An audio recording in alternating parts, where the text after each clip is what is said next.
Okay, hey there, everybody. Alright, looks like this is working probably, maybe? Yeah, we're doing, Bad Ideas. This is actually annually, not semi-annually, just annually, scheduled Bad Ideas of I've decided to take a vacation, and that means I'm going to just destroy myself. Why I do this is, I don't know, not really something I could figure out. Who the hell's this? Okay, whatever. I can't remember anything. Alright, so this is the third game, right? I'm pretty sure this is. Well, whatever. Okay. Oh, this is the person who, like, is dead. Great.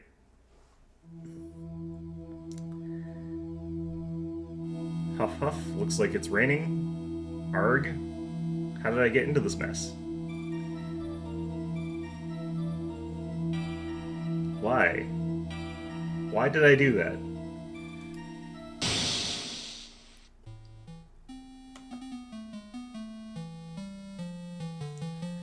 That girl, you shouldn't see her anymore. Hey, it's none of your business. I'm telling you for your sake, if you continue to see her, it's going to be bad news. Be more specific, you're lying. Just listen to me, there's something you need to know about that girl. Stop it. Don't talk about her like that. It's the problem with, like, not being specific enough. Alright, so we've murdered a guy. Fantastic. The heck? What kind of a shirt is that? It wasn't me. I didn't... Okay, well, I mean, if it wasn't you, it must have been him, so we'll go with that. I didn't do it.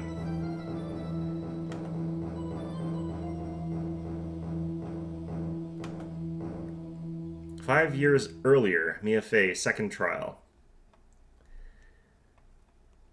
So is this a flashback, or well, I guess it's a flashback, but... April 11th, 9:40 a.m., District Court, Defendant Lobby number 3. Phew, it's finally time. I'm kind of nervous. Oh, Mr. Grossberg, good morning. Oh, are we playing as Mia? Oh, Mia, please calm yourself down. I guess it would have to be, because this would be before Phoenix became a lawyer. You're going to get yourself arrested for suspicious behavior, you know? What are you talking about? I'm relaxed, Mr. Grossberg. Look at me, I'm relaxed. Grrf. Well, let go of my lapels. Guess she's strangling him. You obviously haven't got the temperament to be a lawyer. I'm so sorry. It's just that I'm so nervous today. Oh, that's right. This is your first time in the big leagues, isn't it? Well, ever you fear, my dear, I'm Marvin Grossberg, and at your service. Actually, this is my second time in court. Still, you surprised me with your earnest request last night. Let me handle this case, you suddenly said. And quite forcefully, too. I just found out yesterday about the case, I mean. What? You've already learned all the relevant facts?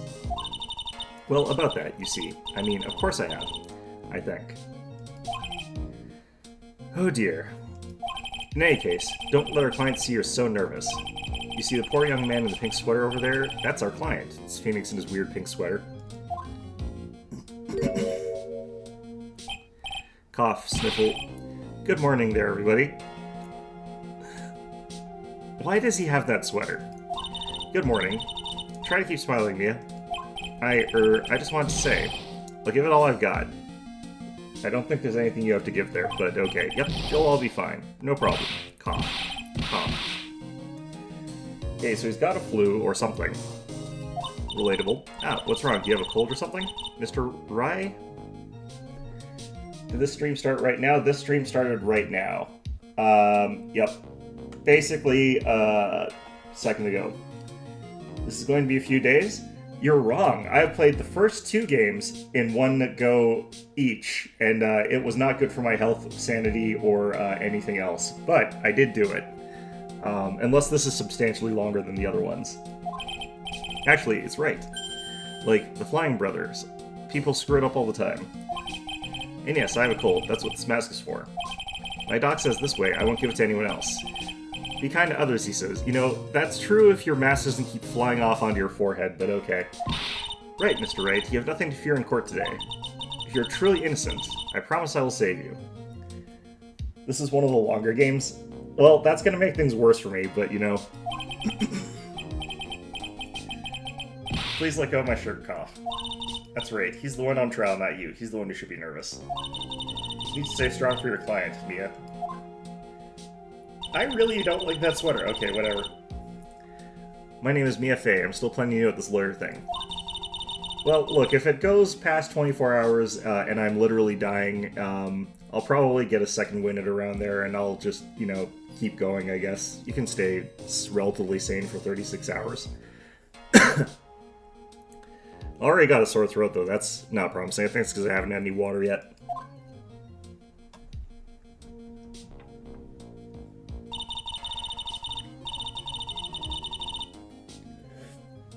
That trial traumatized me so badly I thought I'd never set foot in another courtroom. So are we gonna have another flashback in a later game to that trial? It's been 1 year since then, and well, here I am again. But this time I'm going to win. For my client, and for myself.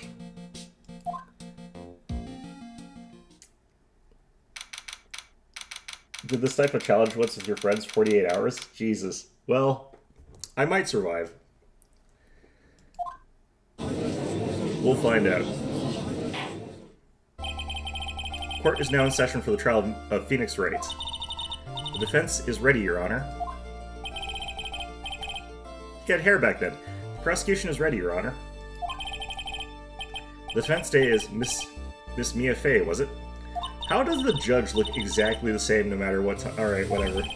I was under the impression that Marvin Grossberg was to be leading the defense. Yes, well you see, Mr. Grossberg had a bit of an emergency. Emergency?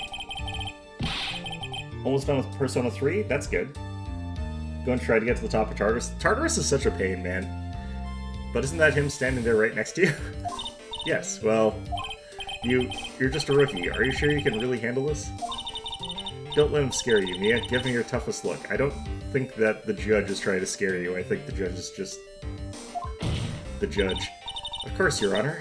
I think. So this is where Phoenix gets that from. The judge ages a... the judge's age is judge. Yeah, that seems to be about right.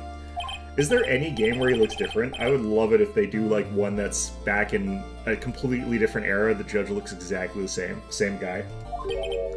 Well. Is he wearing a toupee? No, I can't tell actually. That looks very disturbing the way he's doing that. That looks obscene actually. I can't believe a veteran like me has to spend his time babysitting a new defense lawyer. Don't worry, little girl, it'll all be over soon. This one? This is only 5 years previous. It's not that big of a time gap. I mean like 50 years or something like that. He just looks completely different. Or 50 years in the future. That would also be good. But like, kind of? Well, fair. What's that all about? Was he trying to trash talk me? Yes, he was trying to trash talk you. Trash talk is very important in these games. Now then, I'd like to proceed with the summary of events on the day in question. The incident occurred on the campus of Ivy University. If I've ever heard of an Ivy League sort of place, okay. The murder victim was a student named Doug Swallow. I always wonder, like, how far off these translations are. He was a fourth-year student studying pharmacology. It sounds like he was a very bright young man. No, not necessarily, but I mean, he could be. Yes, well, next we have a photo taken at the scene of the crime. Student discovered the scene shortly after the murder. They found the victim's body. So, it looks like he got hit by a falling electrical cable. Because he is directly under a sparking electrical cable. He had an umbrella. Was that umbrella Phoenix's or his? Given the lame-looking sweater, I'm gonna go on a limb and say that umbrella's probably Phoenix's. It's been bent really badly, and it's moved over there. So did he try to push Phoenix out of the way, snapping the umbrella, but when he contacted the umbrella, the electricity jumped into him? And the defendant, who had obviously bungled his getaway, they then called the police. That certainly makes the defendant look very suspicious indeed. Well. The court accepts this photo into the record as evidence. Crime photo 1 added to the record. By the way, I can't quite tell the cause of death from this photo. You can. Hee. Your reputation for sagacity is well earned, Your Honor. His original name was Nanda Kikuzo, which is a reference to the phrase, if you drink it, it'll work. Well, that's a very pharmacological name. The truth is that this victim died a rather unusual death. So the names in the original are also stupid, but they're also puns on their vocation. Okay, this makes sense. An unusual death? What do you mean, Mr. Payne? And swallows a bird like Phoenix. Well, I think his name is Swallow, as in, yeah, well, I guess it... I don't... Do they all have bird names? I don't think that that's a bird theme. I think it's just, you know, drinking stuff thing, but maybe you're right. Well, they're more stupid? I don't know them, so I couldn't comment. They both sound very stupid, yeah. I do like that, though. That is very funny. Well, perhaps the defense would like to take this question. Huh? A simple question. I thought I might loosen you up a bit. I'm a genteel man, if you will. Don't say that while you're doing that to your dongle. A what? Stand up to him, Mia. Show him what you're made of. Ah, a perfect opportunity. Well, what was it? The cause. Go on. Please say you know at least this much. I'm so sorry. I didn't get a chance to read through the whole file. My hemorrhoids are beginning to act up. Now see here. The details of the case are filed under the court record. But you knew that already, didn't you? Ah, the court record. I think I can see it by pressing tab, or hitting court record here. Probably. There's the attorney badge, Doug's autopsy report, time and date of death, 4/9 at 3 p.m. Cause of death was a fatal electric shock, which I did figure out without having to actually look at the damn thing. All the weapons we need can be found in the court record.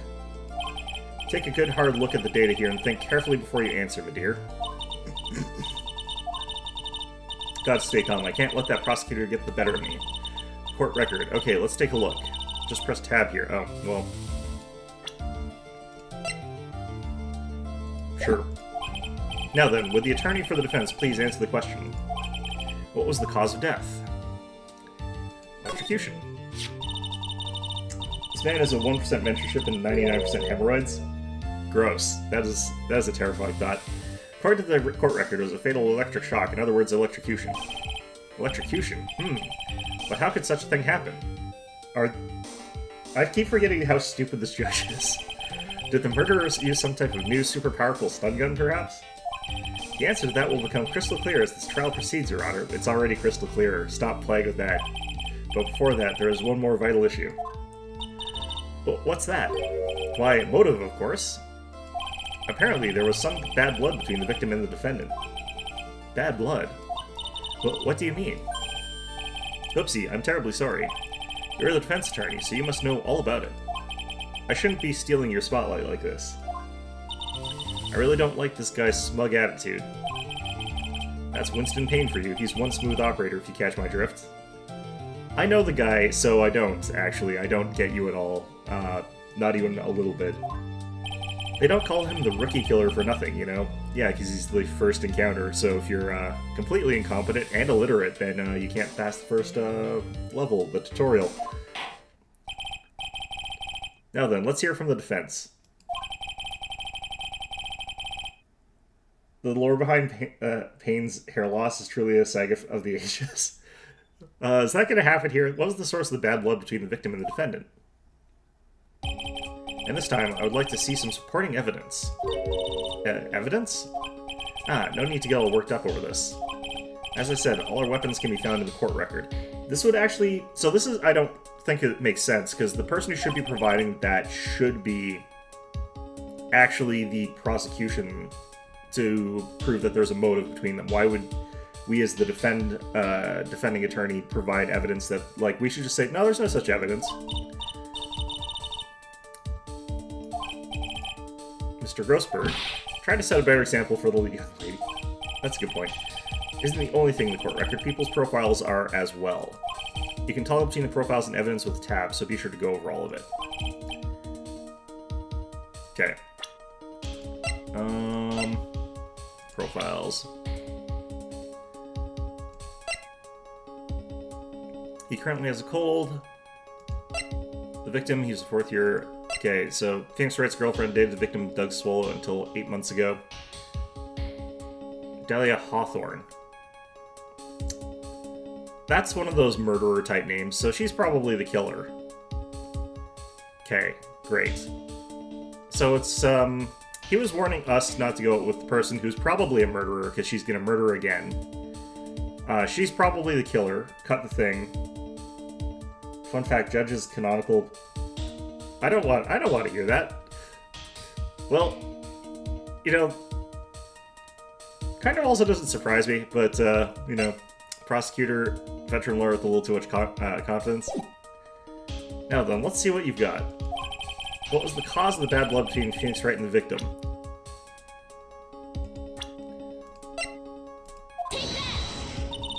The reason for the bad blood between the two of them was this woman here. Dahlia Hawthorne, is it? Very good, Miss Fay. You seem to have picked up at least this much. This woman is the girlfriend of the defendant, Phoenix Wright. But up until about 8 months ago, she was with the victim, Mr. Swallow. Clearly, she has some part to play in the story. She's the murderer. With the name like Hawthorne, how could she not be the murderer? He's done it again. Before the cross-examination starts, he's already got the judge thinking like he wants. Yeah, this is why we should have left that statement to the plaintiff and not said it ourselves, but whatever. Prosecution, whatever. Very well, Mr. Payne. Please call your first witness, probably Hawthorne. If it pleases the court, the prosecution would like to call Mr. Phoenix Wright. Really? Her Japanese name means without blood or tears, beauty. Huh. Yeah, that definitely does sound like a murderer name. What? The defendant himself? Well, Miss Fay, it's fine. After all, Mr. Wright is innocent, right? He is, but he's also very stupid, and gets flustered very easily, and panics a lot. The defense has no objection. Oh, God. Very well. He's a bumbling, naive, innocent man who will say whatever the hell he's prompted to. The court calls Mr. Phoenix Wright to the witness stand. This is going to be a disaster. I hate that sweater so much. Witness, please state your name and occupation. Phoenix Wright, student. My name is Phoenix Wright. My job is, well, right now I guess I'm a suspect. No, he means what did you do before you were arrested? Oh, achoo. Parallel to the first case where Larry Butts was brought to the witness stand? Yeah, and that was not good either. That was not good. Mr. Wright, you understand that you were suspected in the death of your fellow student, Doug but I didn't do it. I'm innocent, I tell you. I'm telling you, I was achoo, cough, achoo, cough. Would the defendant please refrain from passing on his cold to the rest of us? Seems the witness has something he wants to say. Well then, Mr. Wright.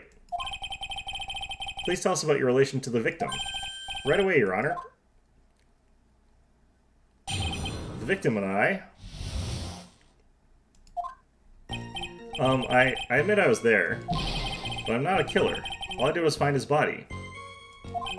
I hardly knew the guy to begin with. Never even talked to that stuck-up British wannabe. What? British wannabe? I see. So you hardly knew the victim. Right. Like I said, I'm not a killer. Phew. Looks like the judge understands. You're being naive, you know? Too naive. Huh? He. It seems that you've forgotten one small thing, young lady. And that would be, this witness still has to undergo something called cross-examination. Cross-examination? He's right, and it's the defense's duty to carry out the cross-examination.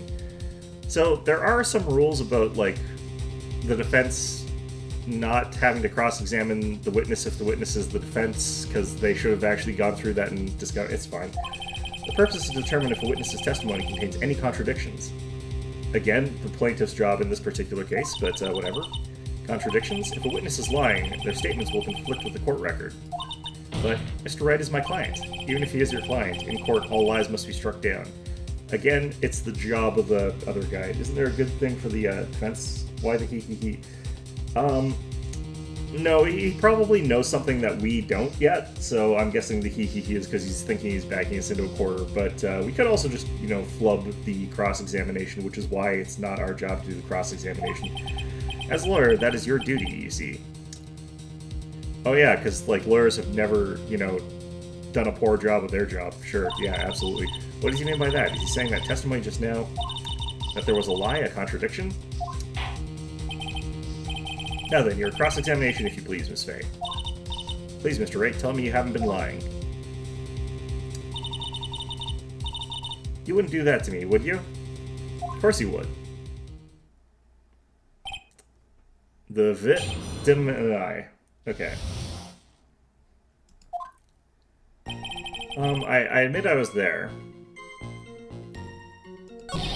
But I'm not a killer. All I did was find his body. I hardly knew the guy to begin with.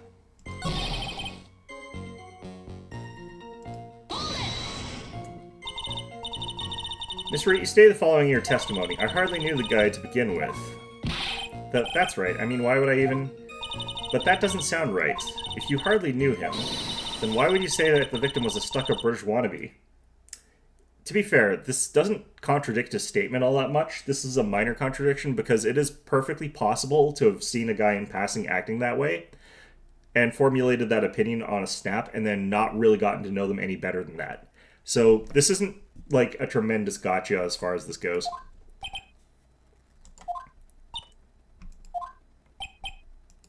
That's you? Playing with his hair. Oh god, don't put it that way. Well, Mr. Wright. Ah, no, it wasn't me. I'm not a killer, I swear. Mr. Wright, I'll give you an opportunity to revise your testimony.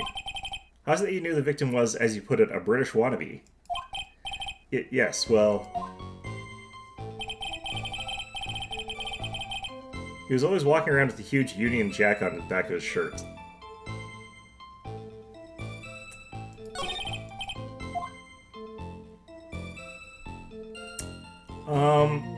I think I can handle this, but, let's see what his help actually is.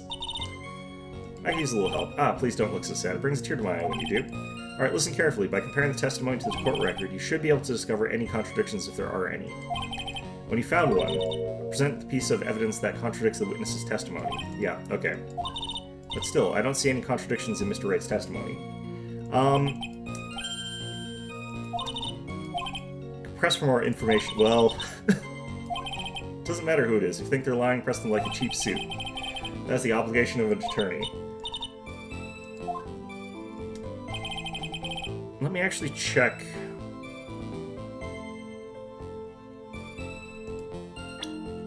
What evidence do I have?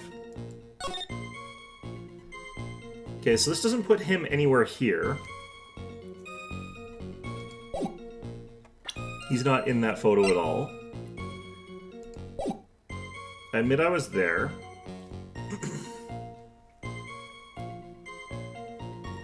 I'm trying to remember. Did he say that he was there or he discovered the body? But I'm not a killer. All I did was find his body. Okay, so he was there, like, in the sense of he found his body afterwards. He wasn't there during the death itself. So there's no real contradiction in what he's saying there.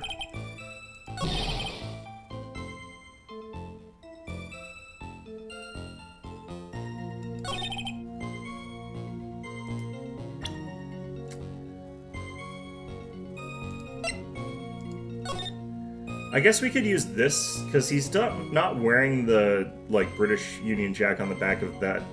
The problem with the presentation of that there, and the reason I don't necessarily think this is necessarily true, is because people will say, like, always, in a colloquial sense. They don't mean literally always, necessarily. But we'll try this. Are you certain you saw the Union Jack? Yeah, I'm sure. It was right there on his back. Miss Fay, is there some point in this line of questioning? Your Honor, please take another look at the crime scene photo. Again, this should really not be our job to do this. As you can see, there's absolutely nothing on the victim's back. Hey, wait a minute. He's wearing a leather jacket. The Union Jack was on the back of the t-shirt he was wearing. How can you tell he was wearing a t-shirt? I was under the impression that you accidentally came across the body. But if that was really the case, then you wouldn't know that, would you? You have no idea at all what he was wearing underneath that jacket. Mr. Wright, you've been lying to me. Please forgive me. Well, this is the Phoenix we all know and love. Okay, Mia, you've made your client cry. Grossberg, it should be the other guy's job to make Phoenix cry. Someone has to do it, but it should be the other guy's job. Why am I doing this? Let him. That P in his chest doesn't stand for Phoenix anyway. What? I can't believe I trusted him. Mr. Wright was all wrong. That was an impressive bit of cross-examination. We should have just literally said, no, I don't see anything wrong here, it's fine. New cross-examination song? I did not notice that. It's probably because it's like Mia, but, okay. Thank you for uncovering the defendant's lies for me. Did you not know them? It's quite clear this man did not simply stumble upon the scene of the crime. Ugh. Has two meanings? I feel like part of it would definitely be because it's like a new character, but... By the way, Mr. Wright, although it also has been an entire year since I played the previous Phoenix Wright game, so my memory of the details of the music is slim at best. Two intended meanings phony. Ah, okay. You seem to have a rather bad cold. Have you taken any medicine for it? Yeah, I took some, but... Was the medicine that you took an over-the-counter brand? It's probably made by the other guy, because he's a pharmacological student. Was the medicine that you took an over-the-counter brand called Cold Killer X? Yeah, that's right. It kills colds good. Obviously it doesn't. Hey, wait a second. How do you know I'm a big fan of Cold Killer X? Would you happen to have that medicine with you right now? Well, actually, I seem to have lost it somewhere. You lost it? Does this even have anything to do with the case? It was probably found near the dead body. Mr. Wright, shall I tell you where your cold medicine is right now? It is inside the body of the dead man. It is the actual murder weapon. Huh? Your Honor, I'd like you to take a look at another photo from the crime scene. What's this? In the victim's hand, it's Cold Killer X. That bastard stole my Cold Killer X. Yes, but even I've got a bottle of Cold Killer X in my apartment. I'm sorry, but I'm afraid that argument won't work. There's no doubt as to who this bottle of Cold Killer X belongs to. Phoenix wrote his name on it like the innocent little idiot that he is. Especially since Mr. Wright's fingerprints are all over it. I would have not been surprised if he wrote his name on the cap. What? Sensing his murderous intent, Mr. Swallow must have picked up the bottle of medicine. I don't think that is the sort of thing... Cold Color Z in the Japanese translation, no idea why they changed it. I think that actually does make sense to change it in the sense that, like, we put X at the end of things and they put Z at the end of things over there. And I'm not entirely sure why either of our cultures does those things, but that is actually a salient cultural difference. They could have kept it the same, though. That would have been fine. Dropped by Mr. Wright and hidden in his hand. His purpose in doing so only could have been, can only have been to identify his killer as Phoenix Wright.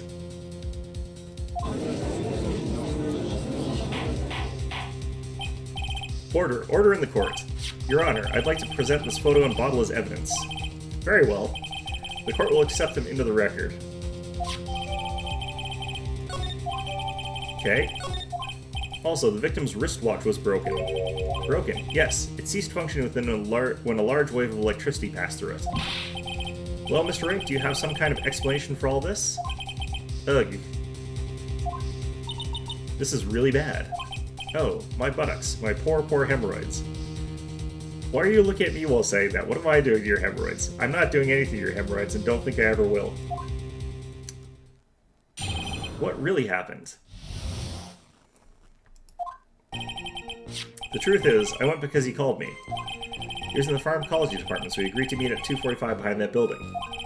We talked for a bit, and then around 3 o'clock we split up. Then later, when I went back, I found him lying there. I've been taking Cold Killer X for the last 2 or 3 days. But I lost my bottle of it around lunchtime on the day of the accident. Mr. Wright, that's completely different from the testimony you gave previously. Achoo. I'm sorry, Your Honor. I was afraid you wouldn't believe the truth. Why wouldn't you? You'll forgive me if I say I hardly find your current testimony any more credible. Miss Fay, please begin your cross-examination. Oh, please, Mr. Wright, don't tell any more lies. He already did. Okay. what really happened. Okay, let's double check our notes.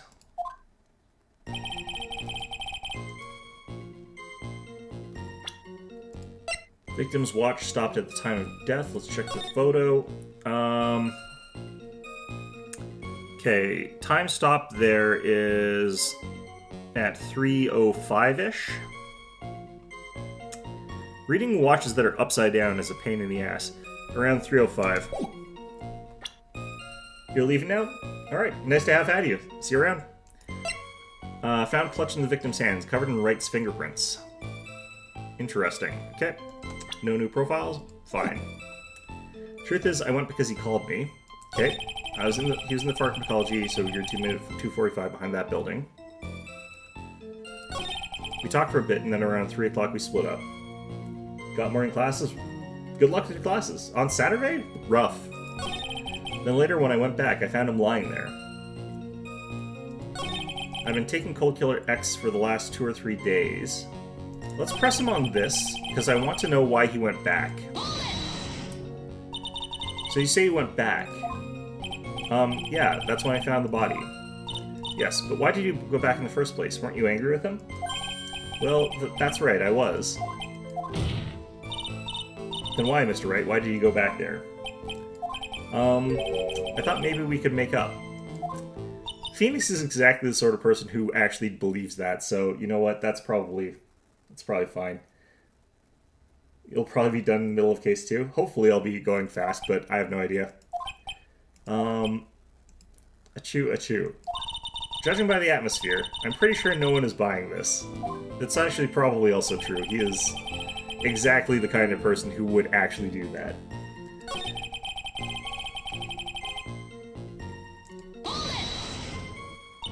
On the day of the incident, what did you do for lunch? Huh? What does that have to do with anything? You can never be too sure. The thing I'm pressing him on is that, like, if he lost his ball between 2:45 and 3:05, which is the time interval that he could have lost it at, then that sort of puts into question, like, his lunchtime claim, because that's a very late lunch, but it's not unusual for a university student to have lunch at 2 or 3 in the afternoon, so... I always eat with Dolly, just the 2 of us. You can make it if you try. Dolly's homemade lunches are just the greatest. Her mini omelets are magically delicious. Are they full of Lucky Charms? Ouch. Why did you punch me in the jaw? Wow, that's rough. Oh, I'm so sorry. I just felt like hurting someone all of a sudden. Did you have to hurt a guy who's suffering from hemorrhoids? Alright, whatever. Well, Mia? I don't know. I can't seem to find any contradictions. Boy isn't exactly what I'd call a natural-born liar, you know. But still, we can't have him continue to spout nonsense. I know. But what can I do? Well, I'm certain he must still be hiding something. Information, right. Now it's information we need more than anything else. What, because he called me? Let's ask what he was called about. Let's see if pressing him here does that. Had you ever met the victim before then? No, never. But that day he called me up and told me he wanted to talk about Dolly. This Dolly person is my, it's kind of embarrassing. She's my, sweetheart. Stop punching Grossberg. I knew that was about to happen. What was that for? Yeah, you're a lawyer. Figure it out. Oh, I'm so sorry. I just felt like slapping something all of a sudden. Is Grossberg gonna survive this? We know he survives this because he's in a later period of a different game, but Delia Hawthorne was also the lover of the murderer victim Doug Swallow. Before she met Mr. Wright, that is. So it was one of those nasty love triangles I see.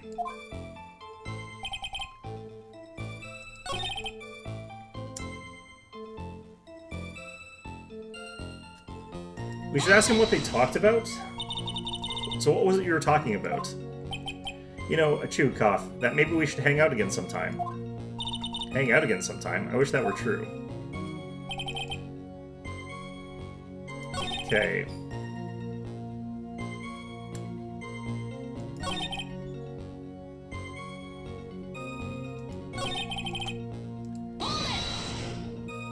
It's rather unusual to catch a cold this time of year, isn't it? Yeah, I always get a little careless when the weather starts to warm up. This is probably why he's got a sweater on, is because it's cold. I guess I shouldn't sleep with the window open this early in spring, huh? Suppose common sense is not always common. So, did anyone else know that you were taking cold medicine? Well, I always took one after meals, so I'm pretty sure all my friends knew about it. Dahlia would know about it.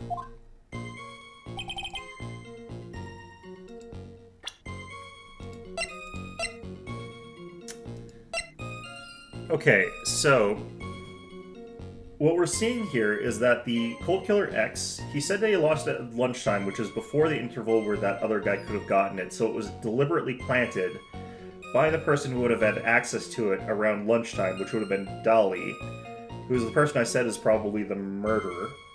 So she deliberately took that off of him so that she could plant it as evidence with his fingerprints on the dead body. But how do I get that to connect? That's the hard part for me.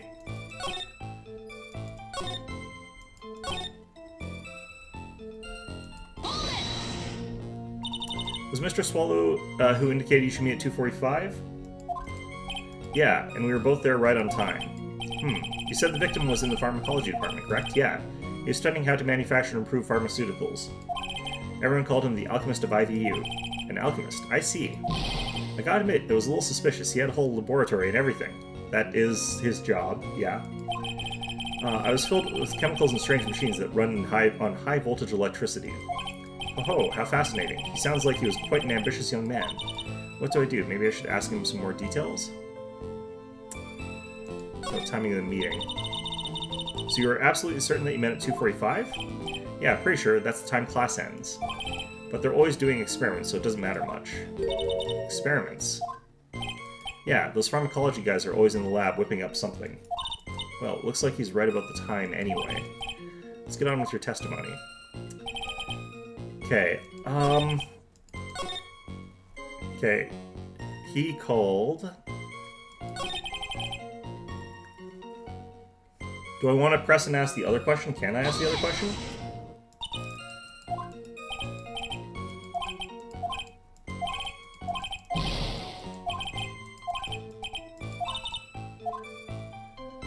Okay, we'll ask about the pharmacology this time. Well, okay, sure. I don't know all that much, though.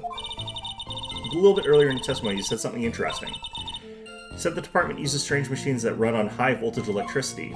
That's right, and they sure look dangerous. These non-standard voltages, there are high-voltage cables everywhere. High-voltage cables? Yeah, there were electrical poles set up all around the building. The high-voltage cables run overhead around the roof. Finally, I think we're getting somewhere. I think that's enough for now. So the defendant and the victim met at approximately the time of his death, and then the defendant returned to the scene for some unknown reason. And I'm not entirely convinced by his explanation about the medicine bottle either. Let me be frank here, Mr. Wright. Your testimony cannot be trusted. What do you mean? Hee. I knew it was too much work for a little girl. However, there's one mystery that still remains. There is, Your Honor? How the murder was carried out, of course. Just how was the victim electrocuted? I don't believe the murder weapon has been produced yet, correct? Well, that is... You're correct, Your Honor. So how exactly was Mr. Swallow killed? If I could somehow establish how it was done, maybe I could still come out of this mess smelling like a rose. Your Honor. Yes, Miss Fay, I shouldn't have done this. I believe that if we're to piece together everything we've heard up until now, we should be able to solve the mystery of how Mr. Swallow died. That would be most impressive. Quite the brash statement coming from a rookie. But even a beginner like you must understand the basic rules of the court, yes? An attorney must be able to substantiate their arguments with evidence. Of course I know that. Actually, I'd totally forgotten about that. Now then, Miss Fay, let me see what you've got. Show me how you believe the victim was electrocuted.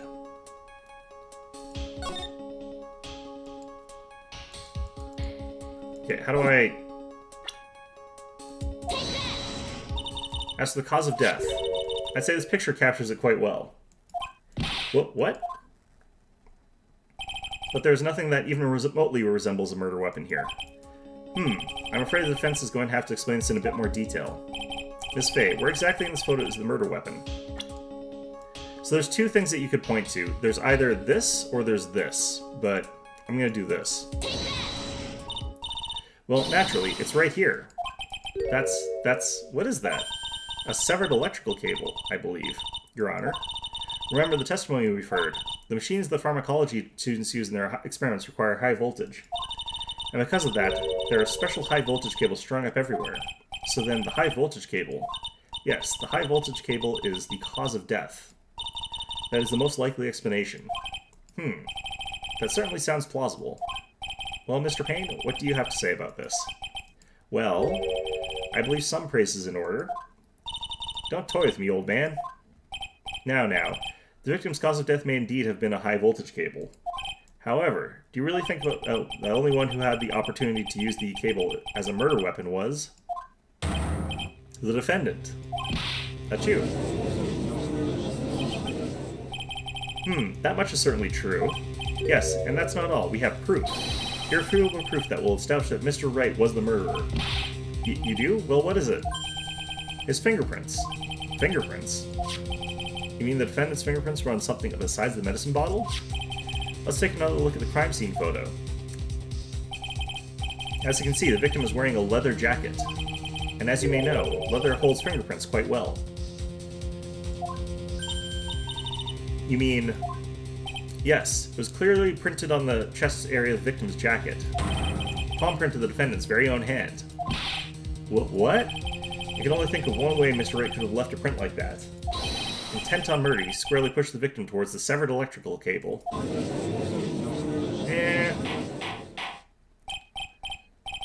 Order, that's enough. I think we conclude that there's no reason to continue with this cross-examination. Stick a fork in us, we're done. Mr. Grossberg? My hemorrhoids never lie. The show is over, Mia. I knew that boy was guilty the first time I saw him. No, you're wrong. Mr. Wright is innocent. No further evidence is required to convince me of this man's guilt. Your Honor, at this time I am prepared to render a verdict in this case. Do you have something further to add, Miss Fay? Is this what you want, Mr. Wright? You still haven't told us the truth, the whole truth, and nothing but the truth. So help you God. If you don't say something now, the judge is going to hand down his verdict. But I can't. I just can't say it. He's trying to protect his girlfriend, I guess. If I told you what really happened, then I'd be... It's okay, Mr. Wright. Oh, God. I'm your attorney. You can trust me. Literally just met her. Miss Fay. No matter what it is you have to say, I believe in you and I'll represent you to the very end. We've already established the defendant's guilt. There's no further need for him to say anything. Cough, cough. Wait a minute. Mr. Wright, I'll tell you what really happened. But I've already told you, Mr. Wright. There's no need for further... Cough. I did it. I admit it. I pushed him. It's my fault. Oops, shit. Okay. That girl, you shouldn't see her anymore. Hey, it's none of your business. I'm telling you for your sake. If you continue to see her, it's going to be bad news. You're lying. Just listen to me. There's something you need to know about it, that girl. Stop it. Don't talk about her like that.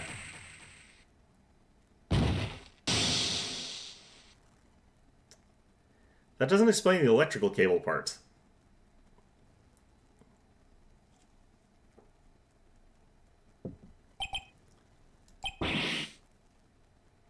What you just said, was that the truth? Yes, I was afraid.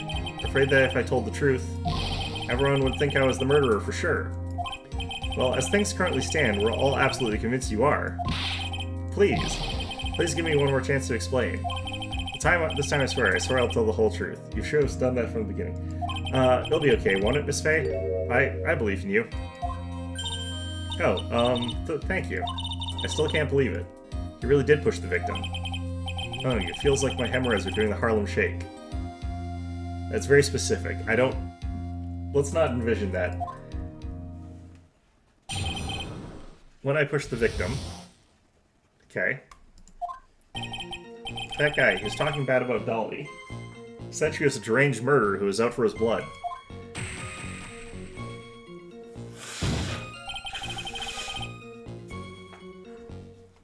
Lost my temper and gave him a shove. At that moment, I heard some kind of loud noise. A little while after I left, I started to get worried, so I went back, but he was just lying there, dead. Well, the explanation is really quite simple. When you pushed him, Mr. Sola flew back and touched the electrical cable. He died from the shock, and that, as they say, is that. A simple explanation indeed. At the time of the incident, a light rain had been falling. Wet from the rain, the victim was more easily electrocuted. But, when I pushed him, there weren't any electrical cables nearby. If there had been something like that, even I would have noticed it. That's true, even a doofus like him couldn't miss that. Miss Fey, let me warn you right now that if your cross-examination doesn't yield any new facts, I intend to deliver my verdict without further delay. Are we clear on that? Yes, Your Honor. Don't give up, Miss Mia. If he is innocent, there must be some kind of evidence somewhere that will prove it.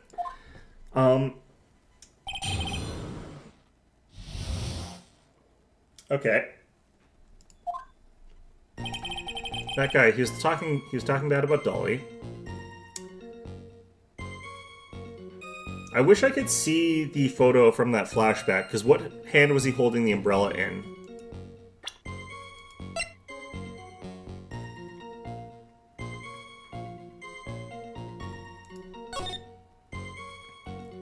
This is his left hand. Which makes sense, because that's the one that would have the watch. Would he have been holding... Is he left-handed? Not that that really matters in this case. I'm just wondering if he was holding the umbrella in his left hand.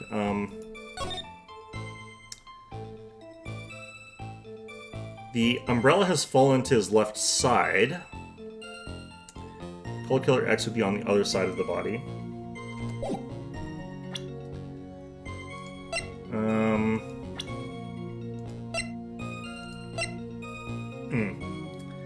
Okay. Let's press on this.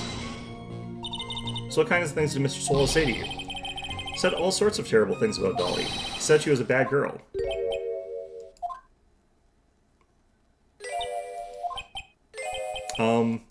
Is that all? Yep. Well, Miss Fey, you heard him yourself. Oh boy, you're not doing yourself any favors here, Mr. Wright. Please don't make this harder for me than it already is. Anyway, after he said that, I lost my temper and gave him a shove. Yeah, you shouldn't have done that, because that still makes you guilty of assault. Can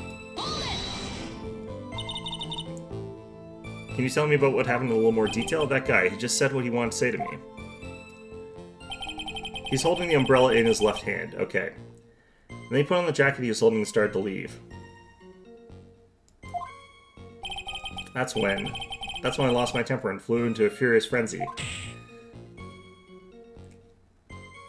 Umbrella has disappeared, so... That does not look like a gentle shove there, but either way. No severed cable anywhere to be seen? Right, there's nothing like that at all.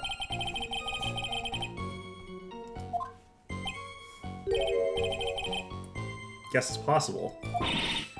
What are you doing? Don't let that guy steamroll over you like cheap asphalt. I believe what's important here is the moment the push occurred. Let's continue on with the testimony, witness.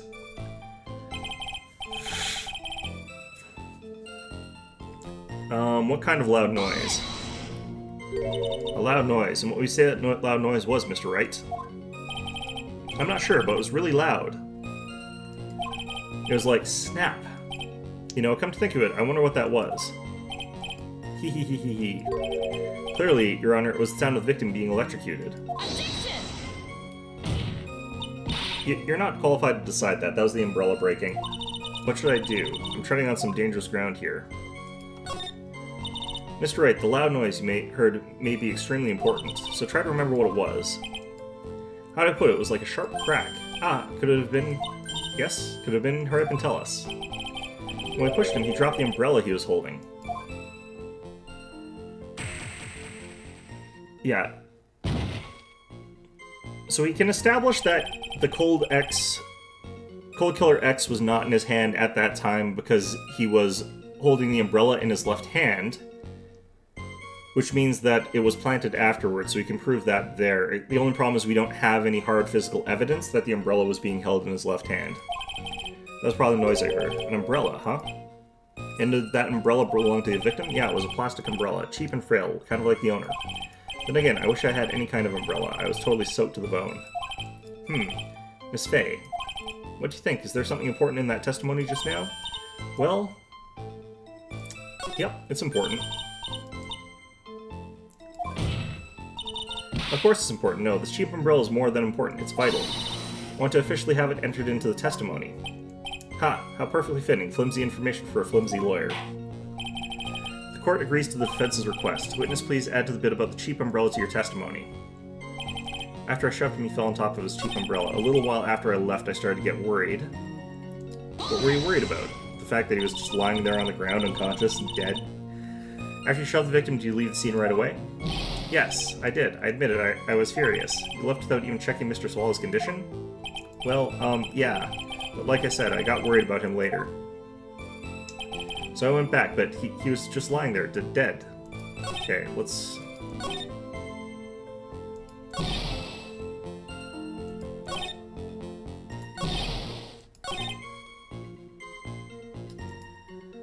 Let's do a quick check here. Nothing...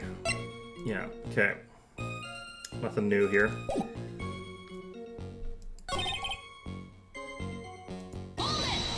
Oops, this is the wrong one.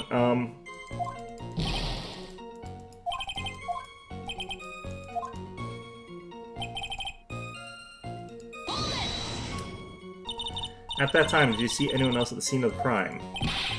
Cough, cough. Cough, cough, cough. Nope, nobody.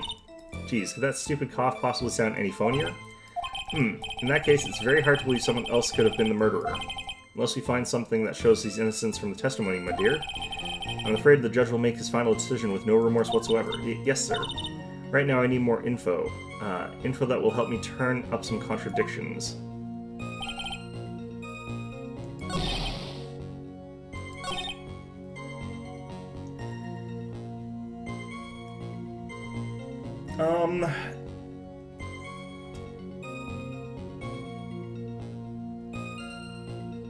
I guess we'll press this again. Fell on top of his umbrella. Are you certain of this? Yeah. I was right there under... It was right there under him. Actually, if it hadn't been under him, I was planning on borrowing it for myself. You were gonna steal his umbrella. The umbrella, you mean? Well, yeah, you see, I was wearing this sweater here. Dolly stayed up late for nights at a time knitting it for me. I didn't want the rain to dampen the handmade symbol of our love. God. My stomach is not to be used as your personal soccer ball, Mia. Did she kick him somehow? Ah, I'm so sorry. Continue on with your testimony, witness. A little while after I left, I started to get worried. Okay.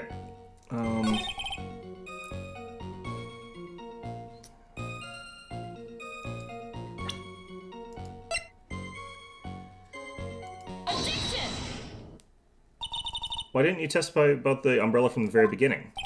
Come on, if I had mentioned that, I would have been able to counter the prosecution's arguments earlier. What do you mean by that? Take another look at the crime scene photo. According to Mr. Wright, the victim fell on top of his umbrella. However, if you look closely, the umbrella is nowhere near the victim. Actually, it's by the electrical pole. You're absolutely right. The conclusion here is obvious. After the defendant left, the victim moved from where he fell. In other words, after he was pushed by the defendant, Mr. Swallow was still alive. No! Order, order, order. The victim, he moved? Mr. Payne. The umbrella in this photo, where is it now? Well, it was collected by the police at the crime scene. I want it presented as evidence immediately. Owned by the victim, found broken near an electrical pole at the crime scene. But the umbrella could have simply been blown there by the wind, not if it was underneath him. According to the testimony, the victim fell on top of the umbrella. There's simply no way it could have been blown there by the wind. I know this matter of the umbrella seems relatively trivial, but as long as the smallest doubt remains, I cannot render final judgment. No! You're really invested in this. You're subbing to random streamers? I am definitely random. Hey there, welcome.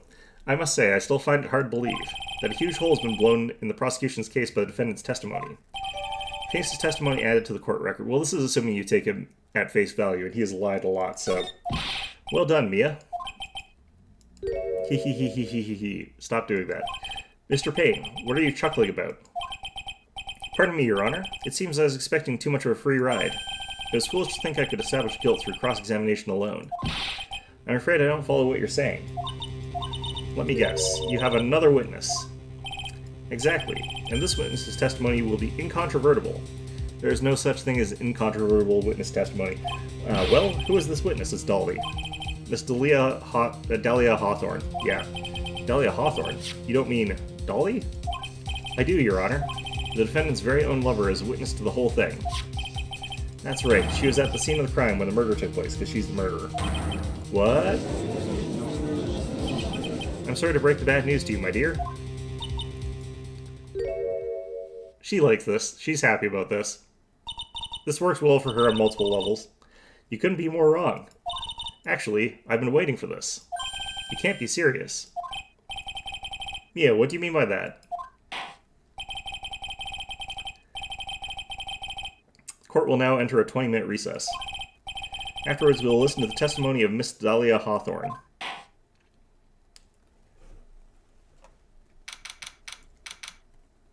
April 11th, 11:52 a.m., District Court, Defendant Lobby Number 3. Miss Faye, I'm sorry about what happened back there. It's alright. At least tell us the truth in the end, Mr. Wright. Yeah, so I guess I can start to relax then, huh? No. Relax, my boy. Can't be serious after hiding such important facts. But the next witness is my Dolly, right? She'll save me. I just know she will. She is the murderer. Why do you think that? Huh? What do you mean? She's the love of my life, that's why. The love of your life, huh? See, this is the event that traumatizes Phoenix so badly that he becomes the ace attorney. You mind telling me more about you and Miss Dahlia Hawthorne? Sure, no problem. Dolly and I, we first met about 8 months ago right here in the very courthouse. Why was she here? On murder charges? Actually, I'm studying to be a lawyer on the side anyway. One day, she and I just bumped into each other on the reading room downstairs. That's why I really think it was fate that brought us together. As soon as I first set eyes on her, I knew she was the one for me. Oh, here, take a look at this. She gave this to me the day we met as a symbol of our love. That looks like a potion bottle. I wonder what's inside it. She had been wearing it around her neck that day, but then she took it off, but before she gave it to me, she said, I want you to carry this. So she gave it to you as a present, I see. Is there a bug in there? This darling little bottle is filled with memories of my darling little Dolly. It certainly is a little bottle, alright. Makes me so happy, I show it to everyone I meet. I want to share my happiness with the whole world, God. Okay, sure. A small bottle necklace given to Mr. Wright the day they met. He shows it to everyone. Anyway. So after that, you and Miss Hawthorne started dating? Yeah, but she's so shy. Every time I see her, she's always says the same thing to me. Please give it back now. What a strange girl asking for a present back like that. You probably should give that back, you know, but by the way, Mr. Wright, the day you first met Dahlia Hawthorne 8 months ago, it wouldn't happen to have been on the August 27th, would it? Did she hide evidence in the bottle? Huh? Yeah, it was. But how did you... This happened on August 27th, right here in this courthouse. What's this, a newspaper clipping? Let's see, murder in the courthouse. Murder? What are you reading there? Let me see that. Oh, I see. Mia, I think I understand what you're trying to say. I think I understand why you suddenly took such a keen interest in this case. You believe there is some connection between these two cases, am I correct? An article from 8/28, almost 8 months ago. I hope you don't mind, Mr. Grossberg. I need to finish this myself. Yes, but I'm afraid that you will have, what you have will not be enough, my dear. I'll go and have a look at the downstairs reading room and see what else I can find. Thank you. I want to do whatever I can to be of help to you, Mia. Well, looks like recess is about over. We better all get moving. I guess so. That recess sure seemed longer than the 20 minutes, though. Okay, so let's check that thing. To be continued. What the hell? Okay. Whoop, God, I don't think I saved. Oh no. April 11th, 12:13 p.m., District Court, Courtroom Number 2. Can I save now? Okay, let's hit this. Let's hit save. Oh god. Okay, you know what? We're starting at the beginning. We're destroying our saves. It's fine. From the other two games, it's fine. We already did this before. This is not new to us. Next person is someone who witnessed the crime as it happened. The prosecution calls Miss Delia Hawthorne to the stand.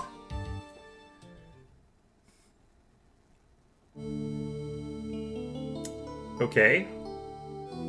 Definitely got killer vibes. Mr. Payne can see that.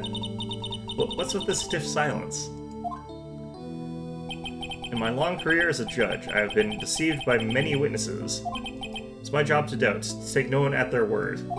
But in your case, I must admit that you radiate a glow of complete sincerity. Really, she looks like a murderer to me. I can't believe he actually said that.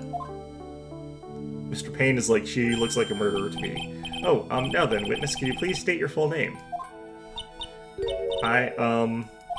Don't worry, sweetie, there's no need to be nervous. If anyone says anything rude, you can be sure I'll cut them right down to size. And I will bash them with my gavel. I love how they look straight at me when they say that. Thank you for calming my nerves. You were all so nice. I almost feel right at home. Okay. Not at all, it was nothing. If we may move on now, what is your full name and occupation? My name is Delia Hawthorne. I'm a junior in literature at Ivy University.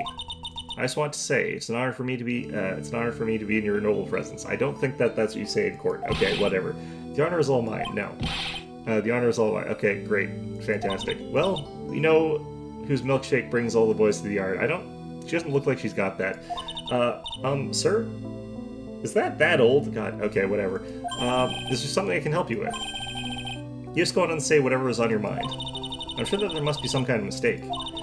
Feeny wouldn't kill anyone. Who the hell is Feeny? Phoenix. Okay, you know what? Sure. Yes, I can see why you'd say that. She's going to be a tough witness, alright.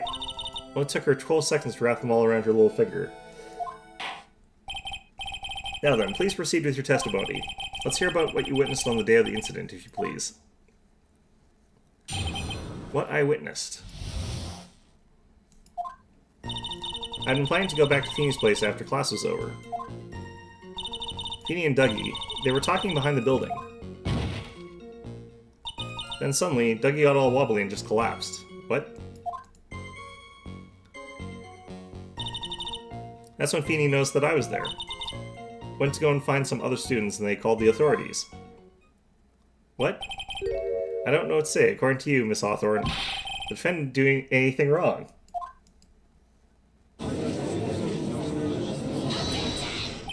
Young lady, as old as I am, even I recall how hot the flames of young passion can burn. Nevertheless, it is my job to discover the truth. Please tell us the truth. But I would never. I would never tell the truth. That's more than enough, witness. I won't allow this to continue. What do you mean by that? Please, just let me proceed with my cross-examination, Your Honor. I, for one, don't plan to win my case on a bunch of paper-thin lies. Tiki, you haven't changed a bit. Do they know each other? Mia Fey? What's this? So you two are acquainted? Yes, we've met before. Once. In any case, Miss Fey, the floor is all yours.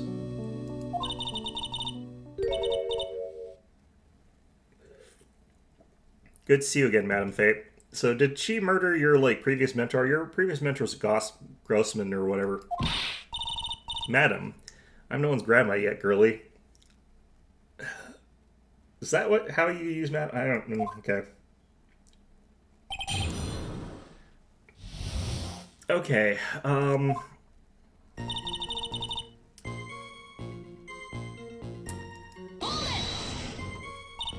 Now, unless I'm mistaken, Feeny, I mean Mr. Wright is in the art department. If that's the case, then what were you doing by the pharmacology building? Well, I'm in the literature department. I'm studying Japanese senryu poetry. Oh, how wonderful. Isn't that humorous yet satirical style of haiku, yes?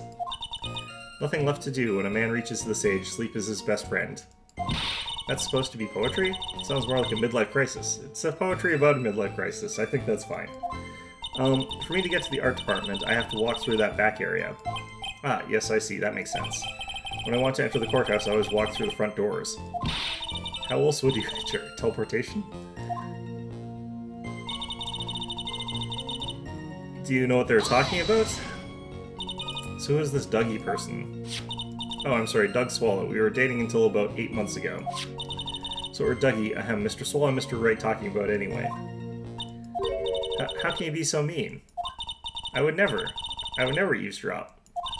I wasn't raised to be so rude and unrefined. That's right, Miss Faye. Don't drag the witness down to your level. Why am I being demonized here?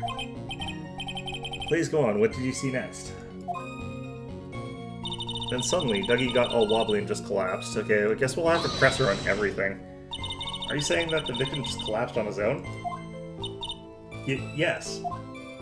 In other words, the defendant never touched the victim? Is that right? I was watching the whole time. Feeney never did a thing to Dougie.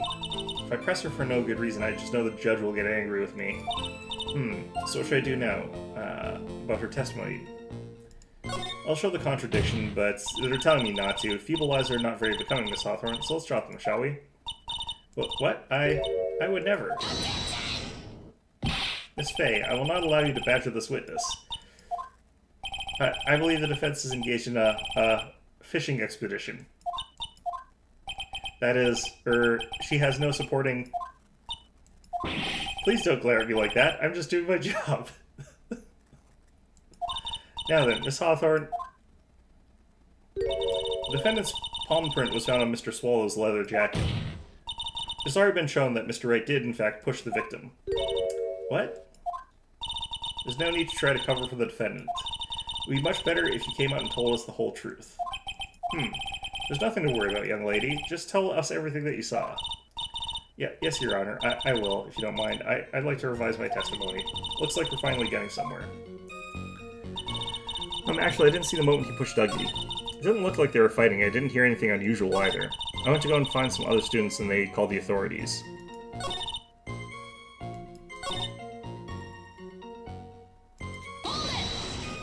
You didn't see it? I saw a moment when Dougie fell to the ground, and that time there was only the two of them at the scene? The defendant Phoenix Wright and the victim Doug Swallow? Yes, that's right. It didn't look like they were fighting, and I didn't hear anything unusual either. So then, what did it look like they were doing to you? I thought they were having a nice friendly afternoon conversation. Oh, give me a break. That's why I really wasn't watching them all that closely. Did you notice anything out of the ordinary at all? No, nothing at all, Mr. Judge. Oh. I like the sound of that, Mr. Judge. Now then, please proceed with your testimony. I went to go and find some other students, and they called the authorities. When you say students, do you mean students from the pharmacology department?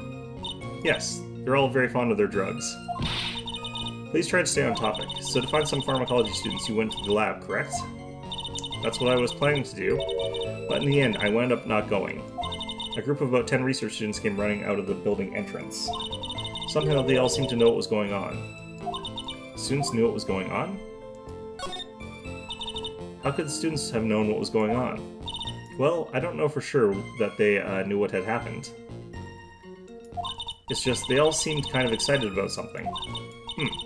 Doesn't look like I'm going to get any more info about the students. So the students call the police? Yes, I was so panicked. They should have called an ambulance first, but... Yes, well, anyone would have been, my dear. That girl, she's telling a super obvious lie and she knows it. She's just pretending to protect Mr. Wright. Yes, that's got to be it. Way to go, Mia. Okay, that means I'm going to have to dig deep to find the contradiction on this one.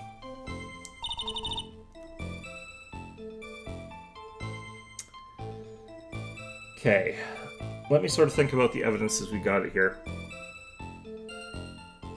There's no real way to contradict anything here. We'll press this, but I don't think I have yet. Oh right, no, I remember. I already did this, yeah.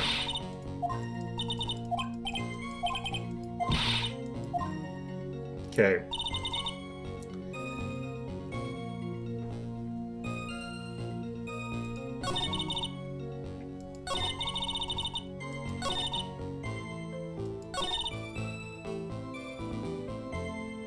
I'm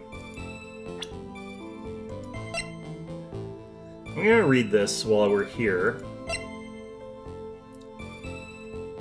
Ah, there's this. I want to read... I want to investigate these, though.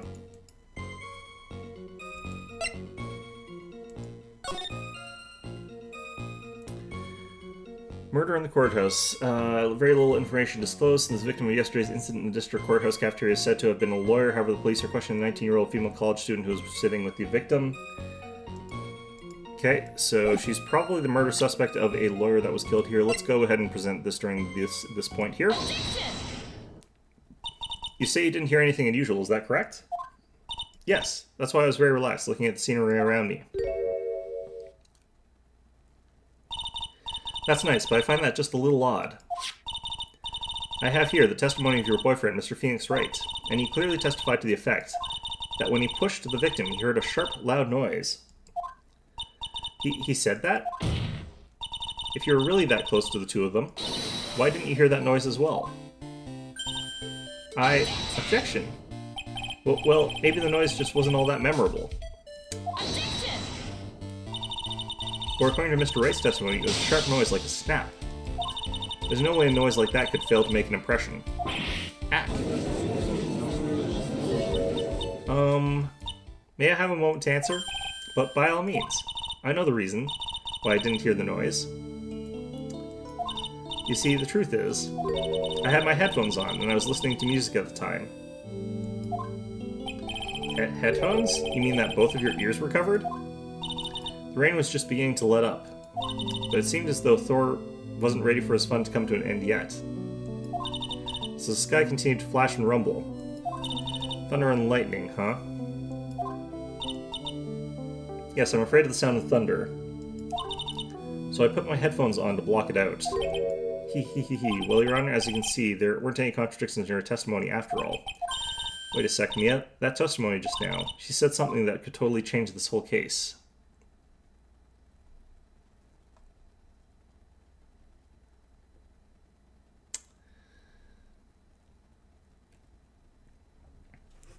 Okay, let me see here.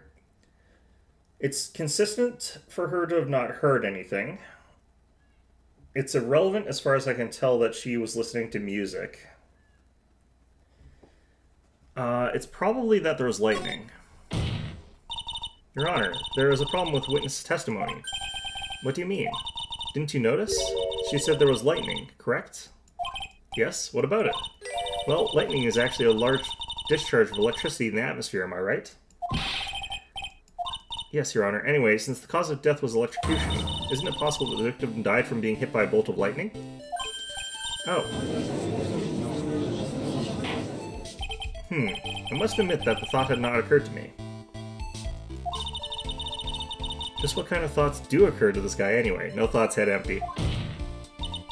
This entire case is built on the premise that Mr. Doug Swallow was murdered. But that very premise itself is mistaken. The defense believes that Mr. Swallow was in fact the victim of a stray bolt. What? How are we coming to this conclusion? It appears the defense may be onto something. Could it be that the death was actually accidental? Alright, you did it, Mia. We'll be taking that okay. I heard that you have such a low opinion of me, Miss Faye. Huh? I'm not a fool, you know. The prosecution has done its research, Your Honor. We found that there were no lightning strikes on that day at that location. So that contradicts the statement made by your witness. What? What's more, we have evidence that the electrical cable is definitely linked to this case.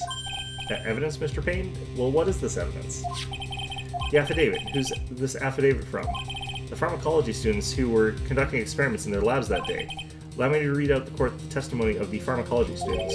All equipment in the labs lost power all of a sudden at around 3 o'clock that day, which coincides with about the time of the watch and the time of the... Yeah, was it all the blackout? All the lab's equipment runs on high voltage, Your Honor. So you're saying the equipment lost power because... Precisely. They lost power because of the severed electrical cable.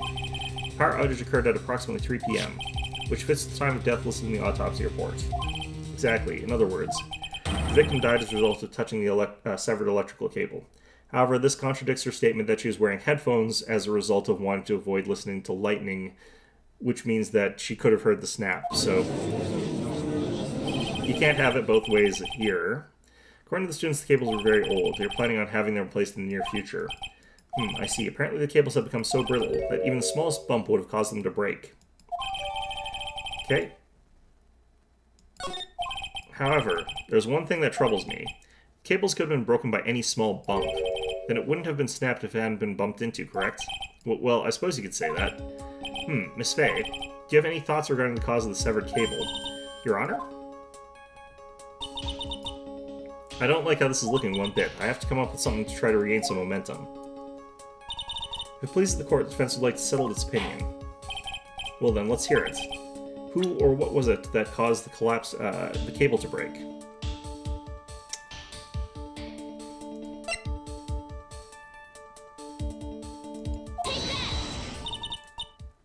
This is it. This is why the cable snapped. Well, Your Honor? No?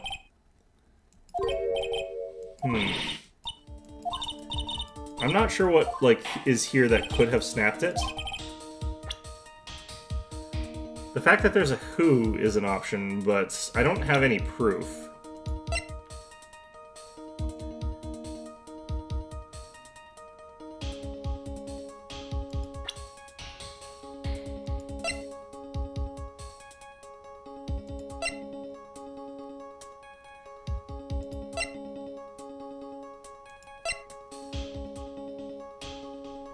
Yeah, I don't really have great data for this. So there's... What are the possibilities here? I feel like the answer is, like, we do this, but I feel like this is too confrontational, is going to get us in trouble. Let's do it anyway. Nope. Okay.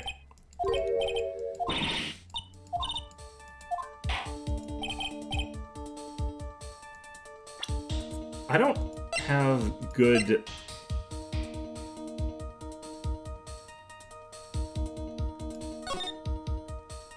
evidence for this.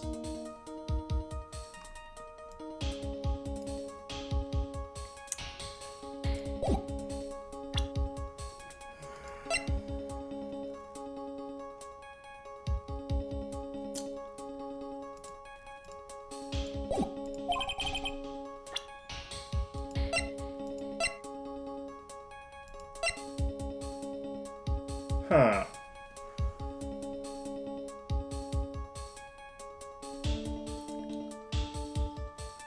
Like, my only other real option here is, like, him. Because, like, I don't realistically think there's a chance that I have got a firm answer to this. I think it's, like, literally I'm just supposed to guess. So I'll just keep guessing. I'm not losing any hit points for these, so, you know.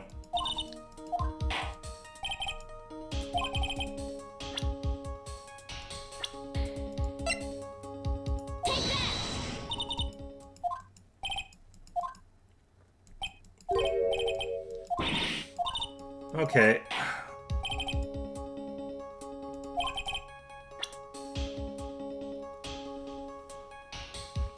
Would it have been Phoenix? We're trying to divert it away from that hypothesis, though.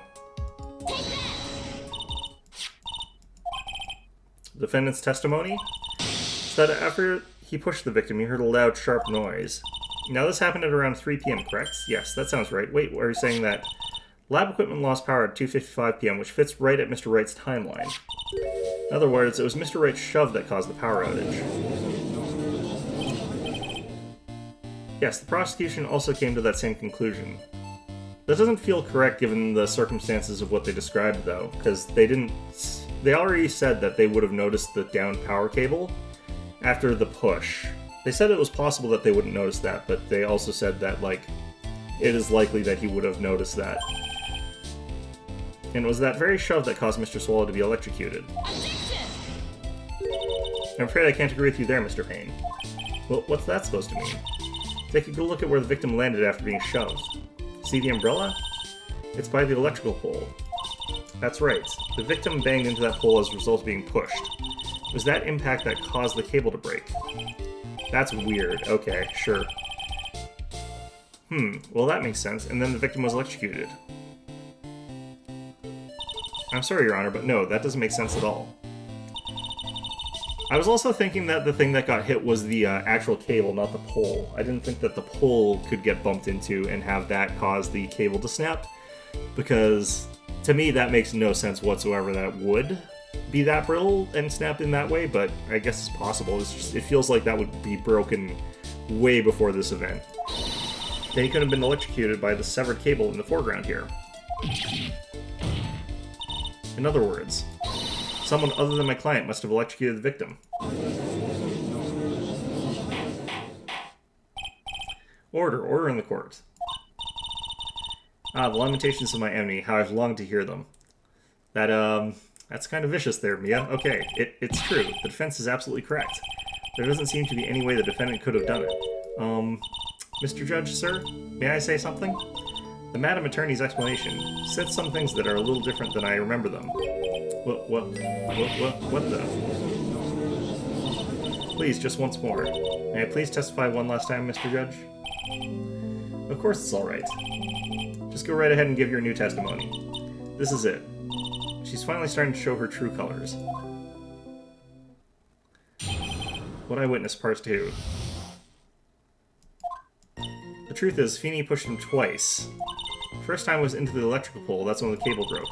Then Dougie tried his best to run away from him, but Feeney caught up and pushed him, crashed him into him from behind.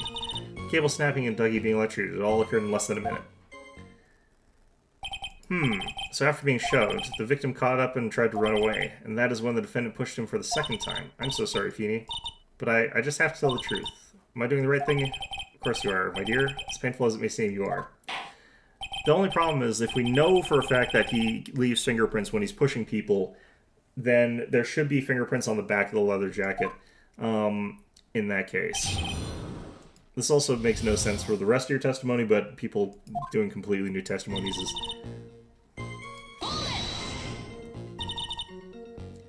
Previously in your testimony you said the following. Actually, I didn't see the moment he pushed Dougie. I know, I'm sorry, I wanted to protect Feeney. So that's why you basically lied to the court? That was a bad girl, I know. Mr. Judge? Yes? Will you please forget the little V? Of course he won't. It's just a little white lie. No, we'll forget it this time, but please be more careful from now on, alright? Oh, thank you so much, Mr. Judge. Not at all. Ho ho ho. Judge had better be more careful himself. Dark Alley is friendlier than that girl. First time... Press does claim that Feeney pushed him twice. Why is that a... Alright. Okay, we'll press on this as well. You're saying you actually saw the victim get pushed into the electrical pole? I know he doesn't look it, but Feeney can be a bit of an imp when he wants to be. Oh, really? But I never imagined that he would cause an electrical cable to break. Feeney really is scary when he gets mad. Yes, he sounds like a very dangerous individual indeed. Then Dougie tried his best to run away from him. So let me get this straight. You were happily listening to music on your headphones while you watched the scene unfold? Wow. Hey, Miss Faye, I'll have to ask you to stop badgering the witness. This is not badgering. I wasn't happy. I was so scared that I couldn't even move. All I could do was stand there and cheer them on. Cheer them on? What do you mean by that? Well, I wish the best for them both, and that they would each give the fight their all. What? That's very sweet of you to be so supportive. And what happened after that? But Feeney caught up and crashed into him from behind. That doesn't sound quite right. There were handprints found on the chest of the victim's leather jacket. Mr. Payne, were there also prints found on the back of his leather jacket? Well, no, there weren't. Madam Faye, may I suggest that you listen a little more carefully? I said they crashed into him from behind, right? Mr. Feeney wouldn't leave any prints in that case, would he? No, but if he was crashing in that context, then he'd likely still be in contact with him when he was hitting the electrical cable, which means they'd both get electrocuted.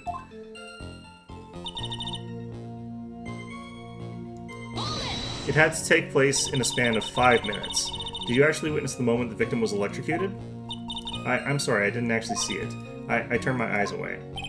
That's understandable. Yes, indeed. It would have been a horrific sight for anyone to behold.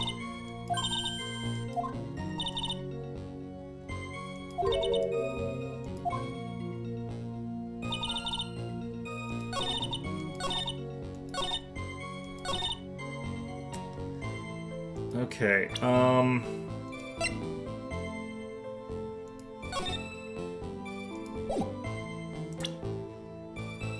do we actually have a really firm... some sort of impact at 255? I'm not sure how precise these times are supposed to be. That's enough, witness. I'm afraid I don't understand. You will in a minute. Can you please take a look at this picture? Oh, that medicine. That's the one Feeny likes to take for his cold. It's not the medicine I want you to look at. It's the wristwatch. I stopped at the precise time the victim was electrocuted. In other words, 3:05 p.m. Yes, and your point is, Miss Fey? It's almost like these people have never seen a miscalibrated wristwatch. My point is this. What time was it when the lab suffered that power outage due to the cable snapping? 2:55. According to the student's testimony, the answer is clear. It was 2:55. Yeah! Would you care to explain to the court, Miss Delia Hawthorne? What exactly happened during this 10-minute interval? The defense proposes that it was during this interval that the real murderer killed Mr. Doug Swallow. Order in the court. What is this all about? Objection. This is nonsense. The real murderer... Objection. Even you can't deny that the time between the cable breaking and the electrocution are completely unaccounted for. Then who was it? Who else are you saying could have done it? The only other person at the scene of the crime was Delia Hawthorne. There's only one person who could have murdered Mr. Swallow. Only after my client had left the scene. Was there a window of opportunity for the real killer? Miss Fey, is the defense ready to indict someone as this real killer? That shouldn't be their job. That is another plaintiff's job. It's finally time. This is the moment I've been waiting for. Yes, Your Honor, we are ready. Very well. But remember, if you accuse the wrong person, you will be penalized. Think very carefully before you speak, Miss Fey. Now then, Miss Fey, let's have it. Who is the real killer?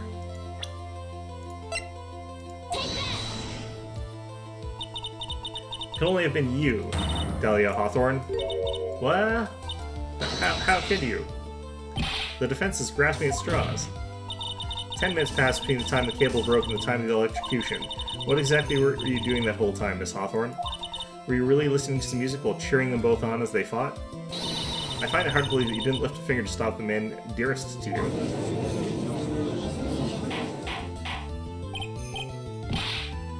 Order, Miss Fey. What? I mean, why? That is to say, Miss Hawthorne, I believe you did witness the two men fighting on that day, however. After Mr. Wright pushed the victim and subsequently left the scene, it was you who pushed Mr. Swallows to his death by your very own hands. Ah! How can you say something so mean, Madam Fey? I didn't do anything. Miss Fey, this is a very serious charge you are holding. Your Honor, well, please, I have something I want to say. Achoo. You, what is it? Please strike everything the defense said just now from the record. What the? Are you daft? You're totally wrong, Miss Fey. Dolly, she couldn't do something like that. You're not called to the bench, Mr. Wright. Get back in your seat. Bailiff, grab that man. Arg, achoo, leave my Dolly alone, achoo, cough. Sorry, that boy. Question mark. He's gotten himself in way over his head. Oh, Mr. Grossberg, you're back. Seems I arrived just in the nick of time. I found a police record on that incident in your newspaper clipping. Police report added to the court record. Thank you so much. This is exactly what I was hoping for. You'd better take a good look at it.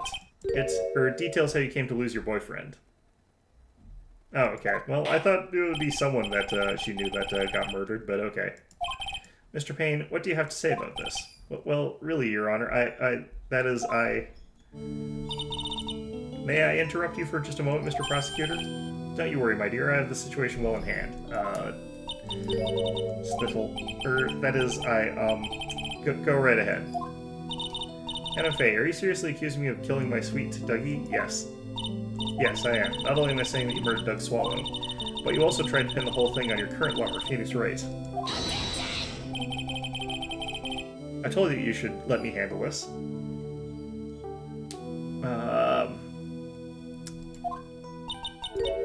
Weep. Sorry, but please go ahead.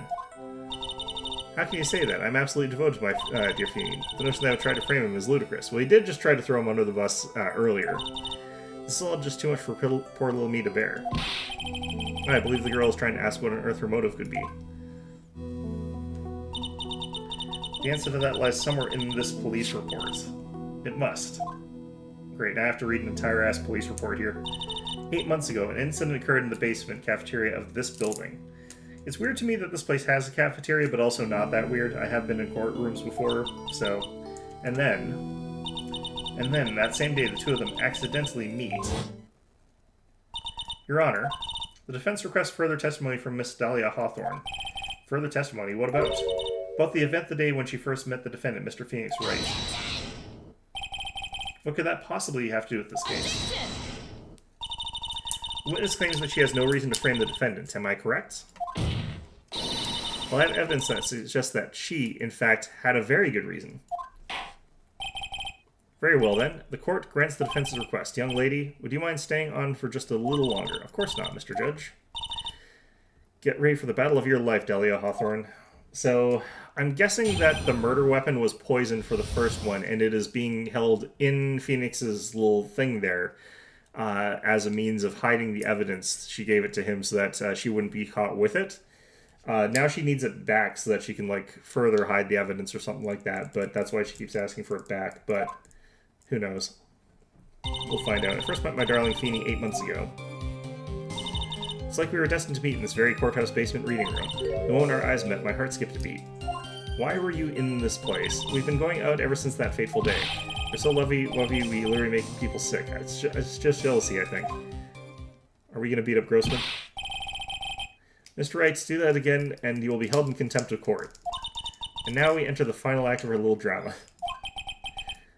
As we used to say in the days of my youth, go get her. I think we still say that, actually. I met my Phoebe. Okay. Okay, hold on a second. I decided I'm going to open up this bottle of absinthe because, Lord knows I need it.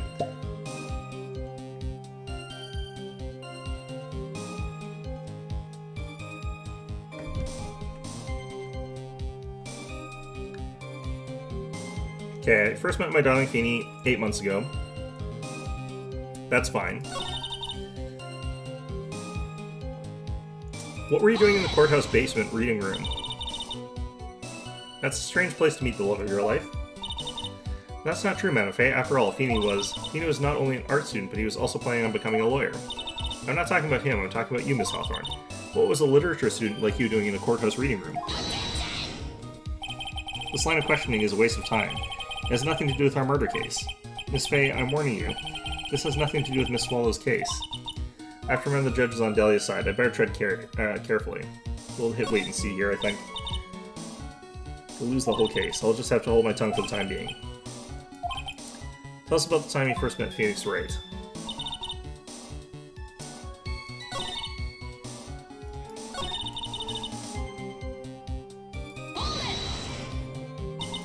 So what was it about Mr. Wright that made your heart malfunction like that? In my personal opinion, he just looks like a typical snotty-nosed college brat. Well, he's got a cold, you know. Perhaps to a woman your age, but to me, Feeny is handsome. Perhaps to you, Miss Hawthorne, but to the rest of the planet, he's a dime a dozen. Love is a mysterious thing, and I object to this line of questioning. If you were to look at my wife, for example, you might all be shocked.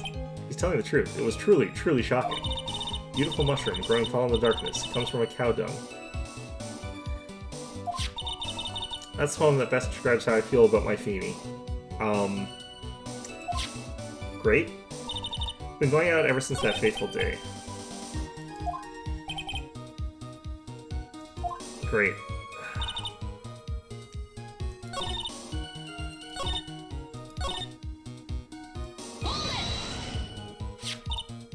Were there any bad feelings between you and Mr. Swallow? No, not at all. We parted on very good terms. But that can't be.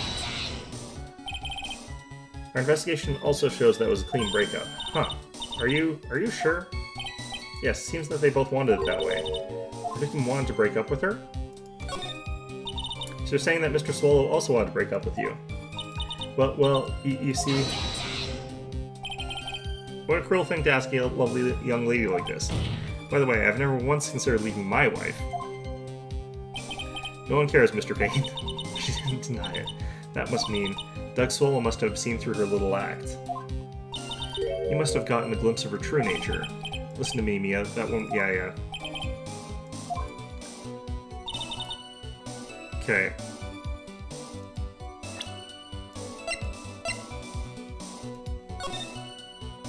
Oh, shoot. Okay. Victim Diego Armando, occupation lawyer. What was the cause of death? Ingested poison while interviewing the suspect regarding another case. Traces of poison were found in the victim's coffee cup. No poison was found in the vicinity or on the suspect's person. It is unclear how the poison entered the victim's coffee cup. Yeah, okay, so I was probably right.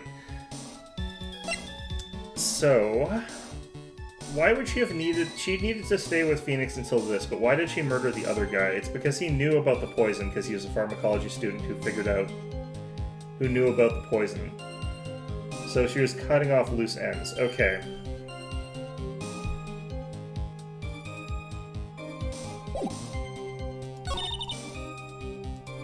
I'll do this.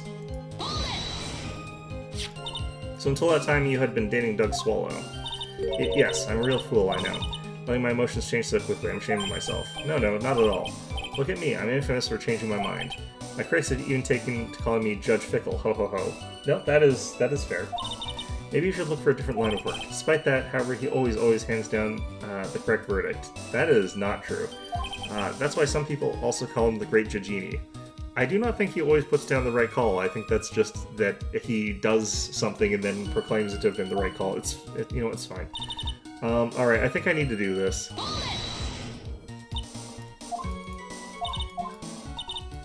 If I take a hit here, that's fine.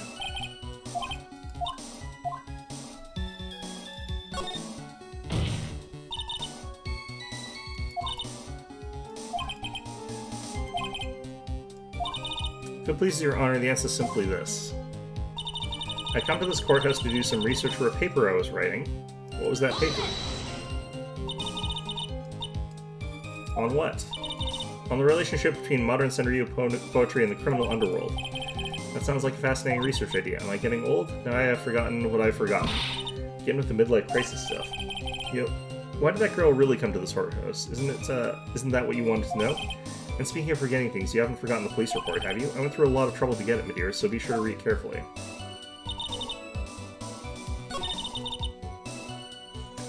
Okay, I'm gonna try doing this stuff. I'll try presenting this here.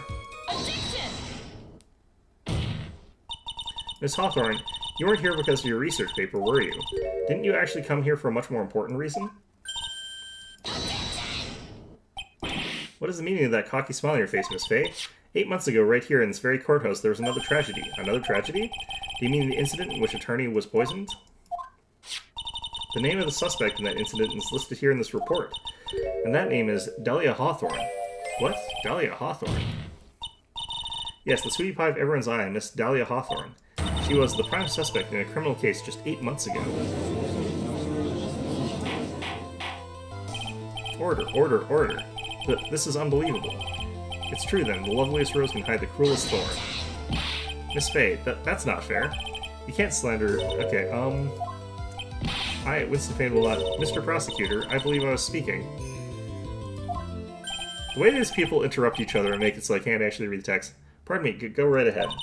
It's true that about 8 months ago, the police expressed some interest in me. Expressed some interest, huh? Mr. Judge, sir, I know I'm under oath, so I'll tell you the absolute truth. I did not commit the crime that occurred during that incident 8 months ago. I see. Okay, I've tied the two crimes together. Now I've just got to stay on the offensive. Well done, Mia. Oh, you've really lit a fire in my heart, and my buttocks. Don't tell me that. I can hardly tell which is more inflamed, my spirits or my hemorrhoids. Great. Fantastic. I don't need to hear that. Okay, the poisoning. I met the lawyer who was poisoned to discuss something in the cafeteria that day. I left my seat for just a moment, and that's when it happened. From what I heard, it was a liquid poison that is lethal in just 2 teaspoons. Not only that, I heard it was a very special kind of poison. So you see, I'm innocent. I wouldn't even know where to get a poison like that. You would get it from Doug.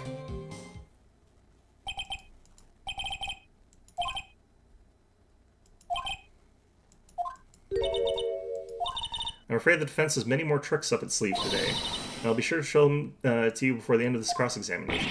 Ugh. What the? Why does the defense suddenly feel stronger? Aha, Mia, you're glowing with a true lawyer's aura, my dear. That proud posture and self-confidence, absolutely smashing. Okay. I met the lawyer who was poisoned to discuss something in the cafeteria that day. What were you there to discuss? Previous murder, right? What were you talking about with the defense attorney? Well, I'm sorry, but that's confidential. According to the report, you're being interviewed regarding another case. So, the thing about confidentiality is that confidentiality does not stand court. So, if you have confidentiality and you're ordered to state something by the court, your confidentiality does not protect you. The lawyer that was killed, he said he wanted to talk about an incident I was caught up in when I was younger. Why don't you tell us all about that incident, what that incident was? That has absolutely nothing at all to do with this case. Objection sustained. The defense question is stricken from the record. You get involved in a lot of incidents, don't you, Miss Hawthorne? Well, I guess I was just born under a bad sign. Don't worry, Dolly. I'll protect you. Damn it, Phoenix. You heard the man. Now that is true love, young lady. Oh, Phoenix. Please. Gag, those two really are making me ill, albeit for decidedly different reasons. I held my seat for just a moment, and that's when it happened. How long were you gone? I've already answered all those questions for the police, but if you must know, maybe 10 or 20 minutes. And where were you during this stretch of time? Using the toilet? What are you saying, Miss Faye? Toilet. My perfect little Dolly doesn't poop. You heard the defendant, Miss Faye. Better luck next time. Oh, Feeny, please. Police have already looked into this whole matter. This line of questioning is nothing but a waste of the court's time.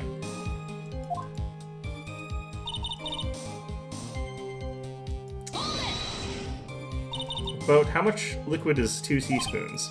Well, let me see. My bottle of eye drop says half fluid ounce, which is equal to 3 teaspoons. So it's about 2/3 of that amount, huh?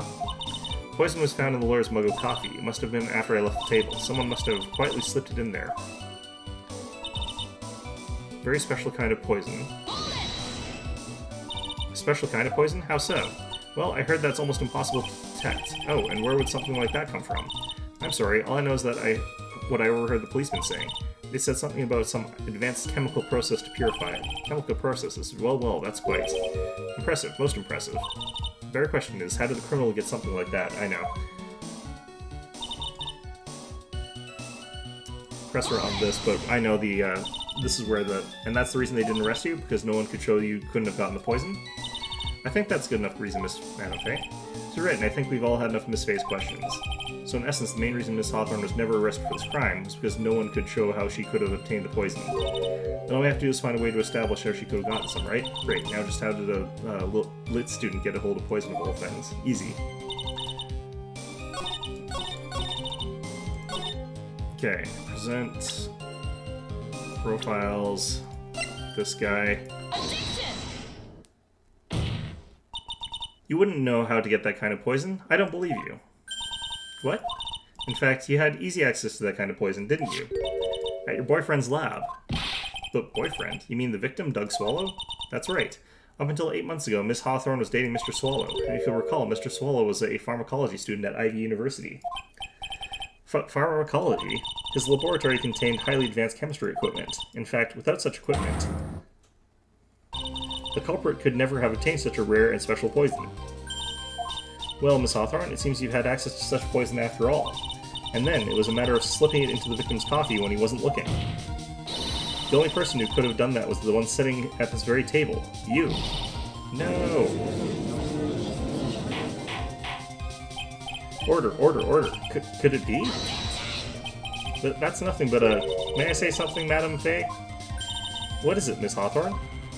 The amount of poison in the coffee is 2 teaspoons, correct? In order to carry that much liquid, you need some kind of container. Well, yes, that's true. I was searched immediately after the incident took place.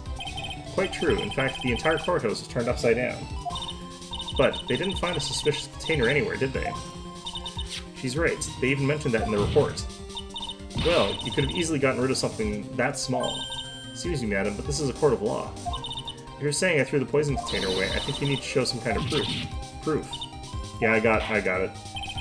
Provide some evidence or I'll have to disallow its line of questioning, Miss Faye. Unless we can come up with some evidence, we're going to lose this lead.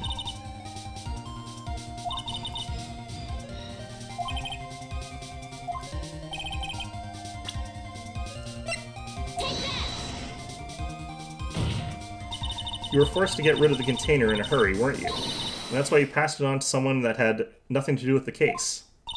Someone that you knew wouldn't be searched. Who is this person? Mr. Phoenix Wright, of course. So the defendant was this witness's accomplice? Of course not. She gave the poison to him, disguised as a present. But what? But that's... that's a charming little necklace. Is this a little bottle? It's really quite cute. So what about it? What does it mean, Miss Faye? The day that the witness met and fell for Mr. Phoenix Wright was 8 months ago. August 27th, the very same day as the poisoning incident. Under the pretense of love, the witness gave my client a present. All for the purpose of hiding the one piece of evidence that would give her away. What? Are you saying there's a deadly poison in there? No, there's no longer any poison in that bottle. However, I'm certain if the crime lab were to analyze it, they would find a trace amount. No! Ah! Order in the court. On behalf of Dolly, I object. Mr. Wright, control yourself. I won't let you bully her like this. Mr. Wright, I thought I told you to stay in your seat. Mr. Wright, why? Why are you going through so much trouble to protect her? Why? But because I'm madly in love with her. Madly in love. I haven't heard anyone say that in a long time. Mr. Wright, have you ever thought about this? Why exactly would a woman like Dahlia Hawthorne want to date you anyway? Well, I guess you must be madly in love with me too. Mr. Wright, please open your eyes. At this point in the trial, I think it should be obvious to everyone. The real reason that Dahlia Hawthorne is dating you is because of that necklace. The only thing she's after is that bottle necklace you love to wear around your neck. What, my necklace? Back there in the waiting room, you said it yourself. Yeah, but she's so shy. Every time I see her, she's always saying the same thing to me. Please give it back now. What a strange girl asking for a present back like that. For Dahlia Hawthorne, that necklace is irrefutable evidence of her crime. That's why she absolutely had to get it back. You're lying. But you never gave it back to her. And to make things worse for her, you insisted on showing it to everyone you met. That's why she... I don't believe you. No, that's a lie. Why? Eek.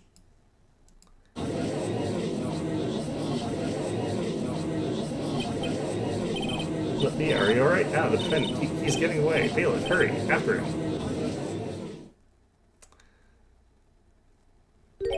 Mia, are you alright?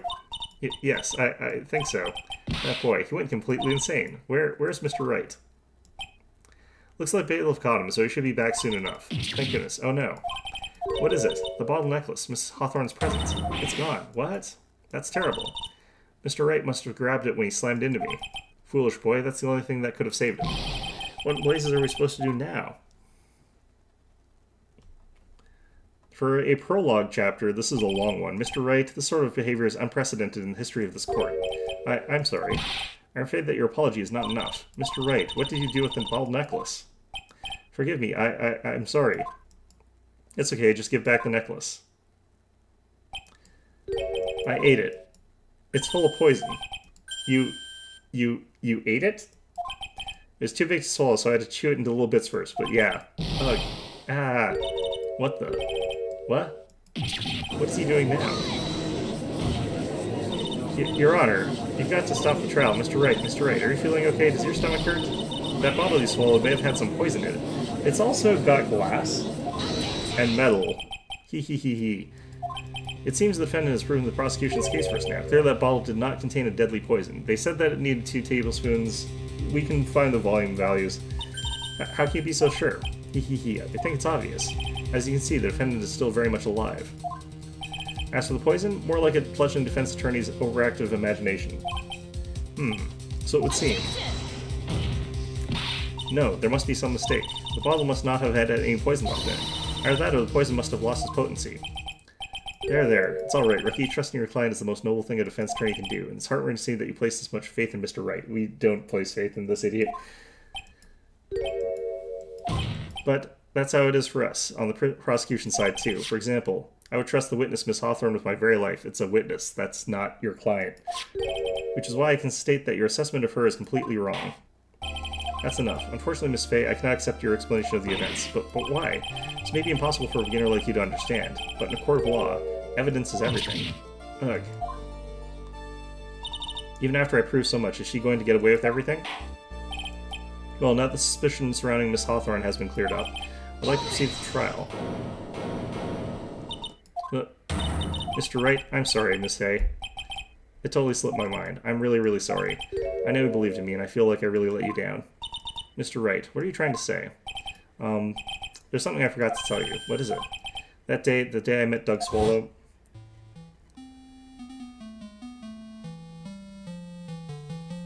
That girl, you shouldn't see her anymore. Hey, it's none of your business. I'm telling you for your sake. If you continue to see her, it's going to be bad news. You're lying. Just listen to me. There's something you need to know about that girl. Yep, let's hear it. Last night, someone stole some poison from our lab. But poison? The same thing happened 8 months ago. A drug sample was stolen. She came to the lab that time, too. It can only have been her. That girl is a thief. Stop it. Don't talk about her like that. I like how the umbrella just disappears. Is it true? Did he really say that? That's ridiculous. There's one more thing. After I pushed him that day, I got word and came back to have a look. And she was there. Dahlia was right there. She was crouched down next to him. She told me not to ever tell anyone about it, but I'm sorry, Dahlia. Your Honor, the defendant is Miss Fay. You tell them. Dahlia didn't do it. She's innocent. So Dahlia stole poison 8 months ago too, huh? If you put that together, then Mr. Wright's testimony, then there's only one possible conclusion.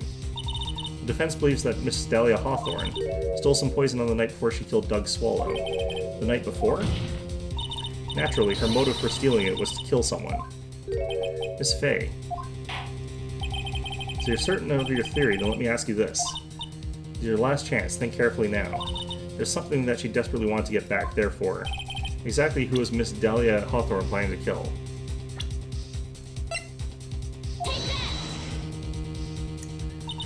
There was one person that was standing squarely in Miss Dahlia Hawthorne's way. And that person was... Mr. Phoenix Wright. Me? That's preposterous. After all, it was Doug Swallow that was murdered. Well, it's true that that's how things worked out, but let's remember Mr. Swallow died of electrocution, and not poison. The person that Miss Hawthorne was planning to poison was, in fact, you, Phoenix Wright. There's no one else that it could be. But how can that be? I thought Mr. Wright and Miss Hawthorne were in love. Poor Mr. Wright, this must be killing him. Hang in there, I'll bring her to justice, I swear it. As I said before, the only thing Miss Hawthorne truly cared about was the one piece of evidence linking her to that incident 8 months ago. That's right, that bottle necklace, that's all she cared about. But even so, why? Why would she go so far as to murder him? 8 months ago, just after the fall of that attorney in the basement cafeteria. Dahlia Hawthorne could think of only one thing. How to get rid of the bottle necklace as quickly as possible. But no, it can't be. It was a pretty good move she made too. The evidence was missing for a long time, but there was just one big problem. While she got to hide the evidence, Mr. Wright refused to return it to her. To him, the tiny little bottle was a treasured treasure. He even showed it to everyone he met.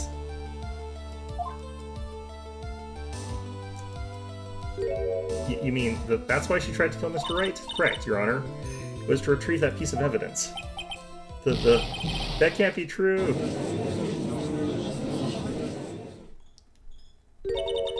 Feeny, what a joke you are.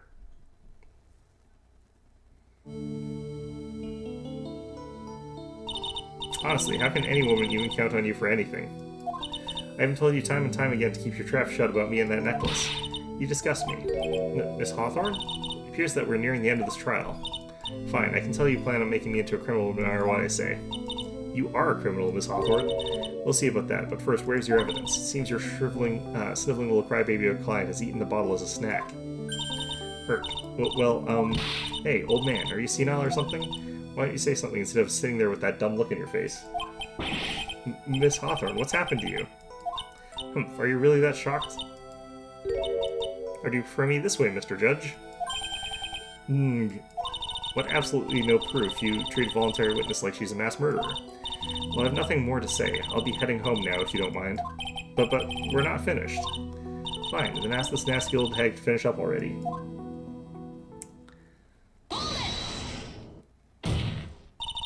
I can't let her get away this time.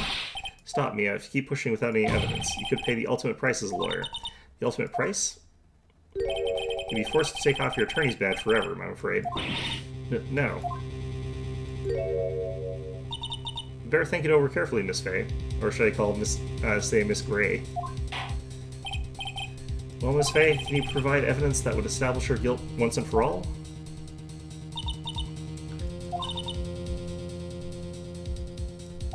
Even so, I'd rather lose my attorney's badge than let her get away with murder.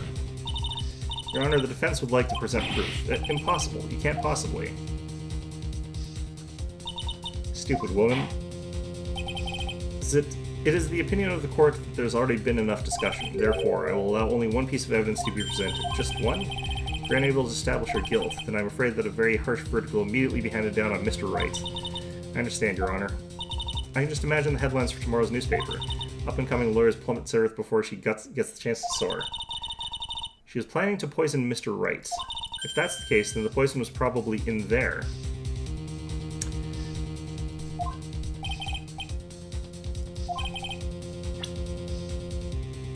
Probably in here is the likely place.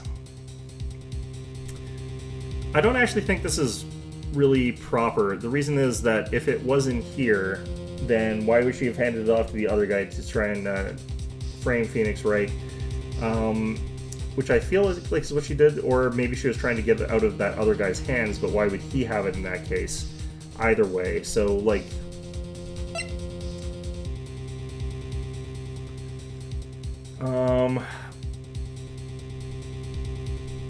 let's go with it, whatever. The evidence that will prove her guilt once and for all. Cold Killer X, Phoenix Wright's beloved cold medicine? Does your rookie defense attorney have a bit of a cold?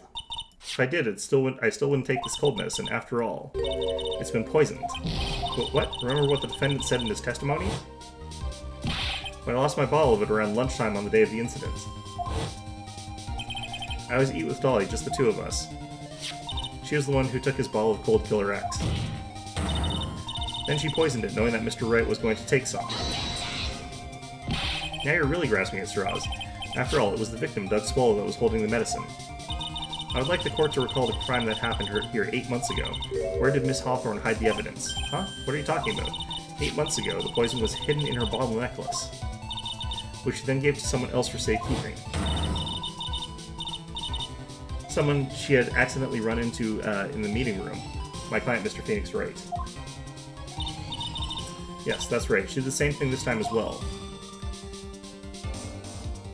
After shoving the victim, Mr. Wright left the scene of the crime. That was when the murderer, Dahlia Hawthorne, appeared. With her, she was carrying the poisoned bottle of Cold Killer X. This, of course, was so she could carry out her plan to murder Mr. Wright. I believe she did testify that she was going to meet with a defendant. Yes, and she heard and saw everything that happened at the scene of the crime, including when the defendant and victim were arguing about it, and they cut electrical cable. That's when she realized, I can't allow Doug Swallow to live. But then why did she not reclaim the bottle? And she used the severed electrical cable to silence him forever. Unfortunately for her, this is when the problem occurred. Mr. Wright, who she thought had left the scene, came back to check on the victim. And on top of that, because of the power outage, some students showed up as well. It's hardly any wonder that she was, as she put it, in a state of panic. I guess that's fair. Recall that she was carrying that bottle of poisoned cold medicine. She must have thought, what if they searched me like they did 8 months ago? 8 months ago? Yeah, I guess that makes sense. I don't know how I wouldn't have had her prints, though. Is she wearing gloves? No, she's not. Yeah, she disposed of the evidence exactly the same way as she did back then. Oh, she's wearing gloves back then, though. She had someone else hold it, in this case, Doug Swallow.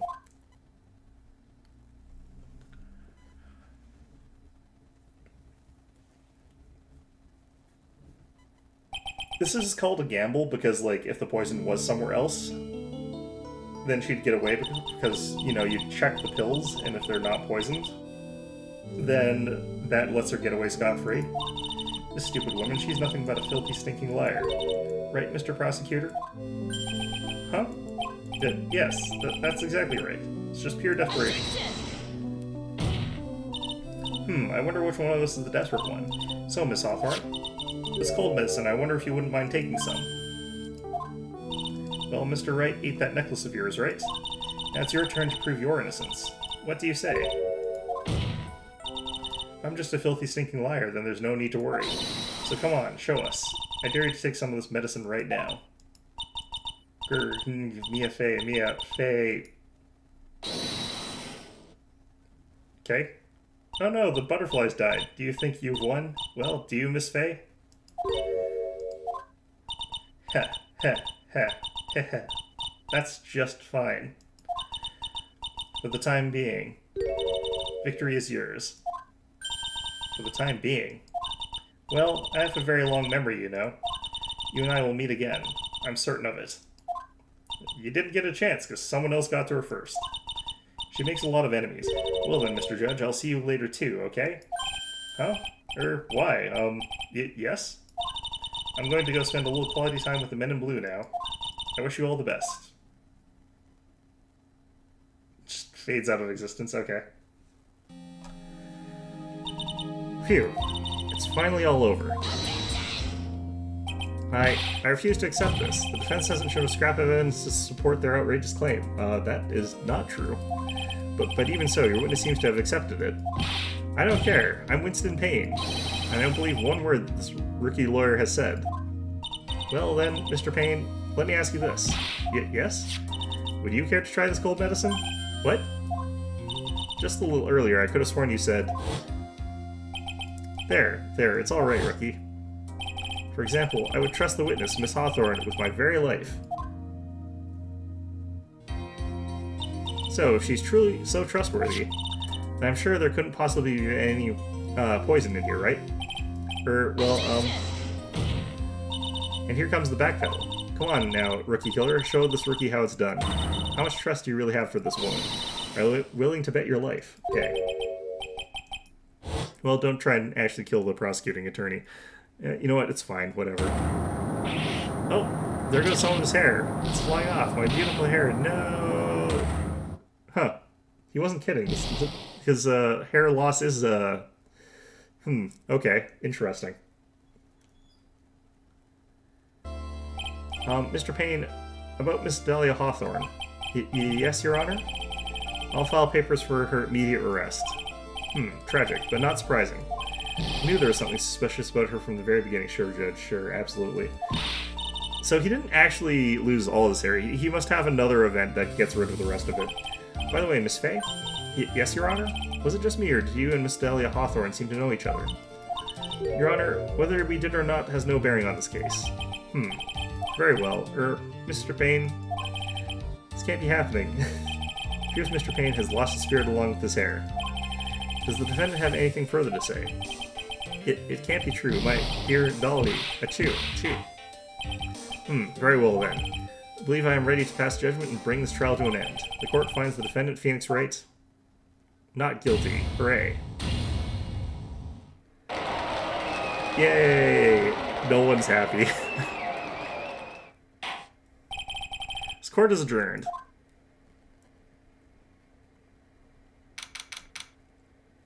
April 11th, 3:16 p.m., District Court, Defendant Lobby Number 3. Nia, you were wonderful in there. Thank you for everything, Mr. Grossberg. During the verdict, I thought my hemorrhoids were going to explode like Mount Vesuvius. You. Mr. Grossberg, do you, maybe think you could stop talking about them? That's rather rude. They are the sort of thing that would, you know, keep you distracted, I feel like. Anyway, this case really made me think. What does it really mean to have a relationship of mutual trust with the client? Perhaps it is we veteran lawyers who have lost sight of this. I don't think you need to have mutual trust with your client if you're a defense attorney. Mr. Wright, congratulations. So, thanks. You know, I was thinking. Go on. The dolly that I saw up there on the witness stand. I don't think that was really her. What? Yeah, the dolly I know could never say those kinds of things and, those kinds of terrible things. Maybe she was like, I don't know, a fake or something. Boy, this poor kid still hasn't got a clue. You need to forget about her, Mr. Wright, for your own sake. Yeah, you're right. That's probably for the best. Also, you need to relax a bit more. Try to grow up a little. But, out of all my friends, everyone says I'm the most grown up. Eek, what kind of company does this guy keep? Mr. Butts for one, but, you know, right now, I'm studying to become a lawyer myself. That's what you keep saying. But I thought you were in the art department. Well, yeah, I am. But there's a friend that I desperately want to help. And if I hurry, then I should still be able to save him in time. I see. Same as Faye. A lawyer is someone who can help people when they are in trouble, right? Mr. Wright, I'm still new to this myself. But I think that's exactly what a lawyer is. Okay, I'm going to do it. I'll study my butt off. I'll become a lawyer for sure. Great. I hope. I hope we see each other again someday. Maybe even in court. I still hate that. I still hate that sweater. Okay. It's been 5 years since I was acquitted of all charges. I became a lawyer like I planned and managed to save my friend. But Mia has passed on to a better place. Maybe? I don't know, she still seems like she's a ghost that sort of shows up and gets stuck in helping you. So, not a better place, just the exact same place. For me, this trial brings up a lot of painful memories. But it also brings up some very precious ones. And memories that I thought would never rise to the surface again. Mia's gone now, but even so, I can hear her in my mind, because you are being haunted by her. Yes, that is a thing that is happening. Phoenix, no matter what, always believe in your client. In a court of law, your greatest weapon is your belief. 5 long years. Something has happened that's made me think back to her words of wisdom. But that is a story for another day. Okay. So literally just all a flashback. Are we going to get contextualization for why we're doing that? Brand new episode has been added. Fantastic.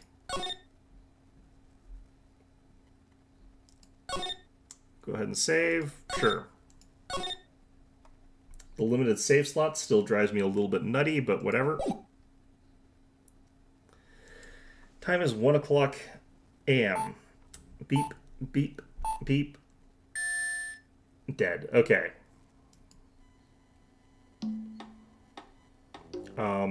Detective, we made it. Phew. What a relief. Glad the jewel is still safe. There's Gumshoe. Ho ho, you said it, pal. I must have been a rock-solid security that scared him off. Would you mind opening the safe just to double-check?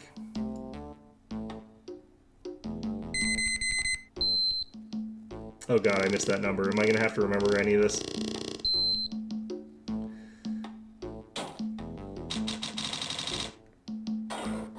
It's probably empty. Masked Damask. Ah, we've been had. Congratulations. Salutations. Out front, guards. Turn on the searchlights. Better luck next time, gentlemen. It's a phantom thief. Fantastic. Gotta love those. Apparently he is ascending. Excuse me, but I'm afraid I must be leaving now.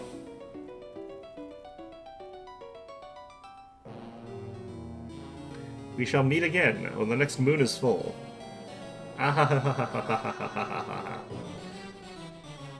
Okay. Sherlock's laughing. Okay. October 11th, 3:24 p.m. Wright and Company Law Offices. Who's the N Company at this point? Because usually you only mention that if it's like other lawyers, and it, like it's mostly psychics that hang out with Phoenix Wright. Well, whatever. Case in point. Hey look, hey Nick, get a load of this. Hey, are you listening to me? You can clean the toilet later. This is important. Sigh, what are you freaking out about now? Hee hee, today will be the last time you talk to me that way. Huh? We're about to hit the big time. Big time? And what do you mean by we? You don't mean you and me are... Ha, don't be silly. I'm talking about me and... Pearly, of course. The other case in point. Hello, welcome back to my office, I guess. Person who can run from one end of Japan to the other on foot with sandals. Hello, it's a pleasure to see you again, Mr. Nick. I forget why they call me Nick. Pearls, you haven't changed a bit. Wait, what are you doing here anyway? Hee, haven't you heard, Mr. Nick? Here, take a look at this. What's this? Some kind of poster?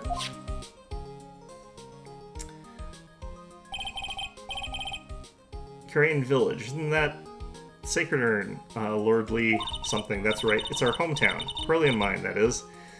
And that's that urn that she pushed over in that last case during that long, complicated murder with that person who was pretending to be someone else. What's this about treasures from the boonies? Ha ha ha, very funny. You can laugh all you want. But you'll be singing another tune tonight. Tonight? What about tonight? The Treasure of Crane exhibit doesn't actually start until next week, but the promoter sent us some special VIP entry passes. That's why I dressed up extra special today. What do you think, Nick? Looks like normal. Heh, same Maya. Different day. This young lady here is Maya Fey. Younger sister of Mia Fey, my friend and mentor. And the person who occasionally haunts us. I first met her 2 years ago. What? I was working on the case surrounding Mia's death, and ever since then... Oh yeah, you met Maya 2 years ago. Okay, that makes sense, yeah. I'm the one who's keeping this law office afloat from behind the scenes. Kinda, sure. Yeah, actually that's just a cover for her true identity. In reality, she's a spirit medium, and a bit of a shady character. Hey, who are you calling shady? You. And this little girl is Pearl Fey, but I usually call her Pearls. She's Maya's cousin and a spirit medium in training herself. I know I'm a bit young, but I want to help in any way I can, Mr. Nick. Psychic powers is what helps most. Use psychic powers, please. Crane Village is the home of the mysterious Crane channeling technique. And Maya here is the daughter of the Crane School of Channeling's master. I know it sounds ridiculous, but it's no joke. I've seen her powers with my own eyes, and the real thing is alright. Earth Nick, how long are you going to make two gorgeous women like us wait? I mean, it's awfully weird to call yourself that, and it's awfully weird to call someone who's like, what, 5 that? Sure, whatever. Yes, Mr. Nick. I can't wait any longer. I want to see the exhibit. Sigh, looks like I don't have a choice here. Might as well head on out. Poster for the Treasures of Crane exhibit. October 11th, 7:18 p.m., Lordly Taylor Main Exhibit Hall. So was the purpose of that prologue that we're about to get, like, almost murdered by somebody? Are they going to poison us? Lordly Taylor, the city's fanciest and most expensive department store. Treasure exhibit, huh? I have to admit, I'm pretty impressed. Treasures of Crane. They look like dioramas. Wow, this is awesome. Yeah, you can make even the cheapest junk look great. It all depends on how you display it. Oh, they even have the dusty old hanging scroll that was in the Fey Manor storeroom. Oh yeah, I remember scribbling on it when I was a little girl. On a family heirloom? Say, Nick, the person in charge of this exhibit is waiting for us in the basement warehouse. Alright. Do I remember that thing back there being part of the murder mystery? I think I do. I guess we should go and say hello.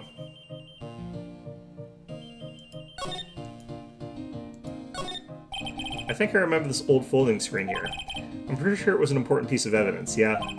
In that murder case that happened in Crane Village, yeah, I remember that. This folding screen is the greatest of all the spirit channeling secrets. The 6-leaf Crane Sacred Writing Folding Screen. If it's so secret, why is it the most prominent thing in the exhibit? Well, at least she's having fun. Okay. A piece of cloth with a ton of finely written characters jammed onto it. Probably a stark knowledge only mediums would know. Let's see. Here's the title in English. 108 Ways to Save Money. I'm pretty sure the number has gone up since the last time I saw it. Yeah, I think it was 101 last time. Well, we're always looking for new ways, you know. Being a medium sounds like a rough way of life. Just a bunch of old urns. Are these really treasures too? Of course they are. This is a treasure exhibit, isn't it? Well, yeah, I guess so. So all it takes to be a treasure is age? No wonder nobody likes museums. I mean, age provides cultural significance in itself. Oh, Mystic Maya, look. I can't believe it. Ah, it's so cute. It's a little diorama. It is a diorama. Yeah, look at that. But somehow, it seems to reek of dreariness. Oh, Mystic Maya, it's your house. It even says Fey Manor on it. Yikes, you're right. I kind of want to add the famous in front of it. Don't do it, Maya. They might get mad.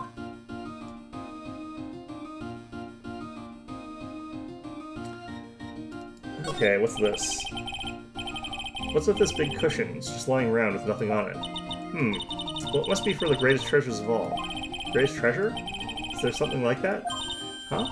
Why, of course there is. Right, Pearly? Oh, yeah, of course. Yeah, I'll bet it would really take your breath away. So they're saying that they're going to add something to that later? Okay, fair enough, I guess. This is a very expensive looking place that has got this interesting seam coming down the ceiling there. I wonder what that's for. Okay, move. October 11th, Lordly Taylor, Basement Warehouse. Yep, this is a basement warehouse, alright. This place is scary. I feel like a monster could jump out at any time. Let's see here.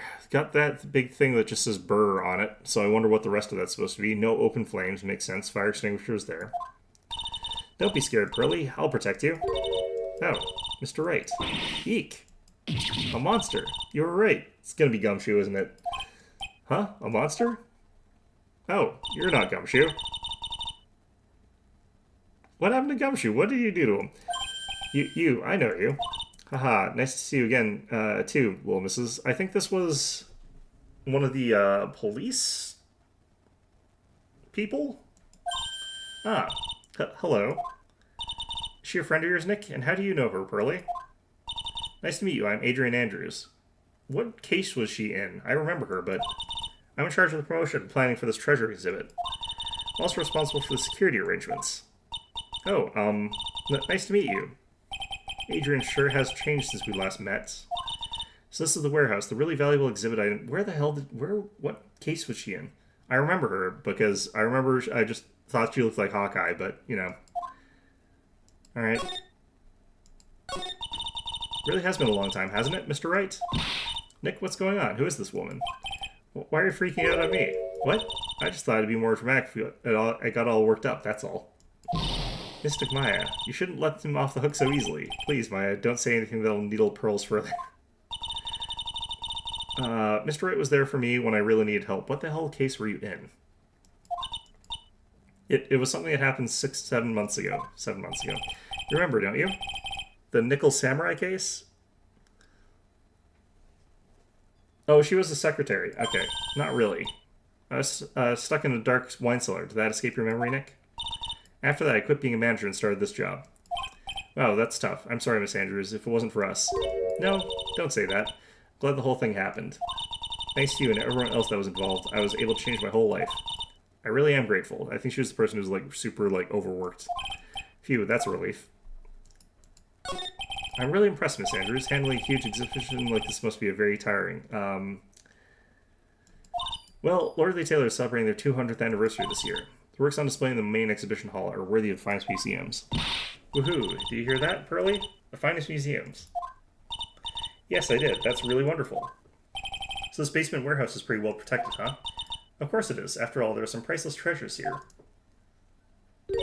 Security guards are all very highly trained as well. That sounds good. So what is with that face she's making?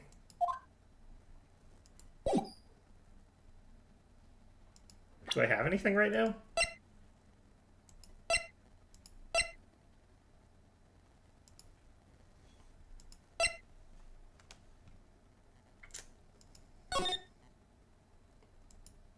It has me. Oh god. Okay. Well, they sure do like their legacy stuff in this series.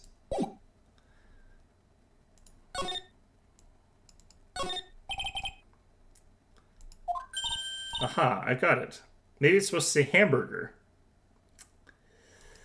Could be. Why would anyone write hamburger that big? McDonald's? Like, maybe for the World Hamburger Festival or something? I kind of doubt it. Aha. I got it. Maybe it says spaghetti. What? Why are you talking about food? Oh, wait, that's normal for you.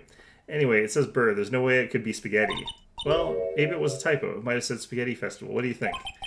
Okay to me. Besides, spaghetti is the only thing more tangled than your reasoning. No, I think her reasoning's more tangled than the spaghetti. Security camera. It's trained on a warehouse door. Set to take pictures of anyone that enters or exits the door. An ounce of prevention is worth a pound of cure, they say. That is true. I've kind of forgotten why we're down here. This computer, it looks like it's hooked up to the security camera above. And that means what? The camera's set up to take a photo of anyone that goes in or out of the storeroom. Then the data from the camera gets uploaded to this computer here, that's what. I see. That's some pretty high-tech stuff. It's also very poorly positioned if that's the case, because someone could just walk in, delete themselves, and then, like, you know, destroy the camera, leave.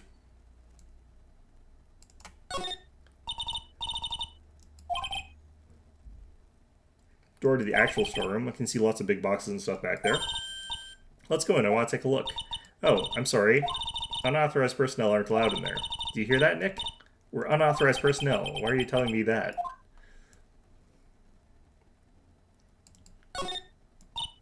A ladder. That's a step ladder. So what's the difference?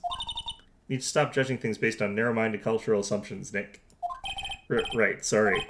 Why do I feel like we've had this exact same conversation before somewhere? I think we have, but, you know. Okay,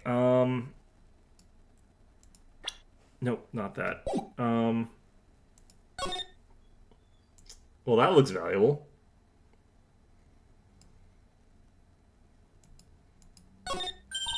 Mystic Maya, take a look next to the door. That's Mystic Ami, right? Yes, that's the statue of the woman who invented the Korean channeling technique, Amy Faye. I forgot, I should pronounce all these as though they're English names.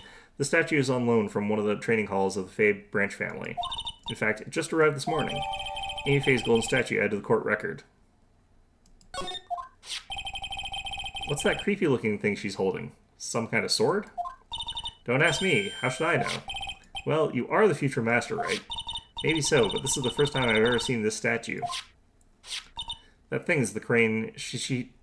Okay, so just ignore what I just said. Shichishito. It's a ceremonial sword. It's not a real weapon, so the blade isn't sharp. Ah, phooey, I wanted to cut something. Disturbing. What are you eyeing me for? Oh, look, it's already 8 o'clock. Have you all eaten yet? Well, actually, I've already made a reservation at the restaurant on the 12th floor. Why don't we all dine together? Oh, I like the sound of that. Dine, it sounds so fancy. I'll have the kids' lunch.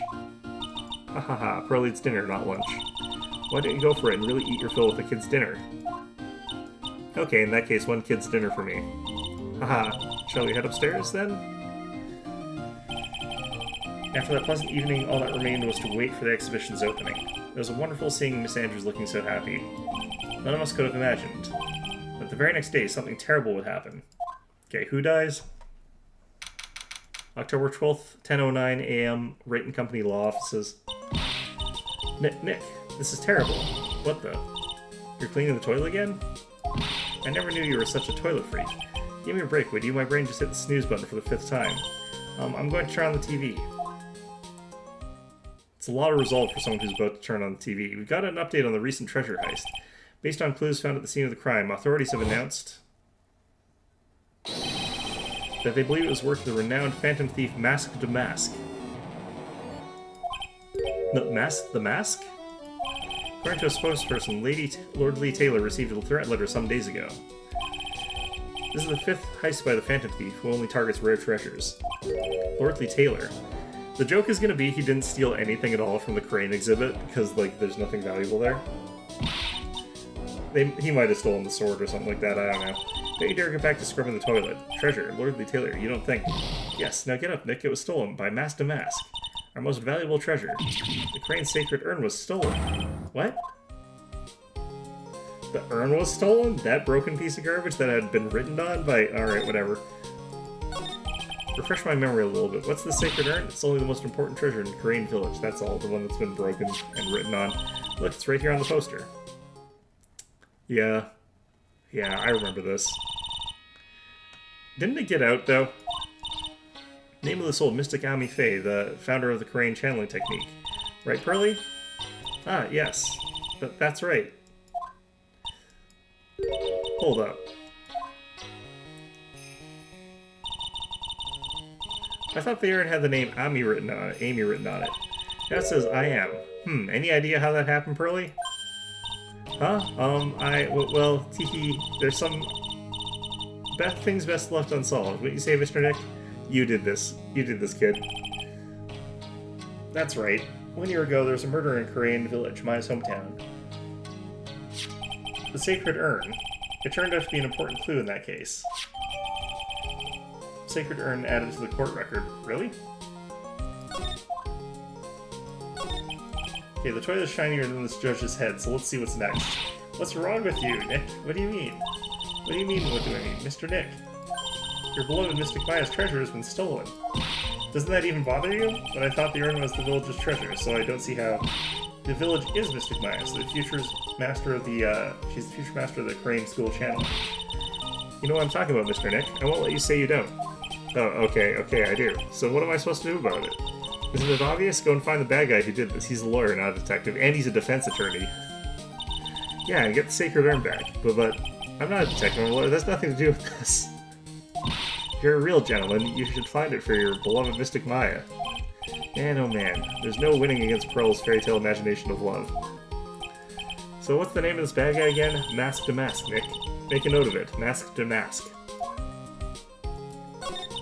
Ah, it was terrible. I was arrested and everything. Yeah. This is just summary. I do remember this case somewhat. Killed during one of Maya's spirit channelings? Not really, but, you know. And this urn wound up being the key piece of evidence that proved her innocence. Mr. Nick? Do you mind not telling Mr. Maya about that? You promised, remember? You said you wouldn't tell anyone I broke the urn. Fine. Oh yeah, that's right. Now I remember it. This urn used to say Amy on it. Until Pearls accidentally broke it into a million pieces. She tried to secretly fix it. Let's just say it didn't work out so well. Sorry, I'm not so good at arts and crafts. Spelling either. Anyway, this is how her gluing project turned out. She put the pieces together wrong, and now instead of Amy, it says I am. I think it started raining outside. I can't believe no one's noticed this until now, a whole year later. I can't believe it myself. Fantastic. Okay. Charlie, a quite decorative plant. When she was alive, Mia really loved it. She even went so far as to make it our mascot. Depressing. Must be nice to be a plant, being able to just sit in the sun and photosynthesize. Hey Nick, no time for daydreaming. That's right, Mr. Nick, no time for daydreaming. Oh man, until I find that urn, they're not going to give me a second apiece. There's a giant building just outside the window.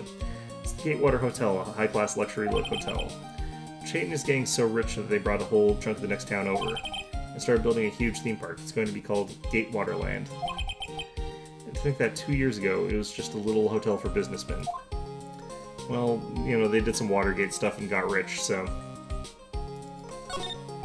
Old movie poster. Apparently, this was the first movie that made Mia cry when she saw it, a long time ago. Maya watched it recently, said she cried all night too. Which, I guess, is why it's back up on the wall. I'll have to check it out one of these days. It's my desk. I don't get used to use it much, so the dust bunnies are starting to mount their assault. Maybe I should wipe them out with a few well-placed swipes of my cleaning rag. Hey Nick, are you trying to make me upset? Yeah, Mr. Nick. If you're worried about the cleaning, please leave it up to me. At least Pearls is good at cleaning, so I guess I'd better go find that urn. Difficult-looking legal books stand in a formidable row. They mock me. Actually, I've neglected them for so long that they're covered in layers of dust. Maybe I should actually try reading them once in a while. Hey Nick, this is no time for reading. Yes, Mr. Nick, you can always read later. I guess I won't be getting any peace and quiet to even read until I find that urn. Okay? Let's see here.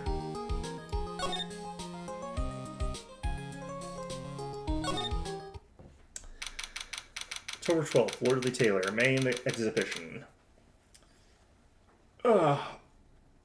This rain kind of throws a kink in things, because I am going to have to, like, go and get dinner at some point, and I want to go get some pickup stuff. But I'm kind of wondering if it's going to be, like, raining really badly, am I going to want to actually do that? But, oh well. Right, let's see if we can find some clues that might lead us to the bad guy. But it doesn't look like anything's been disturbed. Yeah, it looks pretty much the same as it did last night. Bad guy, huh? Hey, can't poke around here, pal. Please wait a minute. That voice. Oh no, not him again. Now it's Gumshoe. It's you. Am I the one who's saying not again? Why is it that every time something bad happens, you always show up, pal? I should be asking you that, aren't there any other detectives? No, I should be asking you that. What are you doing hanging around here? Hey, I asked you first. Why are you here Alright, we got it. Why don't you two kiss and make up already? You'd like that, wouldn't you? Hello. It's been a long time, Mr. Scruffy Detective. Oh, it's you, little missy. Actually, my name is Gumshoe, Detective Dick Gumshoe. Now's a good chance for you to try and remember it, right. And if it's too long for you, you can just call him Dick. Okay, it's good to see you again, Mr. Detective Dick. Yeah. Good to see you again, too, I guess. Could also call him Richard, I guess, I don't know. How's it going there, Detective? What happened? Mr. Detective Nick, can you tell us about what happened? Oh, you're trying to remember my name. Atta girl. It's Gumshoe, okay? Anyway, thief stole something called the Sacred Urn. I know about that. Oh. But, well, the criminal's name is Master Mask. I know about that, too. Detective, can't you tell us something other than that? But, well, I guess I sort of kind of owe you guys, in a way. The crime occurred last night at around 1:30 in the morning. How exactly do you know that? We got an emergency phone call from a guard at the scene of the crime, pal. He said, the urn was just stolen. The scene of the crime? You mean here, right? Wrong. That urn was being kept under careful guard in the basement warehouse. Basement warehouse, huh? So who was guarding the basement warehouse? That guy. It's all his fault that the thief got away, pal. He solves one case and gets a swollen head thinking that he's an ace detective. There's another detective? Ace detective? Hey, Detective Gumshoe, about this Master Mask. Is he famous? What? You're joking, right, Nick? Master Mask is the hottest thing since sliced bread. Isn't sliced bread cold? Sometimes he appears as a museum guard. Sometimes he appears as a big brown bear known to surprise unsuspecting What? But underneath those disguises is the true Master Mask. So he's some kind of master of disguise, huh? And he only goes after the finest works of art, pal. Last night was his 5th heist. If Lordly Taylor had only cooperated, I could have caught him this time. What? Then you knew he was planning on stealing the Sacred Urn? Of course I did. The guy always sends his calling card before he steals something. Calling card, huh? They mentioned that on TV. So why do you call him an ace detective anyway? That's what he calls himself, pal. I didn't make it up. So, what's he like? Well, like I told you, Master Mask has made 5 heists so far. On 4th heist, Mr. Ace Detective managed to get the stolen treasure back. Wow, that is impressive. All by himself? Yeah, I gotta admit, pal, maybe he really is as good as he says. Every time the thief sends one of his calling cards, we send our men on a stakeout. But none of us has ever gotten so much as a glimpse of the guy. But Mr. Ace Detective was able to retrieve the stolen treasure from the thief. Anyway, he's at the scene of the crime right now looking for clues. So he's down in the basement warehouse, huh? He's probably the Phantom Thief or something like that. So what's this calling card? Here it is. But don't show it to anyone. It's top secret, okay, pal? What's this mark on the front? That's Master Mask's signature emblem, pal. Could say it's his mark. All of his calling cards have got it on them. They didn't mention that on the newsflash. We're withholding that detail from the public for operational reasons. The only way we can tell if a calling card is real or not is by this emblem. Calling card is added to the court record, so this stops like copycats from making the exact same thing and then sending it and making it seem like you had blah blah blah. So that makes sense. That makes sense. When you get famous, there are always imitators. If you work a little harder, maybe you can have your own copycat someday. Man, there are so many copycat Phoenix Wright games out there. Thanks, I guess. Okay.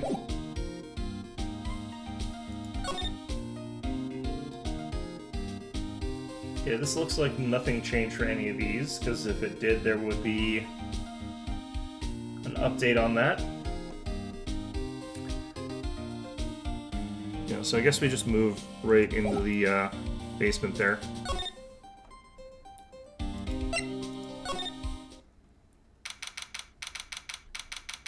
So we'll get to meet this other detective fellow that there finally is. No matter times how we come here, this place always gives me the chills. That's probably because it's air-conditioned to protect the air pieces, you know? Welcome to my private little banquet of chaos. Huh? What the heck does that mean? Oh, it's this guy. I'm afraid I have very little to offer, but please, make yourself at home. Wait, do I know this guy? I feel like I know this guy. Who are you anyway? Shh, silence. Now I see. It's all become clear. What do you see? Zavari. The truth has once again been elegantly revealed to me. A lawyer and a spirit medium, neither very advanced at their trade. Am I wrong? Yikes, that's scary. How'd you know that? How, you say? The universal skeptic would say that how is nothing but a question of why. I'm a traveler of both time and space and a swimmer of dreams. What is he talking about? I can't make heads or tails of it. Without further ado, let me fulfill what should be the first duty of any gentleman, and introduce myself. My name is Atme, Luke Atme. Ace Detective. I don't think I have met this guy. Oh, hi. Don't let him intimidate you, Nick. Stand up and show him what you're made of. The name's Wright, Phoenix Wright, Ace Attorney. I'm Maya Fey, Ace Spirit Medium. And I'm, Pearl Fey. I'm Mystic Maya's cousin and, Spirit Medium Ace Apprentice. Excellent. Well then, shall we begin our little game? Game? Why does the phrase "one short of a baker's dozen" come to mind with this guy? Honestly, that's not a saying I've ever heard before, but I understand what they mean.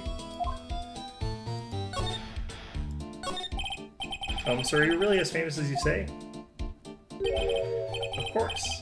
For a lawyer, you have a rather shocking lack of knowledge about the world. I have no idea anyone who's left in the city that had not heard of me. Look at me. I'm Master Mask's arch-enemy, the ace detective Luke Atme. Look at me. Okay. Okay. There are two mighty figures which loom large over this grand city. One embodies the nefarious forces of darkness, the other the angelic cherubs of light. Okay. Boy, now I'm really lost. What is he saying, Nick? I've been personally on heels with this villain since his first crime. After learning this criminal's patterns, I thwarted his very latest loathsome larceny. Okay. I even returned the target of his tyranny, the portrait of Magina, to the crime scene. And I did it all by myself. I took it back from mask to mask. My brawny mind and my brilliant muscles. Yeah, they mentioned it on the news, in the Great People Around Town segment. It said that the museum gave you an incredible jewel as a reward. What? Well, compared to the treasure that I retrieved for them, it's not much. So, in the end, the only thing that makes you great is your own self-praise.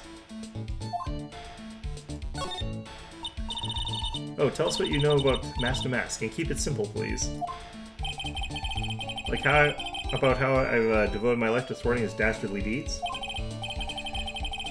Last night, here in the bowels of the store, we were locked in a most glorious battle. I see. Huh? Hang on a second. You were here last night? Here, in Lordly Taylor? Naturally. Wherever Mask to Mask goes, you'll find Atme laying his elegant traps. Elegant traps? More like Damask out-eleganced you and made a beautiful getaway. But this time I allowed him to escape with the illusion of victory. I wonder if I should ask him about what happened last night in more detail. Can you tell us exactly what happened here last night? But of course, after all, I always say there should be no secrets between aces. Flattery will get you nowhere, Pinocchio. I first received the request for my services 20 days ago, and it was 10 days ago that we received Mask to Mask's calling card. Huh? You were hired before the calling card even arrived? Yes, you see, the person who hired me is quite rigorous and thorough. That's Adrian for you. Mere 10 days after hiring me, her worst premonitions were realized. A calling card arrived, right? Yes, so ace detective that I am, I set a trap for the thief right in the warehouse, and waited for him, alone. Alone, but why? Why didn't you go to the police for help? Ridiculous. Why would I seek help from such a singularly useless group of nincompoops? You've got a lot of nerve. After all, it was you that let Damask get away. I always operate alone and concealed, out of the sight of others. Concealed? Precisely. Even the guards on duty here were unaware of my presence. To fool your enemies, first you must fool your friends. It's my own original proverb. Okay. Anyways, back to what happened last night. As I was saying, I hid here in the warehouse and waited for the thief to arrive. I get the feeling that was stolen from, like, Sun Tzu or some bullshit. But I swear to you, not a solitary soul came through that entrance. He probably is the thief. Nevertheless, the sacred urn disappeared. But that's impossible. How could it just disappear? How, you ask? Don't be ridiculous, Sir Lawyer. If I knew the answer to that question, I wouldn't be here. For someone who seriously messed up his own stakeout, he's rather full of himself. So you're saying that even though no one came through the door last night, our precious urn still somehow vanished from under your nose? That's just not possible. He's got a vast nose.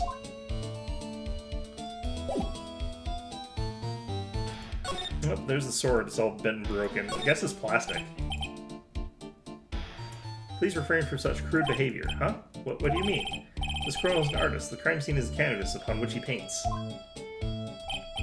Only I, Ace Detective Atme, have an eye which is educated enough to read the signs. Can you translate that for me, Nick? You pretty much said don't touch anything, amateurs.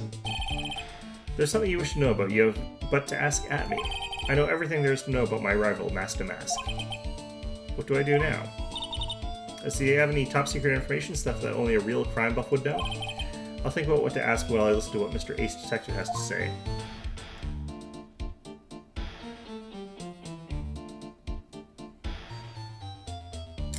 Okay.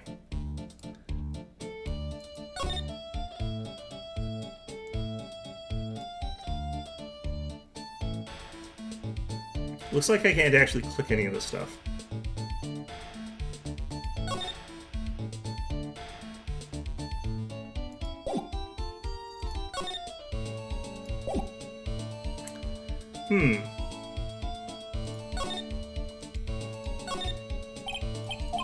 Yeah, I can't look at any of this stuff here.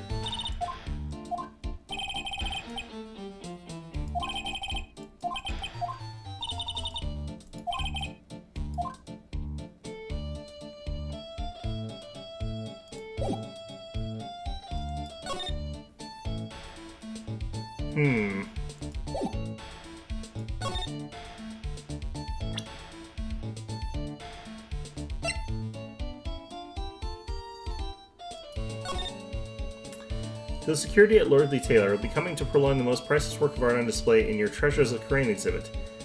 Take good care of the bespeckled urn, won't you? Yours truly, Mask to Mask.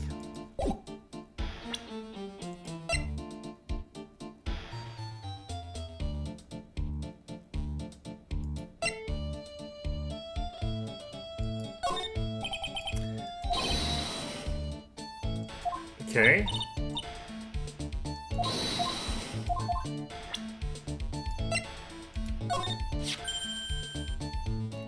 Okay.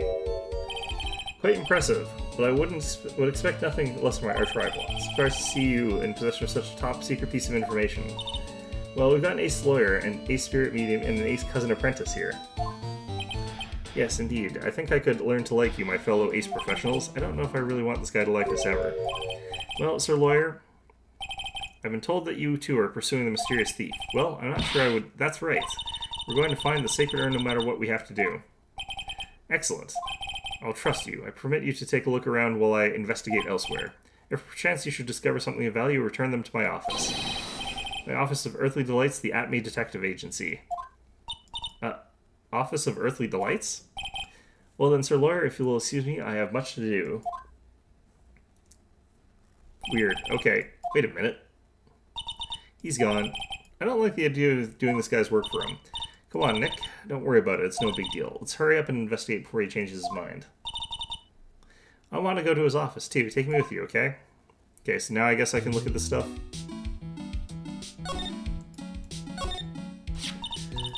This is awesome. What did Miss Andrews say it was called again? Shichishito. It's literally 7-branch sword in Japanese. Or so says Miss Andrews. Whoa, it's pretty heavy. One hit 7 times. The fun. Pretty catchy, huh? I bet it'd sell like hotcakes. I'm only seeing... I guess the middle one? Okay. There's something about it that bothers me. Wow, you're really firing on all cylinders today, Pearly. This sword. Wasn't Mystic Amy holding it last night? Ah. And another thing, the sword wasn't bent last night like it is now. You're right. Awesome, Pearly. I wouldn't expect any less from my little ace apprentice. The sword is bent, so that must mean... last night, someone used it somehow. Aha, I just thought of something. Maybe Detective Atme smashed Master Mask with it. Like this. Youch! What the heck?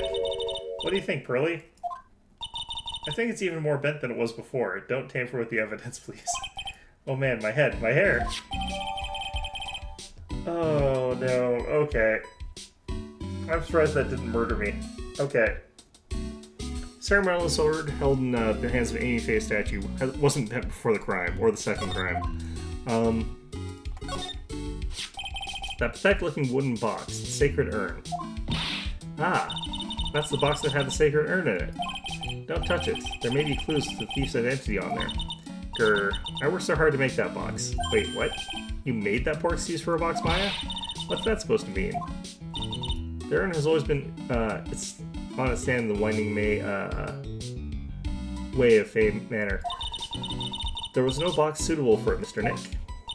And I was so proud of it, sniffle sniffle. Poor Maya. Maybe it would have been better if Master Mask had taken the box too.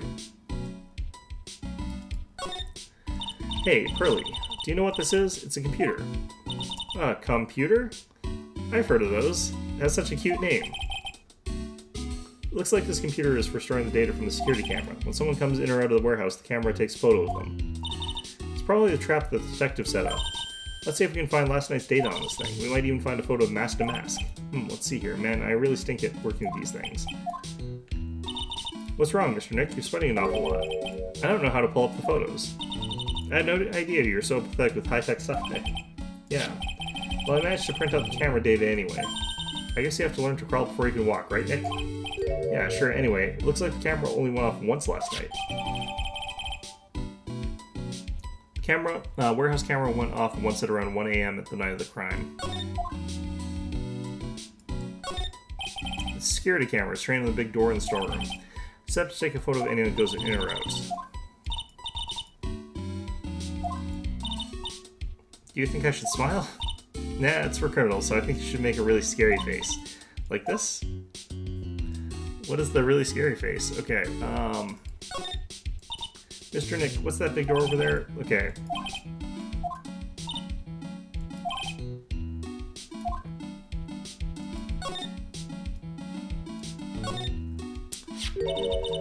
Look what you did, Nick. You spilled paint over here. I didn't do that. Well, it wasn't here last night. I would have noticed the color this outrageous. This paint has already dried up. Well then, you should have cleaned it up before it dried, Nick. Paint doesn't dry that fast. Besides, I told you it wasn't me.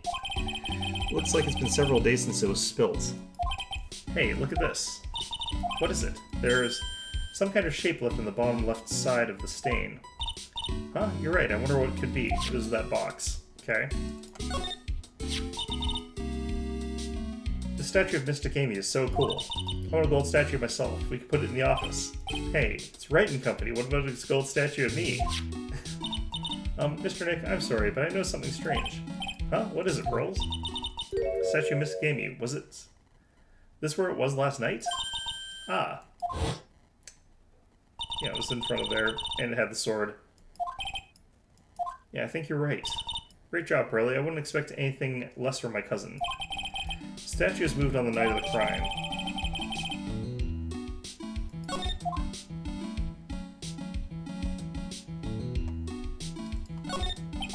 It says Organi. No, it doesn't, Nick. It says organized. You just can't see the last two letters. Yeah, well, I guess no one else could read it either. Yeah, you must feel right at home, huh? Okay. What are we doing here? So this was used to cover up this stuff here. The thing got taken.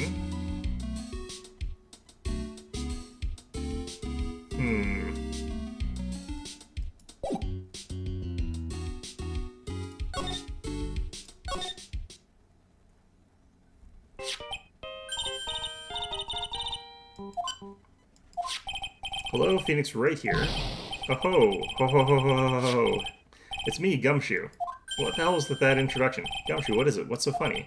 I'll tell you what's so funny, pal. I finally beat him. I beat Mr. Ace Detective. I took him around back and I laid into him. Finally, this underdog is the alpha dog today. That stuck-up detective's met his match. Yep, I finally caught him. Lock, stock, and barrel. There's no escape for him. You caught him? Are you saying... You captured Mask to Mask? Bingo. Well, actually, he surrendered, but I still got him. Mask to Mask surrendered? That's great. So we can go, so when can we come and pick up the Sacred Urn? Well, you see, I was gonna tell you. What? Something wrong? Do you think you can swing by the detention center sometime? The detention center? He wants to talk to you. Mask to Mask, that is. What? He wants to talk to Nick? I'll be waiting for you, pal, so get over here soon. Beep. The detention center, huh? Okay,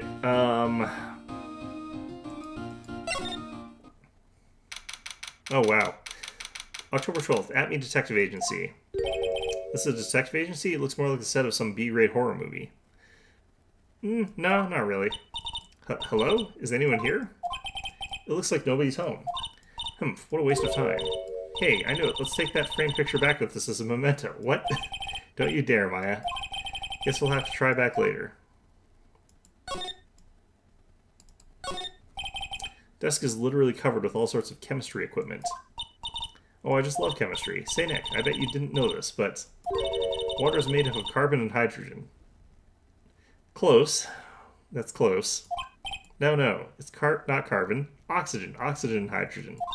Oh, well, there are always alternative theories, I guess. If by alternative theories you mean the ones you make up inside that head of yours. Okay, interesting. That's one impressive bookshelf filled with some very impressive books. My Life as an Ace Detective, unabridged edition by Luke Atme, Ace Detective. Hey, he's even got one of those ships in a bottle thingies. Ah, would you look at that? There's a little Luke Atme doll at the helm. How cute. There's a microscope. Glass slides have different names in them. This one says Atme virus. This guy's just dying to make a name of himself, huh? It's getting kind of irritating, actually. What a creepy painting. It's like he's looking right at me. Maybe we should put up a big portrait of you in the office, Nick. I can even paint it for you. Maybe you can pose while cleaning the toilet. I think I'd prefer something a bit more dignified.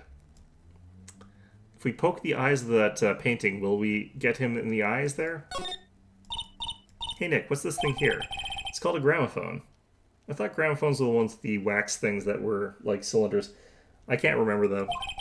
In the old days, people used to listen to use them to listen to music. You can't be serious. I think it's probably for purifying the air or something. I'll bet you 50 cents. Come on, what do you say? Forget it. You never pay up when you lose.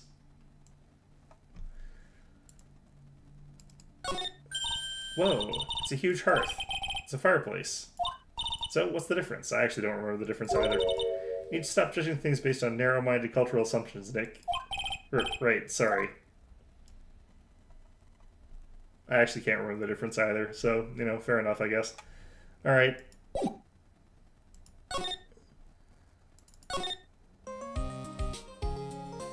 How do I get to where I'm trying to go here?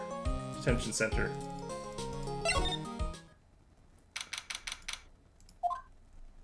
Hey pal, welcome to the detention center. You're sure in a happy mood, aren't you? Yep. Okay, right, but, so where's the Sacred Urn? Oh, sorry about that, pal. I guess I didn't really think about it before. But you're the victim. In this case. Huh? Well, I guess I'd let you guys hear the story straight from the horse's mouth. The urn was smashed into a whole bunch of pieces and re-scrambled like they glued it together shoddily like a toddler.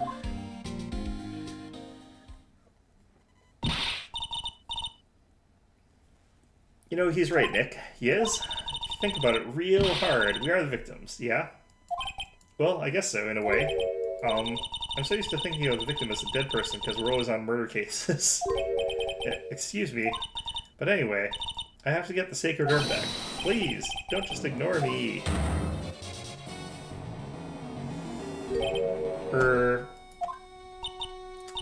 What a guy. What a character. I'm mask to mask. Oh, okay.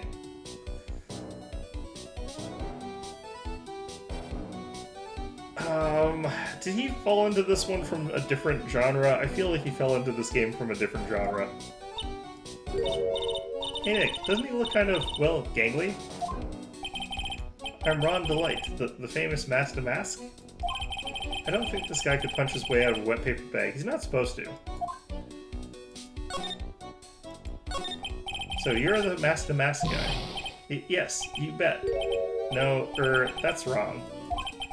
You see, it's complicated. Sort of yes, and sort of no. If you know what I mean. No, I don't know what you mean. What's wrong? Well, when I say wrong, what I really mean to say is that's not right, per se. You see, it's not spelled mask to mask. It's actually mask to mask. With the masking tape over it, okay. What's with this guy? Well, he's a timid little weakling, we know that much. Don't do that. Don't look at me like that, I don't need your pity. And a major crybaby, too. So, why did you give yourself up? Well, you see, it's because, well, I know why. It's because you stole such a priceless treasure. Now you're overwhelmed with guilt. Am I right? Priceless treasure? That broken old urn? I have a little favor to ask. Yes? What is it? Could you go and talk to Desi?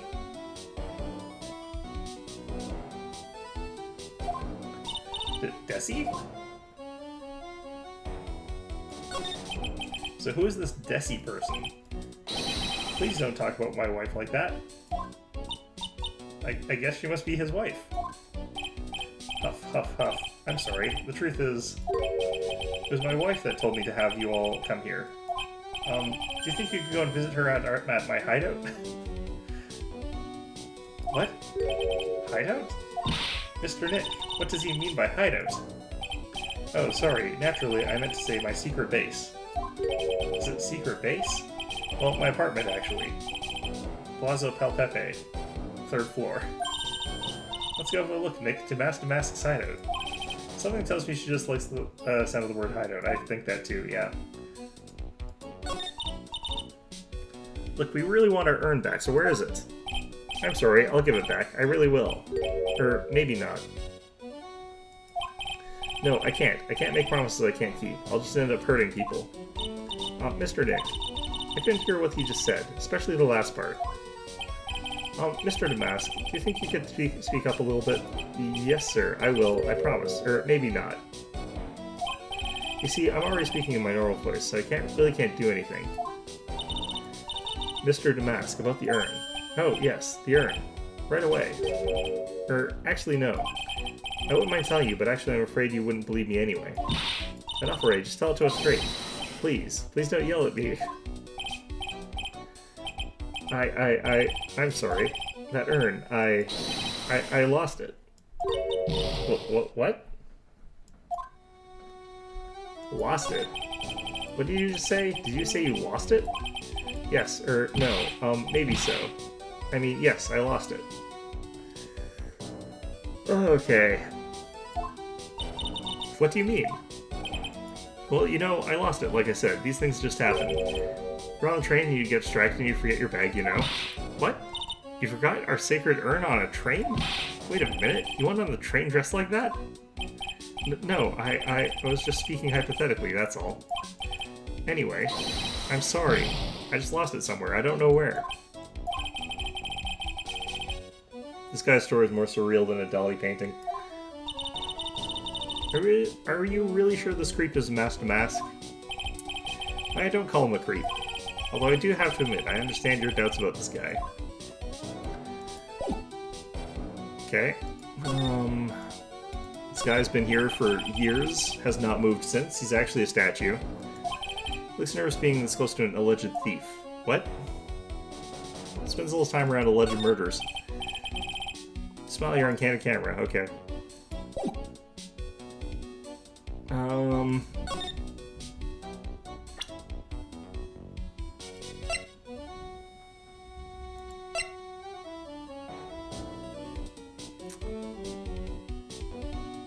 I feel like it would actually kind of be a bad idea to present him with that right now, but right now we don't actually know if he actually is Mask to Mask, so...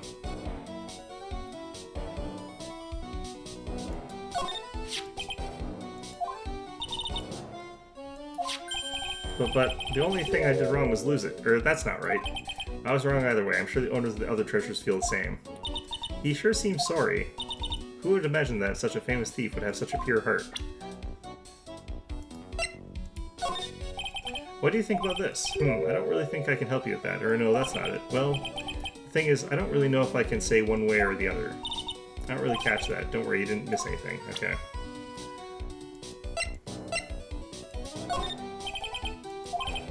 Oh, that doesn't do that. Okay. I don't know how to actually activate that. I don't remember. Okay, I guess for now, let's just go ahead and head on out.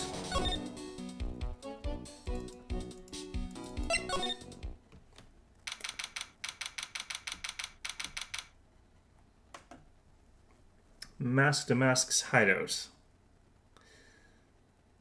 Okay.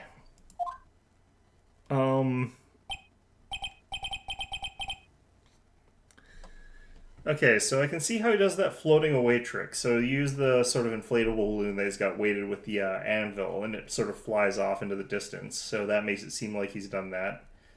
Bunch of different disguise things here.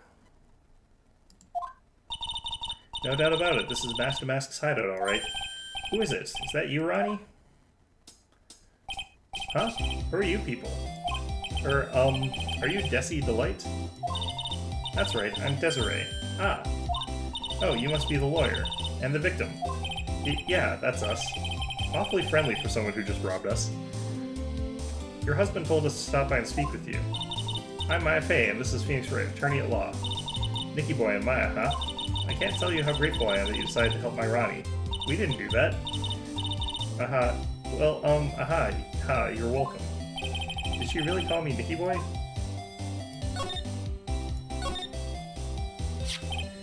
About your husband. Hee, isn't he the cutest? A bit weak sometimes, though. Yeah, sure.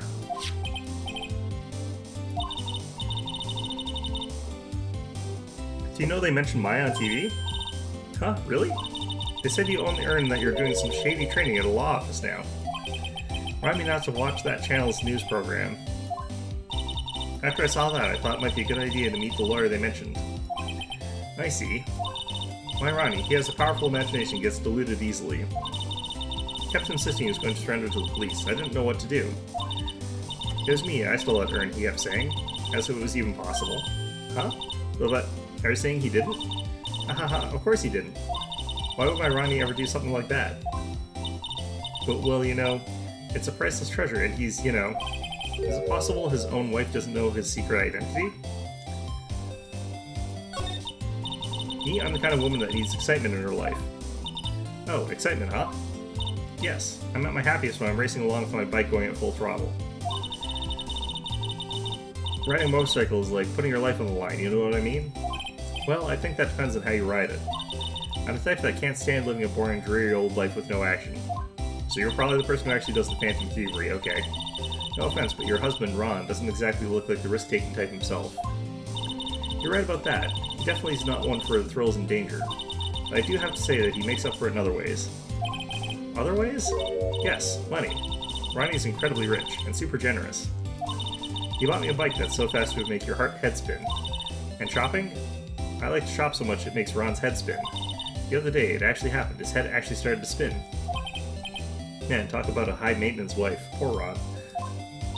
So where does Mr. Delight get all his money from? Ronnie's a security guard. They put their lives on the line, right? So they get paid tons of money in return. Tons of it. He's a security guard? I think it's my turn for my head to spin. Can you tell us about what happened last night? What time did the incident take place again? What time was it again, Maya? Well, according to Detective Gumshoe, it was around 1:30 in the morning. Ah, last night was horrible. I got pulled over. Oh, pulled over? Yes, I always do my best flying at night. Flying? You're talking about your motorcycle, right? Yes, anyways, last night I got pulled over by a policeman. Can't believe he caught up to me. It was a great chase, let me tell you. When he finally caught me, the poor man was as white as a sheet. was about 3 in the morning when I finally got home. Sounds like she's got an airtight alibi. Well, what about Mr. Delight? I don't really know. We weren't together at the time of the night. But when I got home, he was already fast asleep. So basically, he's got no alibi.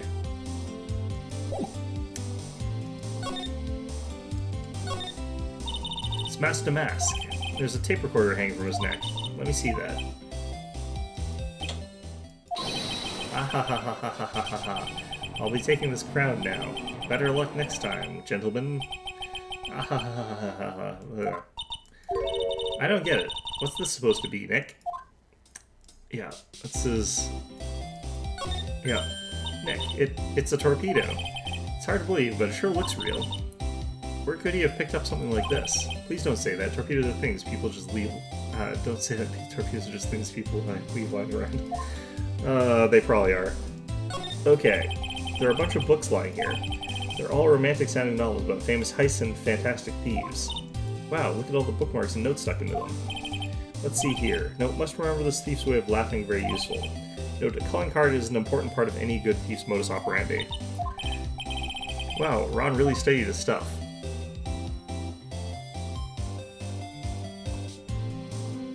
Okay. It's a bunch of cheap costume pieces arranged inside a nice frame. Look, Nick, it's a fake beard. There's also a mask made out of cardboard. Here, Nick, try on this fake beard. Come on, try it on. Hey, cut it out. Now put on the mask. It's Phoenix the Mask. Let's borrow it for a while. No way, I'm not stealing from a thief. I have enough bad karma as it is. That's so cute. It's called a hot air balloon, you know? Okay, so he definitely does do the logo because he knows about it, so... Wow, there's no fooling you. I want to make my own balloon now. I'll even let you ride in it, Nick. Emblem on the balloon, that's proof enough that Ron Delight really is Mask to Mask. Better not tell Maya, she gets kind of scary when it comes to celebrities. There's a whole bunch of stuff piled up over here. Duck and cover, it's a missile. Do you know where there's dynamite missiles? Yeah, kinda. They're not heavy enough to be real. Oh wait, they're just really well-made toys. What are these rolls of paper stuck in the trash can? Theft of the Mazarin Stone, the Great Albatross Strategy. Theft of the Immortal Goddess Statue, the Great Knuckle Bomber Strategy. Do the police even investigate this place? I doubt it. Hey, Nick, look on top of the chair. Looks like an envelope and a letter. Well, don't just stand there. Come on, let's read it. Maya, you know we shouldn't do that. What are you talking about? That letter could be an important clue. No way. You can't just read go reading a private letter because you feel like it. It's not just because I feel like it. It really could be important. If I was sure it was a clue, I guess I wouldn't mind. I'll come back to that later then, I guess. Okay, so this really is everything, I think. Oh, no, this thing looks vaguely familiar. Oh, I know, it's a fishbowl. One upside down one, anyway. I think it's a helmet, an alien helmet. And that looks like a tape recorder or something next to it. I think it's a transceiver, an alien transceiver.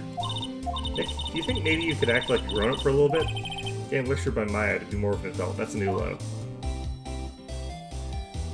Yeah, I think that, that crazy security guard lady was wearing that as a costume at that, and then she kept pointing her laser gun at us and going pew pew pew. Well...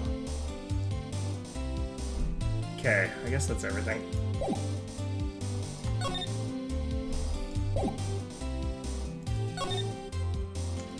Back to the detention center, I guess. Nope, nothing new here.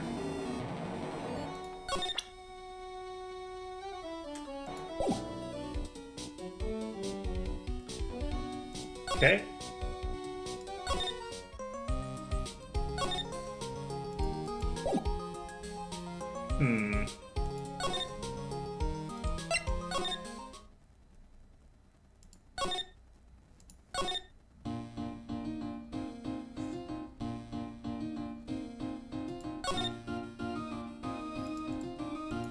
How the move works in this game has always bothered me. Okay. What am I missing here?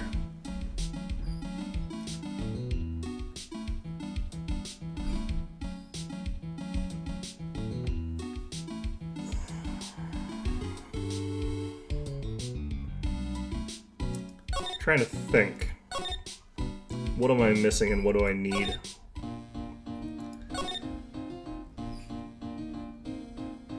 I probably have to show somebody something.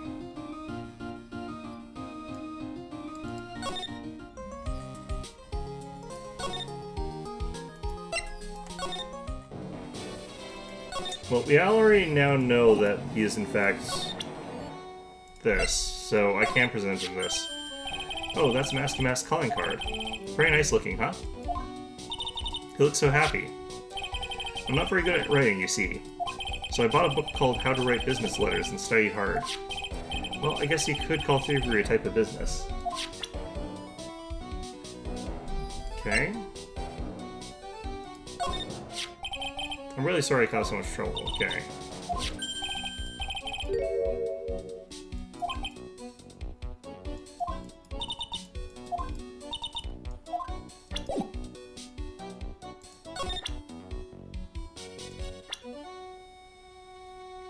Oh, that was weird. Okay. Trying to see here, and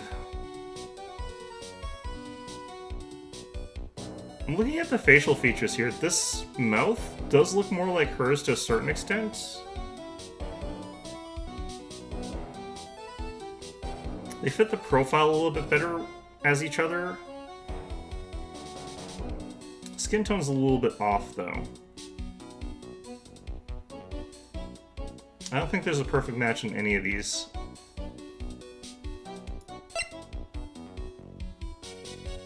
Why are you here?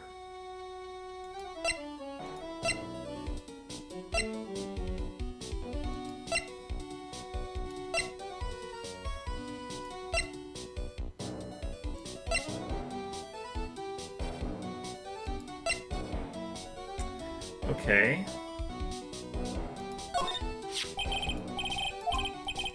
Okay. Glare.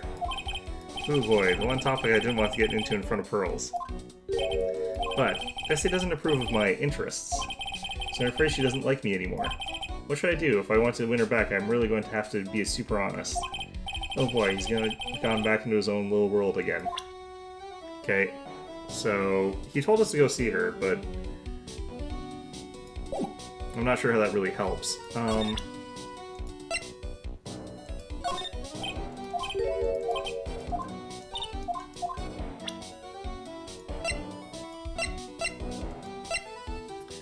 Guessing he doesn't know anything about this. Yeah. Alright. So I probably have to show something to his wife, I guess.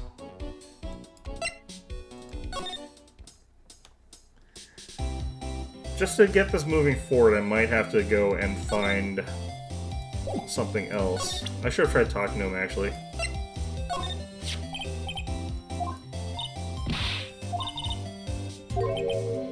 I don't... She clearly knows about it.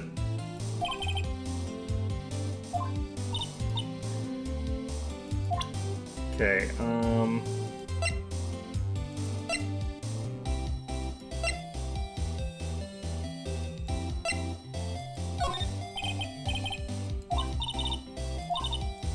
how do I use this thing?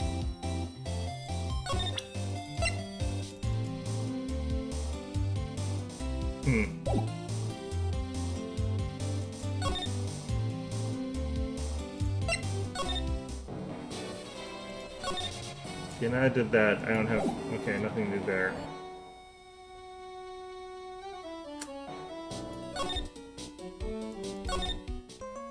I wish I could find some of the other people here.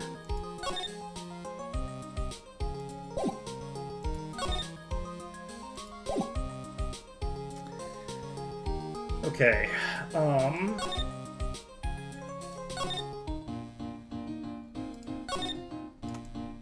also, where did Gumshoe go? I feel like talking to him would help.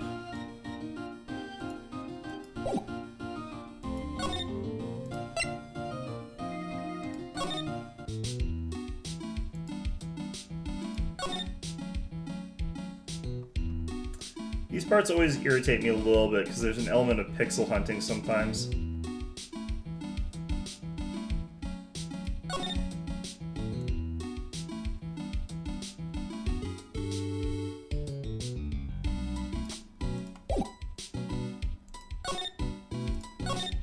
not that. Okay.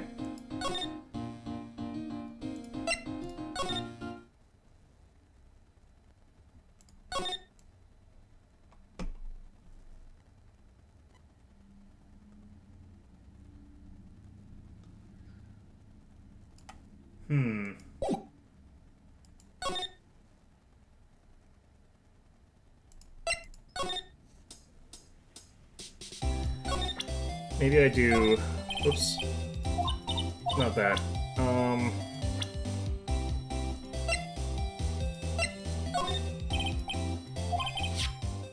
But your husband and Mask to Mask. Mask to Mask. Of course I know all about it.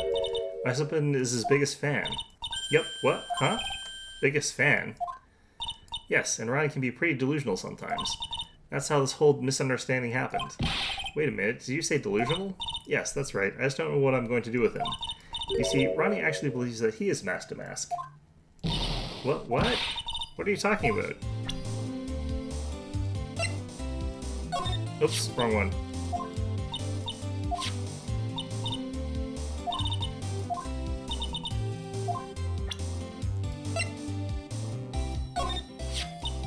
I know he doesn't look it, but he can really get things done when he puts his mind to it. Really? So when exactly does he put his mind to it? Well, not very often, I admit. Okay.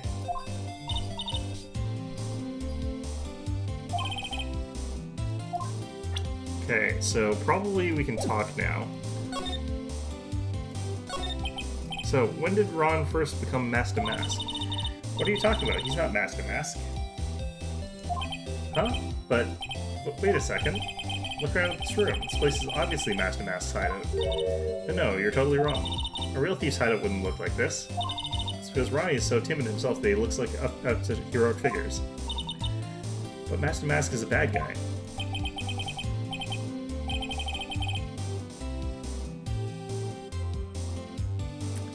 So he's deluded, huh? Could that really be true? Anyway, if he's really had stolen the urn, wouldn't he still have it? Well, I suppose so. Then why don't you ask him if he has the urn or not? She has a point. Mr. Delight isn't exactly the criminal type. But something about Ron's behavior does bother me. Maybe it's true. Maybe Mr. Delight isn't Mask to Mask after all. Say, can I ask you something, Nicky boy? What is it? I know it may seem like a bad girl on the outside, but the one thing I don't stand for is illegal activity. I had the feeling you wouldn't. You're tough, but I can tell you've got a good heart. Somebody framed my poor Ronnie, I just know it. Could you give this to Ronnie for me? A letter? Yes, for Ronnie. I want to fight back. Miss Delight. Okay, you've got it. Just relax and leave it all to us. Desiree's letter added to the court record. Strictly speaking, I don't actually care that they're Phantom Thieves, or if they are Phantom Thieves or not. They're not murdering people, I don't really care. Okay, well, let's hand that over then. Probably actually look at... Oh, I can't. Oh, that's right. Here, this is from your wife. Oh, from Desi? Thank you. Letter given to Mask to Mask. Actually, more like taken. My dear Ronnie, how are you? I'm doing fine. He's clutching onto that letter so hard the ink is going to be squeezed out. He looks so happy. You should write a letter to Mystic Maya too, Mr. Nick. She's right here, Pearl.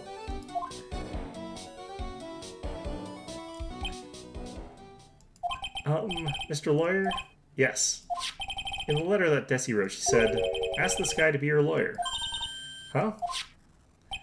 I know this would be asking a lot, but can you please take my case? My trial starts tomorrow. Hey, hang on a second. He can't be your lawyer. Why not? What do you mean, why not? We're the victims in this case, right? Victims of this Damask guy. Well, yeah, but according to Desiree, he didn't do it. She said, poor man, he's deluded himself into thinking he did it, right, Mr. Nick? Come on, she could be lying to protect her husband. Well, that's true. Or, no, actually not. Actually, it's hard to say. Don't start copying him, Phoenix. Oh no, it's fretting. Well, please, I'll give you the treasures of your choice in return. That's stolen goods, we can't accept that. What should I do? Yeah, let's take this case, sure, why not? Well, Mr. Delight, I've decided to give it a try. Why not? I'll defend you. What happens if I say no? Hey, what are you doing, Nick? Hey, he's a thief. You can't trust him. Well, he may be a thief, but I think there's more to this case than meets the eye. But, Mr. Nick, I was wrong about you. I shouldn't have trusted you. Pearls? I can't believe you defend this person after what he did to Mystic Maya. I'll never forgive you, ever. Wah! Pearly, wait. Is this going to be ugly? I'll go after her. Wonder if I actually had a choice there. I feel like, I might have. Sorry about that. I didn't mean to cause any trouble. Well, you couldn't have known she'd react like that. I guess I might as well start investigating. Oh, Maya. Where's Pearls? Chelsea's going back to the office. Go check in on her later, would you? And what about you? Are you okay with me taking Mr. Delight's case? Yeah, it's fine, Nick. I believe in you. Sniffle, I think I'm going to cry. I know you have a lot of work to do. I really appreciate it. Okay, Nick, let's get this show on the road. Okay. So I guess we'll do this next. Ah, Mr. Nick. Welcome back. Oh, hey, Pearls. You're back too, I see. I went and bought us a strawberry cake. I'll go make some tea to go with it. Hey, Pearls. Looks like she feels really bad about what happened at the detention center. This is literally like minutes ago. I don't... Okay, whatever. It's fine. Mystic Maya, the tea is ready. Oh, thanks. Come on, Mr. Nick. Please have some of this cake. Am I being drugged? Yeah, thanks. Pearls? Oh, excuse me. I was in the middle of cleaning the toilet.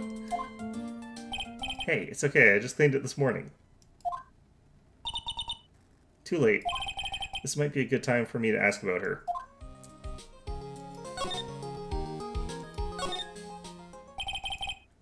I first met Pearls a year ago.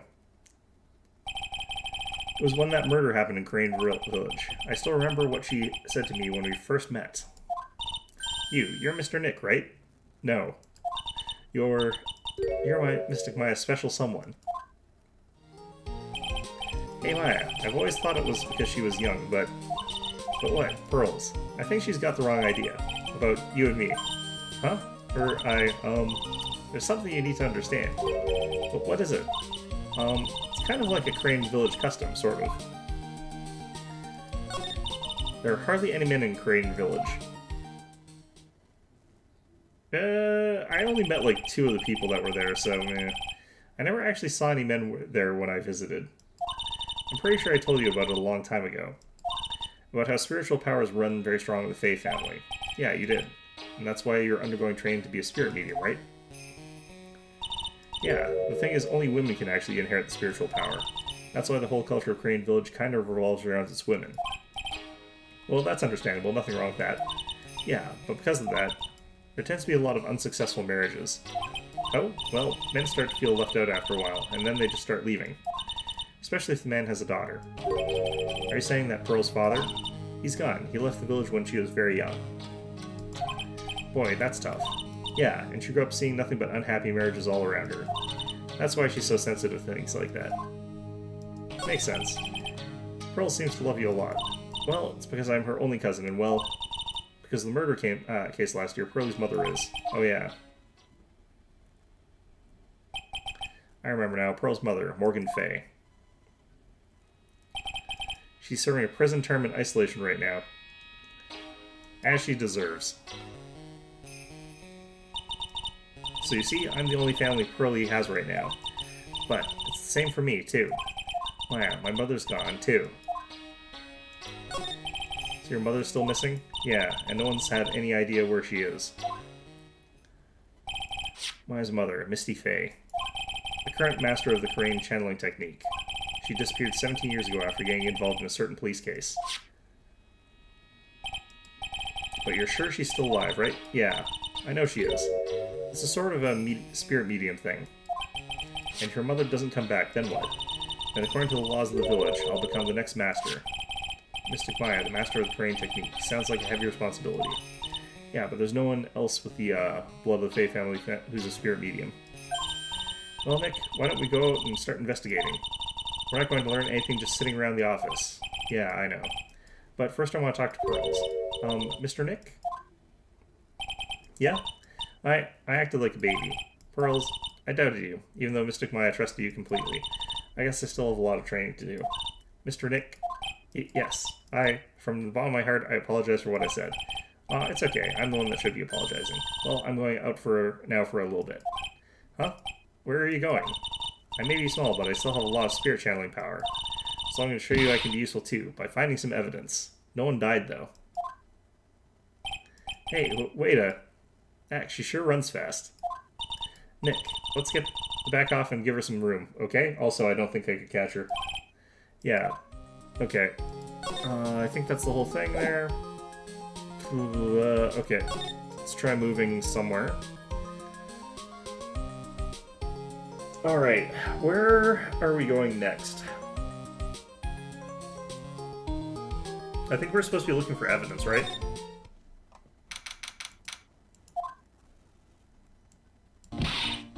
Maya. Oh, Miss Andrews. I'm so sorry, it's my fault. Your precious urn. Your precious urn.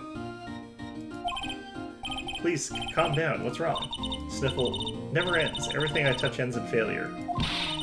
Maya, I'm sorry. I'll do anything to make it up for you. No, it's okay. I know I don't look it, but I'm good with my hands. I can make you another urn. That would probably actually be fine, because the one that they had was kind of, like, broken. And, not good. Hold on. Just wait, okay? Breathe. Calm down and talk to us. Forgive me. It's fine. Okay. So when did you get the calling card from Mask to Mask? Let's see. Exactly 10 days ago. I was going to show it to the police, but that detective stopped me. So you asked the detective at me to help with security? Okay, so this guy's becoming more suspicious, but I don't know how his nose fits under that mask. Yes. In fact, it was about 20 days ago that I hired him. He seemed to know much more about Mask to Mask than the police. So you hired him for security even before the calling card arrived. Well, yes, I had a premonition that something bad might happen. I've learned to trust my hunches. So that's why there are security cameras even in the basement warehouse? Yes, Lord Lee Taylor is very serious about the security measures. It was their way of saying, bring it on, to any potential thieves. Well, they certainly brought it on. Well, he sure brought it last time, and even left us with a nice souvenir. Can you tell us a bit about the security for the treasure exhibit? It was all my fault. I never should have called this paltry little collection a treasure exhibit anyway. Why do you say that? That urn that was stolen is a pretty important object. Maybe, but its actual value after appraisal was, well, practically zero. Zero? I polished it until it was just about glowing. I thought maybe I could make it look more valuable. But that urn contains the soul of Mystic Amy. Anyway, I left all the security arrangements to Detective Atme. But 5 days ago, I began receiving all sorts of other exhibit items from Karain. Lots of people started going in and out of the warehouse down there. Maybe one of them was actually Mask to Mask in disguise. No, I personally checked out everyone that came through here, so that's not possible. Knowing Asians, he probably even checked out what they ate for breakfast that morning. Okay.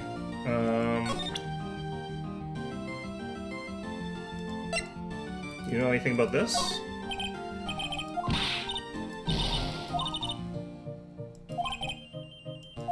Okay, not helpful there.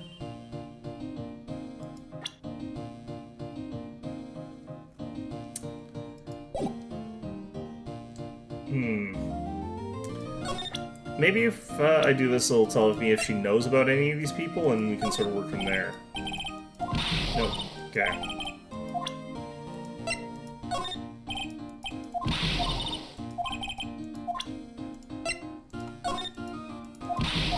Okay, yeah, she doesn't have anything to say on these. We'll just leave that for now until I can think of something more. Well, okay. Let's try it here, I guess. See if there's someone down here now. Okay, this hole looks like it's the same.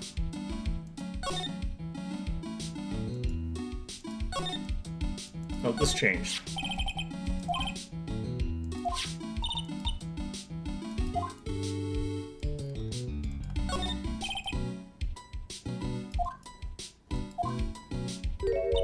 Huh? It says property of Lordly Taylor on it. So it's borrowed? Kind of strange for an ace detective, don't you think?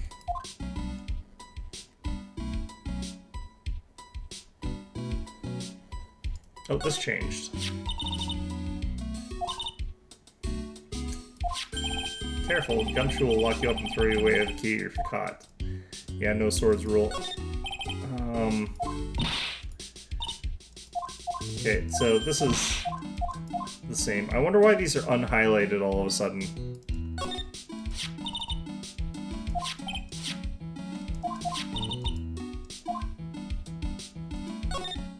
Well, for some reason they're redoing these, or yeah.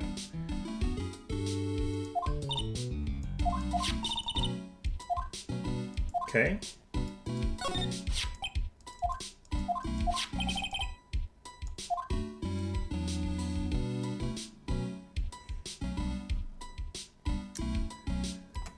Alright, so here's the thing. The box was hidden here, but that had the Mystic Urn in it. This was in front of all that, obscuring that. The paint has been there for several days, so the box and the paint were there several days ago. This was splattered with the box. You don't see any paint on the bottom of it, so the paint was dropped after that. The box was there. When would this box have gotten here?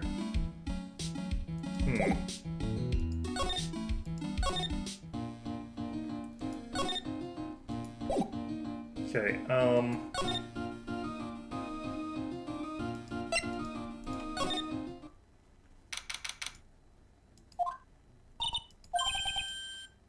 how lovely it is to see you again, my dear. Welcome to my abode. Relax and soak up the atmosphere. We're actually kind of... Shh, silence. Hee, precisely as I expected. What is it? Zvari. The truth has once again been elegantly revealed to me. A lawyer and a spirit medium, am I correct? Yes, we already met. I think we've already been through this. Ah, so my estimation was correct. Zvari, how truly elegant. Now then, what can I do for you? Line of the crime. I mentioned before that you were on guard duty all alone last night. Precisely, this is my 5th encounter with my archenemy. I refuse to allow anyone to interfere with the rightful pursuit of my prey. I heard you've been after Master Mask since his very first theft.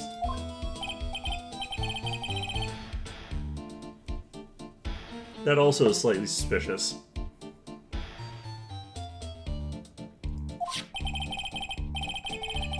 In his very first heist, that vile thief pilfered the famous jewel, the Tear of Emanon.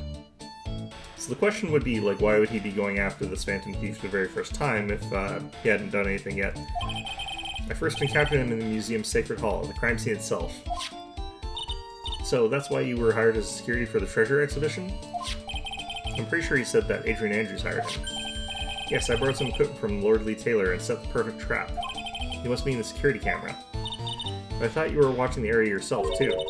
So how did Master Mask manage to steal the urn?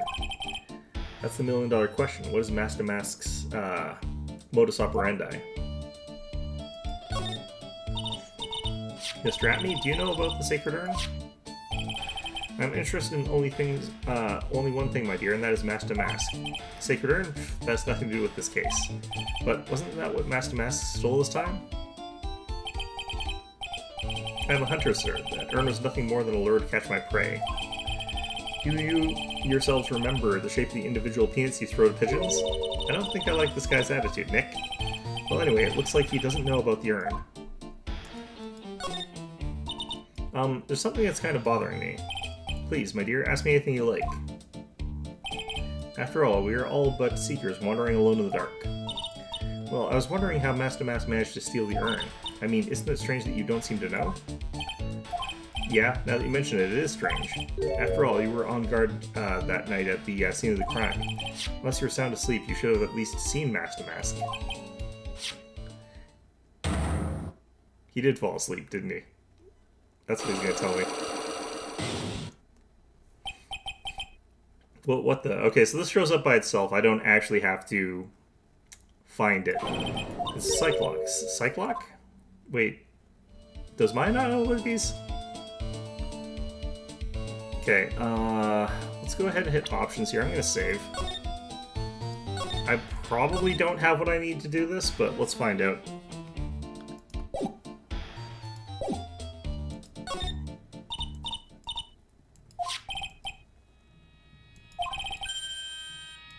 Yeah, we already know about this.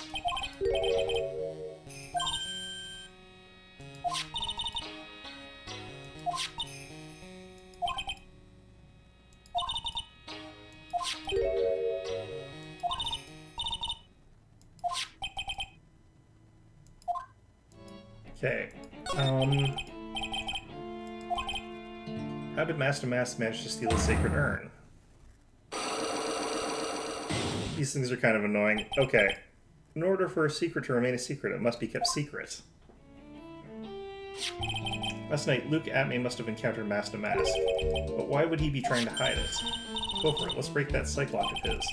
I don't really think she understands what she's talking about, but... Well, it's been a while, but let's give this a shot. It has been a while.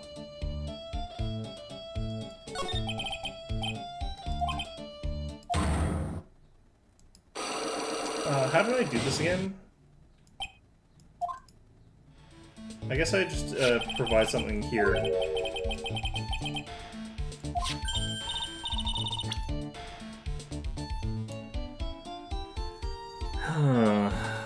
Okay.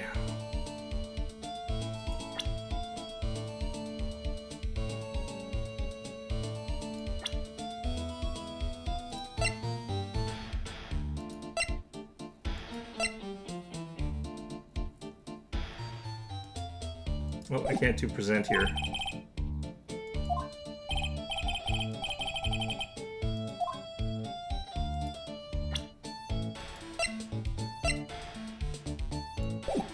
I forget how to do this. Okay.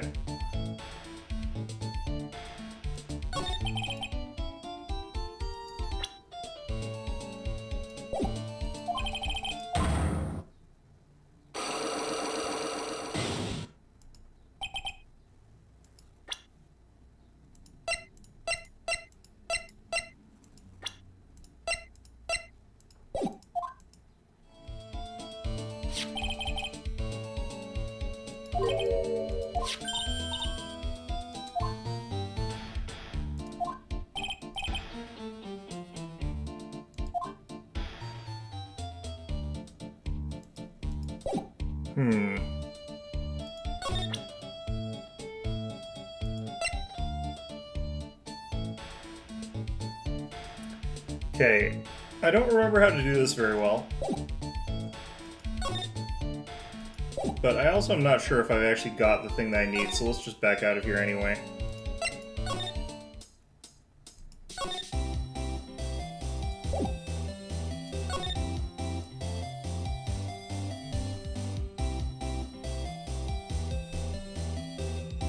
Okay, I'm not seeing anything super useful here. Fantastic.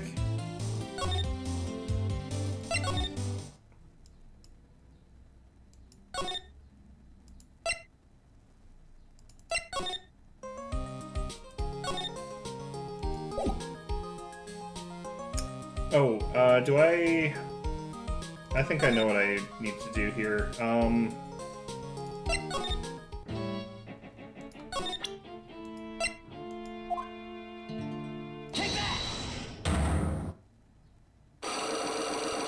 Okay, I had to do this. Alright.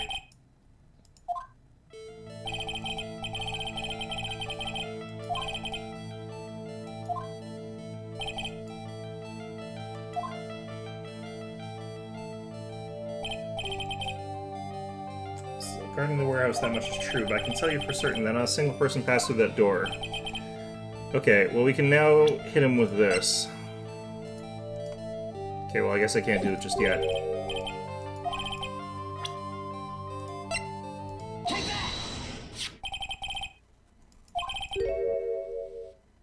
Should have automatically taken a photo of anyone that went through that door.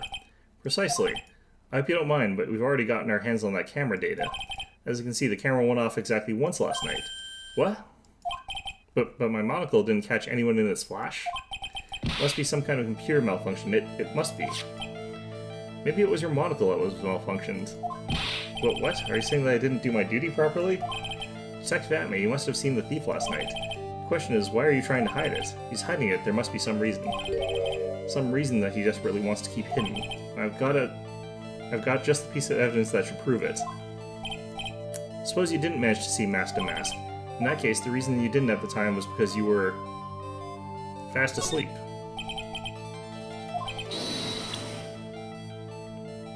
Oh, I know, he was unconscious. He got hit by this thing.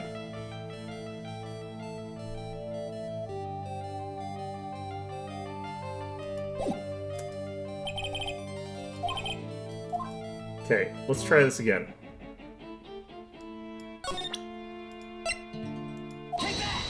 This is a slightly annoying process, and I remember actually not liking these things.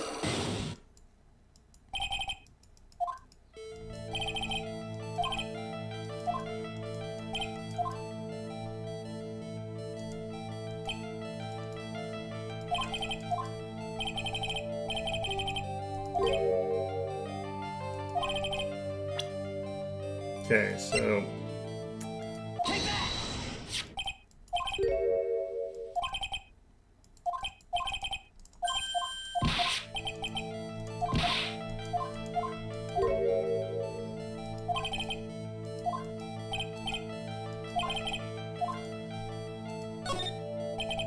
afraid that making a guess is not enough. Time to put your money where your mouth is.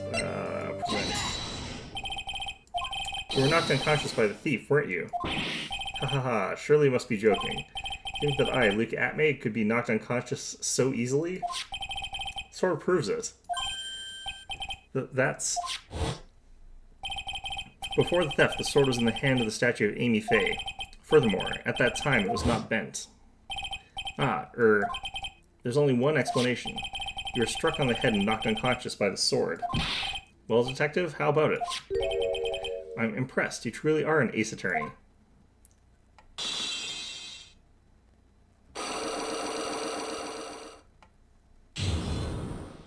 Unlock successful. Okay. I can't deny that there may be a small hint of truth in what you say.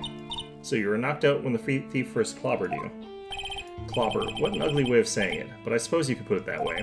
The coward struck at the precise moment that I turned to look at the computer. So you never noticed that the thief had entered the warehouse? No, the coward must have wormed his way in through somewhere besides the door. Perhaps the air ducts or the sewer pipes. Then my arch-nemesis struck me in the head from behind with this gruesome item here. Ouch, Mr. Atme should have his poor head examined.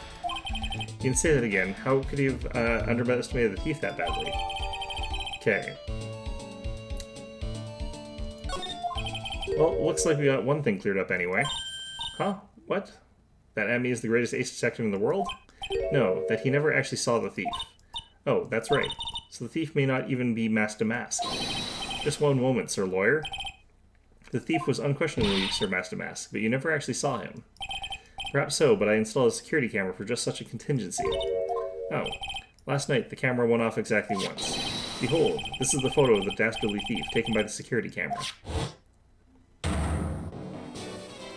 Yeah, that's Mask to Mask. That's him. There's the paint there. There's where the box actually was, so the fact that he went into there is actually irrelevant. Mask to Mask. Security camera photo added to the court record. The thief can be none other than the arch-criminal Mask to Mask. After all, he has a very good reason for committing such brazen crimes. Well, what are you talking about? So, what did you mean by he had a very good reason? Exactly that. Mr. Delight had a very good reason to dress up and commit those crimes. There should be a green envelope somewhere in his room. You'll need to go and investigate. But how would you have known about that? Have you forgotten? You're speaking to the finest ace detective ever to walk on this face of the earth. The most brilliant mind since, well, ever, Luke Atme. Sigh, well, I guess we'd better go take a look, just in case.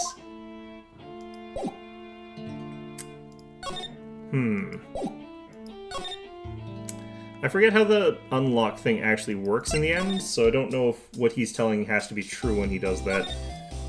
Alright. Hey, Nick, remember what Detective Atme said? Go read the thing, commit the crime you wanted to commit. Fantastic.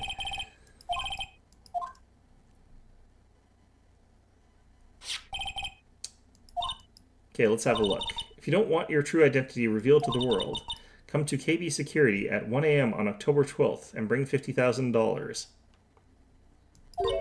50,000? This is a blackmail letter. It sure looks like a major clue, all right. Blackmail letter added to the court record. Ding dong. Oh, someone's at the door. I'll be right back. Won't take but a second, I promise. Oh, thank you for coming. That's so nice of you. When I see a damsel in distress, I just can't help myself. Please, come on in. I'll make some coffee. Really? Okay, I guess I'll make some myself at home, pretty lady. Wait a minute. I know that voice. Is this Gumshoe? Oh, Nicky boy, I'm so sorry, but I've got another guest. Ah, you're... Nick, it's you. And Maya, too. What a fluke. Oh, this is much worse than Gumshoe. Okay. Ah, Larry. Long time no see. What? You know each other? Nicky boy? Nick, you and this girl have, you know, something going on? Something? I don't know what you mean. I underestimated you, Nick. A gorgeous lady like this? And married too? Way to go, dude. I knew it. Just when things can't get any worse. It's time to cue in the butts. Is he a security guard now? Ever since grade school, he's been not exactly a close friend, but yeah, we know each other. Hey man, that wasn't nice. I was your very first client. We got quite the storied history, he and I. I think you were friends. And what we used to say still rings true. When something smells, it's usually the butts. He's got it rough, man. Hey, come on now, you're embarrassing me. And in front of this pretty little thing here. So, you two are old childhood friends, I see. That's so sweet. You two go ahead and catch up on old times. I'm going to check on my bike. Rides away into the distance. Nice girl, that Desi. So how you been, Nick? Too busy if you really want to know. So what have you been up to this whole time? It's been 2 years since I heard from you. And what's with those clothes? You look, well, weird.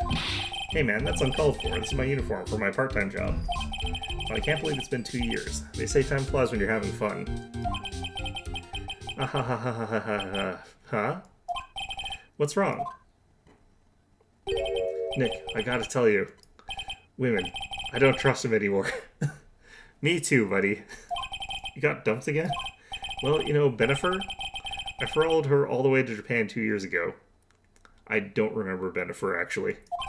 That's where I met the famous Caddy Tom and my whole life changed. Bennifer? Caddy Tom? I've never heard of either of them. Okay, well, glad I'm not alone there. Anyway, dude, Caddy Tom chose Hollywood over me. Can you believe it? Yes. Well, actually, anyway, sounds like you had quite the adventure. Women. They're Oh. But you're different, Maya. You're not like the rest. Looks like he's still the same old Larry. Why are you here? So what are you're doing here anyway? Huh? What do you mean by that? I'm just a natural-born nice guy, that's all. Well, actually, I picked up this last night while I was working. A wallet? You say you found this last night? Yeah, it had a driver's license in it, so I figured I'd just return it myself. Ron's wallet, found by Larry at his part-time security jobs company building, right out of the crime. Hang on, let me see that for a minute. I knew it. Desi's picture isn't here. Yeah, I guess he really digs his wife, huh? Hey Nick, it's not what you're thinking at all. No, I'm pretty sure it is. You haven't changed a bit. Aw, no way, man. I mean, she's a married woman. That's just bad news. She really is just here just to check out Miss Delight. So you said you found out your job, right? Yeah, I'm working for a private security company as a guard.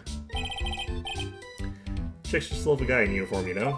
Maybe not that uniform. Security guard, huh? So that's what that uniform is all about. So what time was it when you found this last night? Why are you asking that? Trying to see if I've got an alibi? You're not the one on the hook for a crime this time, buddy. I guess it was around 1 a.m. in the morning on the first floor of our company building. What was Mr. Delight's wallet doing there? He was going to pay the bribe? Anyway, there's nothing weird about that. After all, he works there. He works there? You mean Mr. Delight? Sure, Here, take a look at this. It's right there in his wallet. What's this card? It's a key card for the security company. See? It's got a serial number on it right there. There's no mistake about it. You said you were working part-time at a security company, right? That's right. Well, why are you making that scary face? Security company, huh? Something's not quite secure about Larry working in there. Need to find out as much as I can about this key card. Key card add to the court record. I don't want to actually present anything, I just want to read these. Okay.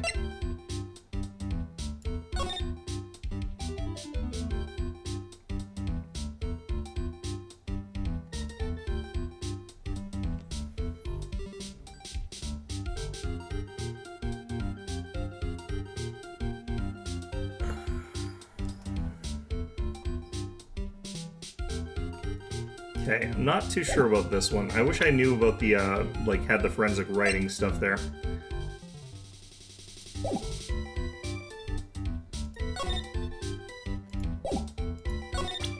Let's see here. Is there anything to present to him about any of this?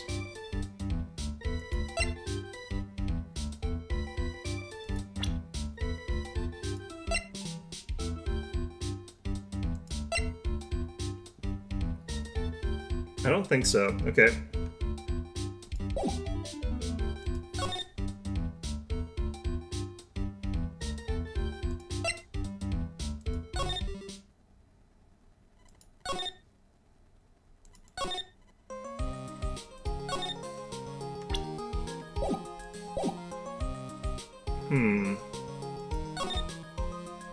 Okay, so clearly I need to get more out of Larry, it looks like.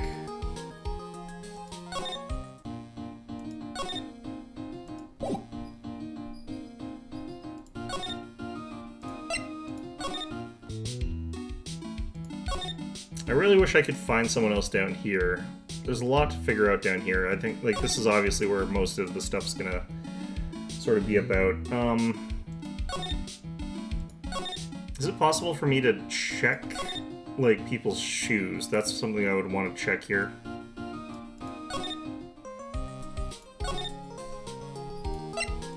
No one here, I believe. Yep. So, basically it's just here. So what do I present him with?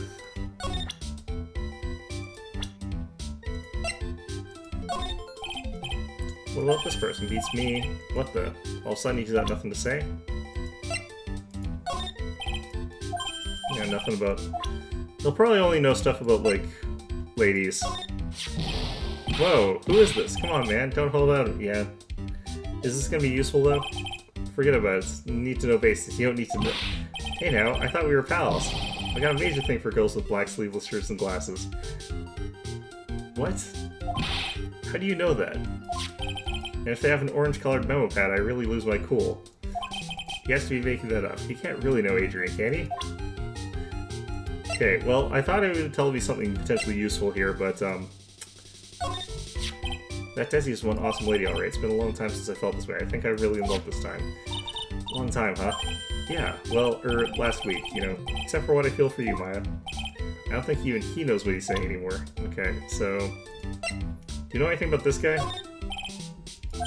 Nope. Okay, yeah, nope. He's a man of singular focus, and, I do not respect it. Well, it's actually a hot chick under that costume. Forget about it. It's a guy, trust me. Man, you're killing my buzz, dude. Boy, talk about someone who has a one-track mind. Yeah, no, truly.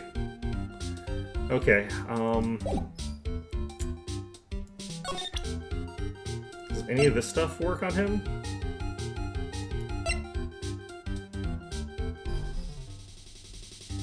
Does he know anything about these things?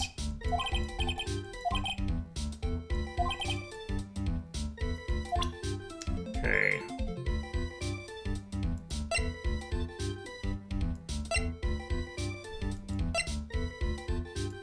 Can I go to the KD place?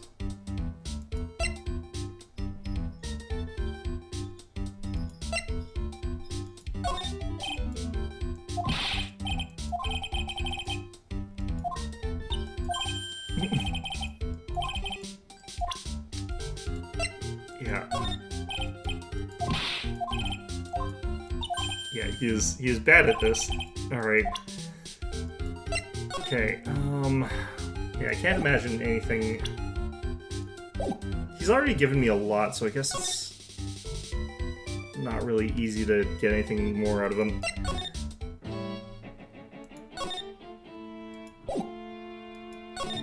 Okay, he's the one who told me to check this. How did he know about it is my question, honestly.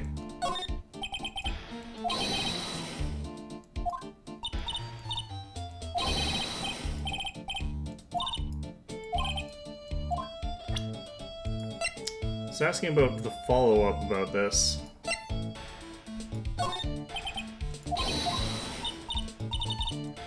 Okay, so why did he ask me to go find the evidence from here, then? If he had nothing to say about any of it.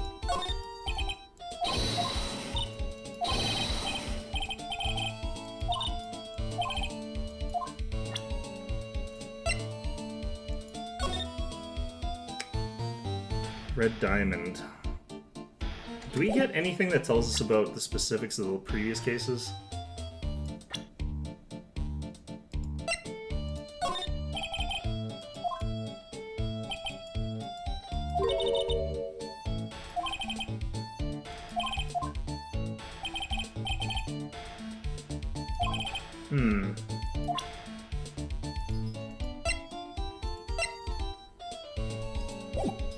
Okay.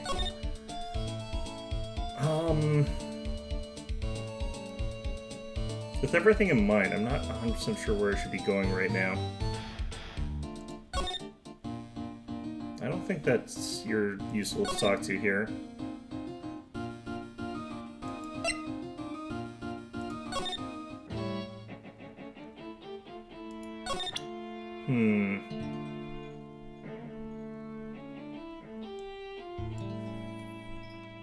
I would kind of like to ask...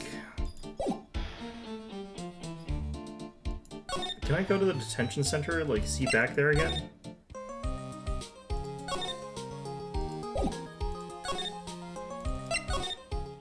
Nope, he's not there again. I really want to ask him some stuff.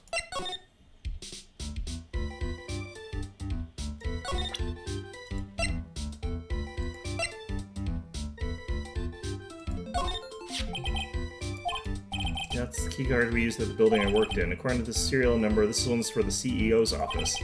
He had to get into the room, and every time you use the card, it leaves a record. It leaves a record?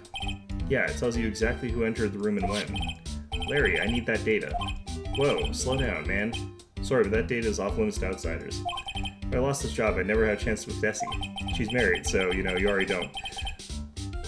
It's times like these when I wish lawyers weren't so powerless. Keycard updated in the court record. Okay. So I wish he would have told me that in the first place, and I didn't have to ask him about it. Hey man, be serious. You know that what I was interested. Yeah, no, yeah. Mask to Mask doesn't look out. He's gonna be the victim of a robbery himself. I don't think he has to worry about that with Larry.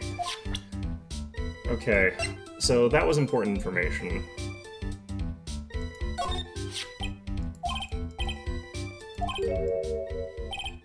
Huh? A blackmail letter? Do you know anything about this? What? I don't know anything about Alexis, and that's the truth. Alexis. Huh? What? I can't believe you do this to me. I thought you were my friend. $50,000. I don't have that kind of money. No, you don't understand. This blackmail letter was sent to Ron Delight. Whew. Man, you scared me. I almost had a heart attack, you idiot. Wait, I'm the idiot? Man, I was totally confused because it says KB Security right on the envelope. Yeah, so what? That's where I've got a part-time job. Yeah, I know I established that. But what? Sounds like I should really find out some more about this KB Security. I wanted to go there ages ago. Okay, whatever. Okay. KB Security, the company in the blackmail letter. You know about it? That's where I work, yeah? In fact, I'm on the job right now. Huh? So what are you doing here, then? Well, the boss is away right now, and you know what mine do when the cat's away. Yes, sorry. Anyway, how far away is this company? Let me see, about 30 minutes by car, I guess. Well, if you fly down the road anyway. Well, this apartment building is pretty close to Lord Lee Taylor, right? It would take roughly an hour to get go from here to KB Security and back. If Ron DeLotte was at KB Security when the robbery occurred, then... Whoa, then he couldn't have stolen the sacred urn. Hey, Nick, your phone. Beep. Hello? Is this the Wright residence? Ah, Pearls. Where are you? I thought I'd go to Lord Lee Taylor to try to find some more clues, but I'm afraid I've gotten lost. What? Give me that phone, Nick. Pearly, where are you right now? I was walking along and found myself in front of that person's office. That person? Who? That person who doesn't act his age and always says Zvari when he's excited. Look at me, ace detective. Okay, stay right there, we're coming to get you. Alright, I'm a little scared. Beep, alright, let's go. Maya, wait a second, Nick? What? That phone call just now sounded like a real cutie. Another of your, special friends? That's a 5-year-old, Butts. Say goodbye to Miss Delight for me, would you, Larry? Okay.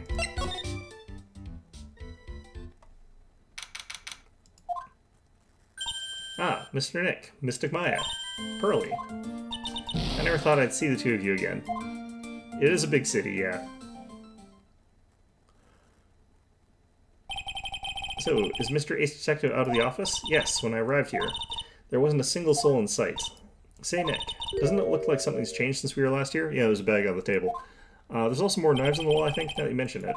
Or no, maybe there aren't more knives on the wall. I can't remember how many there were the first... No, I guess that's the same. Bag. This bag, I'm sure it wasn't here before. It looks quite full. I wonder what could be in here. Hey, Nick, come on. Open it up. Hey, wait a minute. We can't just open his private property. Don't be such a fuddy-duddy. This is an important investigation. That's true. And truth be told, I have to admit I am kind of curious. Well, what's in there? Hey, hang on a sec. I'm taking it out now. Whatever it is, it feels kind of hard and smooth. Well, hello there.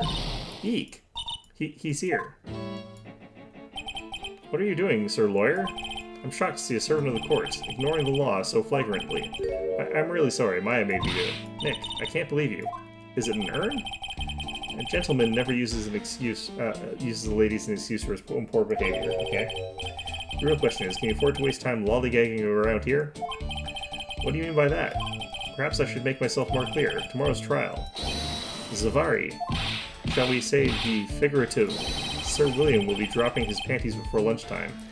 I have no idea what that means.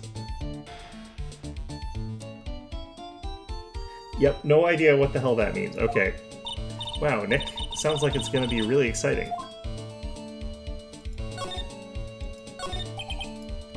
What's going to happen at the trial tomorrow that's so dramatic? Do you know what your biggest mistake so far has been, Sir Lawyer? It was becoming a lawyer in the first place. That certainly does sound like a big mistake, Mr. Nick. Tomorrow will be a day to remember. I, Luke Atney, will take the stand. And then, Zvari, my testimony will prove to be the undoing of the lot of you. Yes, all of you. I will unmask you as the thief's co-conspirators. Co-conspirators? You can't accuse the defending attorney of being a conspirator for being the defense attorney of the defendant. You're quick on the defensive, I see. However, it is not I that is your greatest enemy. There's a far more dangerous threat that you will face during the trial. What are you talking about? Sir Lawyer, if you truly are who you say, I'm sure you've heard of them. His name is Godot. Oh, this guy again.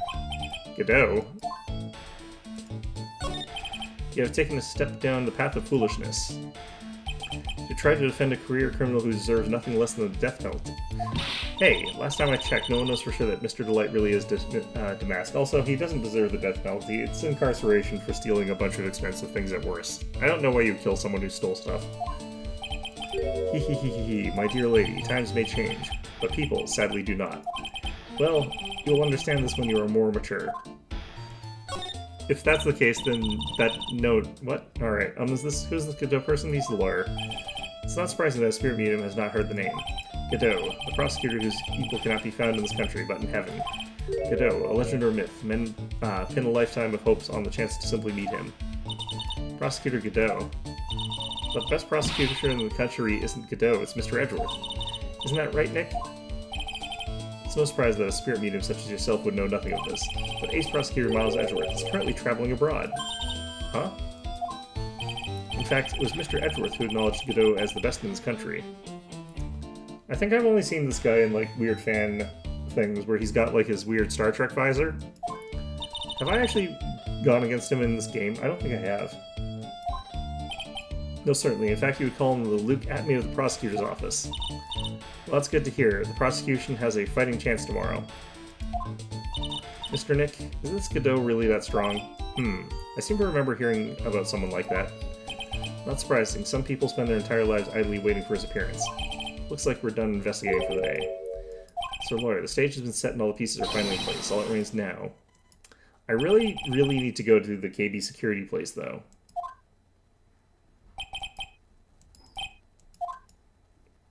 Can I go to... Okay, no, okay. I guess we're doing that. Pain, suffering, agony even. Okay. I guess I'll save in a new slot here in case I have to go back, but they usually don't lock you out, so...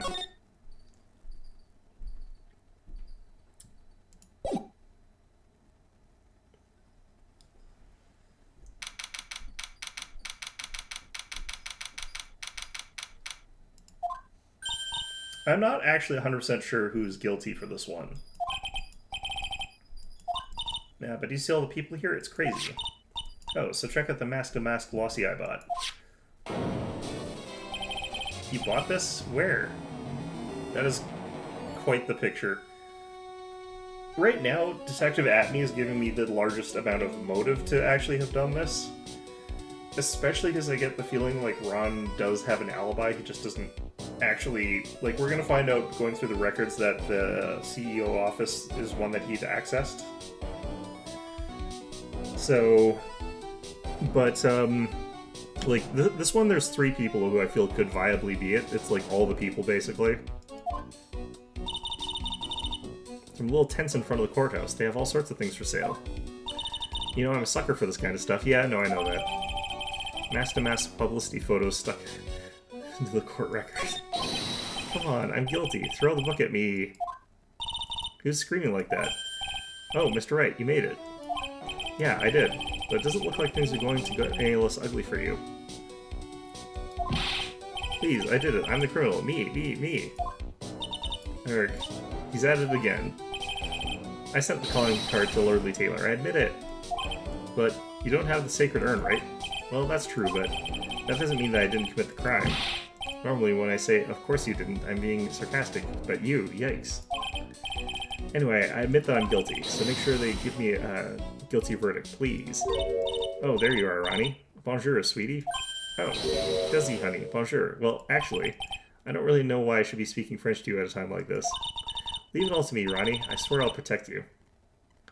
So, the people that are on the potential suspects list in my head are Ron. He seems unlikely given his demeanor and his other stuff, but people can sometimes act differently when they've got a mask on. There could be something neurological going on that just changes his personality as far as that goes. Desiree seems like she'd be the shoo-in for that kind of lifestyle, but I can't really think of anything other than she just does that for the thrill of it. And then, of course, there's a lot of motive behind Atme, where he would be doing this for a lot of different personal reasons. You see, actually, the thief is, me. Can I tell you something, Nick boy? I can guarantee that my Ronnie is innocent. If he's declared guilty, I'll be ever so cross with you. So why are you smiling when you say it? Well, if you'll excuse me, I got some errands I need to take care of. Well, she's probably smiling because she thinks that we're going to win, potentially, I don't know. I'm counting on you, Nicky boy. Good luck. Oh, man. Okay. To be honest, I really don't know whether Ron is mask-to-mask or not. There's only one thing I am sure of. He doesn't have the sacred urn right now. Mr. DeLay, it's time for you to enter the courtroom. For the time being, I guess I'll have to trust Desiree. I'm not sure I do, but I think that she's probably ultimately correct. I've got a gut feeling that the most likely suspect right now is Atme, because he has the most to gain from all this. I also think that Ron's doing this because he's being blackmailed, and part of that blackmail is he has to say that he's guilty here. And I'm guessing that it's to protect Desiree, so that feels like that leans away from her being the actual culprit. Although it could be because he's trying to protect her because he knows that she's actually the real Phantom Thief. But then again, I also don't care to convict a Phantom Thief, so... Oh, yeah, no, that's... Yeah, I think I've just seen this guy in fan work. Court is now in session for the trial of Mr. Ron Delight. Defense is ready, Your Honor. I'm surprised you showed up, Godot. I thought we were going to be sitting here waiting for you. What about the prosecution? Are you prepared to... What a stupid question. What did you say? Fine, let me ask you then, Your Honor. Are you ready? Are you ready to pass judgment? That is his job. What? No, I'm not. I'll pass judgment after I hear arguments from both sides. That is actually the most sensible thing this man has ever said in his life. Well, if you're not ready yourself, you shouldn't expect others to be. That's a rule to live by. That is not what he should be doing, right? Okay, whatever. Who are you? I'm Godot. Legendary prosecutor. I've never lost a case. Ah, he's the one that Detective Atney was talking about. Yes, your reputation precedes you. What kind of cases have you dealt with so far? I've never had a case before in my life. I've just never lost one. Ah, none. Oh god. Okay, never mind. Actually... Oh, I was saying that as a joke. Okay. What did you say? I've never prosecuted a case before. Never? But you said you've never lost before. Exactly. I've never lost. I've never won before either. Quite arrogant for a beginner, aren't you? Even the mightiest of redwoods begin their lives as mere saplings. Yes, but a mask in court of law? Ha, don't you know anything? No matter the man, we all wear masks, either on our faces or over our hearts. This guy's the real deal, alright, Nick. Why does it seem like all prosecutors are the real deal? So we finally meet Mr. Phoenix Wright. Nick, is he a friend of yours? No, I don't have any friends that call me Wright. Just who is this masked man? I've returned from the depths of hell to do battle with you. Well then, Prosecutor Gobo. It's not Gobo, it's Godot, Your Honor. In any case, please give your opening statement. Opening statement? Those things are not fit for even dogs to consume. I have only one thing to say before we start. Did you pass the bar exam? To you, Mr. Wright. What is it? Are you familiar with the saying, a chain is only as strong as its weakest link? Yes. I wonder how much you can withstand before you and your case break in two. Well then, let's hear from the first witness. Oh god. My name is... What? My name is... No one has asked your name, witness. Irk. The important thing is what you know. That's all. Start talking, we're listening. You do realize that he has to state his name and occupation for the court record, right? Yes, sir. Alright, witness, first let's hear about what you know about the thief that stole the urn. Yes, sir. Mask to Mask's crimes. Mask to Mask is a master thief that first started his crime spree 6 months ago. He's so confident that he sends his calling card before he even commits the crime. Yeah, classic Phantom Thief behavior. This was his 5th heist, and as usual, he sent a card on to Lordly Taylor. His pattern is to always go after only the most precious art pieces. That's why we're sure it was Mask to Mask, sir. It fits his MO to a T. So then the actual identity of this Mask to Mask is... Mr. Godot, what are you...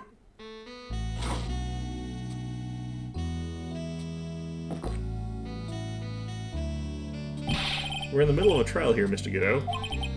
Blacker than a moonless night, hotter than more bitter than hell itself. That is coffee.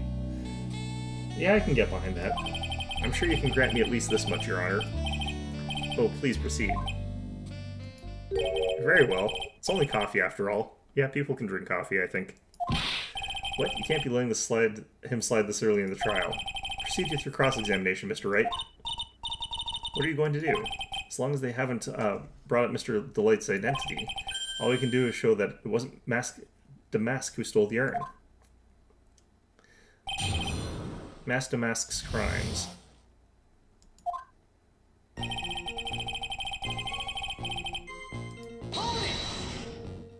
Have you been involved in the investigation from the beginning? Yep, nobody knows more about the thief than me, pal.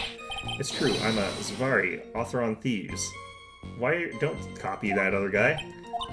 An author? He's written books about thieves? I think he's probably meant to say authority. Oh, yeah, that makes sense. The fact that this guy can slip through even my fingers shows how good he is, pal. Have you ever actually caught a criminal before they committed the crime once in your entire life, Gumshoe? And then have you ever actually detectived your way into figuring out who it is without me having to do it for you, Detective Gumshoe? You're under oath. It's easy when those fingers happen to be butterfingers. So nobody knows more about the thief than you, huh? You got it, pal, except for maybe the thief's mom, that is. So isn't there someone who knows even more about him than the police? You don't mean Detective Zvari, do you? Who is this person, Zvari? He sounds German. His name is Luke Atney, sir. I guess I shouldn't have made up such a silly name for him. What the heck, I guess he's not all that famous after all. Anyway, it's true that he did manage to retrieve the last item the thief stole. Oh, I see. It seems you're not the expert you claim to be. Herc.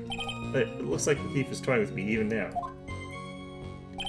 He's so confident that he sends his calling card before he even commits the crimes. Keep pressing. Have you seen all of these so-called calling cards? Of course I have, except the person in charge of the treasure exhibit never brought this card to the police, so I didn't see this one until after the crime occurred. That's because Detective Atney stopped Miss Andrews from taking it to police, which is very suspicious. Was the calling card that Lord Taylor received authentic? Well, all the cards have one common identifying feature, but we're not releasing that information to the general public. But you're absolutely certain that this card is real. Gumshoe can't say it out loud, but I bet he's talking about Mask to Mask's emblem. This was his 5th heist, and as usually sent a card to Lord Taylor. His 5th heist, and your 5th screw-up, huh? Objection, pal. That ain't fair. Maybe you could say I screwed up 4 times. But this last time wasn't my fault. I didn't know about the calling card this time.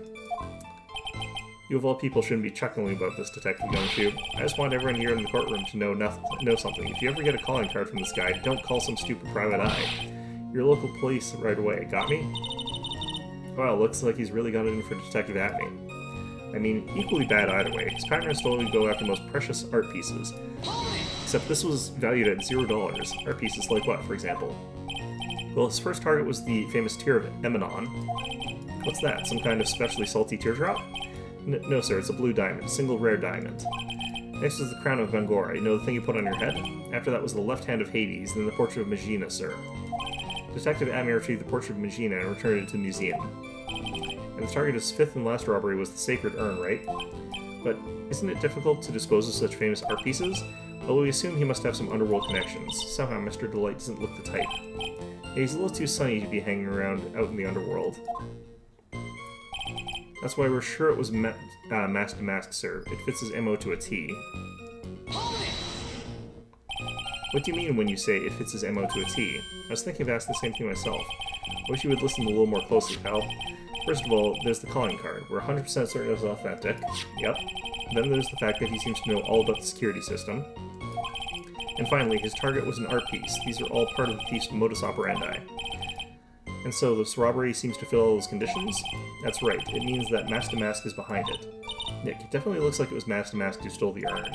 There's no real evidence either way as to whether Ron Delight is Mask to Mask. But, also the urn hasn't turned up yet, let alone in connection to Mr. Delight himself. So even though we knew it was Mask to Mask that did it, maybe for the time being I should try to show it wasn't Mask to Mask that did it. I don't think that that's the best tack, honestly, but...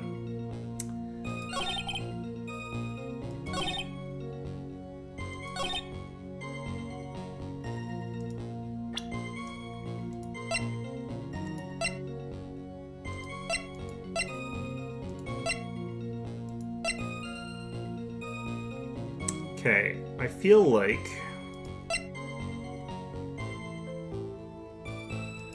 So there's a couple different tacks that I feel like you take here. The one is the Sacred Urn itself. This one says it has no monetary value right on it. And right beside it is this gigantic-ass solid gold statue.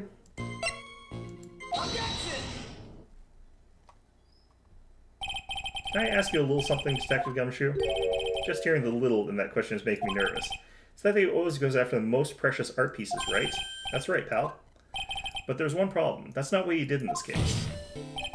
The supposedly priceless urn doesn't exactly rise to the level of precious art. Maya's gonna kill me. What do you mean?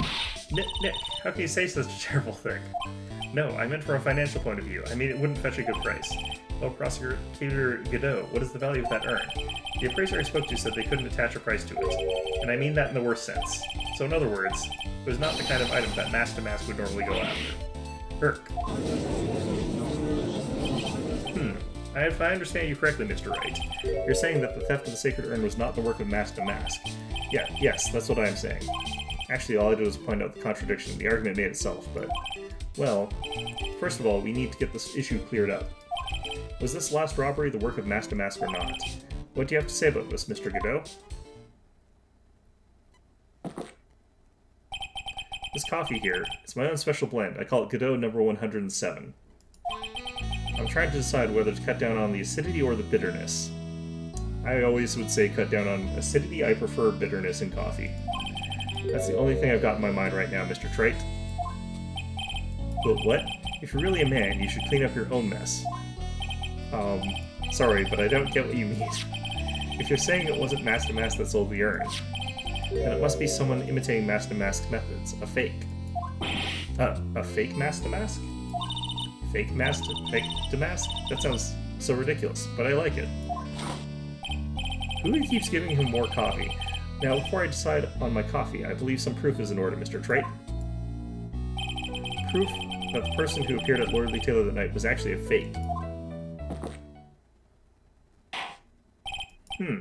Though I don't approve of Mr. Godot's behavior, his point is valid. Mr. Wright, we're waiting. Looks like I'm going to have to prove it.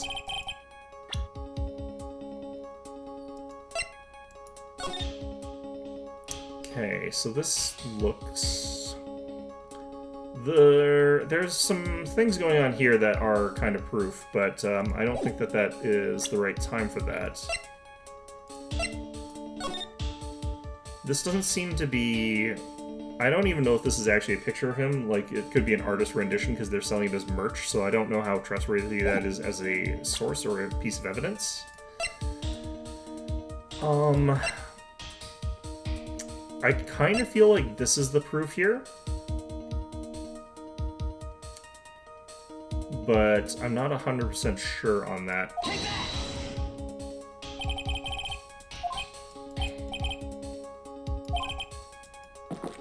Yeah, so that doesn't count.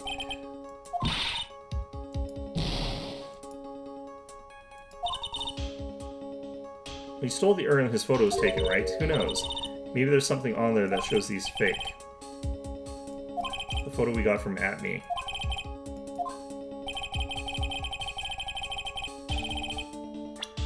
I didn't see anything that proves that he himself is fake.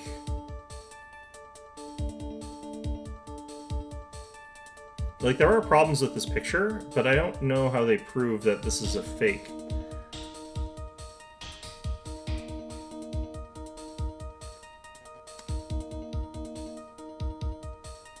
Like, I don't know the costume well enough to know that, like, the problem here is this. That's the problem here. But let's just chuck this in here and see what they say.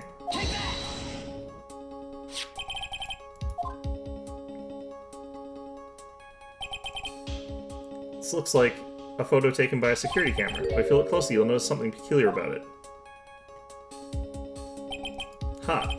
Well then, why don't you go ahead and show us what it is? Okay, I don't actually 100% know what I'm supposed to be clicking on here.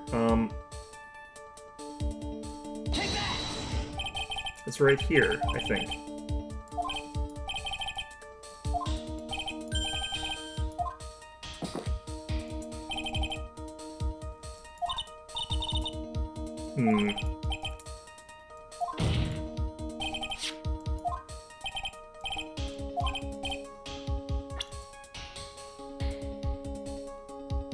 Yeah, so this is not something I'm particularly fond of here. I don't know exactly what I would be pointing to that would be peculiar.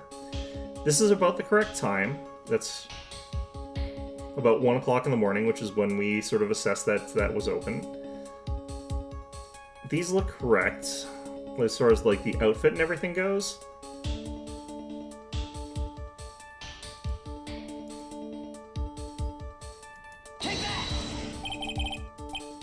Nope. I'm gonna probably look this one up. I can't really tell, like, what is going on here. That's peculiar.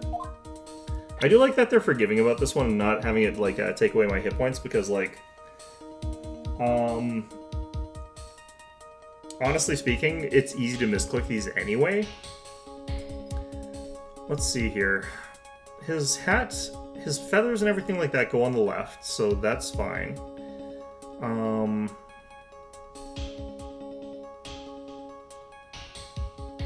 Let's just look this up here, because I don't want to be stuck on here too long.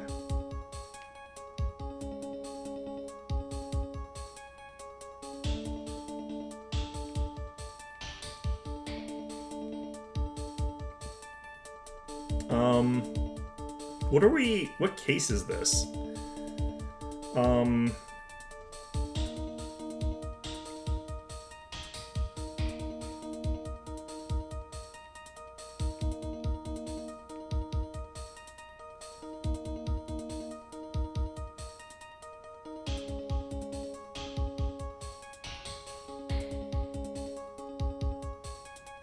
Okay, mask to mask.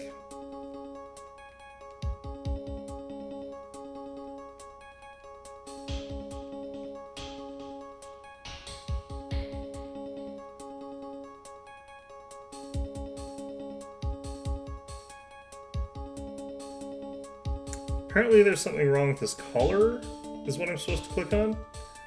Oh, he's missing the choker thing. Like I said though, is that supposed to actually be there? Isn't that the publicity photo I bought this morning? Yeah, that's the problem. I don't actually know if this is real. Anyway, okay, well... The problem I have with the security camera photo is the brooch on Damask's chest. It is missing. I didn't really notice that, but at the same time, I wasn't thinking about this picture because... Is this actually him? A breach? Here? Bailiff, get my steed. We need to retreat at once. What the hell? Oh god, a brooch, Your Honor. It's sort of clasp for holding one's cape on. Hey, I see it now. But the mask to mask in the security camera photo... Aha, he has no brooch. That doesn't honestly mean anything either, though, because he might just not be wearing it for one reason or another, or he could even have just forgotten it. That brooch is the same as the emblem on Damask's calling card and serves as a symbol.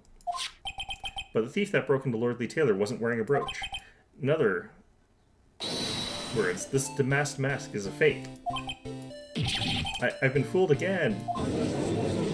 This doesn't really definitively prove that, but at the same time, yeah, that makes sense. What order? It's true, undeniably true. Detective Gumshoe, how? How could you have overlooked this? I overlooked it too, I can't blame him. I'm sorry, sir, I don't know how I... Hey now, if you're gonna have a pity party, invite me too. Mr. Godot, you deserve some blame in this too. How could you have overlooked such a large brooch? Ha, the brooch you're talking about. You mean this? Ah, that's Mask to Mask's brooch. Where did you find it? Well, I've always had a good nose for evidence. I got it at the crime scene. It was hidden in the shadow of a big female Buddha statue. Buddha statue? You must mean the Amy Faye statue. Why didn't you tell me about that, sir? I always put evidence away in my pocket. You should not do that. After all, it's the safest place for crucial evidence. That is literally tampering with evidence. That is a crime. Grr. This guy is one cool customer. It's a little early to be shaken up, isn't it, little lady? That friend of yours left pretty little hickeys on there, too. What? Hickeys? Figuratively speaking. Of course, I'm referring to Ron Delight's fingerprints. What? What? Defendant's fingerprints are on the brooch. Order in the court.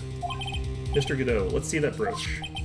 I've grown attached to my metallic girlfriend here. Take good care of her. It appears to have been torn off some clothing. There's a little bit of cloth left on the back. Obviously, there must have been a big struggle that night at the crime scene. Uh-oh. Phoenix, we have a problem. Damask's brooch added to the criminal record. Okay, so here's me piecing together what I think possibly happened here. I think that Ron was being blackmailed into stealing something from there for some reason. We'll get to that. He knocked out the detective, who was actually the real thief, stole his outfit and stole the thing. Because the other guy was going to do some sort of theft. I'm not sure what this is all leading to exactly, though. You mess with Godot. And you get burned. I don't... Okay. Grr, he's been playing me like a violin. Well, Judge, I'm about to ready to call my next witness. Like I said, there's a lot of reasons why that brooch would not be in the picture. I don't like that evidence. I haven't proved anything yet. You've proven your own incompetence. That's good enough. That doesn't sound good at all. Bailiff, bring the next witness into the courtroom. Finally, time for the ace detective to make his appearance, huh?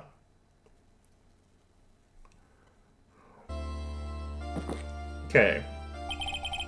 1 second is 1 drip of the coffee pot. Let's hurry it up. Shh, silence. Hee. Now I see. It's all becoming clear. What's clear? Zavari. The truth has once again been elegantly revealed to me. What we have here is a judge and a prosecutor, a coffee maniac at that. Am I correct? Well, yes, that's right. Ha, not bad at all. You're the first person that's ever been able to penetrate my secret veil. Painful, okay. Well, Sir Prosecutor, let me introduce myself. My name is Luke Atme, ace detective and rising star illuminating the heavens. Boy, those two make a perfect pair. They'd either be best friends or they'd tear each other's heads off. Yeah. I've heard that on the night of the crime you were all alone on security detail. You've heard correctly. My specially made monocle is worth more than 100 Detective Gumshoes. Detective Gumshoe is worth anything, that is. Why is this guy all by himself anyway? There must be some reason, I'm sure of it. Well then, tell us what this special monocle of yours witnessed.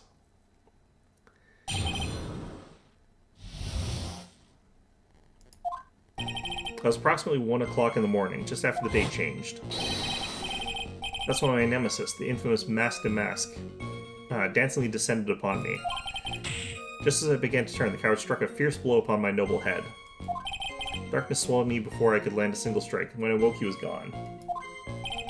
30 minutes later, I used the emergency phone to notify the police.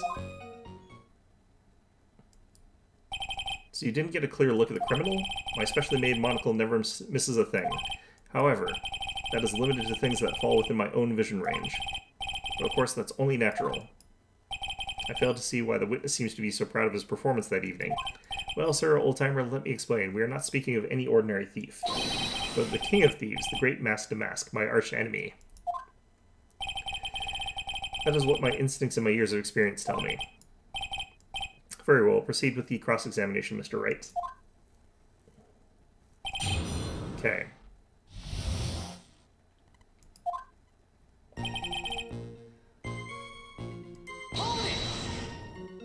So what would be the 1 o'clock in the morning of the 12th, correct?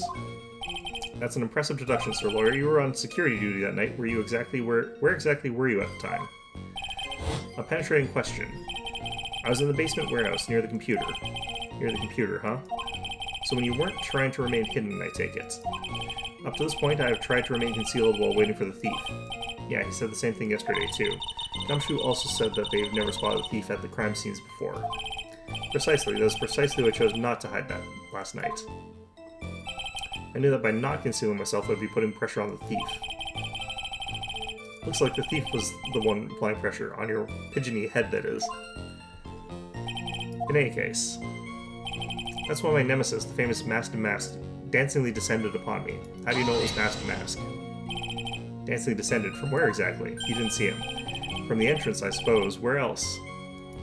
So in actuality, he neither danced nor descended. Someone please save me.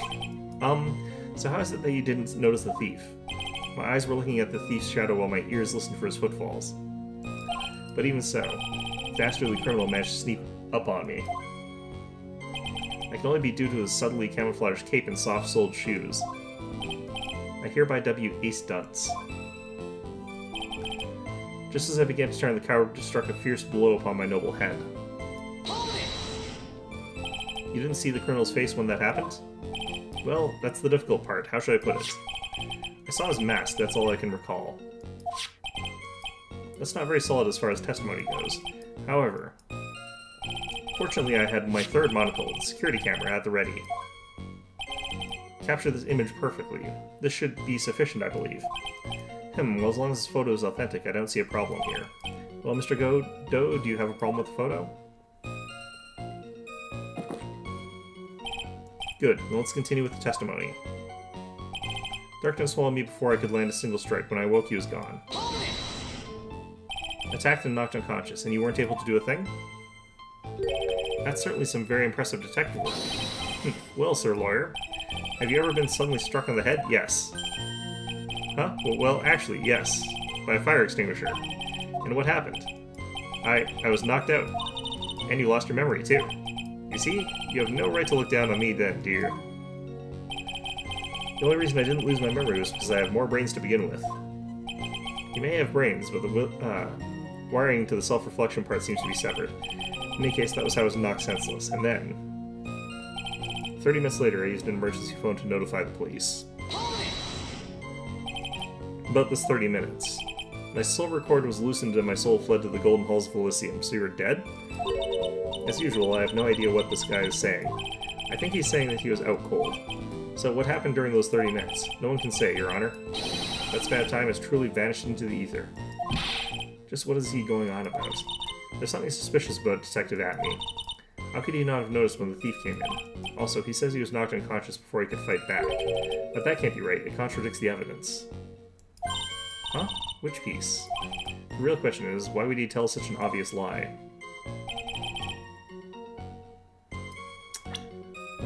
What would it be that caused that...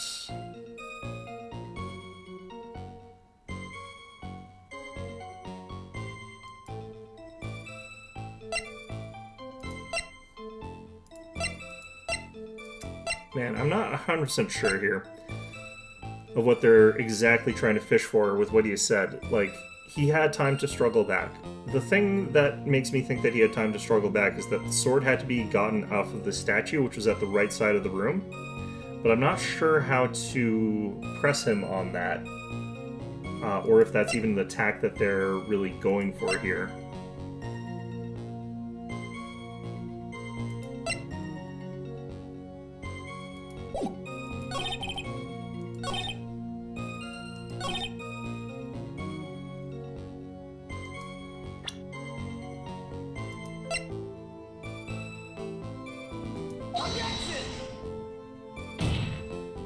Your Honor, that statement contradicts this evidence.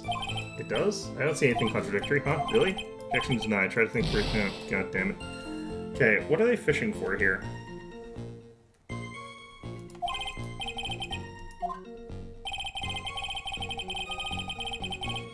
Okay.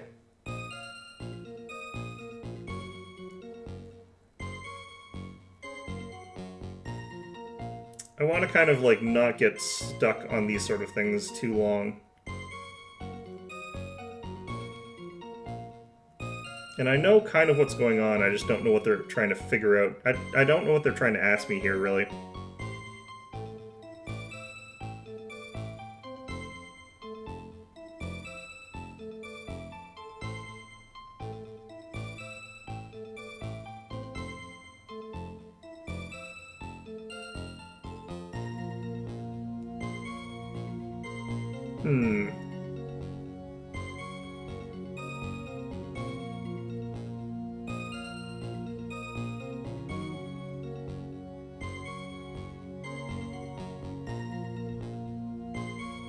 Okay, let's try and find the actual thing here.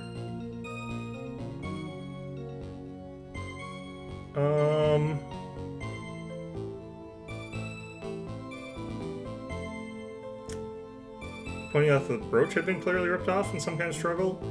That's not necessarily true, though. Alright. Just because it was torn off the clothing doesn't mean that was during the struggle. Like, he could have been knocked unconscious, the person ripped it off and then wore it. Or didn't. Well, I guess that's because they're going off of it being on someone else, but I think it was probably on Atney, but... Aha, this belongs to the criminal mastermind, my arch-nemesis, Master Mask. It is, in point of fact, Master Mask's brooch. It's found on the floor of the basement warehouse. I wonder how that happened.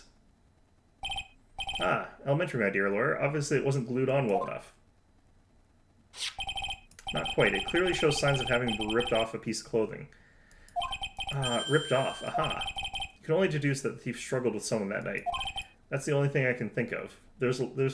Okay. Well, grant that, while I think there are other things that could have happened, I don't really think that's... The thing is, the tack I'm going on with what happened with that is completely opposite of the current narrative, so I feel like I'm in the wrong part of this. There's only one person that was in a position to struggle with the thief. The only person that was on security duty that night. You, Detective Atme.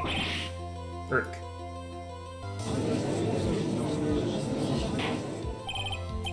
Detective Atme, you must have fought with the thief that night. So, why did you lie in your testimony to the court? Witness, giving false testimony is a serious crime. No. Wait a moment, Sir Oldtimer. Don't talk to me like I'm living in a nursing home. Hee. I just remembered, Your Honor. I was just confused because I've been dealing with so many cases lately. The true measure of a man is in the amount of work he does. That's what I always say. Nick, you can only handle one case at a time, isn't that right? You talk too much. Witness, so you are now saying that you and the thief fought. Hold on. That's quite enough, Your Honor. Excuse me? Save the big questions for the testimony. That's one of my rules. Indeed, I understand. Luke Atme, agree completely. You can't just say that. Indeed, it's true that I looked away from the door for a brief moment. However, Luke Atme cannot be so easily discombobulated. Unfortunately, the thief grabbed a weapon from the side and rendered me senseless. A true gentleman fights only with his fists, but they were not enough. His first blow struck true, bam, and that's all she wrote. So in the end, he did catch a glimpse of mask to mask. He did sort of mention that previously they saw mask, the mask itself, but it's during his third crime that he struck me from behind. It seems that my memory has become a tad jumbled, so to speak. Well, that's certainly understandable. I myself always get confused about which testimony goes with which case. Oh god. That can't be good. Fight with the thief.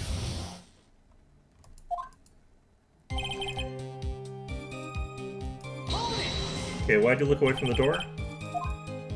In addition to the camera, I had prepared a variety of other sensors as well.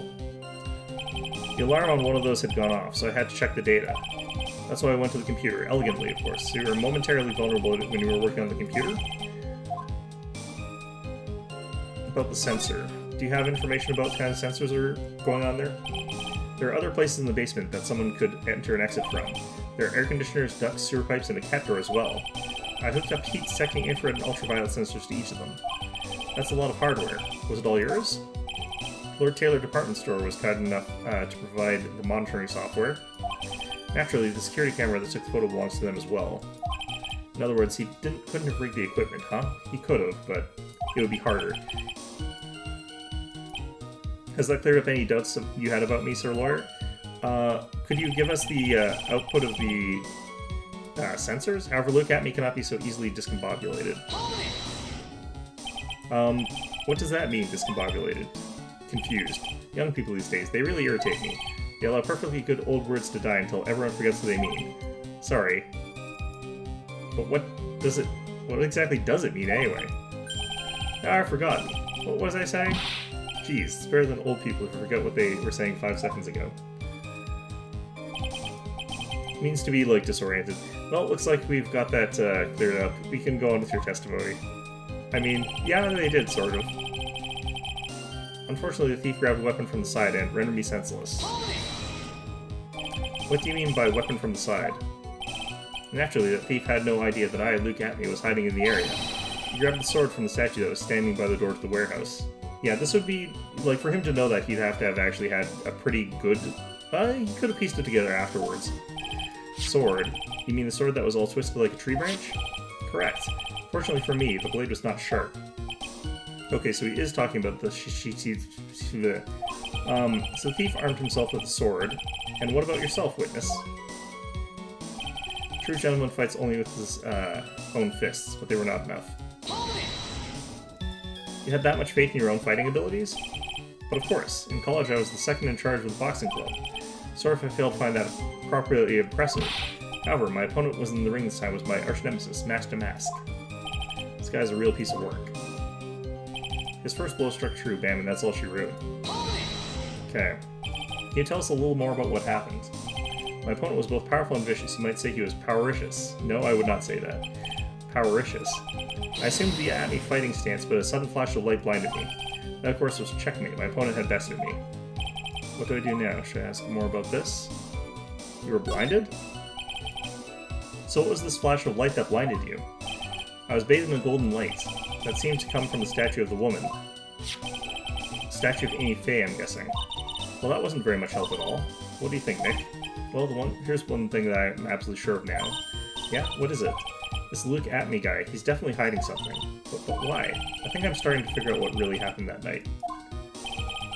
And about the true nature of this detective.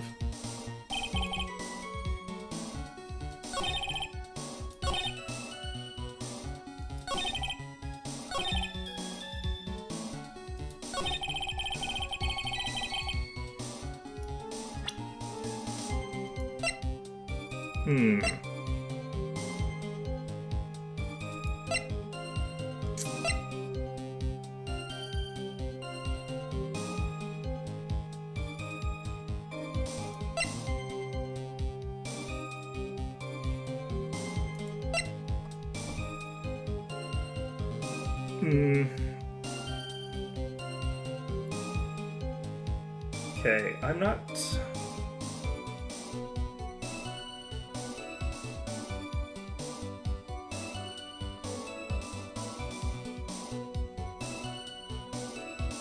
What was the thing that I could have... Where was the one where I could get both questions? I think... I guess I'll try the other one here.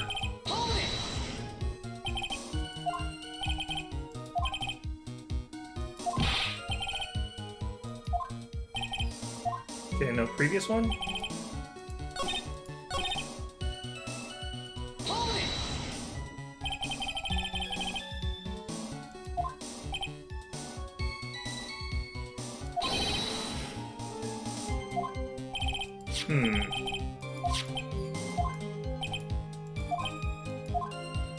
Wait, how do I... Where do I press him again?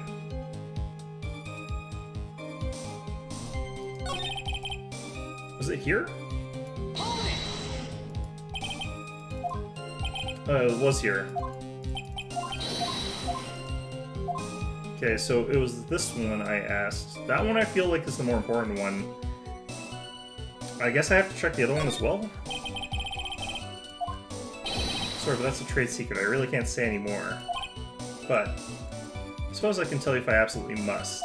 The main thing is to put your back to the wall, that way no one can get behind you. That's it? That's the at-me's fighting style? Well, Mr. Wright, what about this testimony? He claims he got hit in the back of the head, but he also claims he was fighting the guy. I don't know if I can get anything that useful. I'm just gonna say it was important because it usually is if they ask that.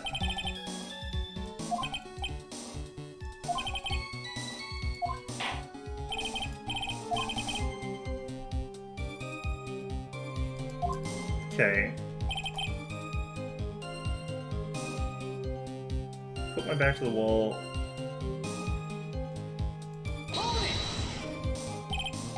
Where's this third eye you're talking about? Oh, it's right between my right and left eyebrows. It's quite invisible to the unenlightened. You may call it the forehead if you like. Why didn't you just say that in the first place? Sir Lawyer, it looks like the creases in your own forehead are getting deeper. Mr. Attorney, so Mr. Atme got hit on the forehead then. That's what he says. I've got a funny feeling about that. Actually, so do I. What do you think? Yeah, what is it? This Luke Atme guy, he's definitely hiding something, but why? I think I'm starting to figure out what really happened that night. Okay.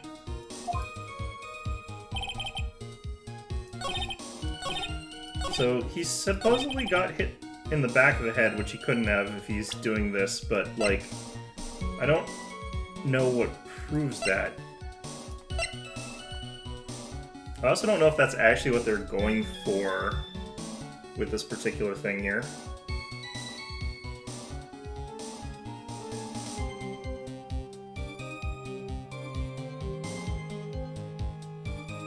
Hmm.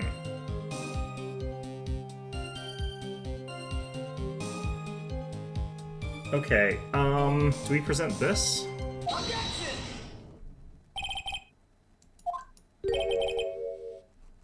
Truly a pleasure to cross swords with you.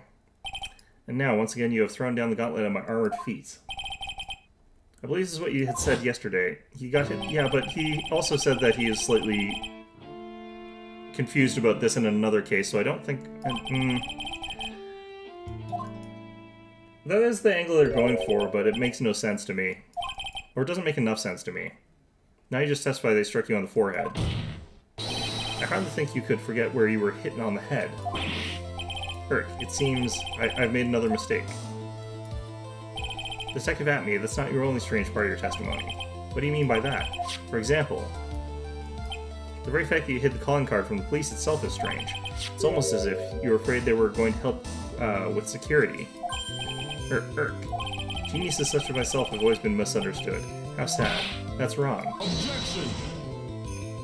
Oh, there's his voice for once. To err is human, to forgive divine. Humans aren't machines, they have souls, feelings, they live, they die, they love, they hate. And yes, they even make mistakes. Hey, hold on. It's not as pretty as that. Really? What is it like then? Always chase a riddle down to the end, that's one of my rules. This is it. This might just be my chance to turn things around. Mr. Wright, what exactly is it that you're asserting? Very well, Your Honor. The defense asserts that... Okay, this is what I've been sort of leaning towards this whole time, is that Mr. Atme is masked to mask. I feel like that's probably true, so I'm just going to put it, but I don't actually have great evidence that that's true. The answer is simple. It's all clear to me now. Detective Luke Atme's true identity is actually masked to mask. Yerg. That reaction, though. Order in the court. Mr. Wright, what is the meaning of this? There are too many unnatural parts to Mr. Atme's story. He says he was hiding at the crime scenes, which is why no one ever saw him there. And then, in his last case, he managed to outperform Detective Gumshoe and the entire police force to miraculously retrieve the stolen treasure.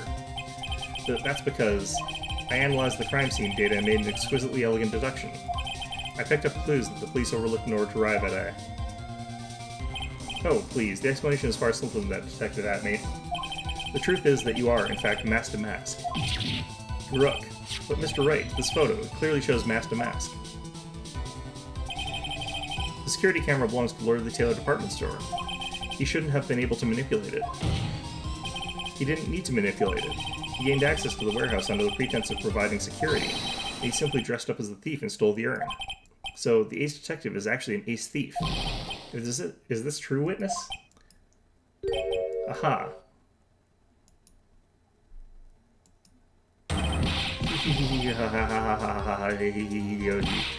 Damask's MO is pure genius, and so am I, Luke Atme, ace detective. You're very clever to have come to such a conclusion. I am impressed, Sir Lawyer. What? Witness, you're admitting it? Nick, now's your chance. Yes, time to put the last nail in this guy's coffin. Detective Atme, when you assumed the thief's identity... Did he slap me? Oh, that's much worse. Godot blend number 102, my personal favorite. Mr. Godot, the ace detective is actually an ace thief. I smell a best-selling novel. There's only one problem, it simply isn't true. But Mr. Godot, Mr. Wright has made some very strong points, and I will admit my opponent has woven a compelling narrative out of whole cloth. But it is, in fact, nothing more than a patchwork quilt, Mr. Trite. If this detective really is the thief, then show us the proof of your claim. But it had better be as hot and as perfect as the coffee dripping down your face. Can I just, get the bailiff to take him away on account of he did just assault me in the courtroom with a weapon?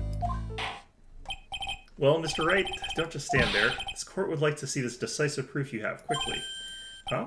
Oh, yes, of course. What's the big rush? Are you alright, Nick? Atme looks pretty rattled right now. Can I really do it?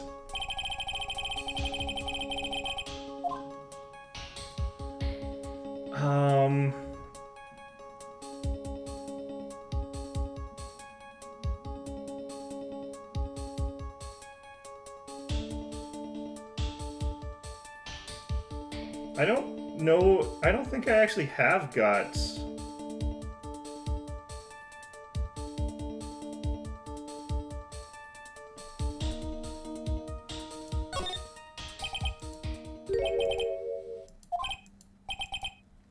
Just what I thought. Great. Fantastic. So we have to do another day of investigation, I guess.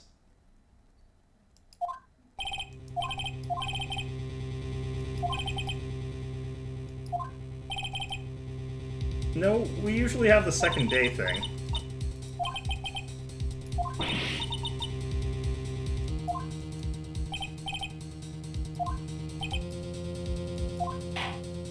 Can we get a recess or something? Seems the cloud of suspicion surrounding this witness is lifted. Mr. Godot, do you have anything further to... Hold it. What? Who? That is a good question. Who are you? That doesn't really matter right now, does it? No, it kinda does. Mr. Delight, what are you doing here? Nicky boy, the thing you've been looking for. I think I found it. You mean that bag? No, not the bag. What's in the bag? Well, why is it fixed? That's the sacred urn. Nick, it's the urn. Order. You, madam. That urn, where did you find it? You'll never believe it. It was in the office of Mr. Fancy Pants Ace Detective. Luke at me. Oh, Desi, you're the best. Sacred urn. Found... has pink sloshes all over it. God damn it. Why is it fixed? Well, how do you explain that one, Mr. Atme? Even you are going to have a hard time weaseling out of this one. You could say she's lying. Objection! Ha, pathetic.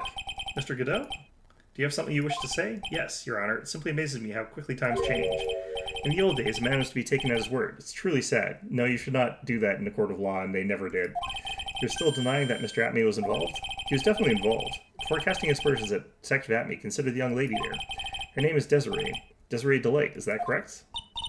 Yes, what about it? Ha, how charming. The lengths that a woman is willing to go to save her husband is truly inspiring. But what are you insinuating? As the wife of the criminal, you could have discovered that stolen urn anywhere. Including the office of that good detective there.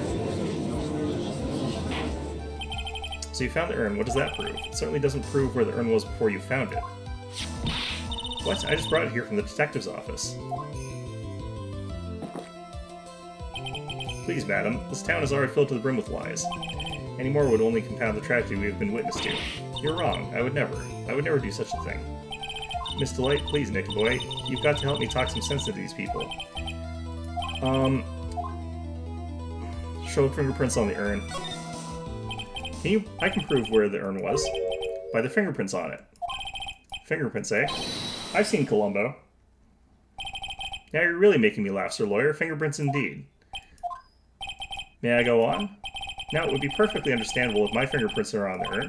After all, it was I who was guarding the urn in the first place. You should not have been poking at it, but okay, whatever. In any case, I'm always in the habit of wearing gloves, as you can see. So unfortunately, my fingerprints wouldn't be evidence of anything. What about Mr. Wright? This witness's fingerprints would mean nothing anyway. Nick, what are you going to do now? Atme must have brought the urn back to his office yesterday, and there, I'm sure someone must have left their fingerprints on it. Defense proposes that the fingerprints of this person should be on this urn.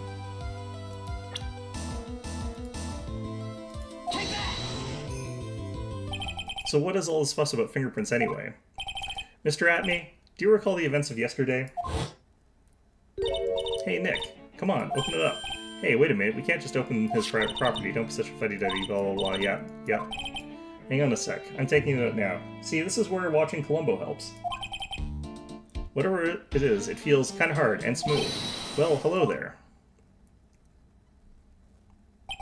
It is true that I didn't get a chance to look at the bag at the time, but I did touch what was inside.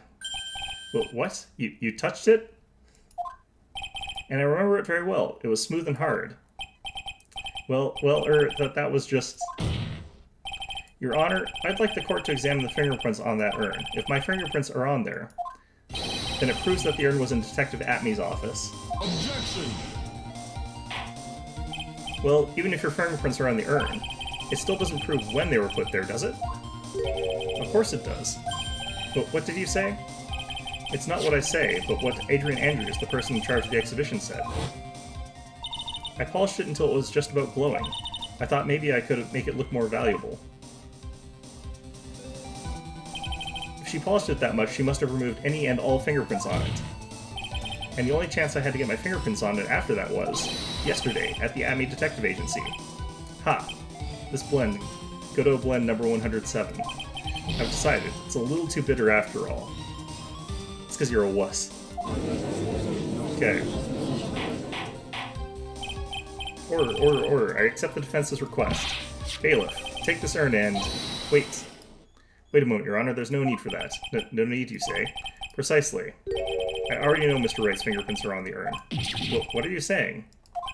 Yes, I've finally broken him down. He's gonna make up a lie about why they would be on there.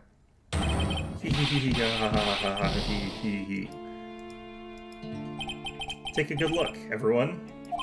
Unable to find a rival worthy of my G-View, so I was forced to create one by myself.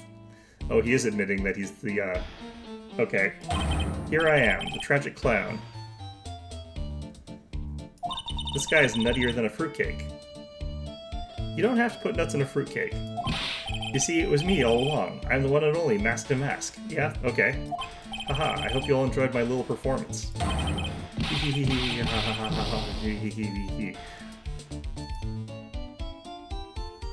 Okay. Well, Mr. Godot, what's Mr. Ami's condition? Calling it a day, Morbits? That's probably a good idea. I will not get to do that until tomorrow, so... Oh, you got news? Did you finish Tartarus? He's still in the lobby, laughing insanely, Your Honor. Complete mental breakdown. I wish I could enjoy the joke as much as he seems to be. Well, looks like the matter has been settled. All the gatekeepers are down, just Nyx now. Nyx is a good fight. Nyx is... I hope they didn't change the monologue too much. I came perilously close to besmirching the record of an innocent young man. Besmirching him with the title of thief. Nick, you were right after all. I guess Mr. Delight really wasn't the thief. The court finds the defendant, Mr. Ron Delight... Hold it. You're wrong. Wrong, I tell you. I mean, not exactly wrong so much, but actually not right is what I was really trying to say. Oh no, he's not. This can't be happening. The thief, the sneaky, odious thief who's been stealing all the treasures. It's me. It's him. I'm him. I'm the one you want. I'm the thief, I tell you.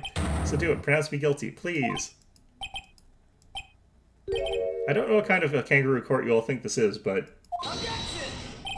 True identity of the thief has already been proven. Please hurry and pass judge. What are you talking about? I already confessed. I'm the thief, I tell you.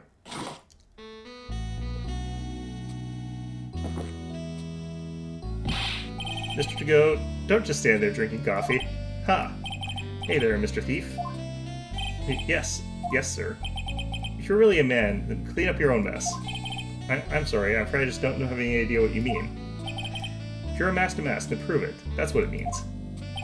Yes, sir, I'll be happy to. He says he'll be happy to, Nick. It's kind of cute. He's 100% committed to his fantasy. Good boy. Just remember one thing. Boy only gets one chance in his life to become a man. That's not true. I know that. I won't fail, I swear. Okay, then talk. We're all listening. Oh well. Let's all have a listen to this confession. God damn it. Mask to Mask's identity. The truth is, I've been Mask to Mask all along. I mean, you can't prove that I'm not actually Mask to Mask, can you? I don't have an alibi for the night the urn was stolen, after all. I donned my costume that night and dancingly descended upon the scene of the crime. Look, you can see right there in the photo. That's me. As for the brooch, I snagged it on the door handle and got torn off, that's all. I don't like the direction this trial has taken. Me neither, Judge. But this is how every trial goes, at least with me anyway. Ha! You're doing great. He. Stop it, Mr. Godot, you're embarrassing me. Please don't take the... Okay. Like I said, you're only going to get one chance to testify, alright? But if you can make it through this with flying colors, I'll keep my promise too. I'll make sure you stay locked up in prison as the one and only true Mask to Mask. Yeah, so there's a conspiracy here. Thanks so much, Mr. Godot. I'll do my best. Alright, Mr. Wright, I'm afraid it's time for the cross-examination. Sigh. Master Mask's identity. Truth is, I've been Master Mask all along. You may think you're the real Master Mask, but your wife thinks you're delusional. I haven't told Desi yet, about my true identity, I mean. Believe me, I've got my reasons. With the way her room is decked out, how could she not know about it? Even thieves have complicated family situations, I suppose. What should I do? It sounds like we're about to get sidetracked again. No, press harder. So why are you withholding the truth from your wife? Well, first of all, I don't think she'd believe me anyway. And second, if there's one thing that Desi absolutely detests, it's criminals. If that's the case, then why did you ever start thieving to begin with? Well, Desi is crazy about shopping. She's a real shopaholic.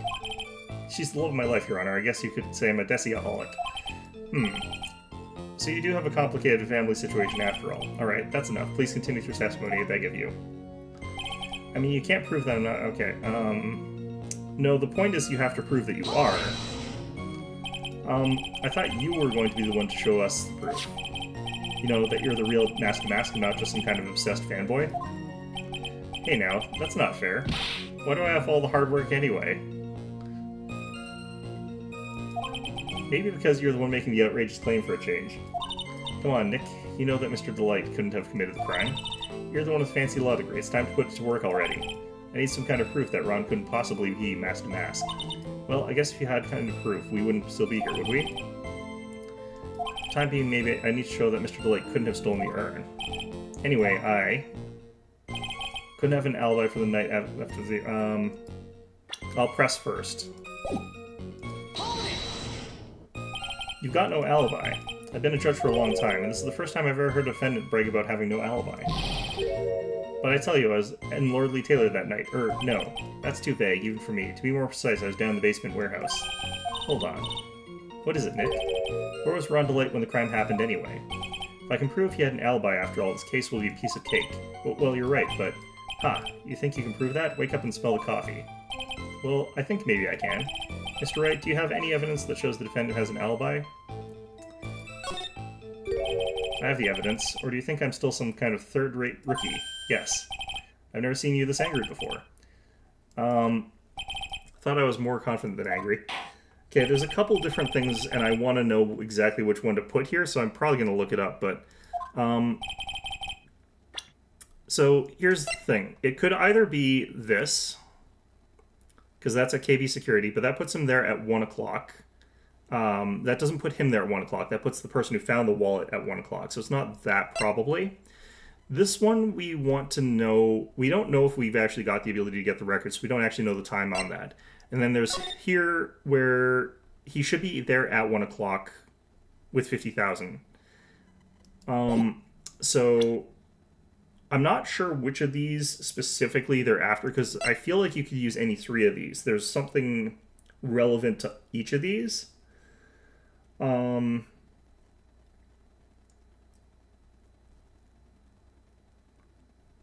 apparently I'm supposed to use the wallet, sure. Mr. Delight, this wallet belongs to you, correct? Yes, it does. I had lost it somewhere. Mr. Wright, when you find a wallet, you should report it to the police right away. No, you don't understand. This is an important piece of evidence. Evidence? Mr. Delight, when did you first notice that you'd lost your wallet? Let's see, I think it was on the night of the crime. But I know I still had it when Desi and I went out for dinner. This wallet was found at approximately 1 a.m. at KB Security headquarters. What? Surely you're not serious. Yes, I am serious. This proves that Mr. Delight was in fact at KB Security last night. No!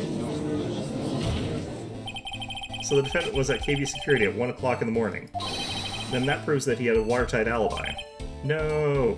Furthermore, considering the distance between Lord Lee Taylor and KB Security, it would have taken 30 minutes to get there by car. According to Larry, anyway.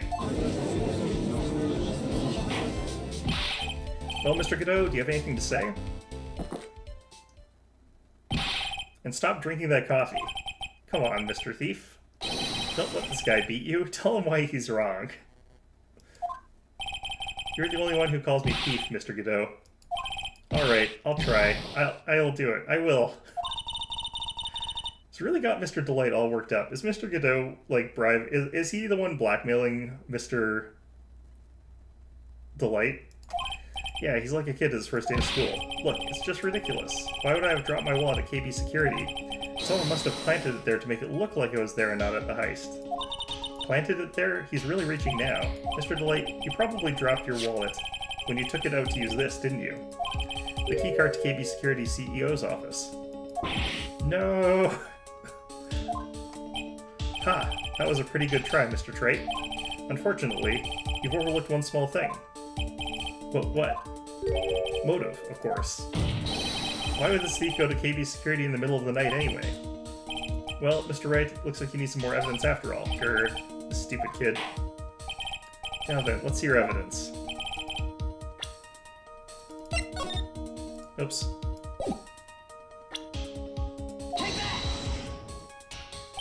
Mr. Delight, I believe you've seen this before, correct? Ah, that's... What is it? A blackmail letter. That's what it looks like from the contents. Well, blackmail? Yes. Basically it says, bring $50,000. That certainly looks like blackmail, alright. At the time of the theft, Mr. Delight was dealing with the blackmailer himself, in KB Security's CEO's office, a full half hour away from the scene of the crime. Ugh. Irk. A lot of meltdowns in this case. A lot of people are melting down for this one.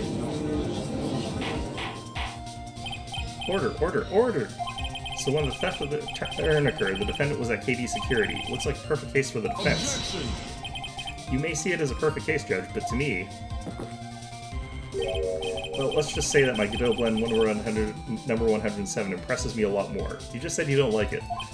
But what are you trying to say? You say the thief was being blackmailed by the CEO of a security company. But did you actually investigate the CEO at all? Huh? Well, no, I guess not. Accusing a man of blackmail is no proof? I'm not sure what I think of that. Not sure I think of that. At least I know what I think of you. The letter is proof. It's not necessarily full proof, but it is proof. Also, we're going to find out that the guy is actually the CEO, and that's his office, and the blackmailer is someone else, but... Claim of the defendant entered the CEO's office, but you will need at least one witness to corroborate your claim, Mr. Wright. Nick, I think we're going to have to track down the CEO guy. No, we don't have to track down the CEO at all. What do you mean by that, Mr. Trait? There's someone else who can testify.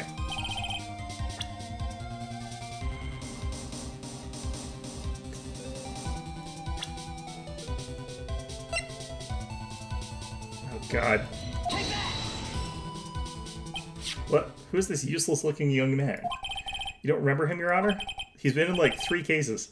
Not exactly. But just looking at his picture makes the bile start to rise in my throat. It looks like he doesn't remember the case from 2 years ago. He probably blocked out that memory on purpose. Anyway, this man was working as a guard at KB Security that night. Oh? The question at hand is this keycard. Yep, that's the keycard they used in the building I work. According to the serial number, this one is for the CEO's office. You need to get into that room, and every time you use the card, it leaves a record. Yeah, it tells you exactly who entered the room and when.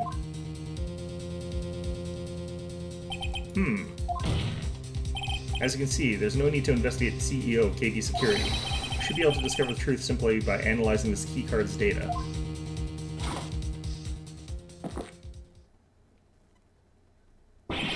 Blah.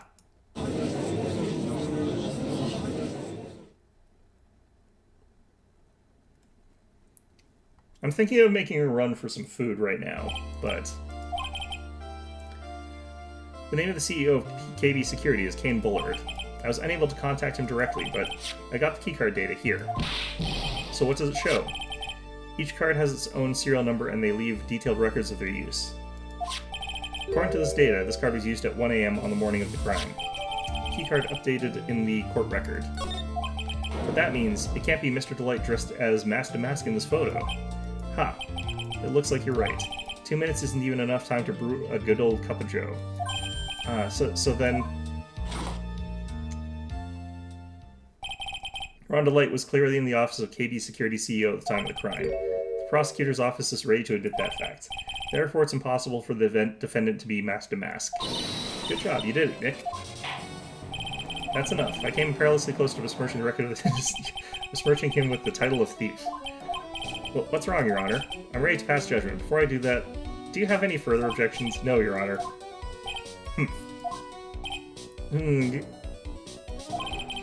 Very well. The court finds the defendant, Mr. Rondelite, not guilty.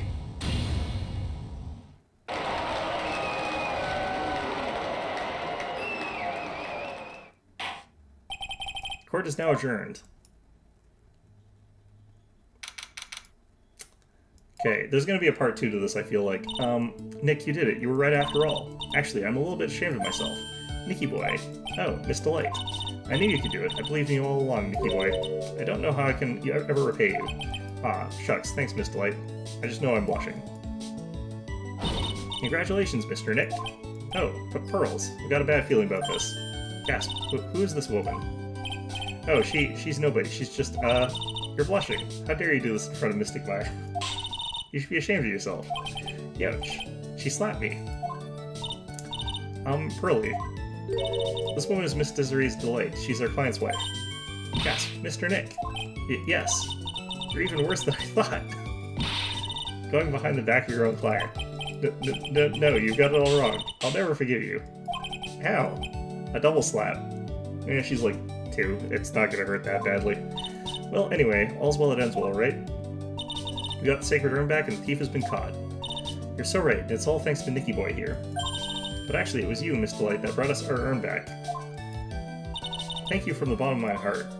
Oh, please, you're embarrassing me. If we won the case, then why does this guy still look so glum? Ugh, but I am the thief. Actually, what's the point now? What is it, honey?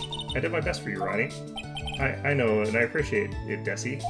But the thing is, come on, give the kid some time. He's just got a little touch of the blues. You know about feeling blue, right, amigo? Mr. Godot, what are you doing here? Oh, come on. I just came here to say thanks to my dearest buddy. You, Mr. Trait, maybe you should learn my name before you call me buddy.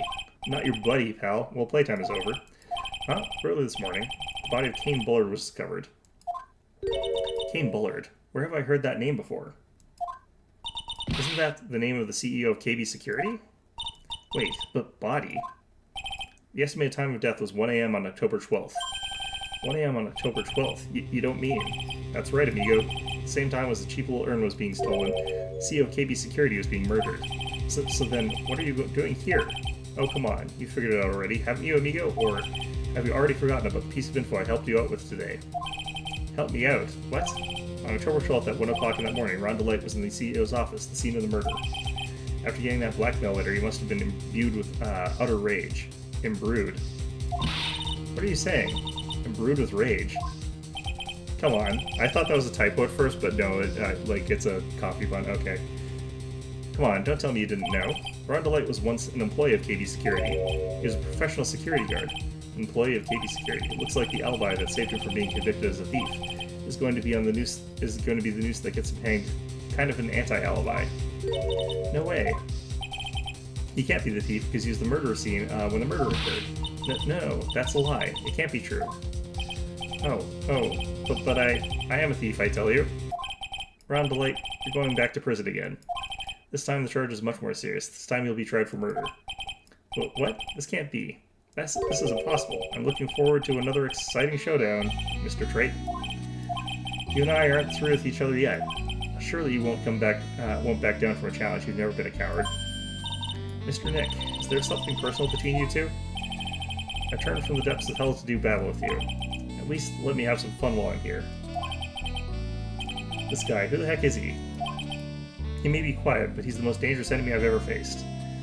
Isn't there... You've faced lawyers who are literal murderers. I don't... Well, whatever. Well then, time to say goodbye to Mr. Delight. No, I'm gonna have to talk to him a lot more because we have to figure out this case now. Nick, how could this be happening? Right in front of our very eyes, our client has been arrested for murder. And the one who established his presence at that scene was me. Yeah, Ronnie. Arrested for murder on this very same day he's declared innocent of larceny. What the heck's going to happen next? To be continued. I knew this was going to be a two-parter.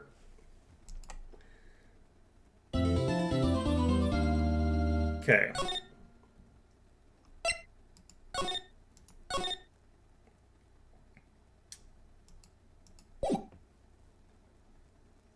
Alright. Alright, so... Glad we found the urn and all, but poor Mr. Delight got arrested again. Well, supposedly Mr. Delight was in the CEO's office when the murder occurred.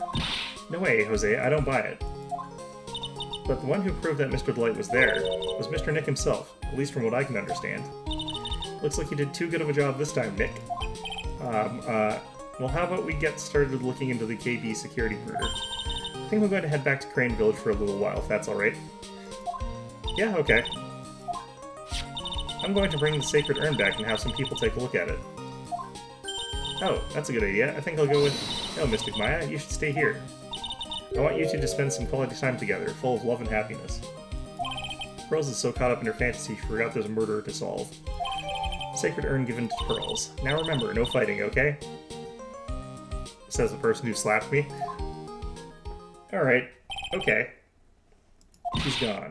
Okay, Nick, time to get going on this murder investigation. So, what do we do now? Isn't it obvious we should get out there and investigate the murder? Well, first we need to find out exactly where KB Security is located. Hey, why don't we ask Miss Delight? She should know. Besides, I want to ask her some stuff about motorcycles. You care about motorcycles? You're not thinking of getting one, are you? I'm not the same little Maya who used to be happy with her dinky little bike, Nicky boy. Sigh. Speaking of asking around, I've got a few questions of my own for Mr. Delight. Okay, well let's make sure to go to the detention center too. You must be relieved that we got the sacred urn back, huh? You bet. But there's something a little different about it. Yeah, it got fixed properly this time. Don't question mark at me. It's pretty obvious, isn't it? I mean, look at this. It clearly says I am on the urn in the poster. But the urn we got back says Amy, like it always used to. Yeah, I think that was Andrews that did that. Oh yeah, you're right. Plus, the base has pink splotches on it now.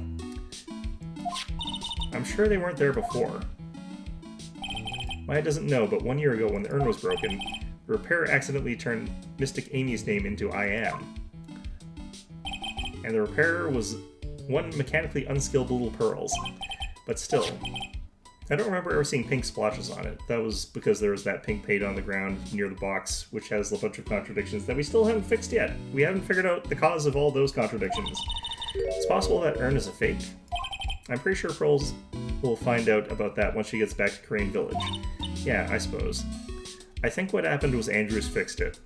Now that I think about it, Maya hasn't been back to Crane Village in a long time. So, I guess people still go to Crane Village to do their training, right? Yep, if you want to become a spirit medium, you need to undergo severe training. So why haven't you been training lately, Maya? Well, lately I've been thinking of heading to a channeling dojo to do just that. A channeling dojo, huh? Sounds pretty serious, whatever that is. If you want to train, you have to be serious, otherwise real tragedies can happen. Is what happened last year still bothering you?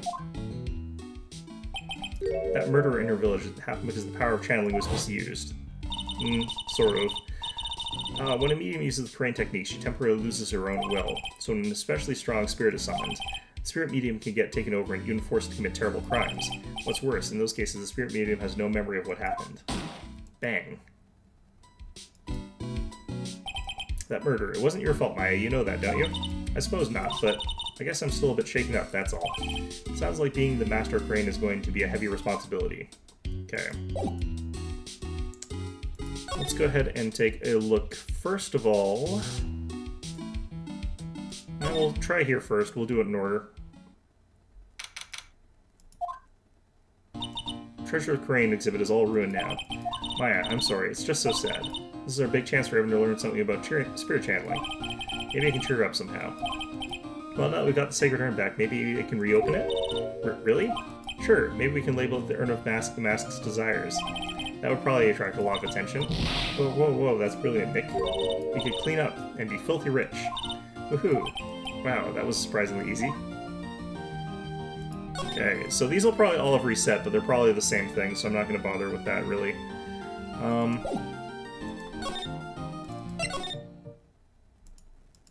Okay, do we meet anybody here? Oh, it's Andrews. Okay. Oh, it's you, Mr. Wright. Miss Andrews, what's she still hanging around down here for? So how's it going? What about the Sacred Urn? The urn. Oh, that? It's already been taken care of already. What do you mean, oh, that? Taken care of? What do you mean? It's been found? Yes. It was brought in during the trial today. Wow, really? You really are the greatest, Mr. Wright. Mr. Wright had nothing to do with it. It was Master Mask's wife that found it. Well, anyway, I'm so relieved. Did you fix the sacred urn? I'm so glad that you got the sacred urn back, yes, but there's still something that bothers me about it. What is it? I'm not exactly sure, but somehow the urn that came back seems different. Really? You wouldn't know anything about that, would you, Miss Andrews? No, I don't know anything. Why would I? She fixed it, didn't she? You know what? I feel like that she did a good thing. I don't really feel like I need to harass her about this too badly, but...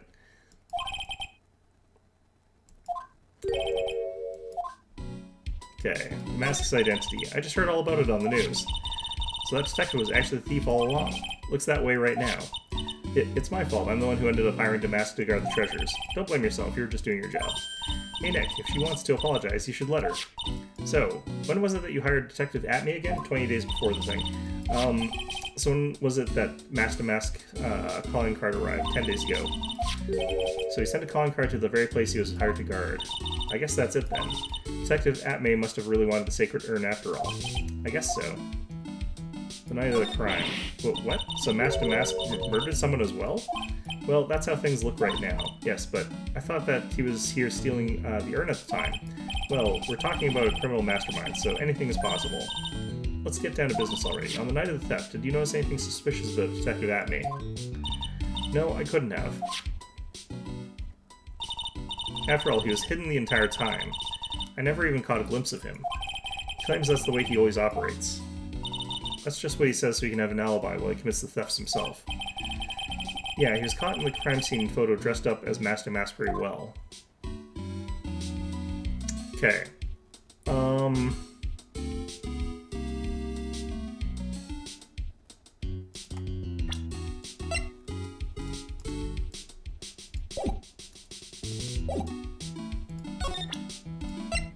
Do I have two things I can use here? I only know one.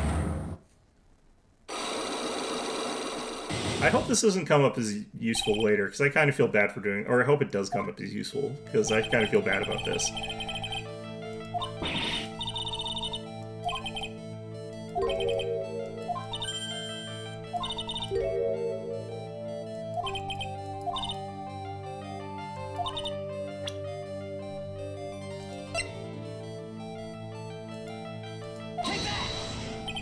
Well, Miss Andrews, see, look, it was fake after all. Huh? I mean, your evidence is fake too, as I expected. Oops. Wait, what?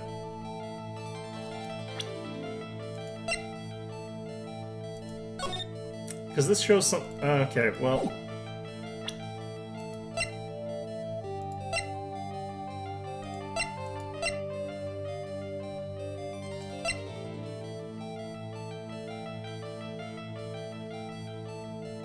I guess I'll need more for this later.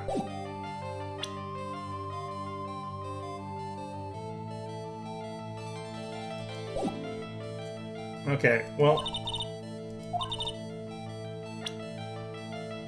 Oh, do I have evidence that the urn at the trial was genuine? Because that would actually prove that it would be fake. Okay. So, the thing that we could do...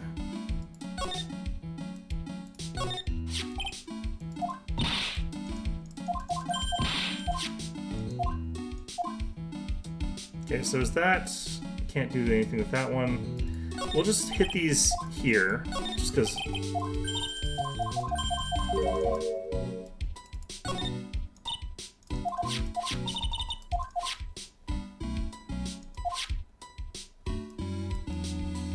Okay. This will slide here.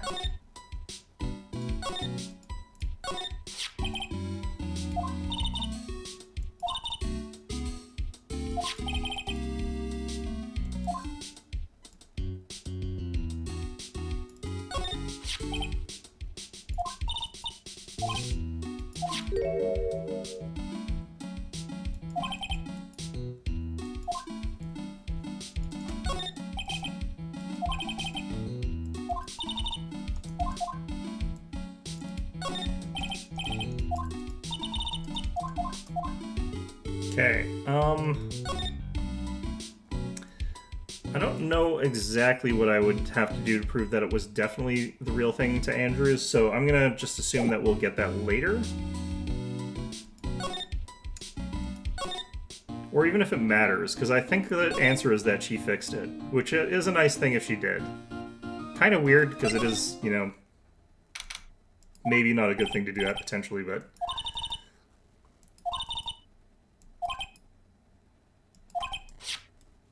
Gumshoe is nowhere to be seen. Well, he's a homicide detective. He's probably working on the murder case. Murder case is a lot more exciting, yeah. Anything new here? It's kind of surprising to me that I can still go here, because there shouldn't be any reason to be here anymore. But if there's follow-up and there's a broader conspiracy, there will be something here.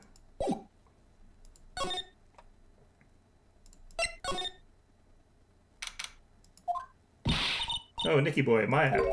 Miss Delight. All I want to do is help my dear Ronnie. Yeah, but I guess it ended up hurting his case. Don't say that, Nick. She doesn't need our help beating herself up. Hey, Nicky boy, please help Ronnie. He's not a killer, I swear. My Ronnie wouldn't hurt a fly. Yeah, I don't believe he could hurt a fly either. Alright, I'll poke around and see what I can find out. Really? Are you serious? Oh, I'm so happy. I know asking for your help was the right thing to do. I don't know what I can do to help anymore. I had no idea Miss Delight had such a vulnerable side. Well, given the lengths she went to for her husband the first time, I'm not really that surprised. Listen carefully, Nicky boy. My Ronnie would never, ever kill anyone. It's just not in him. I don't think he would either, Nick.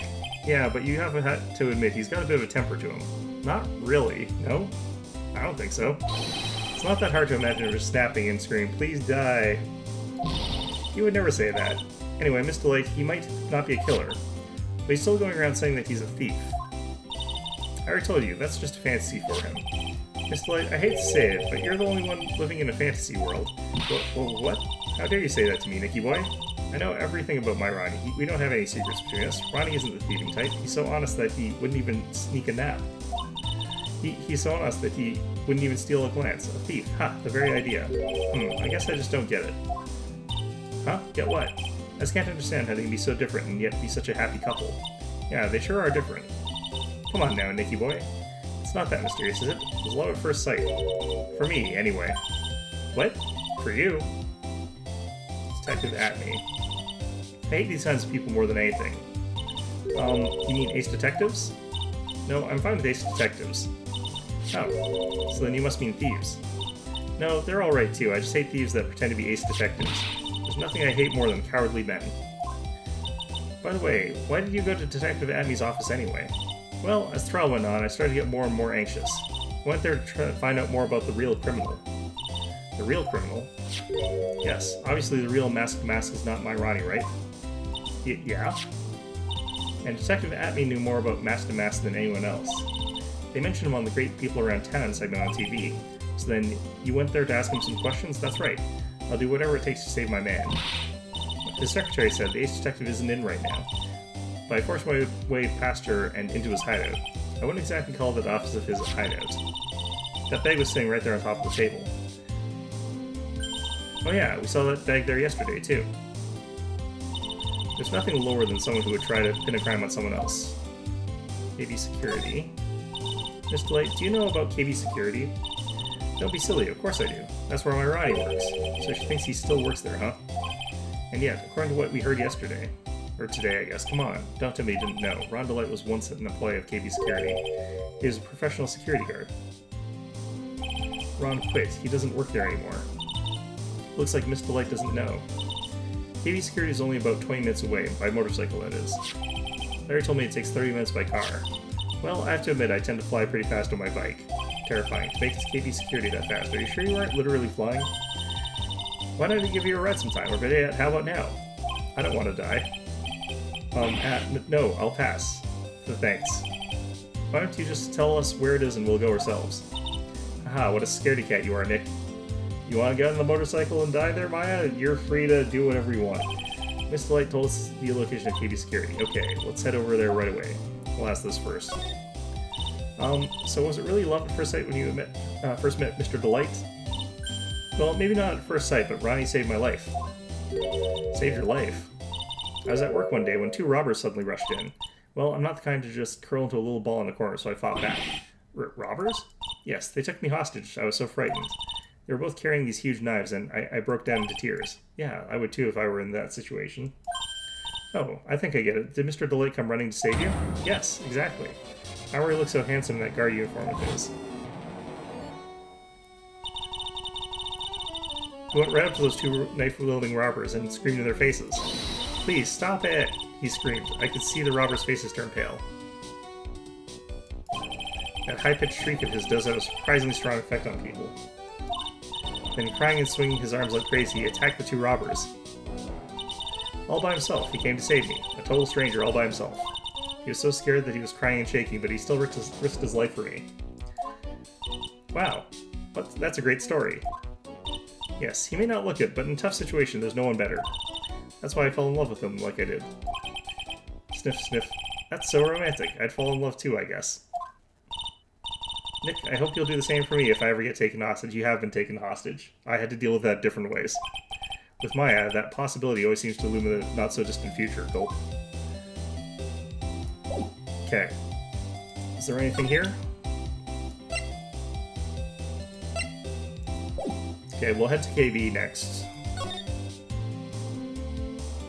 Oh, I guess we have to do this first. Okay. I told you, it's not me! A sad, pitiful whine that tapers into silence. Sounds like they're interrogating Mr. Delight right now. Man, and we don't have enough time as it is. Yeah, well, I guess the police are going crazy just like we are. Yesterday they thought he was just a thief, but now they got a murder case on their hands.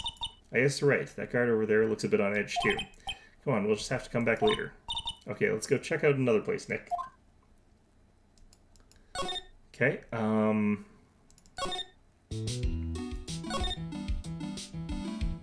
wait, how do I get to where I'm trying to get to here?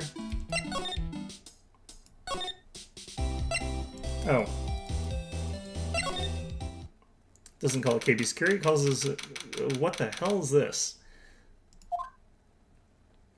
So there's where he was dead. So I guess this is where it all went down, huh? The walls in here look thick. Just like you'd expect in a CEO's office. What's that got to do with anything? Hey, it's you guys. Oh, it's Detective Gumshoe. Today was a real train wreck for you guys, huh? Sure was, pal. That prosecutor made real fools out of us. Yeah, I feel for you. Wow, that's not like you at all. I thought you'd be more like, oh, that was great. You guys got what you deserve, pal. Ho ho ho ho ho. Or something to that effect. Do I really sound like that to you, pal? Gumshoe fits.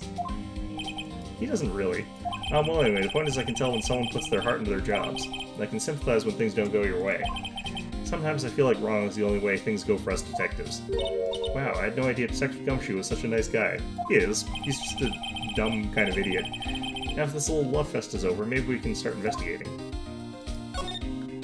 What happened? Tell us what you know about the murder. Okay, but the thing is, I'm really not supposed to. Hey, come on. What about how we put our hearts into our work? Things are really working against us right now, and we need help. Okay, I'll help you. I'll tell you. Just don't start crying at me, okay, pal? Okay, I won't cry on you. The victim's name is Kane Bullard. I mean, definitely does look like the sort of person who, not to anything good. He was the CEO of KB Security and a pretty big fellow in his own right. His corpse was discovered at 9 o'clock this morning, partly in the safe it looks like. His estimated time of death was 1 a.m. in the morning on October 12th, so it's an estimated time of death if there's something going on that might not actually be his actual time of death. The cause of death was blunt force trauma to the head, probably an object in this room. It happened at exactly the same time that mask to mask was sealing urine, huh? Cerebral hemorrhaging from blunt trauma to the head. So why did it take almost an entire day to discover the body? There's a good explanation for that one. Fuller's body was stashed away inside that safe. Safe? Well, it is pretty big. Nobody had heard from him, and when they opened the safe this morning, out he came. Oh, so the body fell out. That white string must be shaped from when he fell out. I think we still need some more information about Mr. Billiard. Maybe start by getting the man's name right. Detective Atme. So, what happened to Mask to Mask? He's at the detention center screaming like a madman. Investigate me again, he keeps yelling. Ah, no, I didn't mean him. He's not the real thief anyway, right? Oh, you mean that Detective Atme? Ho ho ho ho ho.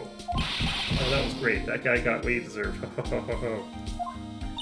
Now that's the detective I know and love. He does that for people he thinks are guilty, not you guys.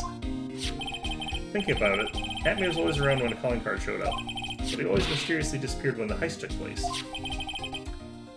I was hiding at the crime scene. Heh, yeah, right. That's the lamest thing I've ever heard. That's how you just knew he was the thief. That would explain how he was able to retrieve the stolen items he keeps bragging about. Yeah, he just did that to make himself look like a great detective, that's all. But there's this one thing I can't figure out about his first heist. His first heist? Yeah, the chair of Emanon. There was a witness on that one. A witness? Here, I saved the newspaper clipping. Since the thief is already under arrest, you guys can keep it.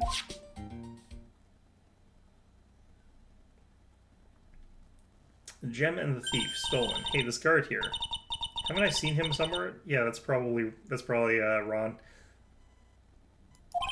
It's pretty small, so it's kind of hard to see, but it's now that she mentions it. Newspaper clipping added to the court record.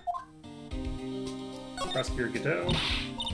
That prosecutor, I really don't like that guy. The way he used our own evidence to do that to Mr. Delight.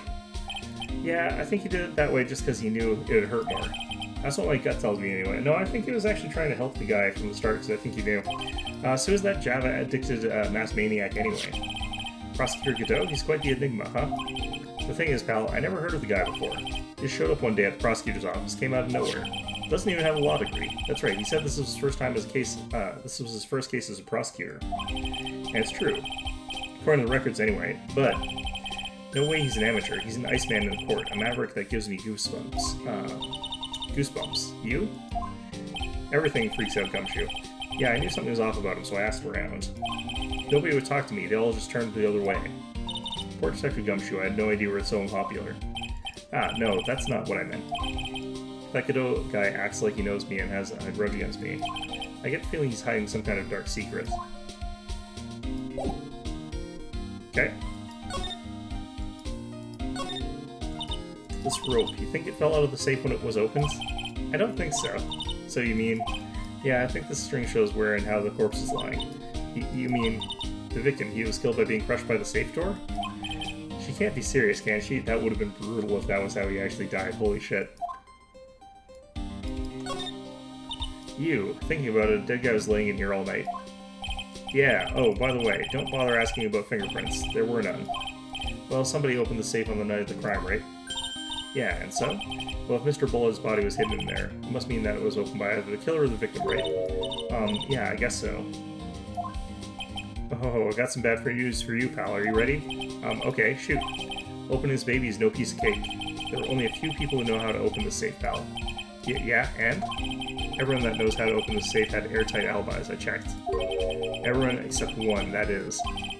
I'm almost afraid to ask.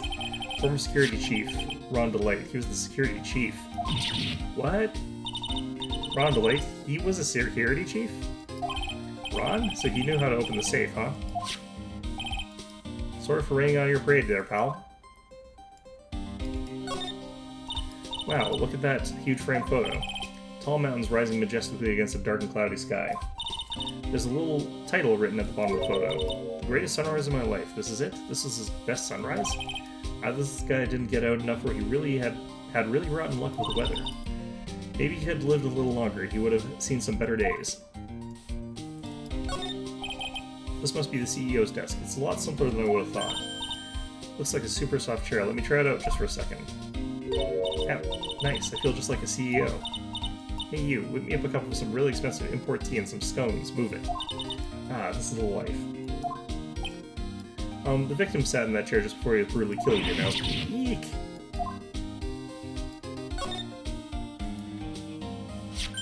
Oh, there's a button here. Let's see.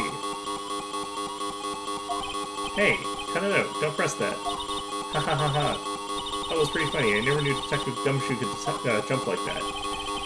What is that button anyway? It's an emergency buzzer. It says right here on the panel. Oops, you're right. It's written right there. Nick, how many times have I told you to read the instructions first? This alarm's connected to the basement's guard room. It's used to summon a security up here. Really? Then it's possible on the night of the crime. Ooh. So when the CEO was attacked, do you think that maybe he pressed the buzzer? Yeah, I thought about that, so I asked around down there. But they said that the buzzer never went off that night. Also, we couldn't find any fingerprints on the buzzer. Mr. Bullard, the victim, wasn't wearing any gloves, by the way, just so you know. I think we better go and talk to that guard about this emergency buzzer. It's gonna be butts. Okay. These look like some kind of bookshelf rolling cabinet hybrid. Can't get in between these two shelves. Don't strain yourself trying. It looks like the shelves are controlled by a special panel. So I guess it's one shelf at a time, huh? It looks like they're filled with a bunch of files. Yeah, files filled with data about security jobs they were hired to handle. Be a good night's reading if you've got insomnia. I was hoping for something a little bit more exciting, like UFOs or something. I don't know why they would have that. Okay, what's this? Check out this big, thick binder here. Leave the heavy lifting to me. Reading a file isn't exactly backbreaking work, just a little hard on the eyes. Ah, what do you find out, Nick? This file, it's not about any sort of security operations or anything. This huge file is all about Mask to Mask. It's filled with info on him. What? What kind of info? It's filled with incredibly detailed information about his methods in the crime scenes. Hey Nick, look at the last page. It's a list. Let's see. Tears of Emanon, 100,000. This looks like a list of all the treasures that Mask to Mask stole. So that 100,000 is the value of the stolen item? That's not that much, actually. I don't know, what kind of number sounds kind of low to me. I think I'd better secretly make a copy of this list. Yeah, let's see if I can see what the whole list is.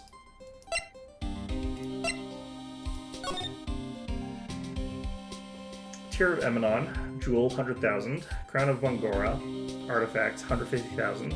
Left Hand of Hades, Sculpture, 240,000. Portrait of Megina, Painting. So the urn is not on there. And it's worth $0, but that's besides the point. Okay.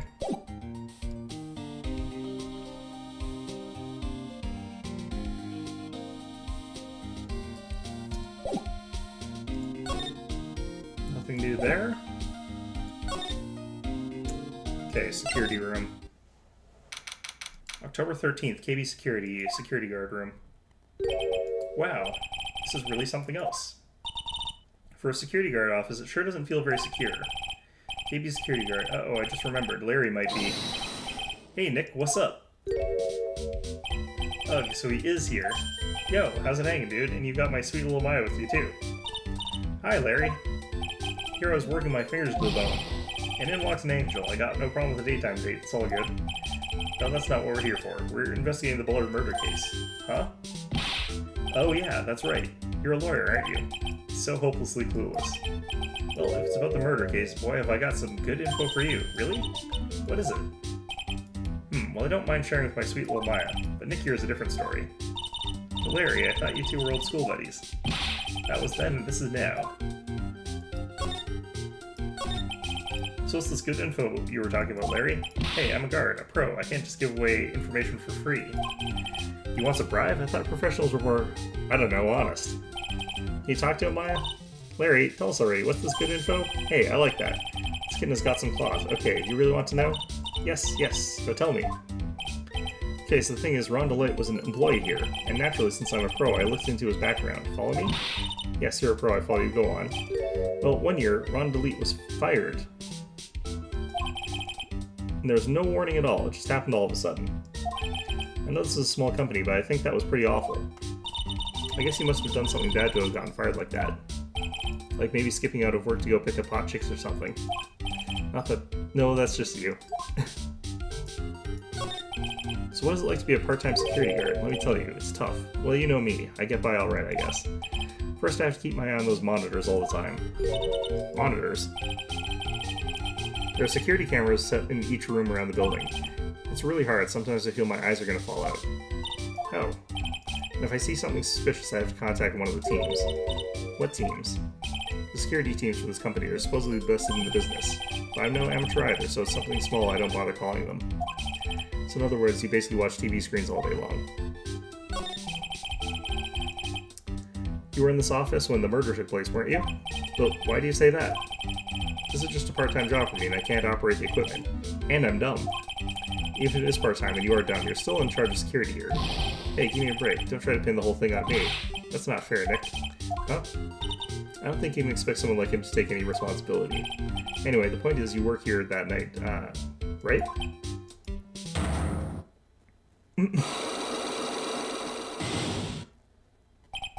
Oh no, I knew something spelled bad and it was the butts after all. Well, it's like I always say, that was then and this is now, okay?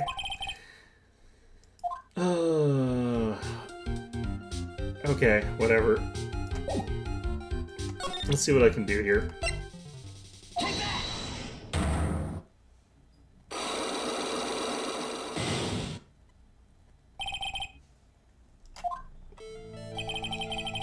On the night of crime, were you working hard like you were supposed to? What? Huh? Of course I was. Why wouldn't I have been? But didn't you sneak out of work just yesterday to go see Miss Delights? Ah, but that was that, and this is this. Is there any chance that you snuck out of work last night too? Never, I didn't sneak out. I'll tell you what, I even bet you $1. $1, wow. Now that's confidence. What's that drenched in the rain puppy look on your face? Do you have evidence that I left my position, or are you just pulling my chain?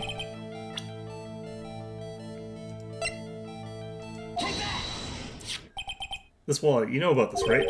I've never seen it before. Liar, you hand-delivered this wallet to Miss Delight just yesterday. Give me a break. You can't expect me to remember every little thing that happens. Well, I do expect you to remember something that happened just yesterday. What time is it that you found this wallet? I guess it was around 1 in the morning, the first floor of our company building. 1 o'clock in the morning. That's right. In other words, Larry, at the time of the murder, you were away from the security guard office. Ah! Yeah, but there's something you didn't think about. What's that? My shift that day didn't start until 10 p.m. The murderer might have snuck in before then. What do you mean by that? If the murderer had snuck in before 10 p.m., then it wasn't my fault. It was the fault of the guy whose shift was before mine. Why do I have the feeling that he still doesn't get the seriousness of this? Listen up, Larry. We know beyond a shadow of a doubt that the killer snuck into the CEO's office after 10 p.m. during your shift. Do we know that?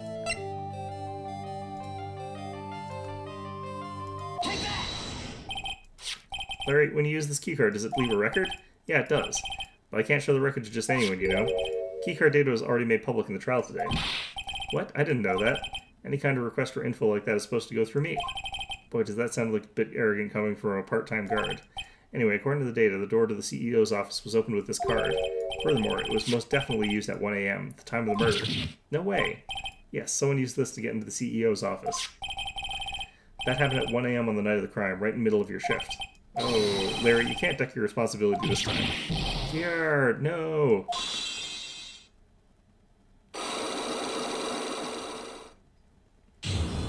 Unlock successful. Great.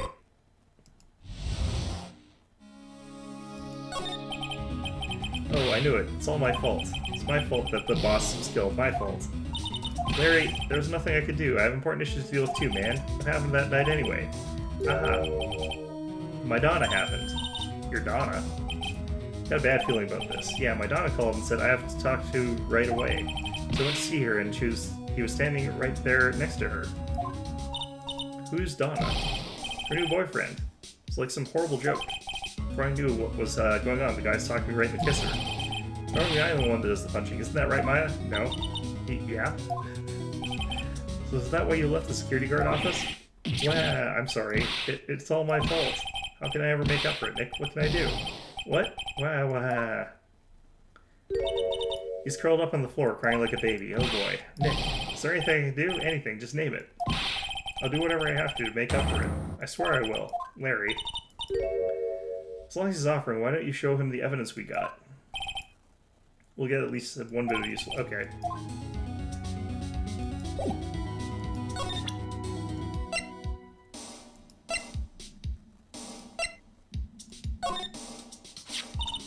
The buzzer in the CEO's office is directly connected to this room, right? That's right. Just like my heart is connected to yours, Maya. Huh? Go ahead, Maya. Press the buzzer in your heart. Or else, look, I'm running to your rescue like the professional guard I am. Wow, that was pretty good. Thanks, I try. Do you think you could tell us about the buzzer now? Yes, please. Please tell us. Okay, I guess so. Prepare to be wowed.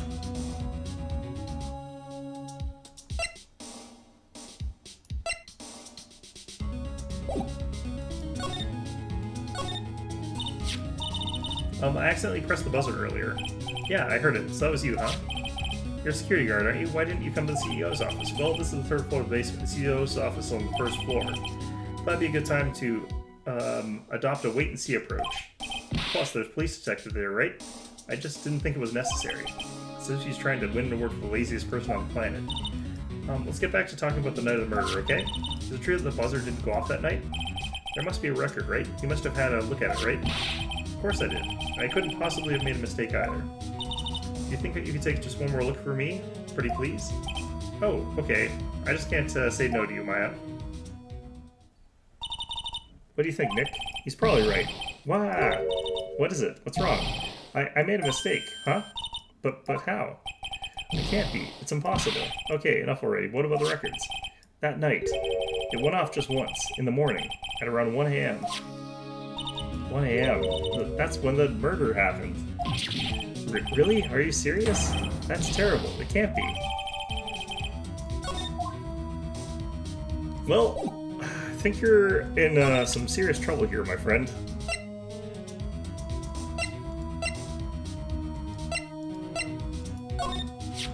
You guys have really made me reflect on the way I've been living. But the only problem is, with all this reflecting, where's the time for love?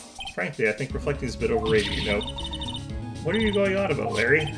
Plus, do you honestly have any new info on the buzzer record? Record? Ah, no, nothing at all. Great.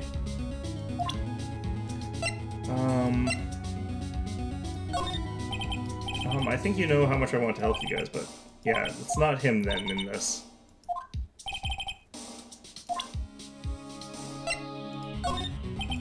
Yeah, I don't think that there's that.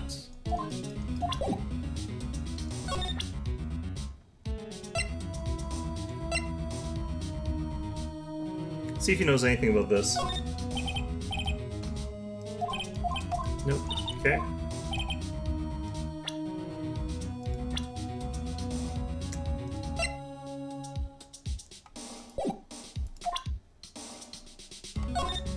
Whoops.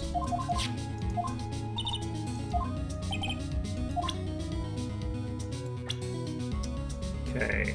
I'm really sorry, Nick. I swear I want to change my ways. But the thing is, I just don't have any interest in men. I mean, I think he goes beyond stereotypical men. Alright, right. I feel like gotten kind of what we can from this.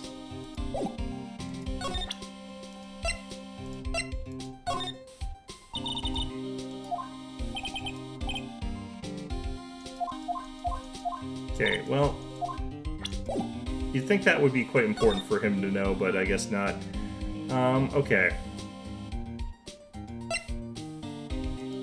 I guess I want to figure out what to tell Andrews, because it might be pertinent to the case down the line.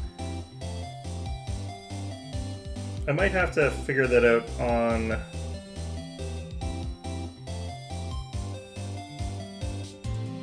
internet, because I don't actually know what I've got for that.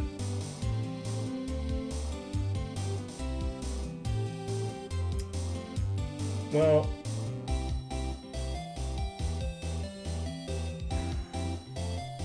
not sure. Maybe we can get a hold of Ron at the port now, though.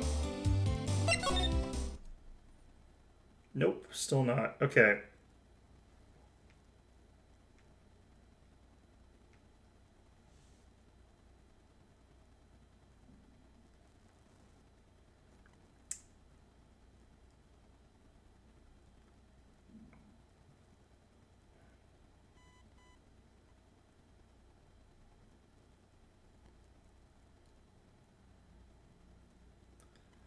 Right, so what do I do here?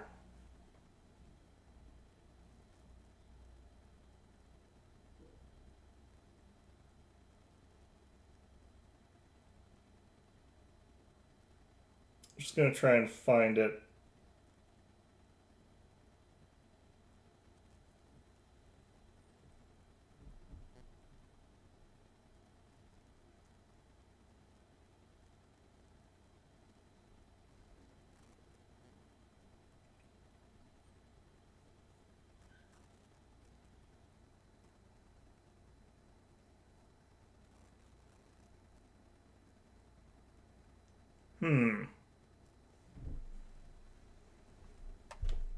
Well, what the heck? Apparently there is supposed to be something here.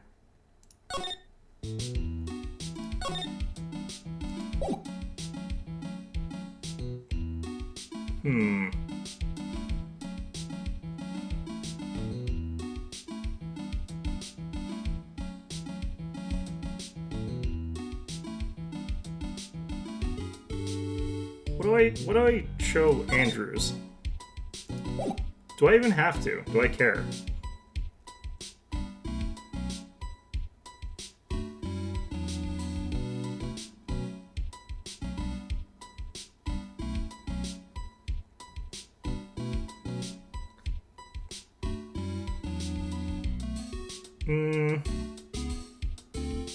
You know what I might do? I want to try and get to the next section of this. And I can't really find any answers here that easily. Let's just go in order to the different places. So, see if we can find a spot. Oh, like, that's not in order. What am I doing?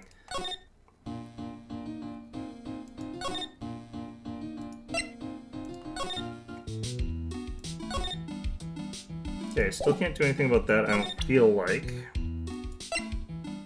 Because if the picture of it in its previous state isn't correct, then that doesn't make any sense. I don't think that this would apply to her.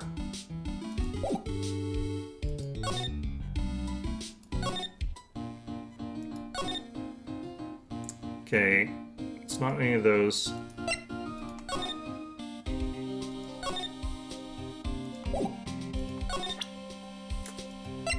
Okay.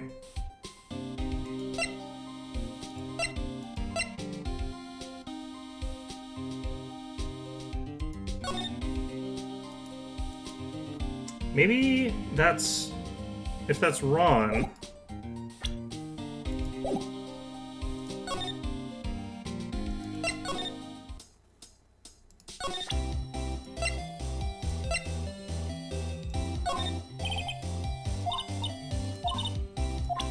Nope. Okay. Okay. What do I need to do here? Does she have any opinions about this guy? This is Ronnie's boss, CEO guy. Well, now he's an ex-boss. Someone killed him last night. Naturally, I know that. He was a pretty sly man, let me tell you. Oh, really? You bet he was. He made Ronnie chief of one of the security teams, but that was just so he could work him like a slave. Did Mr. Delight ever have a problem with Mr. Bullet himself? Even if he did, do you think he'd ever tell you about it? Well, Ronnie isn't the type to complain about that kind of thing. I tried to get him to talk to me about his work, but he never would.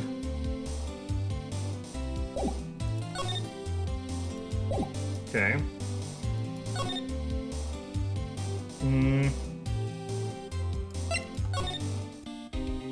I feel like it's probably I can get more out of butts.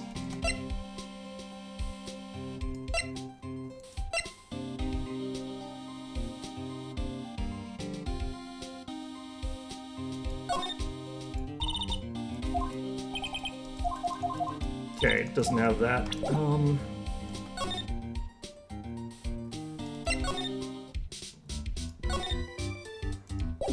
No, I honestly can't think of anything right now. What I might have to do is go get some dinner. Would probably be about a good idea. Order it and then come back, but it might take me a little while because I plan on, like, the place I get it from I walk to, and it's not like super far away or anything like that, but it is still, I have to do that.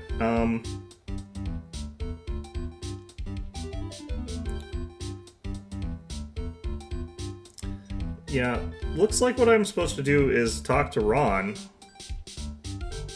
So there's something I'm missing.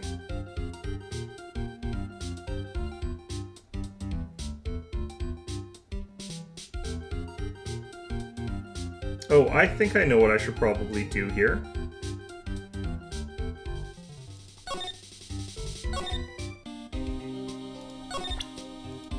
Because he said the button, the buzzer hasn't been pressed. No, he doesn't do anything about it, though. Okay.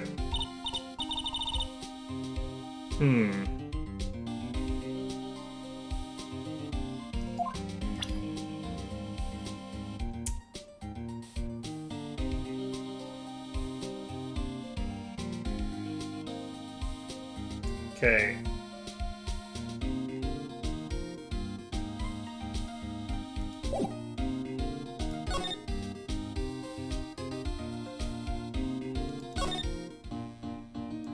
Seriously, where am I supposed to go here?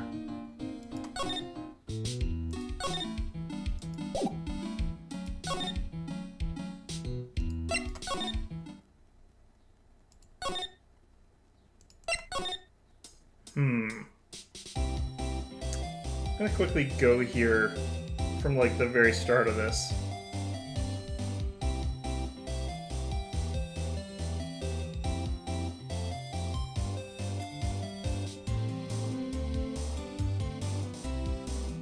Okay, I think I've gotten everything I need to out of Gumshoe.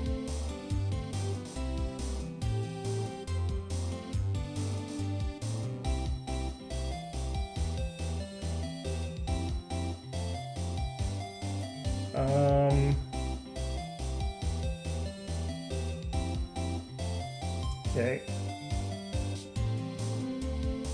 No, I don't think I'm missing anything. What is going on here? Why can't I advance this? I could just try doing stuff sort of at random, but I don't really want to be doing that.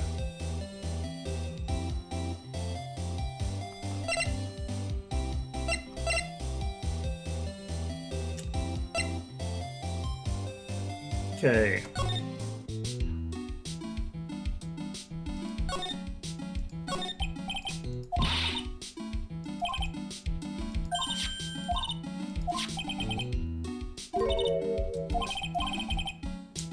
Yeah, unfortunately I can't get anything more up to date on that, looks like. What the hell am I missing? What have I not clicked on? Let's just click on these so it's cleared, but this is gonna be the same.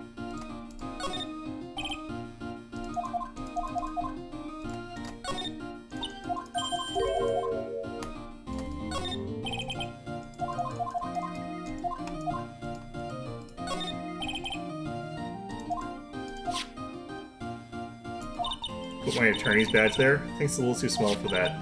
What if I I need the Megatama, but okay, now you're being silly. That's definitely too small. Isn't that bigger than the attorney badge? Okay. Did I get everything? I'm very irritated by this section here.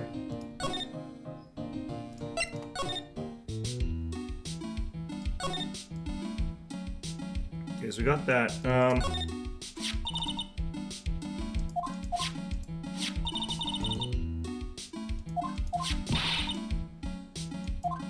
She's gonna fix that.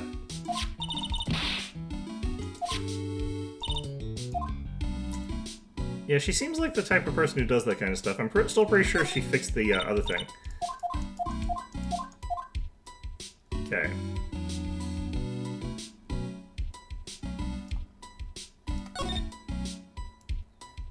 Seen that, seen these. Okay.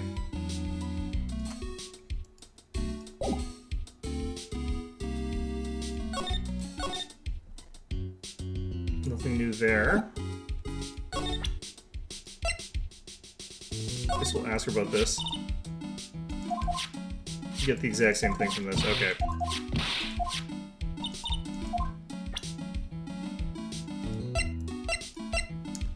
Okay.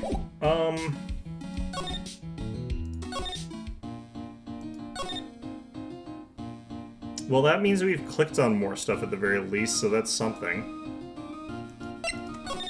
Still pretty sure I'm not allowed to click on anything at all here, so it doesn't really matter. I'm pixel hunting. This is the pixel hunting portion of this game. It's awful. Hate when this happens.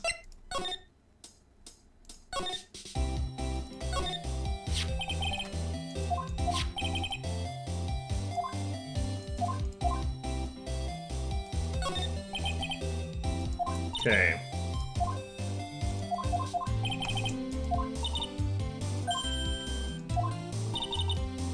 They said it wasn't important.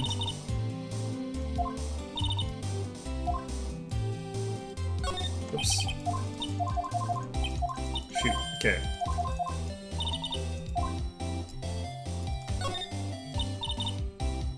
Oh, air balloon. Yep. Okay. I kind of wonder if there is actually going to be anything that's different from what we've already done.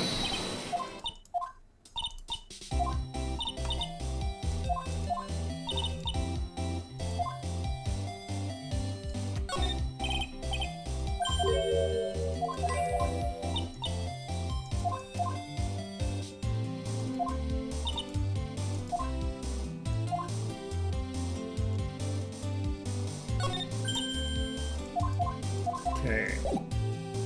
Oops.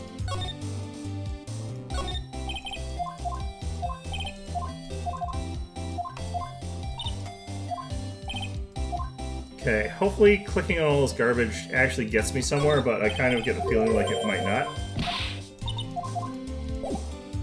I'm having a real hard time telling what this would actually do to change the status of things. Okay. Nope, still hasn't shown up here. What am I missing? This is gonna drive me nuts.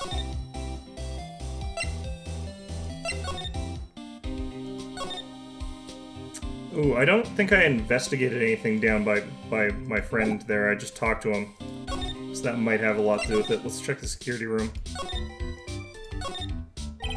That's my partner's seat. Your partner? Well, that's what I call her. That's my superior, actually. Kind of weird old lady. Oh, no. There's tea spilled all over that machine, you know? Oh, don't worry about it. Just the other day I spilled some chocolate milk on mine. Still works fine, more or less. They really know how to build them, I guess. It's gonna be that lady that despises me. Something is written on the poster in fine print. Guards 5 commandments. Wow, this sounds serious. Let's see what it says. Number 1, obey thy superior. 2, respect thy superior. 3, smile at thy superior. 4, salute thy superior. 5, buy donuts for thy superior upon command. It's signed Wendy Oldbag. Oh no, it is Oldbag. Okay. She's one tough old bird, let me tell you. Cross her and you come face to face with a real, genuine ray gun. Yeah, sounds scary, alright.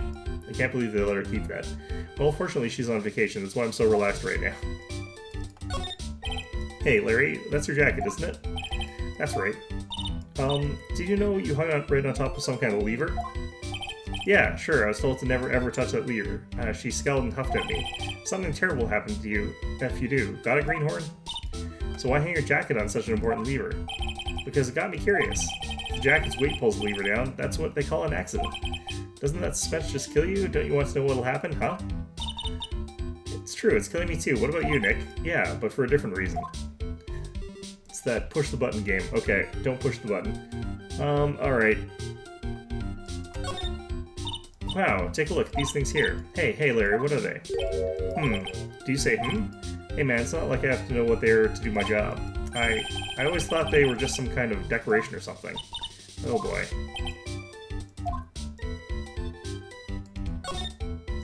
Those screens there show what's going on all over the building, everywhere. And it's my job to keep a steady eye on them. All of them.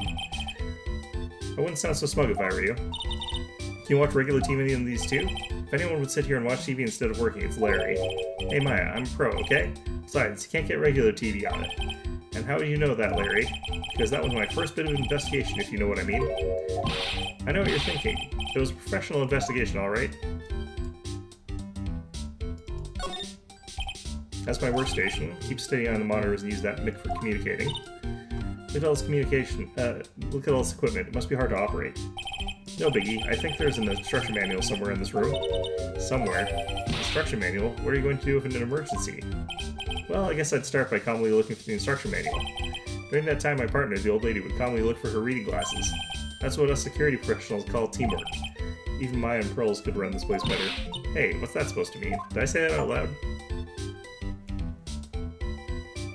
Examine everything with even a whiff of old bag on it. Disturbing.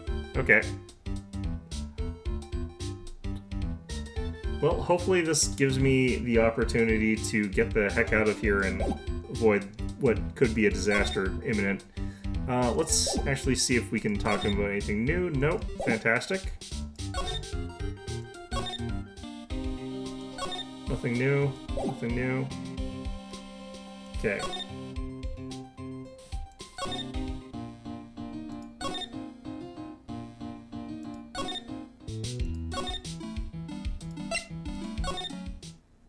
God damn it. Okay. Now I really do have to figure out this through online. I just have to look it up exactly.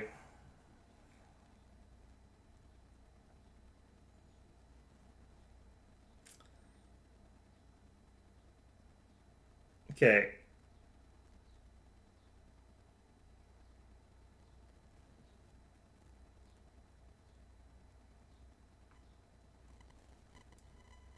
I might have to just... What is this called here? Stolen Turnabout, Murder Trial, Guide.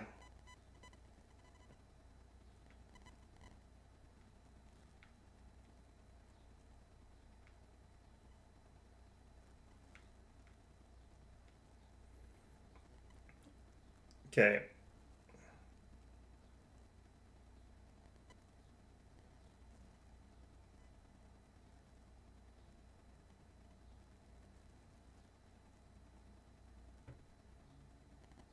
So I think this, I have to go down to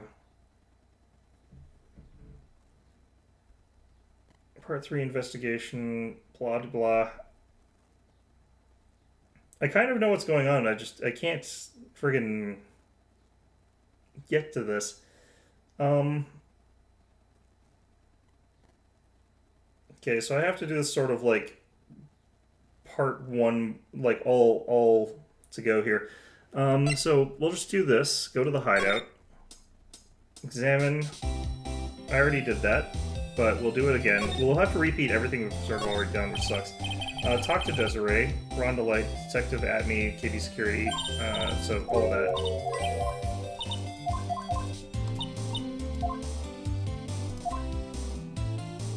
I hate these moments so much.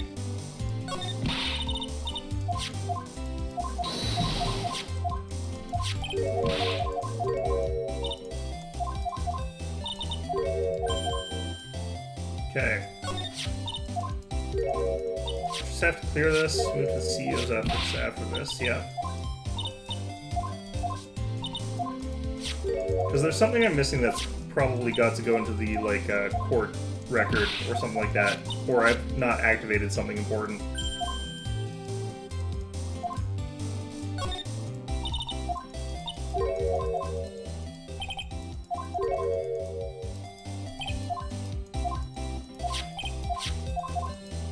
Okay.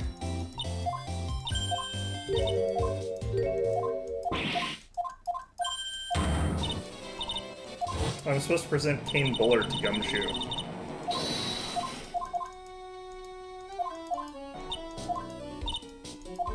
I think that's what I'm missing. Okay, so we'll go to there and we'll try that, like, sort of next year.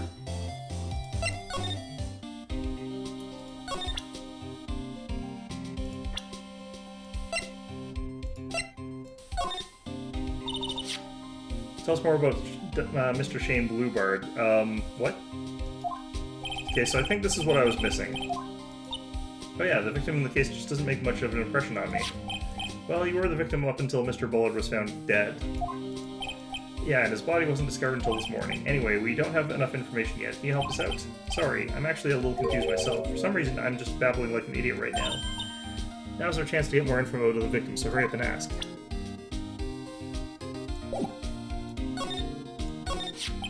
Can you tell us some more about Mr. Bullard? He was the CEO of KD Security, right? What kind of company is it anyway? I can't believe this is what I have to do. Well, the company basically sends security teams out to buildings to guard them. Mr. Bullard must have had the chance to learn a lot of secrets during this kind of work. Oh, and? And, I don't know how to put this, but the guy was kind of a money grubber. Really? Me too. I just love money. I can't ever get enough. Please stop leaning towards me like that. You aren't getting into my wallet. Anyway, it looks like he did some pretty shifty stuff to earn his millions. Oh. That's my problem. I need to be shiftier. Let me go already. Apparently he was involved in selling trade secrets between rival companies. Ooh, that's pretty dirty and underhanded. Yeah, oh, KD Security used to head security operations against Mask to Mask. What? Really? Yeah, and after screwing up so many times, the company's reputation really took a nosedive. So it really was Bullard who sent Ron the blackmail letter, huh? Okay. And I think that probably gets me what I needed to do.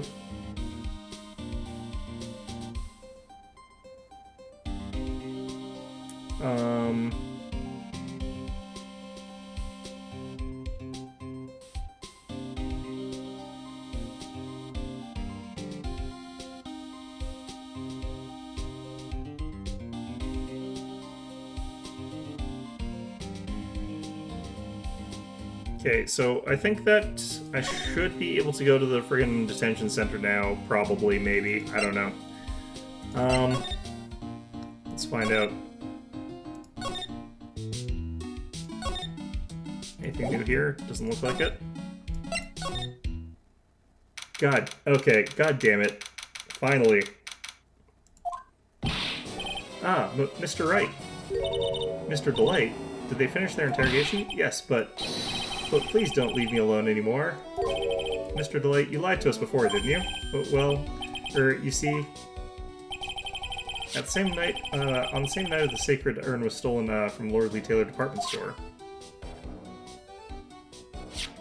A blackmail letter you got summoned you to KB Security to hand over some money. And then, that's where the CEO, Kane Buller, was murdered. But there's only one Ron Delight, am I right? The only question is, where were you that night? This time I want to hear the whole truth. Your life depends on it. Oh, okay. Mask to mask. Mr. Light, do you still insist that you are mask to mask? Isn't that what I've been saying since yesterday? That was a quick response. Tell me about it. To be honest, it's starting to get irritating. But listen, Mr. Delight, at the trial today we learned the true identity of the thief, didn't we? No, because that last one was actually different, so he is definitely the last one. He might not be the first four. Take a good look at Run, unable to find a rival worthy of my genius, so I was forced to create one by myself. Here I am, the tragic clown. I guess it's true, I wasn't the one who stole that urn. Of course not, after all, you were at KB Security at the time. So the person dressed up as Mask to Mask in this photo. It's gotta be Detective Atme. So that night, you didn't go to Lordly Taylor, you went to KB Security, right? Yes, I went to KB Security at the time the blackmail note said I should. Alright, what happened next? Well, I used to work there, so I knew where the CEO's office was. I knocked, but there was no answer. So I used the keycard to unlock the door. That's probably when he dropped his wallet. When I went into the CEO's office, someone was in there. Someone. Wait, was that at me? Then suddenly they bashed me over the head. Bam. Was it Kane Buller that hit you? I don't know. The person ran away while I was still stunned. When I came to my senses, the sight I saw left me speechless. The dead body of the CEO was right there in front of me. I thought I'd die myself. Anyway, I thought I should do something with the body. So that's why you put it in the safe? Yes, that's right. I used to be the chief of one of the security teams, so I knew how to open it. Okay, and what did you do after that? Well, I got out of there, for starters. I was the one who set up the security cameras in that building. So I knew how to avoid being spotted by them. Nick, all of a sudden, Mr. Delight sounds kind of like the murderer to me. Please don't say that. Why you were fired? Mr. Light, is it true that 1 year ago you were forced to quit KB Security? How did you... I'm begging you, please don't tell this Desi, please. Don't worry, we haven't told anyone yet. Okay. Phew, thank goodness. No, but I suppose I'll have to tell her sometime. She'll find out eventually. Why have you been hiding it from her anyway? Desi would despise me if she ever found out I was living a life of crime. A criminal, a thief. She'd never forgive me. My marriage would be over. Knowing that, why did you become a thief in the first place? Because Desi spends money like it's water. There's no job in the world that could bring in enough money. Except being a thief, at least that's what I thought anyway. So you became mask to mask for Desiree, huh? Okay.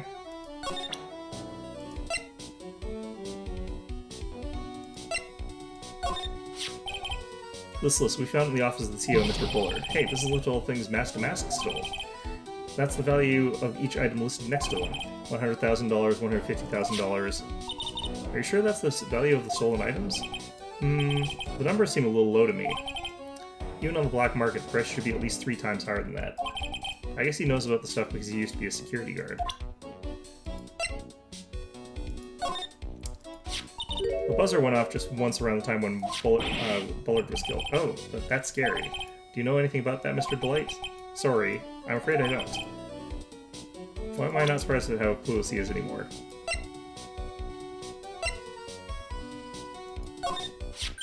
Hey, this is an article about my debut heist. Boy, that was a tough one. Before I knew it, they were hot on my trail. But mask to mask, he must have gotten away, right? It says in the article that he disappeared. That's right, I got a sudden burst of inspiration. I hid my mask to mask costume in a nearby plastic bucket. Then I quickly changed into my security guard uniform. Pretty clever, huh? Wow, awesome. Hey, hold the phone. Regarding this photo, is this you, Mr. Delight? Hee, that's right. Nice trick if I do say so myself. Nice and easy to figure out. Even Pearls can see through that in a heartbeat. Okay. But as you might expect, Detective Atme found the disguise. He truly deserves the title of Ace Detective. Detective Atme found the Mask to Mask disguise? That's interesting. So that's where he got his copy of it. Yes, and I heard that he brought it home with him. So that's it. That's when Atme got his hands on this. Thanks to that, I got the chance to remake my costume. That must have been really time-consuming, huh?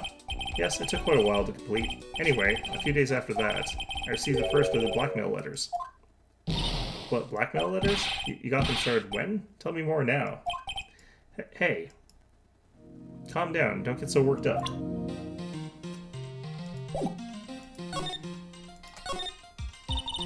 This blackmail letter is the first one you got? No, of course not. But this is the first one that ever called me out to a specific location. So did you start receiving blackmail letters after this incident? Yes, just a few days after the Tears of Emanon heist. That first letter, it said, I know you did it. So someone found out about your true identity just like that? It's not easy being a master thief, you know. I've got proof that it was you, so give up, I went on to say. So in the end, I had to give up the treasure I went through all that trouble to steal. Is that right? Hey, hang on a second, what do you mean you had to give it up? Oh, don't worry, after I put the jewel in the safe deposit box the letter specified, someone sent me $10,000. No one said anything about me being worried, you know. After that, I started getting the plan in the mail. Plans.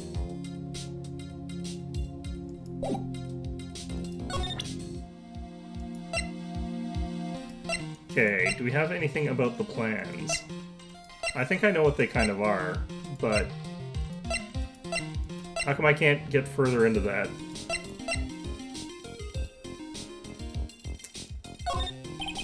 What do you think about this? Nothing? Okay.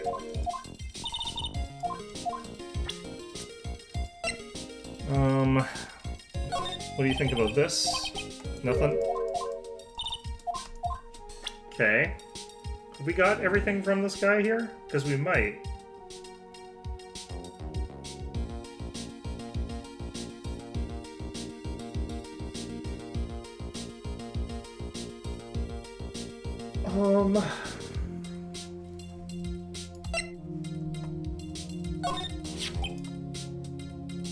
Oh, I didn't know Master Mask had become so famous. Yeah, I actually bought this publicity photo.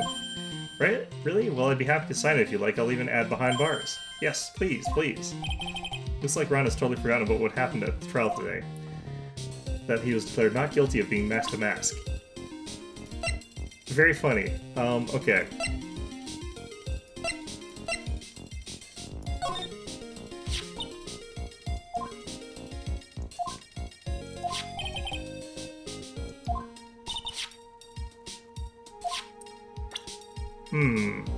I don't think that's necessarily true. Should we give him his wallet back?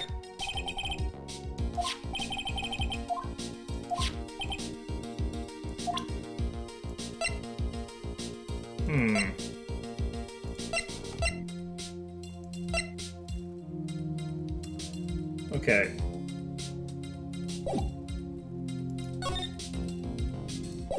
I guess we can move here.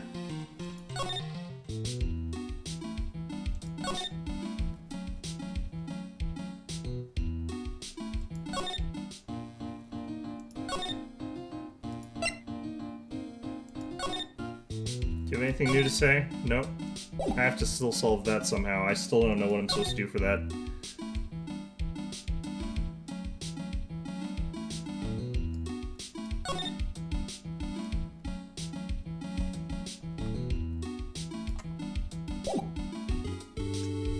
Okay, because I've already been through all these places, it kind of like messes with my head a little bit here.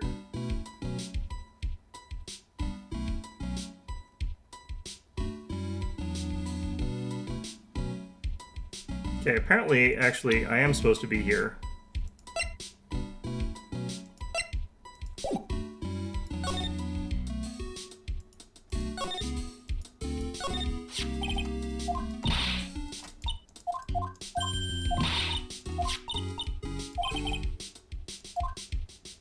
Nope, that didn't do it. Okay. It's supposed to be a way to get this as evidence, apparently. But apparently I'm not doing it right. This is why I'm getting slightly... I'm going insane kind of feelings here.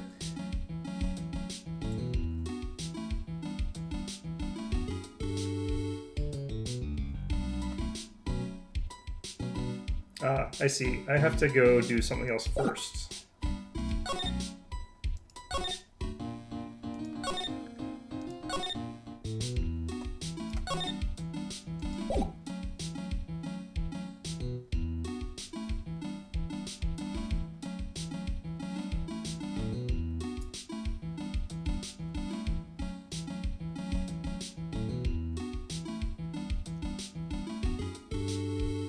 What?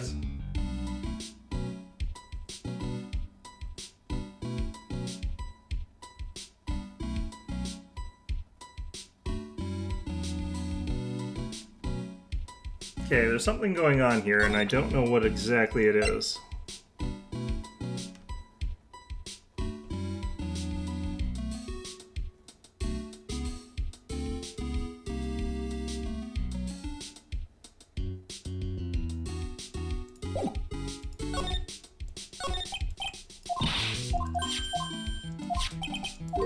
Okay, not that. So I'm just following, again, like, the explicit, specific things I'm supposed to be doing, because I think that there's some sort of thing I need to trigger again. I hate when they're like this, because I don't even need this stuff.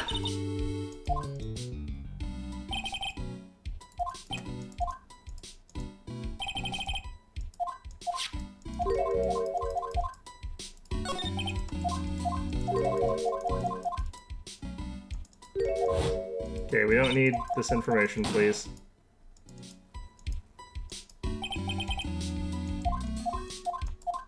Okay. The thing about, like, the actual, like, court cases is that it does make it so that, like, you can actually do things, like, in proper order, because it forces you to move at least in order, whereas in these sort of sections you can, like, do it in sort of whatever order, and it ends up being absolutely maddening. Oh, this just changed. Oh, god damn it. What these plans are talking about? Okay, I was wondering why they weren't explaining that. We were instructions on how to steal a crown or painting or some other rare treasure. They showed security blind spots, escape routes, and even suggested training methods. So you mean the ones who planned the heist wasn't you? No, it wasn't. I only planned the very first one. After that, I received plans for some kind of, from some very kind person. Incredibly detailed plans. Sounds like Mr. Delight is thankful to the person that was blackmailing him. So Ron Delight was mask to mask after all. But someone else is behind the thefts, someone who planned them all out in detail. All I had to do was deposit the treasure I stole into the safe deposit box. Then I just waited for the cash to come out in the mail. Do you try not to look so gleeful about it? So you went after the sacred urn because of one of those plans too. Well, the truth is, I've never seen the urn. All I did was follow the instructions and steal what I was told to steal. Mr. Delight, is everything you just told me the truth? Yes. But please don't tell Bessie, okay? Okay. Yes, please don't hurt me. Mr. Kane Bullard, do you swear that it wasn't you who killed him? Yes, of course. I could never. I'm not lying. All I did was hide his body in the safe, but then I was afraid they'd discover what I did, so I turned myself in yesterday. Why? Well, if the judge had ruled that I was guilty of robbery, then I'd have an alibi, right? I guess so. You're really clever, Mr. Delight. I guess I have no choice but to take Mr. Delight at his word. Mystic Maya, hey, early. I'm back. Did you just... That's been... Okay, so what have you been up to this whole time? The Sacred Urn, Mr. Nick. I took it back to Crane Village to have it examined. It's been less than a day. And what did you find out? There's no need to worry. They said it's the real urn. Phew. That's a relief. I was really worried. But, there's one small problem. These cute little pink splotches. They said that's paint, and that they were put on the urn recently. Why are we talking about the pink splotches again? What's the big deal? What's the big deal? We've got to find out how they got there. That's the big deal. We already know that. Yes, Mr. Nick, we've got to find out how they got there. Okay, we'll find out how they got there. But please don't forget about me. Okay. I guess we can use that now. God, there better not be any more I need to talk to you about. So... okay, let's... see what your opinion on this is. I'm glad we got the Sacred Urn back and all. So then how come you don't look any happier? Why should I? I don't know if I should say Ami or I am on it anymore. And now it's got big pink polka dots on it that weren't there before. Do you think you're overreacting just a little? Overreacting? Nick, I can't believe you said that. I mean, it's like, I got it. It's like you came in wearing polka dots on my acolyte costume every day and said, "Hi, Nick, I am." Well, do you still think it's no big deal? I guess it would be, a real disaster? You see? Well, that's how I feel. I don't feel like that would be a disaster, really, but, alright, whatever. Probably this, then. Oh, man. These parts always take me so much longer than the actual court cases. Basement. I'm not actually sure how to broach this subject.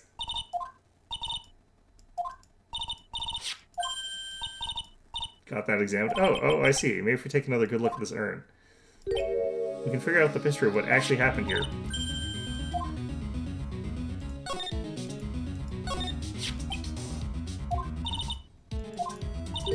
Looks like there's some pink paint on it too. It's definitely the same color as the stuff on the urn. I think I know how the paint got on it now. Alright, let's investigate again, Nick. Why does it take me so long before I'm allowed to actually do this? I've clicked on these so many times.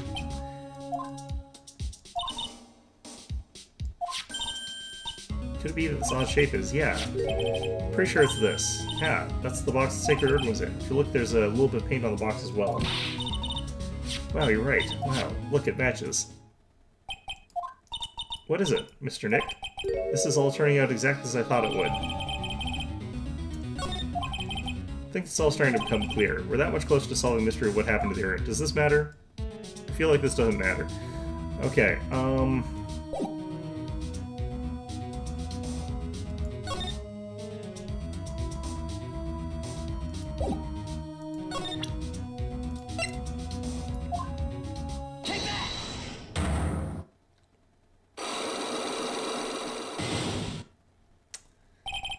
Okay.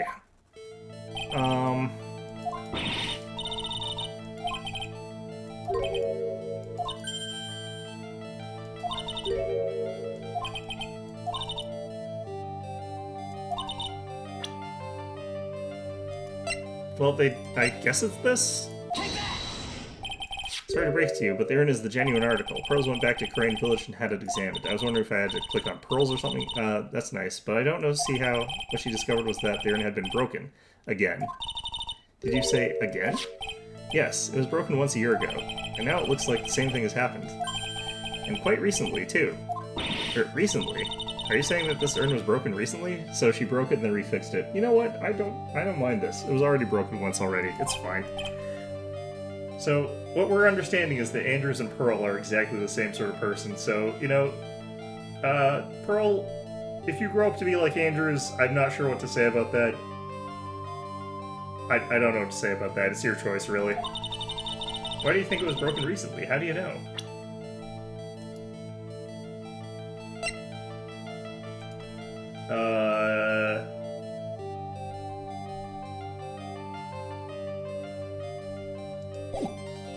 Oops, shoot. No, God damn it. Okay, I wanted to do the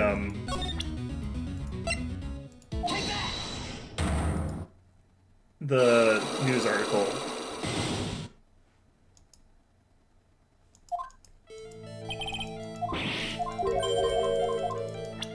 Okay.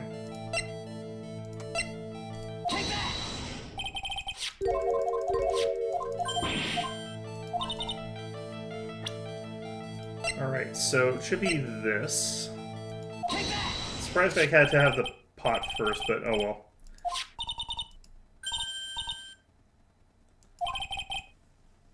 At the time when this photo was taken there, it said, "I am on it," but now, for some mysterious reason, it says Amy. When the urn was fixed, the letters were transposed. Ah! I am. What does that even mean? I don't know anything about that. It means that small children can't spell. I wasn't even there when the photo for this poster was taken. That was a mistake. Now tell the truth. Well, wait. Her? Even if the urn was broken, I had nothing to do with it. Huh? Yes, that's it. It must have been one of the people at the photo shoot. They probably dropped it. I'm sure that's what happened. Looks like she's not going to go with that last psych lock so easily.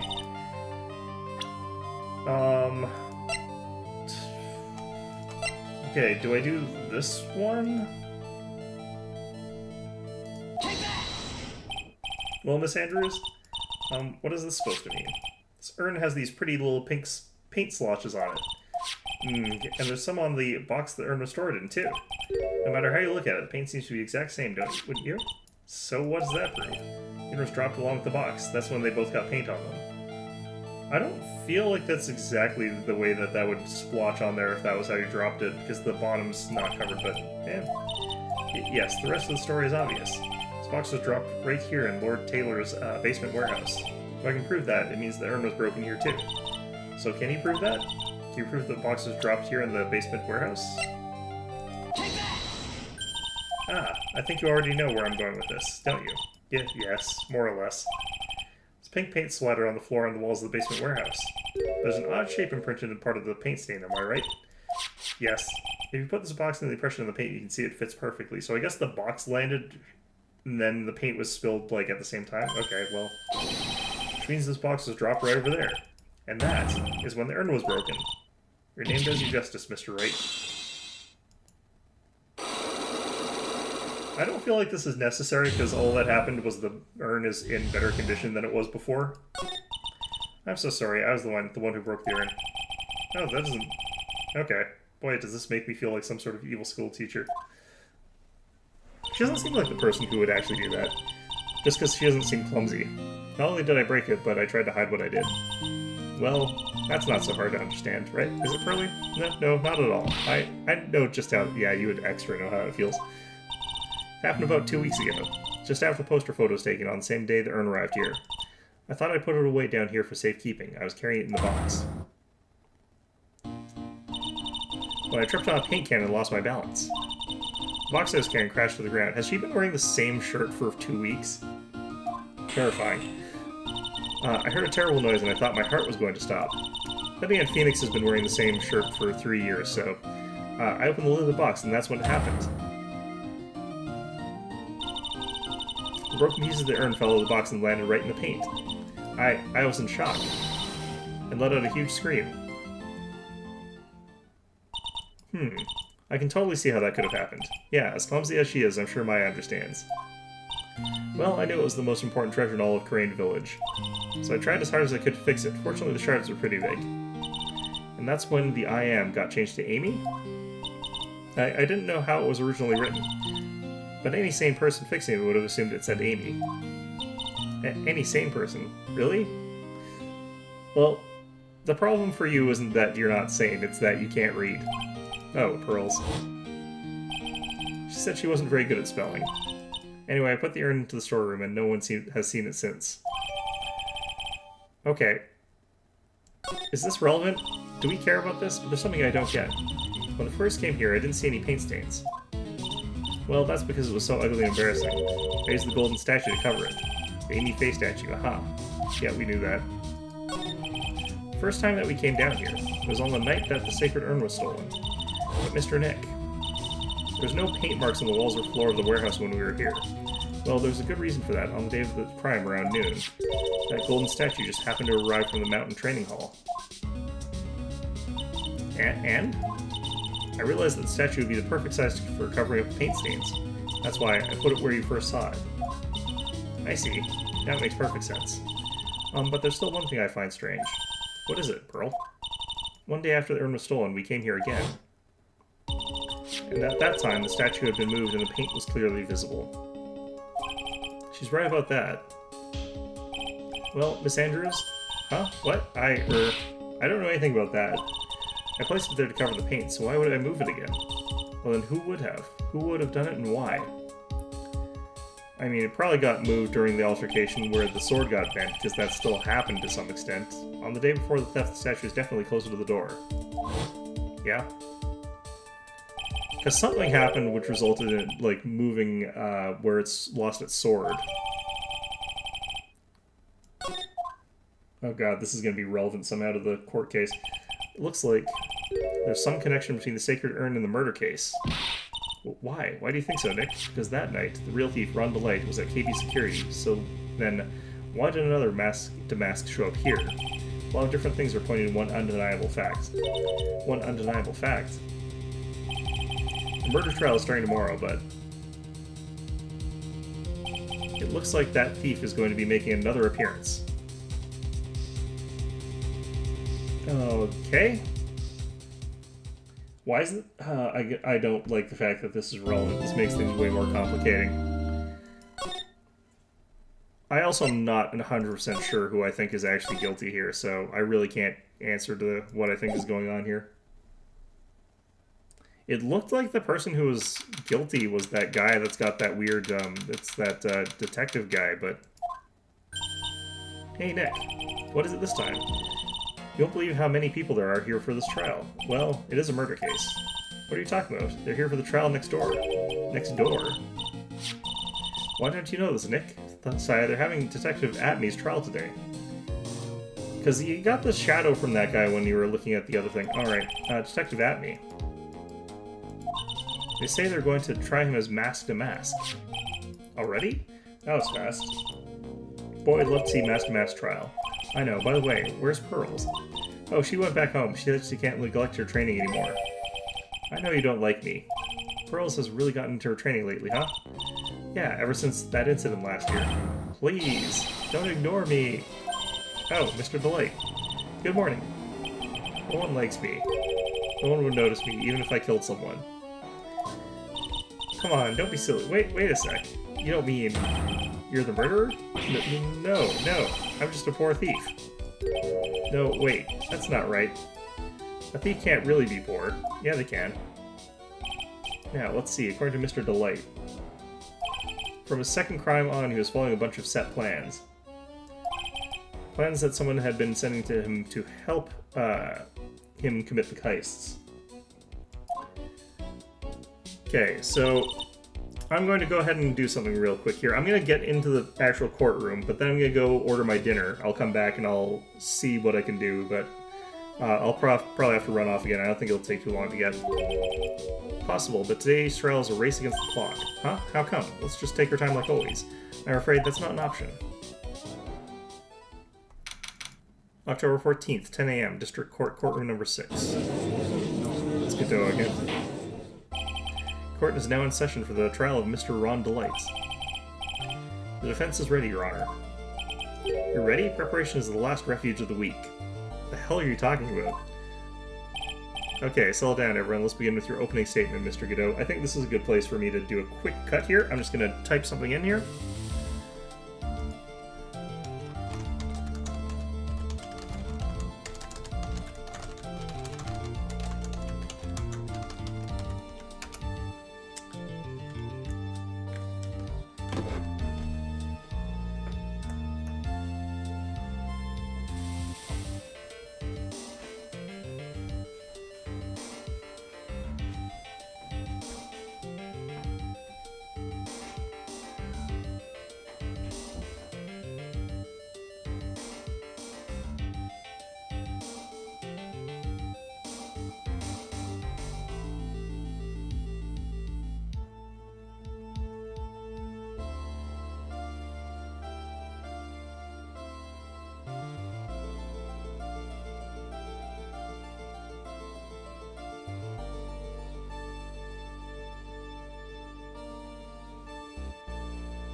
Alright, so sorry about that. I'll be back to this for a little bit, but then I have to run out and actually pick up the food.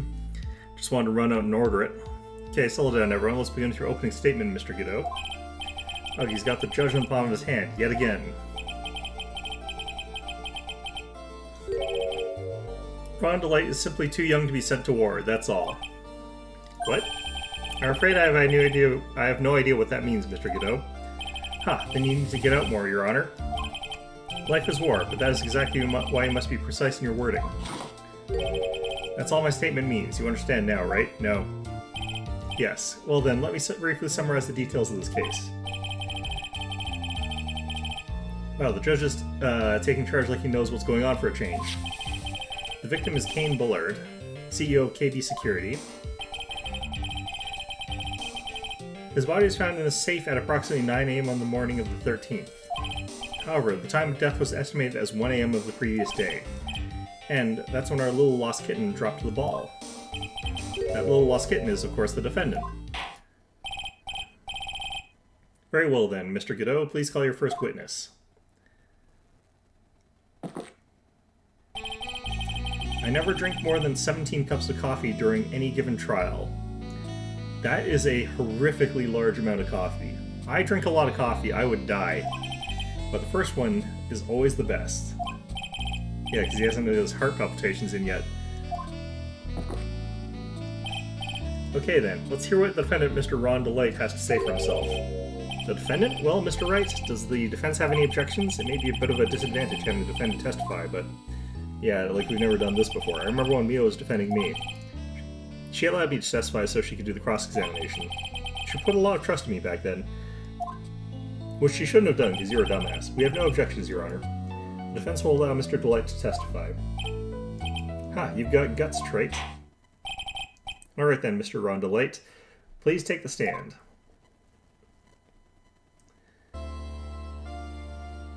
Yeah, he's too pretty for jail. He shouldn't go there. It would go poorly for him.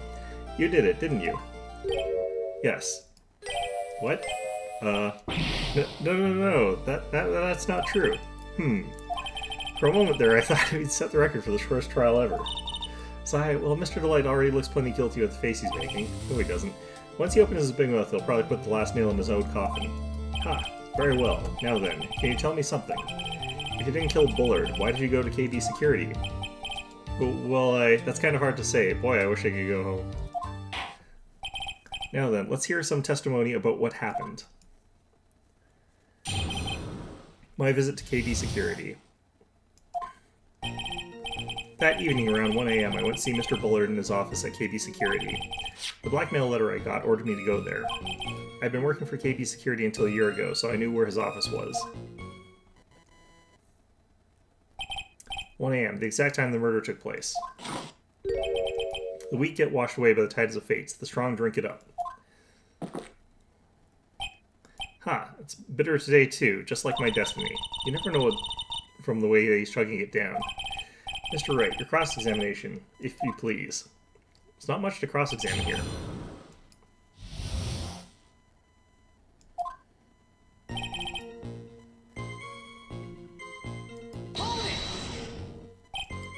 "1 a.m., huh? You're absolutely sure about that?" Yes, that's what my watch said when I was entering the CEO's office. No. Actually, I'm not really sure. My watch was slow, and my internal clock is also a bit. 1 a.m., that's the exact time the victim, Mr. Bullard, was murdered, correct? It's too late for a coffee date, that's for sure. Blackmail letter I got. It ordered me to go there. It ordered you there? It was the first time I'd gotten a blackmail letter that ordered me to go somewhere. Does that mean you've gotten other blackmail letters then? Oh, of course. They're... God damn it. Aha, why don't you save those for later, Mr. Delight? Please don't say anymore. Now, what should I do?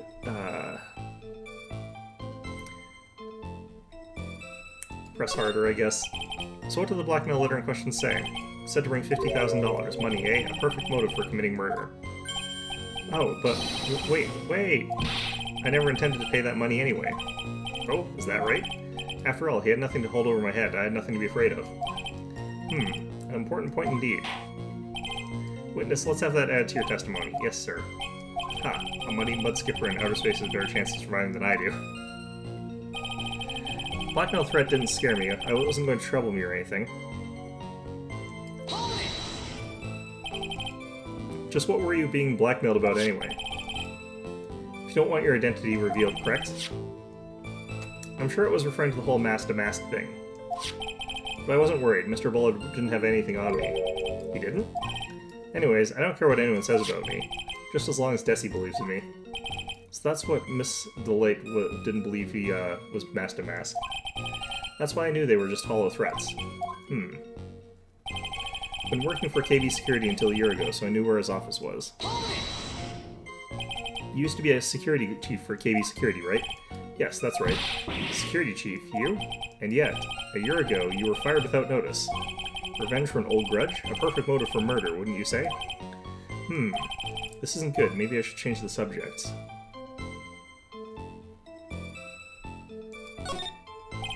What did you do after being fired from KB Security? I spent a lot of time looking for work, but then I decided I wanted to start something myself. Not good. This is going from bad to worse. So I started looking at books, TVs, and movies, learning all I could about masked men. Masked men? Hey there, Kryptonite. How's it going? You came at the perfect time, just as I'm about 5 minutes away from stepping out of here so I can go grab my dinner. Actually, I'll probably take a little bit longer, but... Yeah, perfect timing. So you want to try drawing a comic, right? About masked men? No, that's not... Your Honor, let's move along, shall we? But you asked the question. You're being quite odd today, Mr. Wright. Way to bring the spinning buzzsaw one notch closer to your own neck, Ace Attorney. There wasn't much to his testimony, was there? Sounds like he's avoiding something. At least that's what it sounds like to me. Uh-oh. Got a bad feeling about this. We better be careful. If we don't find a way to make him spill the beans, we'll never get closer to the truth. Yeah. Yeah, go eat. Well, it won't be ready for about another... maybe 10 minutes, but they were always later than they actually say they're going to be.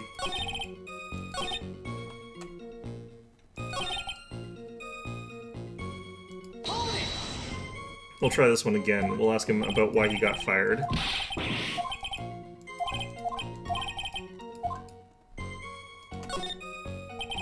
Mr. Delight, please tell us why you were fired from your job. Well, the world is filled with those who would have said, I wish I had never asked that. Okay, then I take it back. Defendant, please answer the question. I needed money. You need money? Well, you see, Desi loves to spend it. It's kind of her hobby. Not exactly the best hobby in the world, huh, Nick? My salary wasn't nearly enough, so I stole data from the company. Come again? KB Security has a lot of security info on all sorts of companies, and since I was a security team chief, he stole some data and sold it. Mr. Bullard found out, and I was fired immediately. What? I wish I had never asked that. I was somehow able to keep it secret and made it seem like I had quit on my own. What is it, Nick? You don't look so good. Someone who brings harm to their company is fired as punishment. You do well to remember that. He sure told you. So you admit that you stole data from your company, is that correct? Yes, I'm sorry. This is a very important fact. Please add it to your testimony. Oh man, this whole thing just took a big turn for the worse. Crashed and blew up. It's going to take the jaws of life to rip this case from the clutches of disaster. But Desi doesn't know about that. We'll press him on this one. Why would you do something like that? Well, for Desi's hobby, what else? Wasting money, huh? It's not a waste. So Miss Deloitte doesn't know that her husband was fired, does she? So it would seem. I'm not sure what to think about couples who keep secrets like that from each other. I can't believe it. This case has gotten even Maya to think seriously about couples. She always thinks seriously about that sort of thing. Pearl actually more so, but still, whatever. Please try to stay focused, Mr. Wright. Difficult. There wasn't much to his testimony, was there? Okay,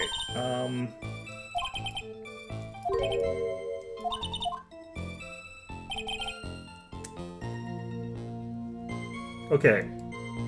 So, what have we got in the docket here? It's not going to be these, I don't feel like, right here. That'll potentially come up later.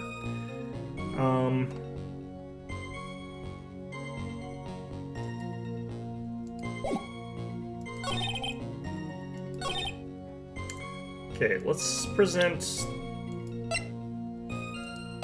maybe this.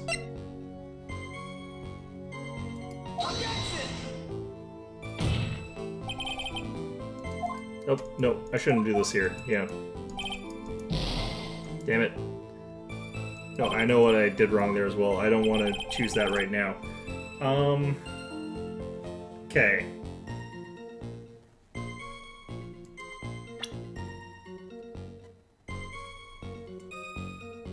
What the hell would it be here? Because the problem is he doesn't say much.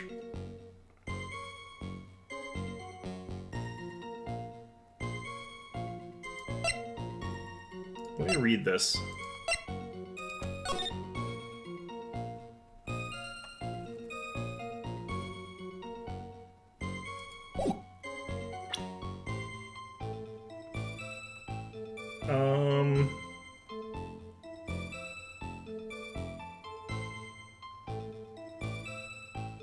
Okay, I have to go get my food in a couple of minutes, so I'm going to go ahead and cheat, and that means looking it up now. So let me because I can't think of what I...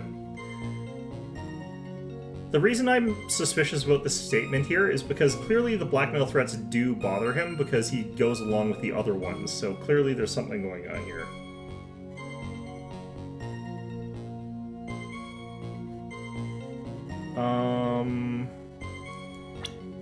Okay, apparently you're supposed to do this, and it is to this one, because this is actually the, yeah.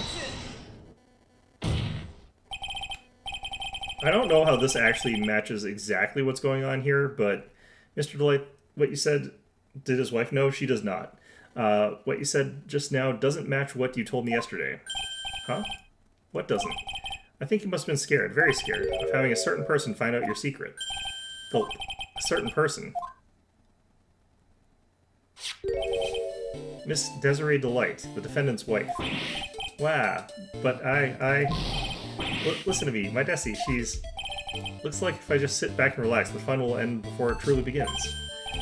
Grr, Godot. Yes, we know. It was all your wife's fault. What do you mean?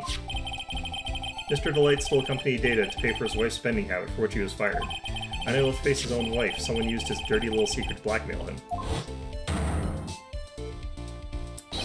And that is how this murder came about. Oh. No, everyone would think it was falling neatly into place for him. Don't talk about my Desi like that. Or you'll be sorry. That doesn't help your case at all, buddy. Well, it seems that we've learned a great deal of things here so far. What do you think, Nick? I didn't think it was possible to get so thoroughly whipped in just 20 minutes. Clearly there was sufficient motive for murder. He stole data for his wife, and he killed to protect his secret. Family man who cared just a little too much.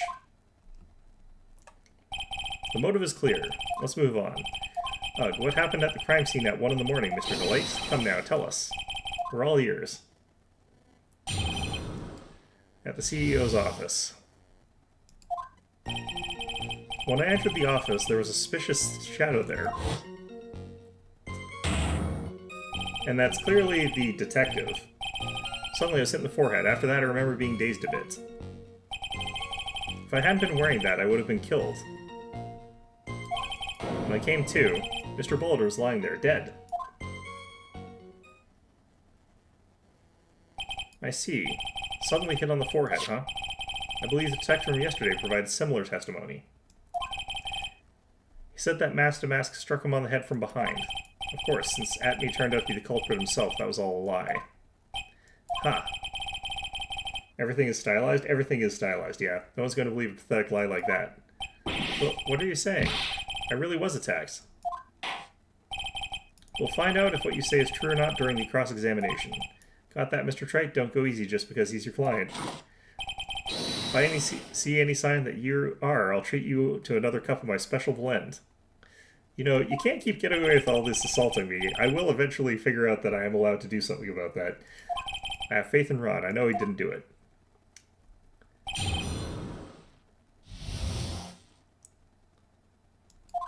Okay. When I entered the office, there was a suspicious shadow there. Suddenly I was hit in the forehead. After that, I remember being a bit dazed, blah, blah, blah. Okay. So, I have to figure out what he was wearing, but let's just start with this here. Did you see anything about the shadow?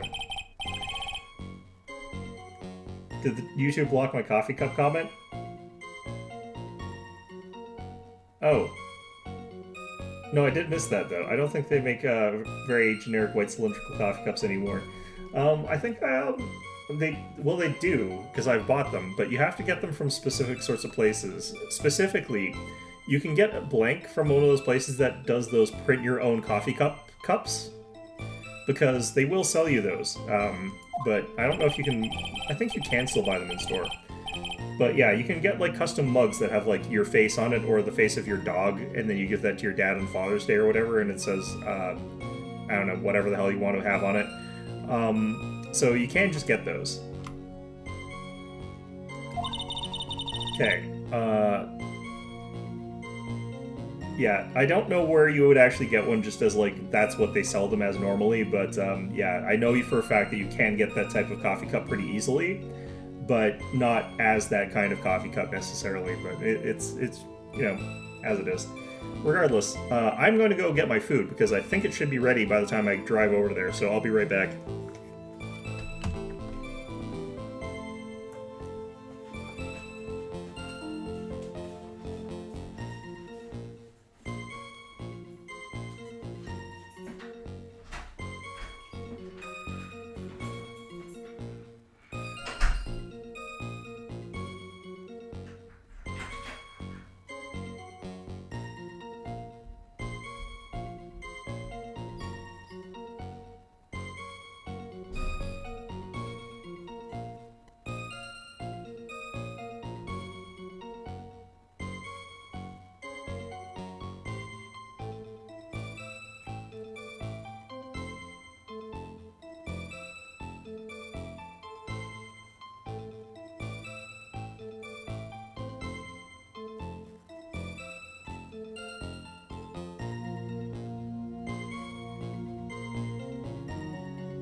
Alright, so I'm back. Yeah, they actually finished it on time. I was kind of surprised. It was really busy there. Got some Chinese food. So, anyway. How was the victim, Bullard, at that time? What do you mean by how was he? Was he already dead? Was he still alive? Maybe he was the one who hit you in the first place. Definitely not. That's a good question. What do you think, Mr. Wright? Forget it. Okay.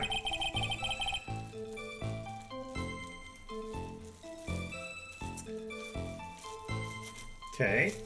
He remembers being a bit dazed, so does he remember being unconscious? Your forehead. Oops. What the? Yes, I was hit in the forehead as soon as I entered the room. It was an amazingly fast and powerful attack. Do you remember anything about who hit you? Well, like I said, it was a fast and powerful hit, so I think it was a little dazed for a while. I don't think Mr. Delayed even grasped what you were asking. Yeah, I'd like to show him a fast and powerful attack myself. Maybe that would knock some sense back into him. I don't think he had any to begin with, so... If I hadn't been wearing that, what is that? That? Could you please clarify what you're referring to? God damn it. Why, my mask-to-mask costume, of course. Well, wait just a moment, mask-to-mask. Huh? Oh, did I forget to mention it before?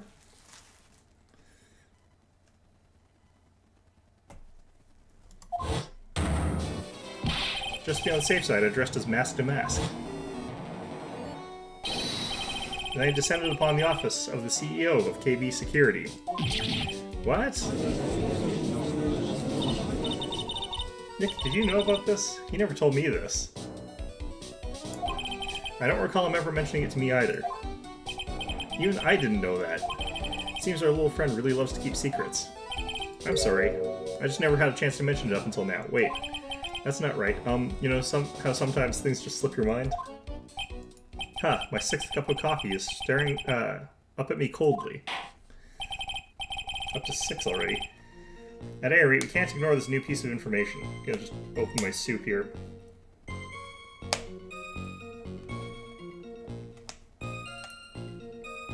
It is distressingly hot, actually, this soup.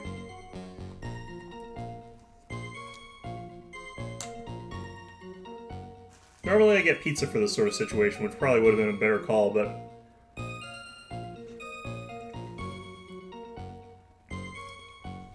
okay.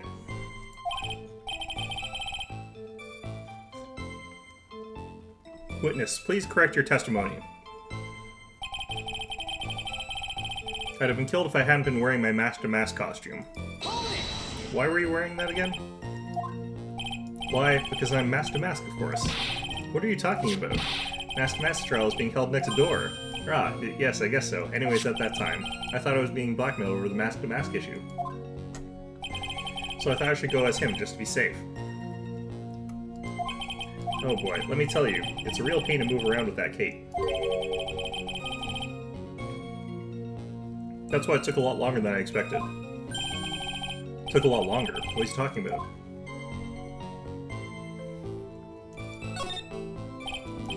What do you mean by took a lot longer? Opening the safe, of course.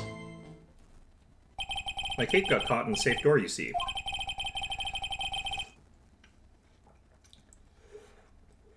This all happened when I was hiding Mr. Bullard's body. What was that? Back up a second. Yes? You were the one that hid the body in the safe? Well, yeah. Inconceivable.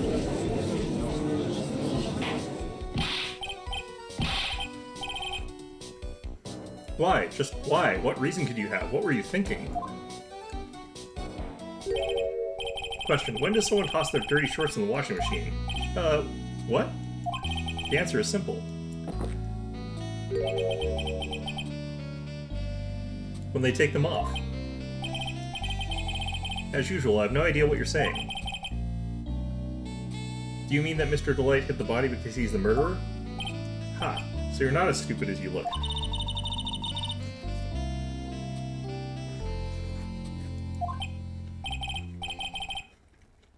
Mr. Wright, you don't mean that you knew about this whole safe business? Do you? Well, yes. Why am I the only one not in the loop here? Witness, make sure you add this to the testimony. Yes, sir. Okay. I panicked and hid the body in the safe. It took about 10 minutes.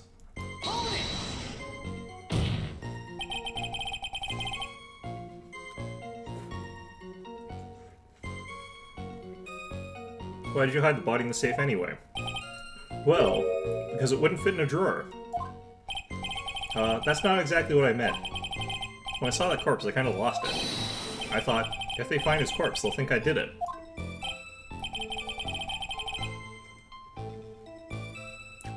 I think you had a simpler reason than that. It's because you killed him. That's why you spent 10 minutes hiding the body. That certainly makes more sense. Hold on, 10 minutes? What is it, Nick? I just had a thought. Under those circumstances, would you normally try to hide the body? And spend 10 whole minutes to do it? Under those circumstances? What circumstances? Oh. Hey, Nick. If you think his behavior was so strange, why don't we present some evidence that would show just what those circumstances were?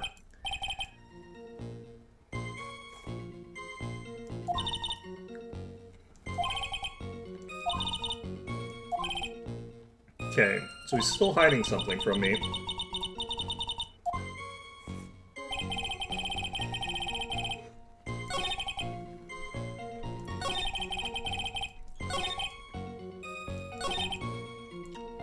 Okay, what do I actually have that would do something about this one?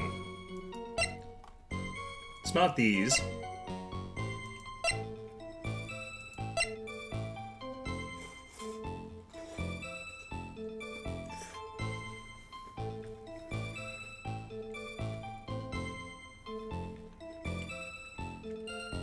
It's probably this.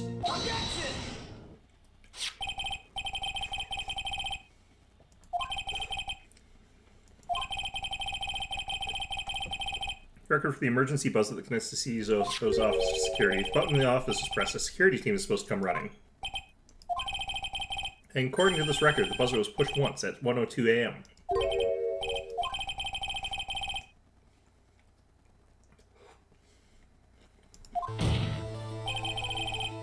He would have run as soon as the buzzer sounded. After all, security guard would have been heading his way. Objection! Let's remember who we're dealing with here. He probably had no idea there were security personnel in the building.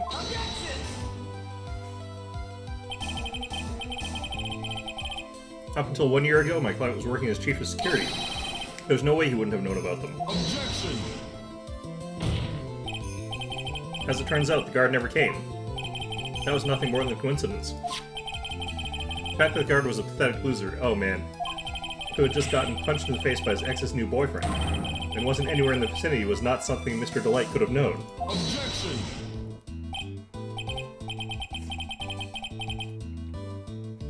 Remember who we were dealing with here. It's sure bet that Mr. Delight didn't even notice the buzzer going off. The buzzer is extremely loud. There's no way he could have ignored something like that. If he had been conscious, that is. Conscious. What do you mean by that? Proves they got hit in the forehead.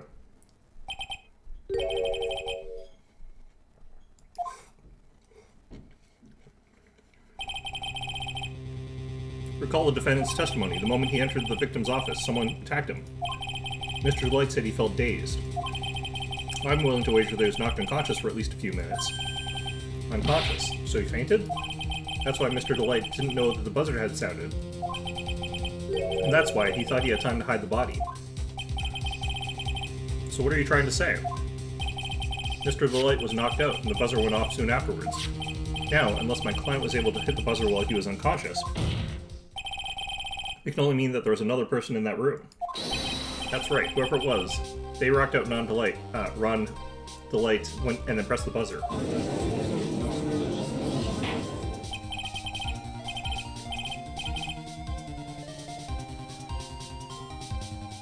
Order in the court, Mr. Wright. This is... Objection! This is preposterous. It was this kid. Ron Delight is the one who killed Cain Bullard.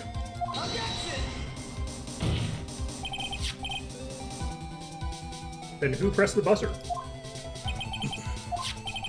The victim, of course. He pressed the buzzer when the defendant attacked him. He didn't die right away. He must have held on long enough to push that button. If that was the case, then Ron would have heard the buzzer and would have not stayed there for 10 minutes. So Kane Bullard sounded the buzzer himself. What is your opinion to this, Mr. Wright?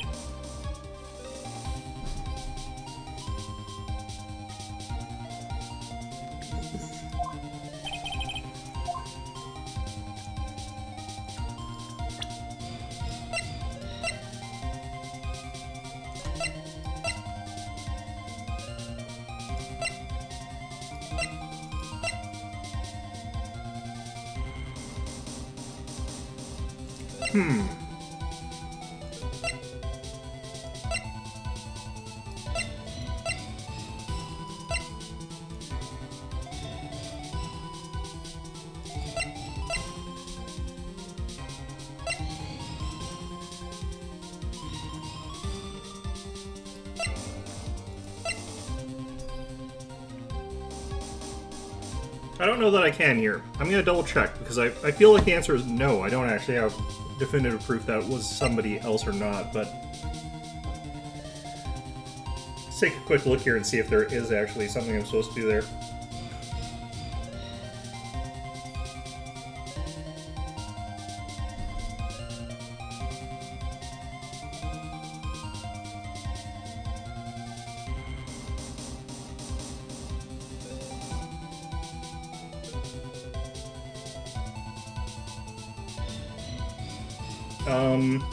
Okay, apparently you can prove it.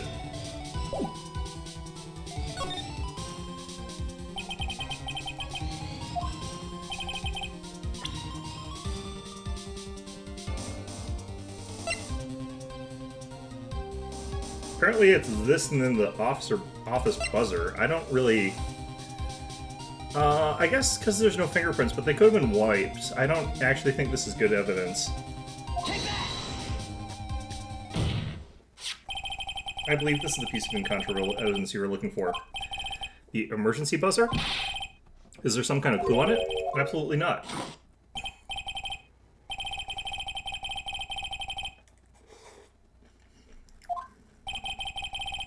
The fact that there are absolutely no clues is itself the clue. Now I'm the only one who's clueless. This button has no fingerprints on it. If Mr. Bullard had really pressed it himself, naturally he would have left his fingerprints behind. That's bad evidence, though, because it could have been wiped. Ron DeLight obviously wiped them off. Why would he? The guard could have come at any moment. That was the bigger issue regardless, though. He touched that button, I know he did. The defendant, Mr. DeLight, was dressed as Mask to Mask. And Mask to Mask always wears gloves. What reason could he possibly have had to wipe the button for your fingerprints?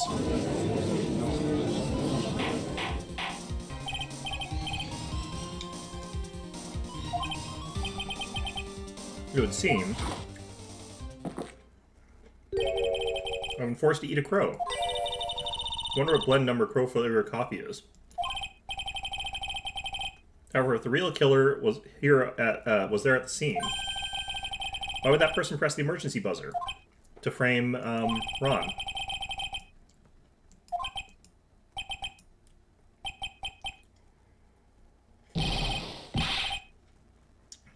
I find the answer obvious. It's to frame Ron. Looks like you're fresh out of parlor tricks. They're on to you, Nick. Just give me a minute to collect my thoughts.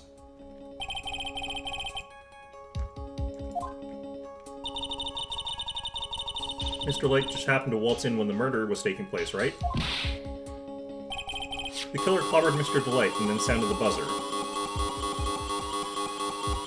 You know, I'm just remembering something, but the actual, like, murder here is probably actually is Detective Atme or whatever. And that's because there was no paint on the box that he used to steal the thing.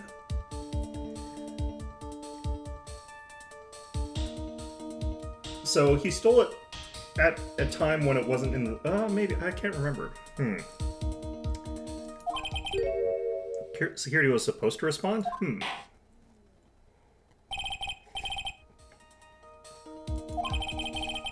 Let's hear what you have to say. Very well, then. Oh ho, you got some guts. I like that in an opponent. Why did the real killer sound the emergency buzzer? They called the security guard. The killer knew that if they pressed the button, a guard would come running. And that was exactly what they wanted. Do you mean to say the killer called the guard on purpose? Yes. Although, as it turned out, he never showed up. Because he was getting his clock cleaned at the time.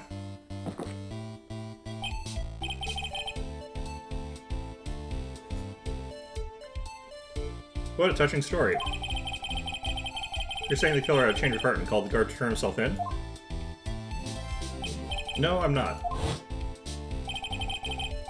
When that buzzer sounded, there were 3 people in that office. The victim, Kane Bullock, who was already dead. The defendant, Ron DeLight, who was out cold. And the third person, the real killer. Hypothetically, yes. Now then, if this situation, if the real killer made an escape, what would happen? The only ones left in the room would be the victim and Ron DeLight. And if any security guards came running in at that time, they would think that I was the murderer.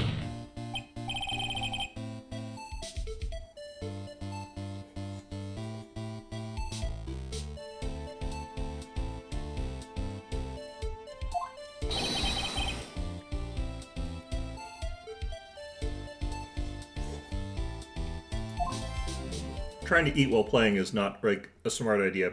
Especially when it's soup.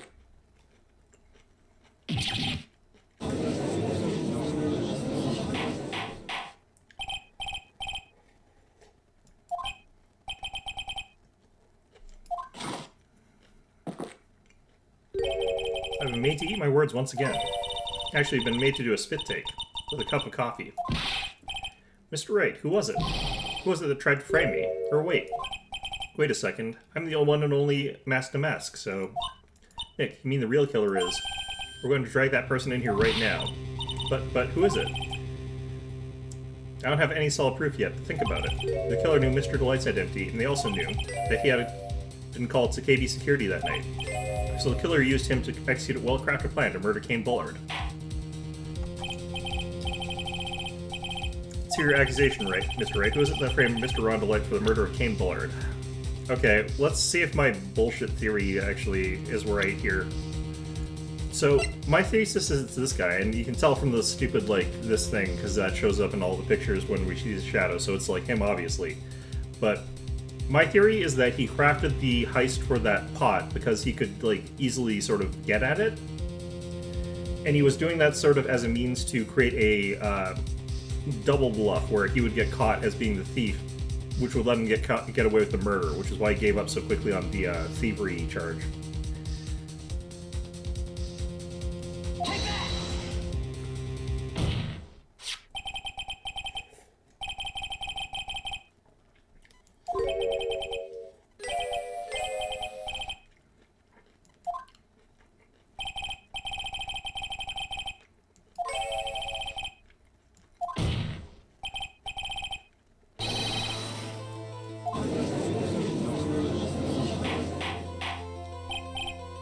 Order, Mr. Wright, explain yourself.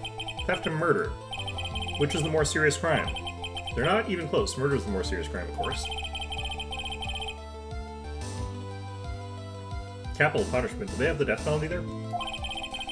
Please remember the trial from yesterday, if you would.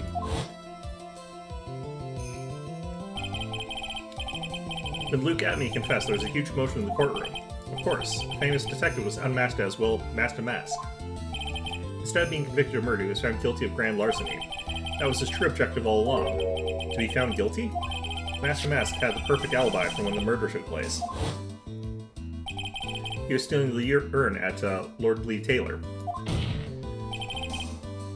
In other words, being found guilty as Master Mask was Luke Atney's airtight, watertight, and unassailable alibi.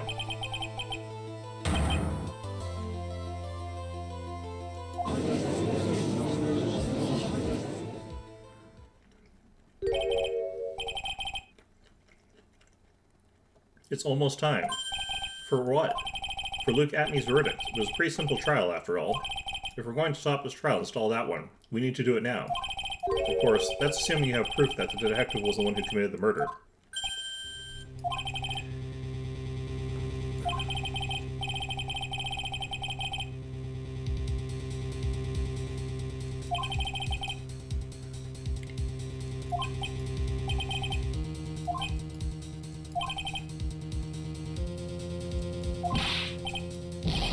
I believe in you. I don't. Mr. Delight. So please, I'm begging you. Thanks, but my decision will determine the rest of your life. Can I really risk your life like this? He's screwed either way, so, you know, let's do this.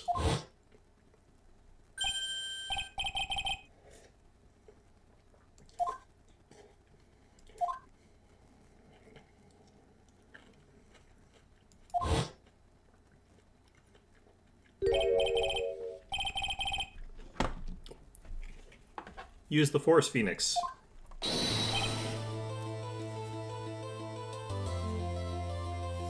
Alright, is Maya being possessed again? Your Honor, the defense requests an immediate recess. Ha. So that's your answer, huh?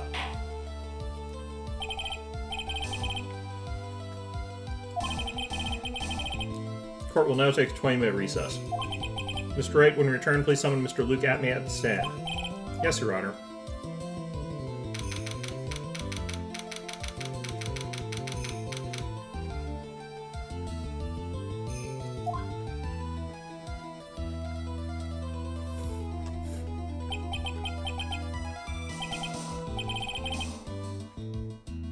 I thought he had less hair than this. Is this still in the past? Well, sir, Detective Batman? Heh. I have to say, Mr. Payne, you performed splendidly. Oh no, sir, Detective Batman. You're the one who...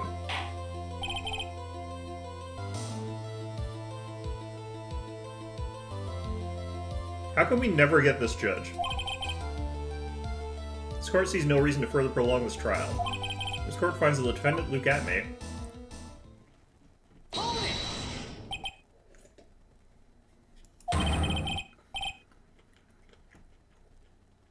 Don't hand down your verdict yet, please. Well, Sir Lawyer, welcome to my courtroom. Who's this hoser, eh? Why is this judge Canadian? My name is Phoenix Wright, attorney at law, and I wish to file an accusation against this man, Luke Atme. Accusation? You accuse Mask to Mask? That man is not Mask to Mask.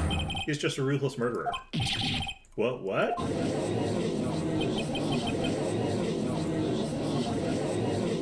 Well, that look just says it all.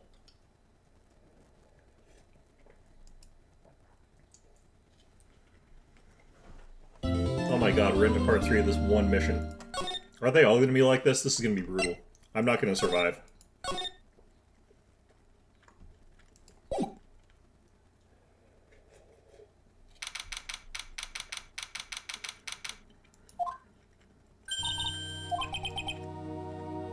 Could have sworn I heard Mia's voice.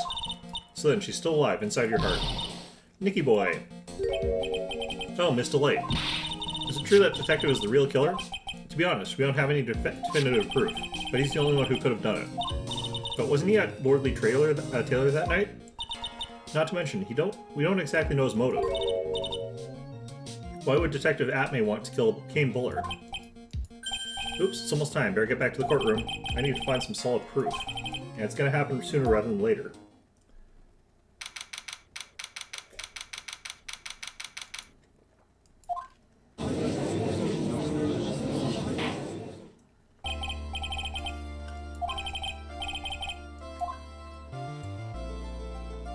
This guy's back up here again. Well.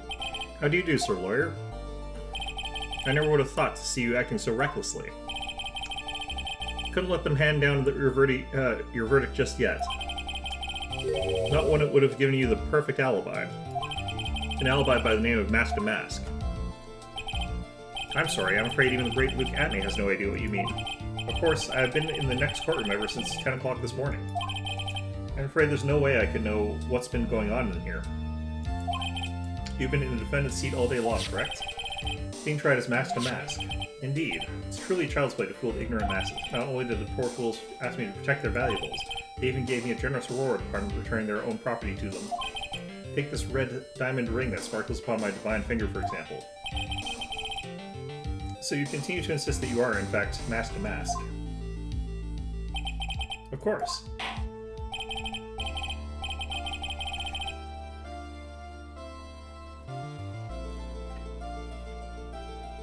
The fact that he has the red diamond implies to me that he's probably the blackmailer.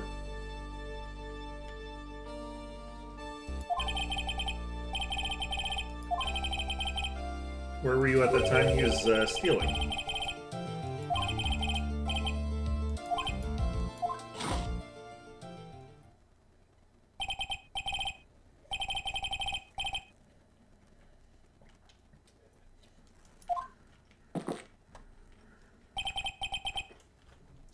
We're all ears.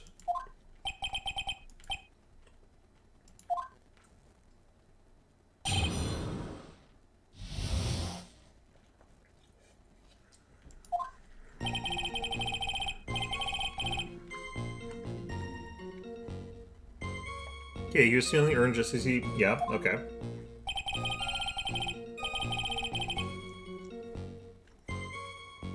I had more than enough time to prepare. It was a pathetically easy job. The photograph contains no words, but in this case, one turned out to be my witness. Time at which the camera captured Mask to Mask was the same time as the murder.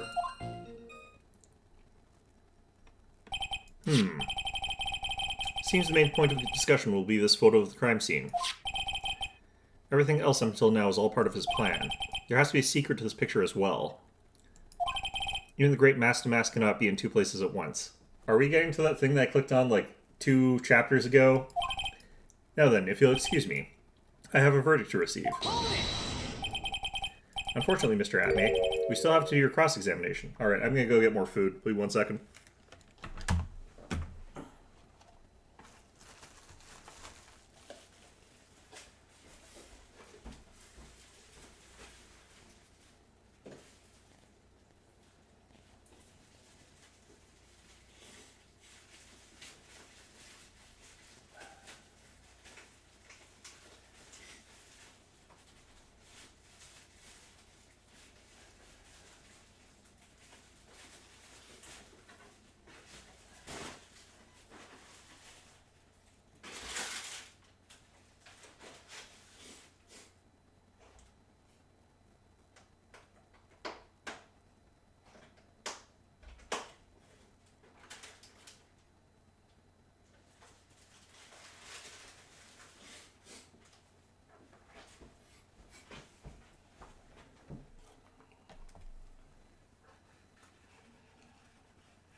I kind of wish there was a place that did those like little cardboard boxes with like Chinese food in them. I think those are, you know, kind of more convenient for this sort of thing. A fool is too foolish to know that he is a fool. That is true. It's also something that fools say to try to say that they're not fools, but you know.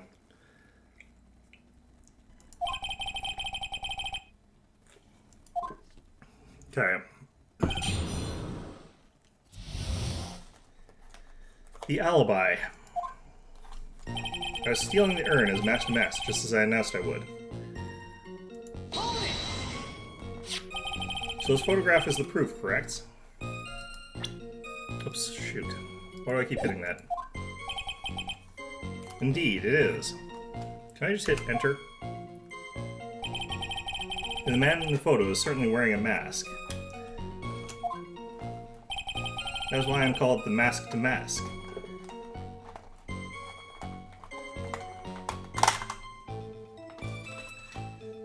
Okay. But conveniently, that also means there is no way to tell who this really is.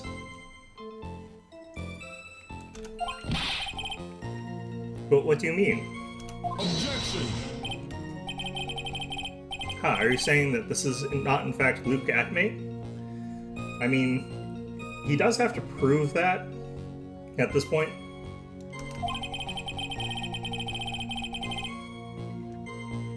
Yeah. Oh, what an interesting idea.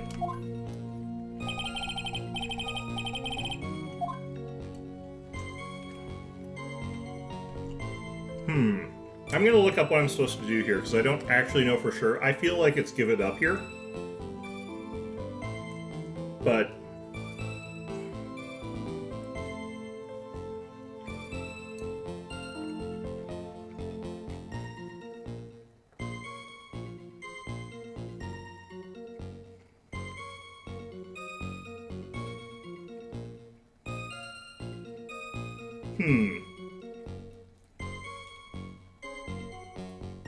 Yeah, I think I'm supposed to give up here.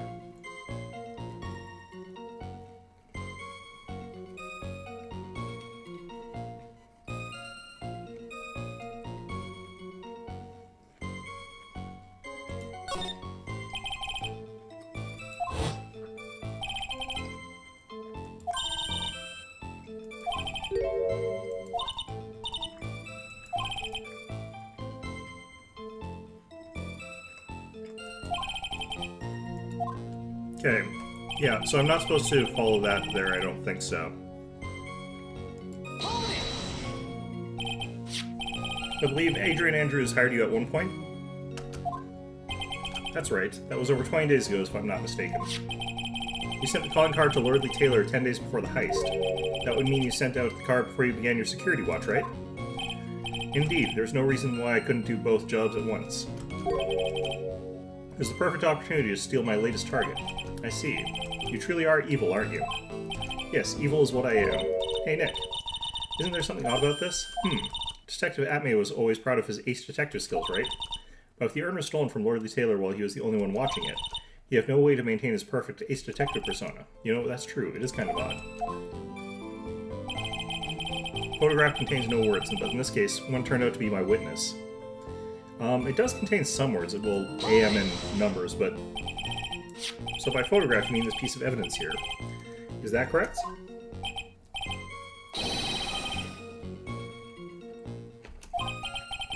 The very thing that proves you committed the crime.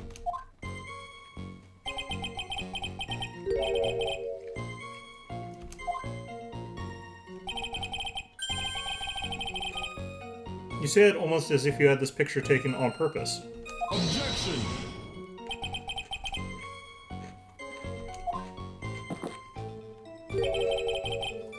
We all have days like that.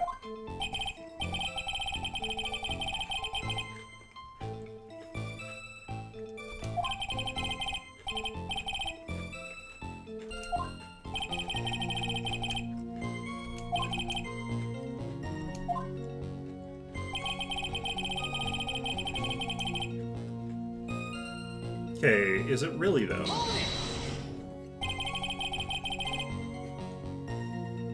About the camera that took this photograph. Come now, it's all too clear what you're thinking. Huh? You think I altered the timestamp on the photograph, don't you? No, I think you did that on a different day.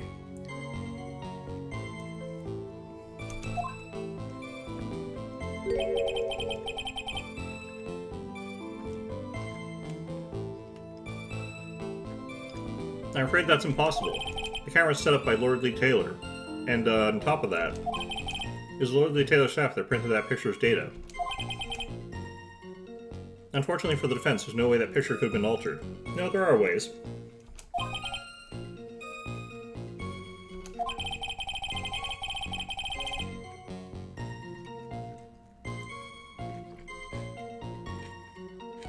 I'm wondering if we're supposed to like point out that the golden statue isn't there, but the golden statue gets moved.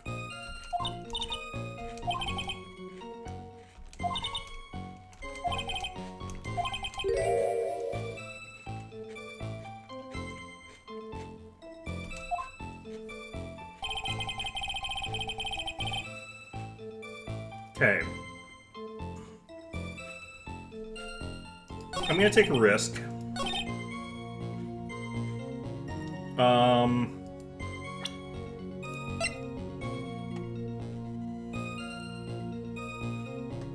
You know, I'm gonna check this. I'm distracted because I'm literally, like, eating food while this is going on, and unlike the guy who drinks coffee while doing his case, I can't do both at the same time.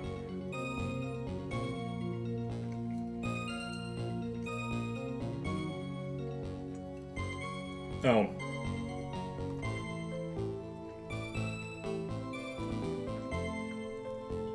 Apparently I'm supposed to press him here.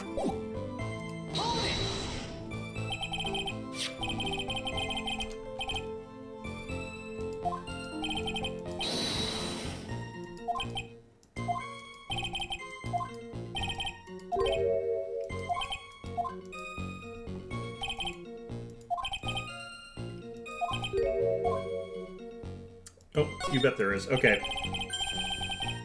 Are you implying that this picture is a fake? You bet I am. There's definitely something strange about this picture. We took a look around the basement warehouse that night, before the theft took place. There's something in this photo that doesn't match my memory of that night. Very well, then let's hear what you have to say. It is the paint, because it doesn't have the statue. Funny part is right here. I'm also suspecting this, because that is not correct either. Why, this is a blood stain. No, it's not. Ah, blood. Now this case is getting interesting. Not exactly. The stain is actually pink paint. Oh, just paint. And peach colored at that. From blood to peaches. This judge sure loves going on his wild tangents. The problem with the photograph is not the paint. The problem is when you consider the layout of the basement warehouse. It turns out that something that should be there is nowhere to be seen. Well, Mr. Wright? What is supposed to be in this picture instead of the paint stains?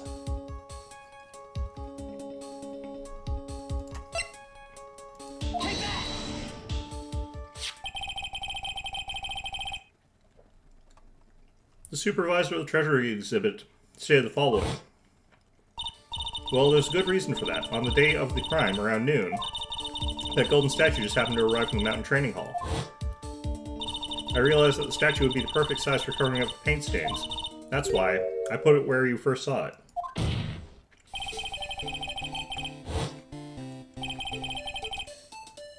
I myself was there the night the theft took place and saw the statue in that spot.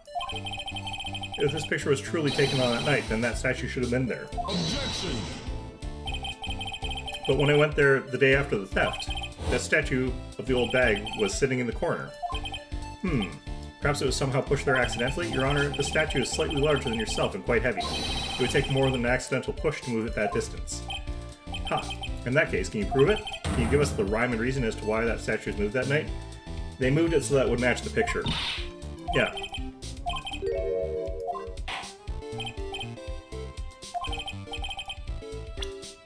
Who was the one? The one who moved the statue is none other than Luke Atme. Come now, Sir Lawyer. There you go again on one of your strange delusions. Mr. Wright, what basis do you have for your strange delusions? It's very simple. The witness was the only one in the basement warehouse that night.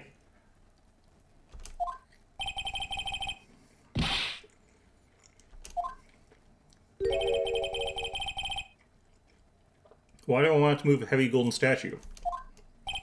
The reason for moving the golden statue. Here's where our battle really begins.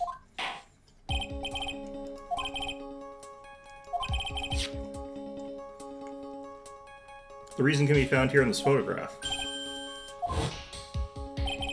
Look at me, you pretend to be mask to mask, to create an alibi by showing you were at Lordly Taylor that night. But this photograph contains a single fatal flaw. If the statue had been there, your lie would be exposed like cheap film at a drugstore. That's why you had to move the statue. Interesting theory. Please enlighten us. Just where in this picture does this lie exist? What?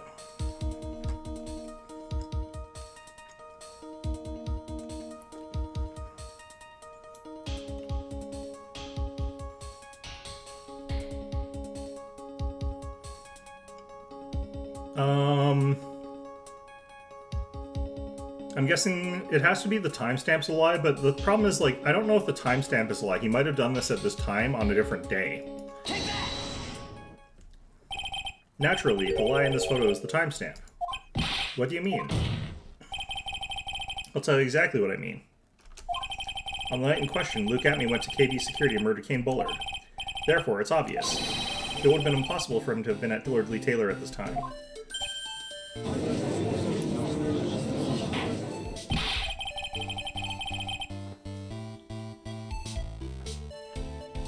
What does that have to do with the statue being moved? Remember, if you will, Your Honor, when was the statue placed beside the warehouse door? The day of the theft, basically. Technically the day before.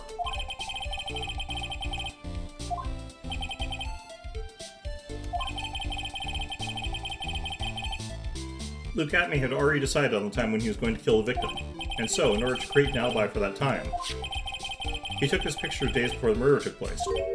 What the? Of course, the statue hadn't yet been brought down to the basement warehouse yet. Ah. So on the day of the crime, Mr. Atney must have been quite nervous. As nervous as a long-tailed cat in a rocking shale factory, so to speak. I've never heard that one, but, why? Because something that wasn't supposed to be there had been brought down and placed where it wasn't supposed to be. And that is why Luke Atney had to move the statue on the night of the murder. He had to make the room match the way it had been in this photo. Gah! Order, order. Mr. Atney, is this true? One moment, Your Honor. Have you forgotten this? What's that? The data for the basement warehouse computer. According to this, the camera did indeed go off on the night of the crime. Objection. It's true that the camera had been set up by the Lordly Taylor staff. However, the program used to manage that data was yours. That alone would have allowed you to tamper with the data. Ah.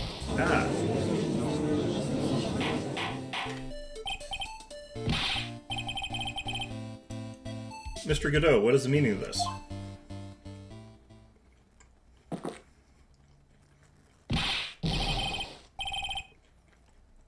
I warned you about making me wait. Now put that coffee down.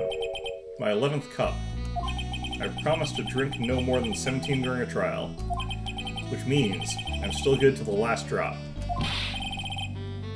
However, the defense has a very good point. A good point? So what? We are all but travelers on a road of infinity points. I think he's got his points mixed up with his other points. So you say this photograph was taken ahead of time, and that the statue was moved in order to make it match. That's a very interesting idea. However, there's one point that can't be denied, which is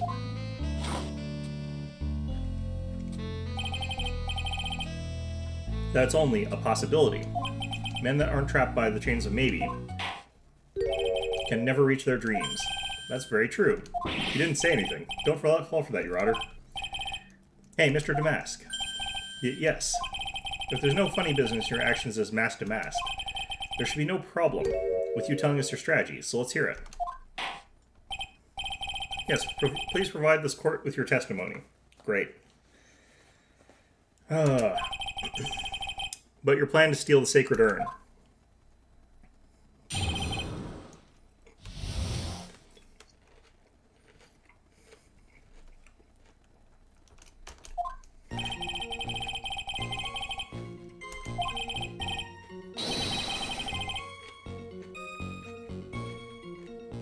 Okay. Hence I was actually unable to see the urn for myself until the day of the crime. I knew it was an extremely valuable treasure, so I sent my card 10 days beforehand.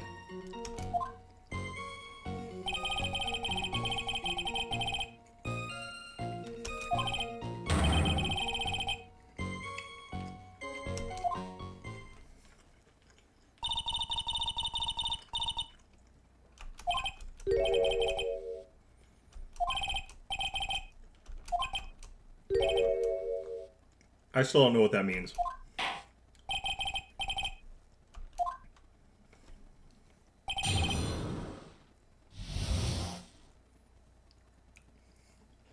Okay, so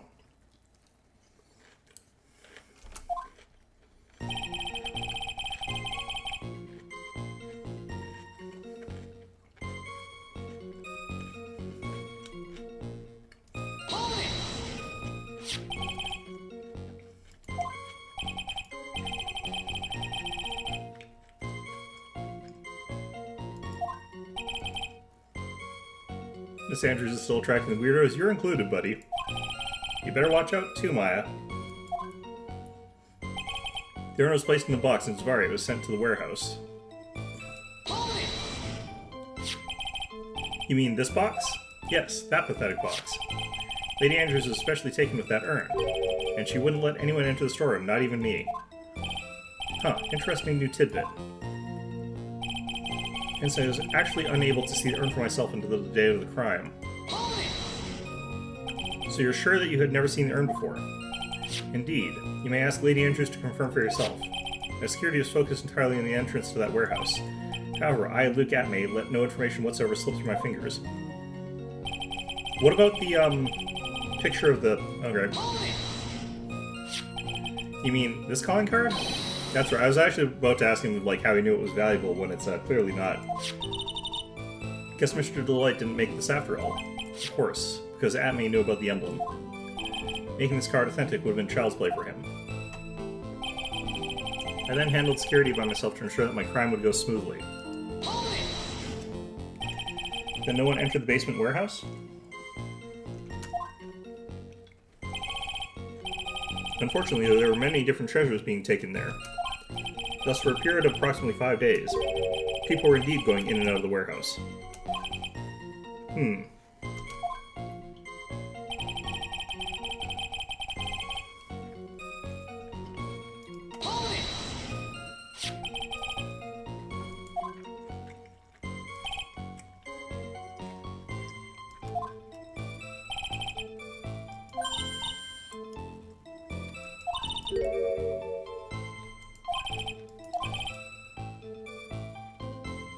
He's been saying that he's never saw the urn until that night. If we can prove that he's lying there, we can wrap this up and put a bow on it. Yeah, there's the poster, so, you know.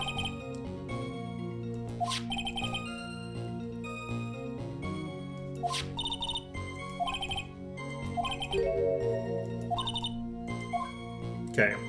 So I clearly can do something about that, because we got the poster, but I'm going to be 1 sec here.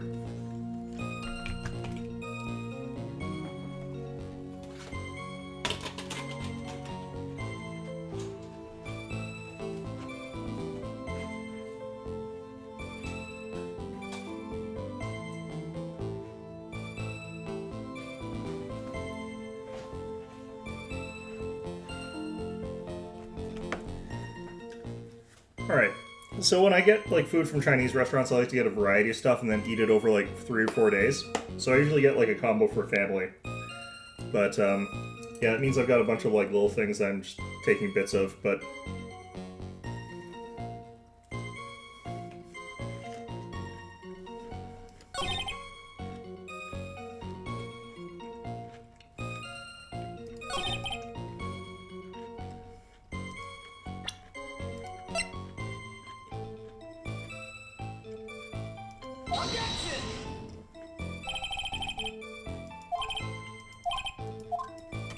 How is that not evidence? I'm kind of pissed off at that. Alright.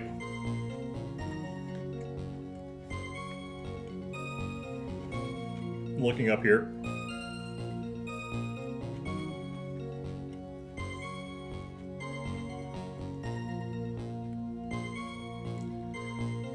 The masked calling card of the statement the urn was placed in the box. I still think that it counts that he saw what it looks like because he saw the posters, but whatever, okay.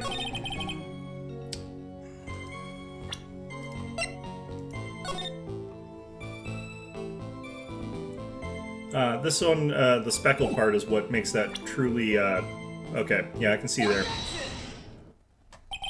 But I still think the other part's also true. Like, I think he definitely would have known from the poster, but okay.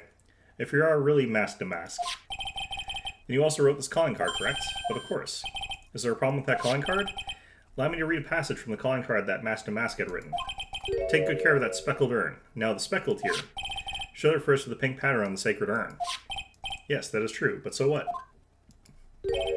Truth be told, there is no way that mask to mask could have known about this pattern. What do you mean? This pink spotted pattern on the urn is actually nothing more than paint stains. Paint stains, and these stains do not appear until after the urn had been taken to Lordly Taylor. Humph. I'm not finding this joke to be very funny, Mr. Wright. The day that the sacred urn was taken to the warehouse. The urn was broken due to human error, or should I say, an error-prone human. She's not there. I don't think that's very fair to her. But, yeah, she does do mistakes. Not any more than anyone else in the series, honestly.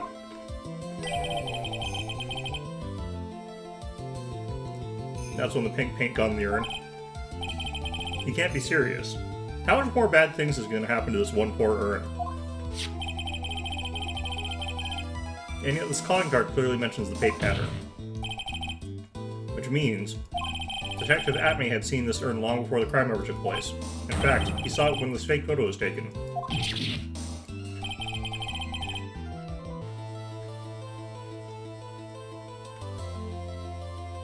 And because this photo is a fake, your alibi for the night of the murder no longer holds water.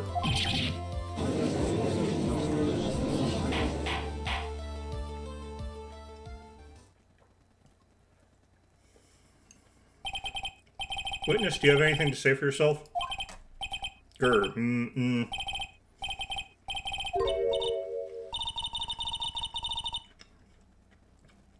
Still a little early for a victory pose? Yeah, we still have to establish that he actually did the murder.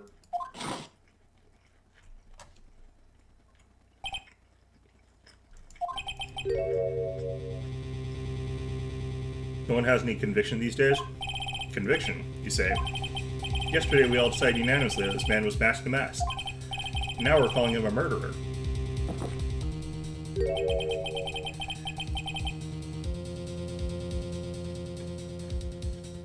You don't think you're being a tad fickle? That's a good point. No way, don't fall for that too, Your Honor. You said Luke Atme was the one who killed Kane Bullard. Well, let me ask you this. Why would he do that? An excellent point.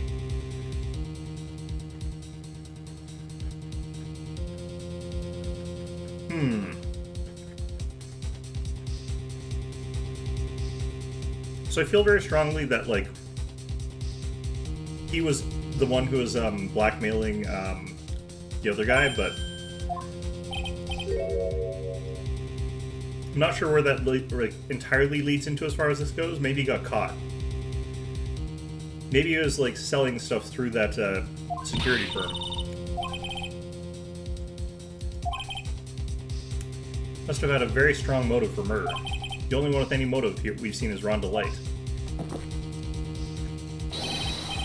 Isn't that right, Detective?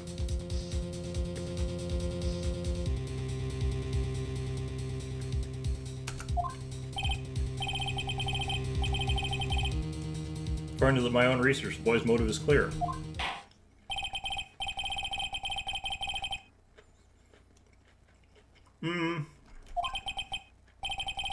Now then, maybe you can enlighten us as to what the defendant's motives were. I'd be honored to, Sir Oldtimer.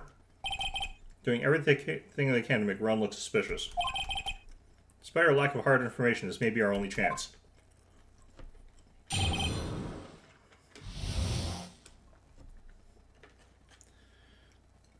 Okay.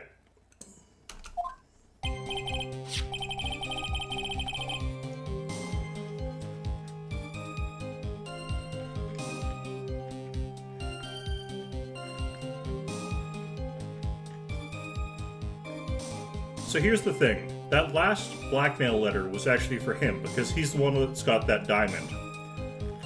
So he was the one that was being blackmailed for $50,000. But then he forwarded that letter to the other guy who he was blackmailing.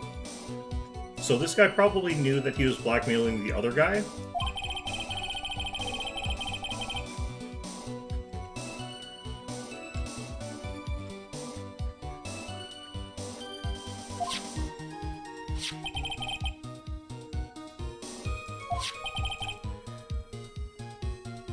Okay.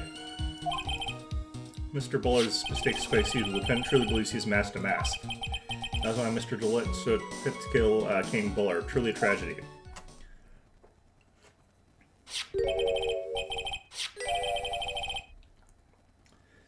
So the victim, Kane Bullard, blackmailed the defendant?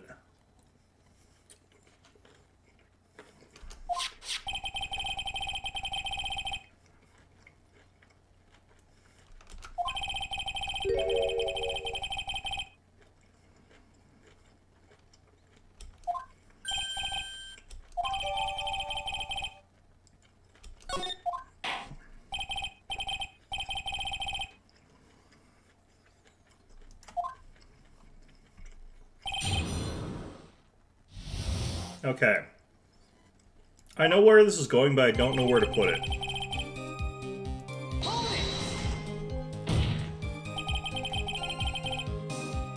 And who in the world is going to prove that? You can't really prove a negative.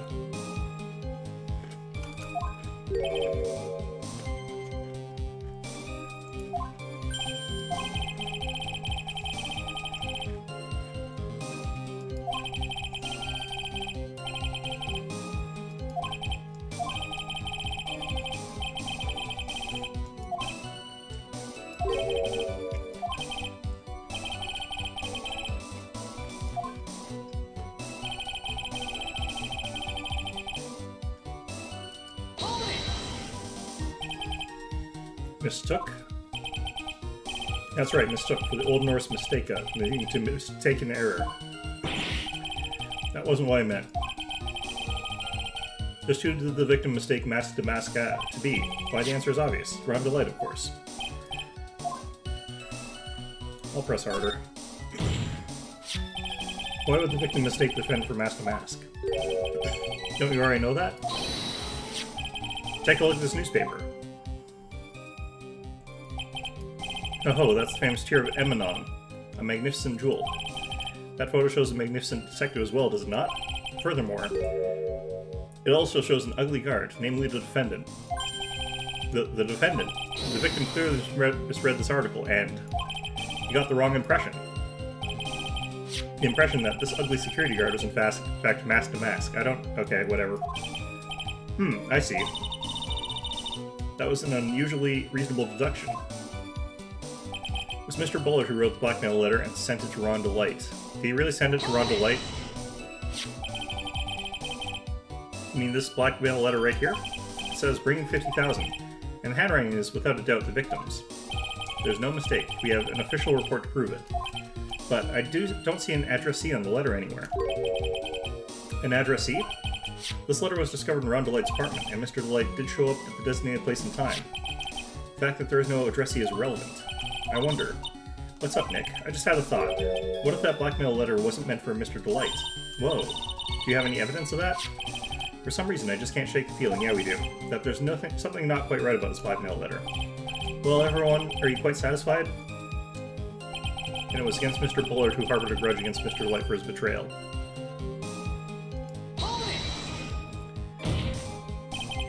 What do you mean by that?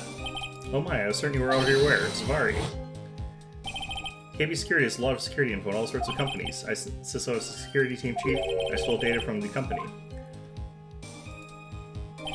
Kane Bullard had yet to forgive young Mr. Delight, which is why he sent him that letter upon mistakenly believing he was the thief. Here's a file that we discovered in Mr. Bullard's office. Evidence that Mr. Bullard was receiving money through blackmail. However, isn't this a bit odd?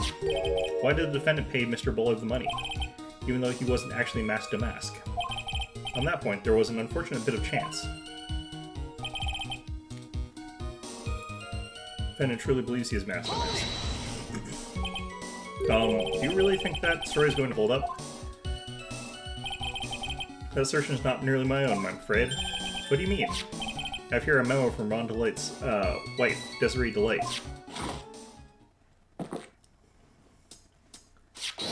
Ryan thinks he's mask to mask. Don't you feel sorry for him? Please don't think too badly of him. Well, Mr. Trait? Ugh. Was he trying to act like Miss Delight just now? I thought he was actually pretty convincing. Don't say that. That's why Mr. Delight saw fit to kill kill Kane Bullard, whatever. What truly a tragedy. No, that's just your imagination talking. I'm afraid imagination isn't the right word for it. This is a deduction, the result of carefully applied reasoning. It's a long story and better save for another time. Very well, another time. At least not in my experience. So we're going to try to connect Detective Ethme to Mr. Bullard, right?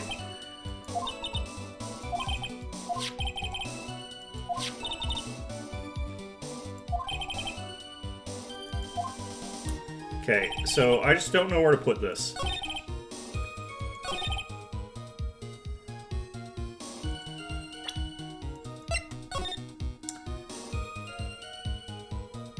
Okay, so it's probably here? I'm running lowish on hit points, but I'm gonna risk it. Mind if I ask you a few questions, Detective Atme? Well, if it's just a few, I guess it's alright.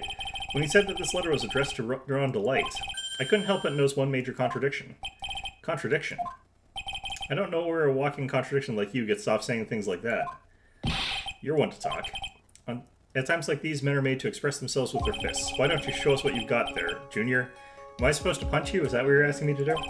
Indeed. Time to man up, Mr. Wright. Show us the contradicting evidence in the content of the blackmail letter. Wait, what do I click here?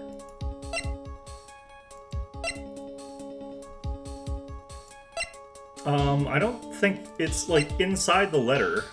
Oh, god damn it. Okay.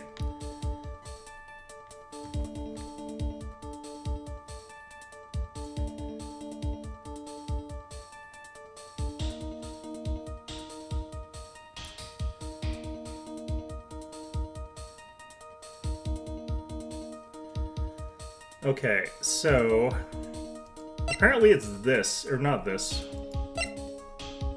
Newspaper clipping?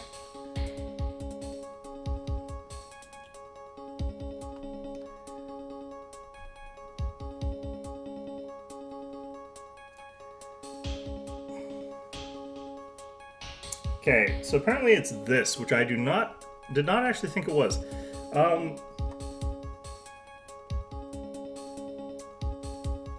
Okay. I had what I was supposed to be doing here wrong, but okay.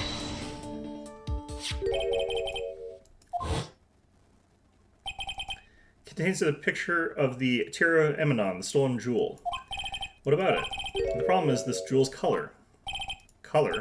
I'm not much for a discussion discussing color myself. According to the clipping, the color of the stolen jewel was blue.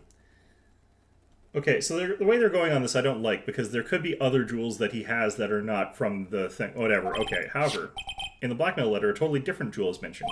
I'll take that red diamond you received the other day. Red.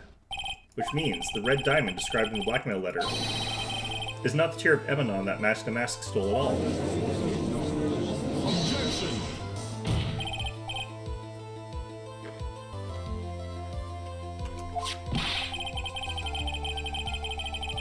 Are you trying to say that this blackmail letter is intended for someone else?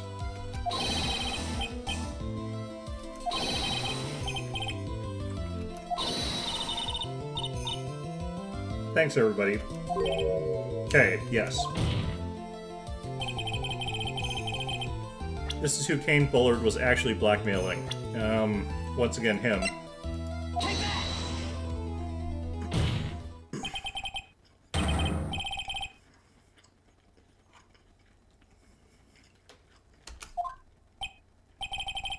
Do you have some sort of basis for that claim? You have been personally involved in every single mask-to-mask case. And in the last case, you recovered what was stolen, and received a jewel as your reward. A jewel? Probably the one wrapped conspicuously around your finger. That red diamond ring. That is the diamond referred to in the letter, which means that Kane Bullard wrote that letter in order to blackmail you. Ah!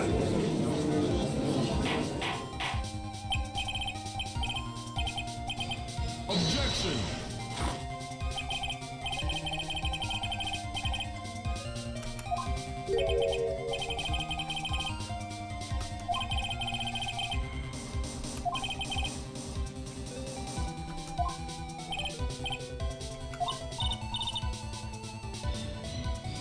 Okay. Blackmail letter contains the following passage. If you don't want your identity revealed to the world.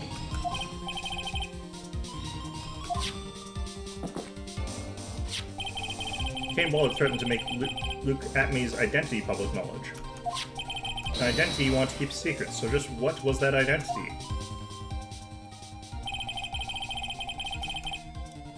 Atme killed Kane Bullard because he was afraid of his secret becoming known.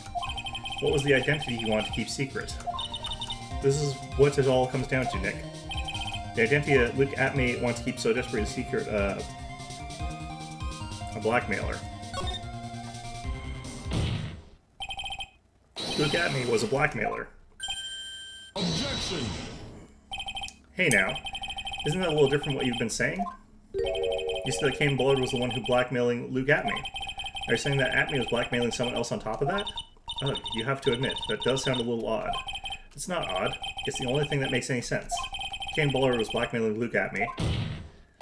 But Rhonda Blight was also being blackmailed by a certain someone. So did you start receiving blackmail letters after this incident? Yes. Just a few days after the Tears of Emdon heist. After that, I started getting the plans in the mail. I received plans from some very kind person, incredibly detailed plans. Detailed plans? In which case, that would mean that Ron Delight was actually Master Mask. That is what we are claiming. Someone else came up with the other plans and had Mr. Delight steal his targets for him. Is he going to get out of this through double jeopardy? And that someone is none other than Luke Atme.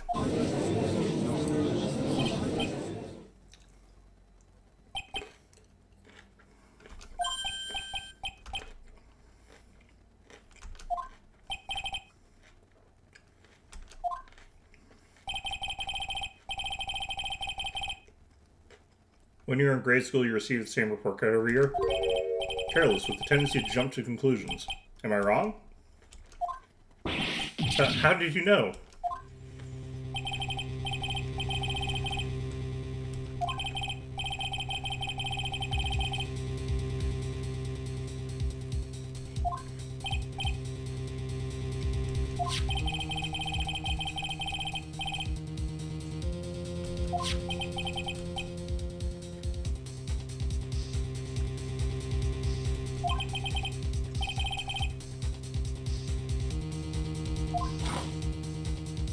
I don't know where this is going, really.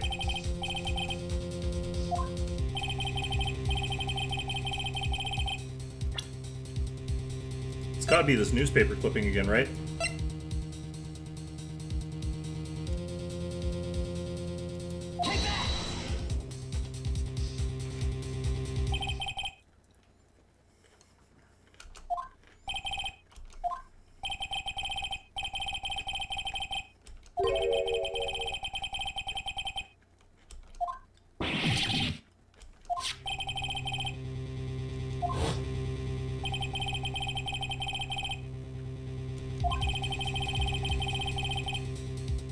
Seems that Master Mask didn't just disappear into thin air. He just took off his outfit and hid in a bucket.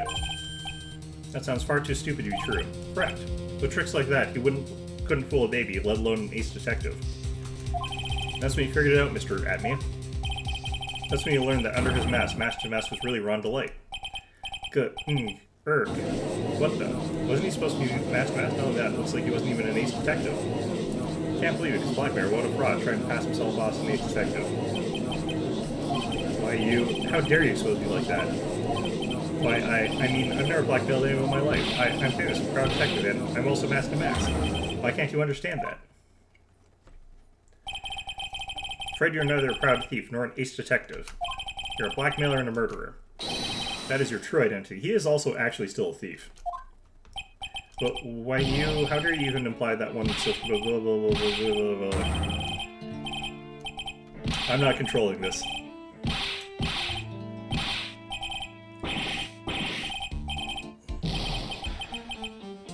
Okay.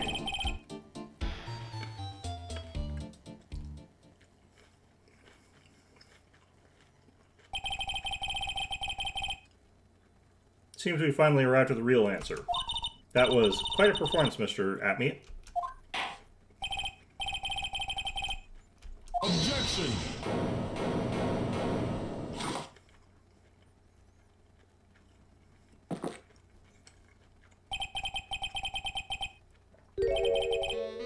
Hammer that strikes too fast has no time to aim. What do you mean? I'm already prepared to deliver my ruling. Allow me to say one thing. I will be the one to judge. No, you will not. You don't get much more in your face than that. It appears that your claws weren't quite sharp enough, Mr. Wright. But what do you... It's true that you've proven a lot of things. Things like Luke Atme was a filthy blackmailer, and that he wasn't at Lord Taylor the night of the murder. That's right. That's why he's the one who killed Mr. Bolt. But there's still one thing you have yet to prove. What's that? Just because he wasn't at the warehouse doesn't mean he was at the murder scene. Therefore, if you can't prove that his purposeful existence for a man was at KB security, then I don't see how a verdict can be delivered.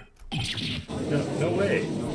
You don't really have to at this point in time, because the circumstantial evidence of why he would go through all the trouble of the specifics that he did makes it so that he would still be the primary suspect at this point. This is it. This is the final round. I've got to prove that Atme was at Mr. Bullett's office on that night. Can you really prove that? That's long enough. Mr. Wright, I want to hear your answer. That night, Luke Atme was at KB Security, and the defense... Can I prove it? I'm just going to look it up. I'm still eating.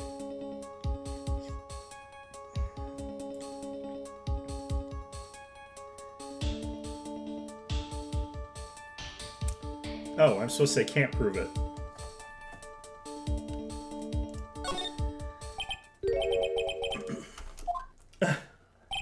Just as I thought. You shouldn't have to at this point, honestly. This would be more than enough. But if we hear more of Detective Atme's testimony... Objection! That's as far as you go, Mr. Wright. What do you mean? I won't allow for any more testimony, that's what I mean. You literally aren't allowed to say that. Have you forgotten Luke Atme is here after we interrupted his own trial? And you have failed to prove that he committed the murder. I think it's time for this witness to return to his own trial and face his guilty verdict as mask to mask. No.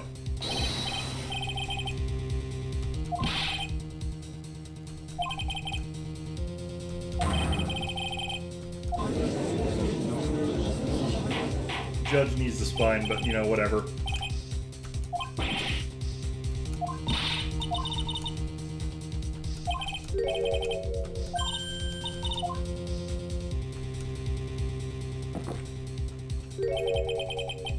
Double jeopardy. One of the basic rules of any court of law. Double jeopardy. Should a defendant be tried and found innocent in court, that defendant cannot be tried again for the same crime. He has not been tried in court for murder.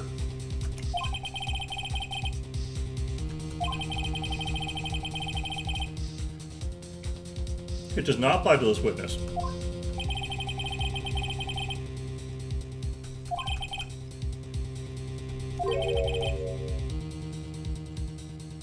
That is not how double jeopardy works.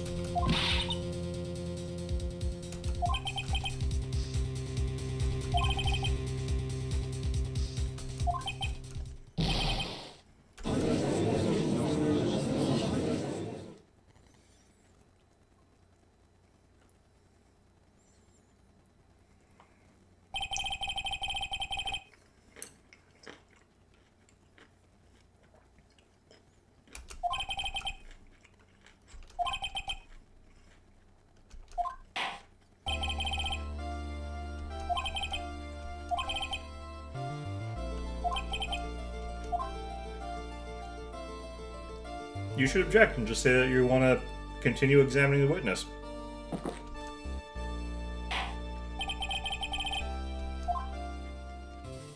Objection! I think I see it. Your Honor, when you were a child, is this what was on your report card every year? Has poor hearing and often makes mistakes as a result? How did you... Phoenix, raise your head up high. Have you forgotten that I used to tell you? A lawyer is someone who smiles no matter how bad it gets. That voice, no way. Being haunted again, god damn it. Long time no see, Phoenix. Mia. You know, afterlife must suck if you spend all your time, like, watching over me doing my bullshit. Okay, this is true power with the crane channeling technique. I know that's really Maya who's standing before me. But right now, she's my mentor, Mia Fey. Now, let's do this.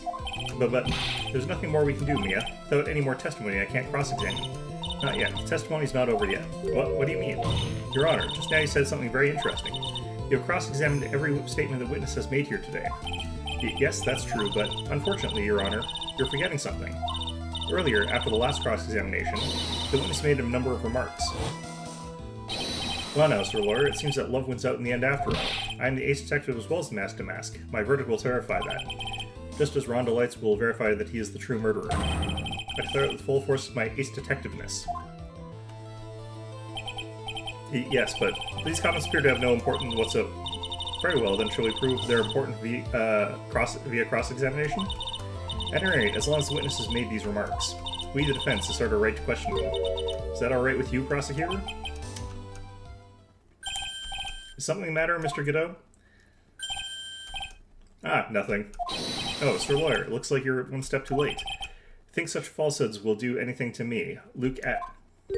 Let's hear it. Huh? It's true that the witness made some remarks.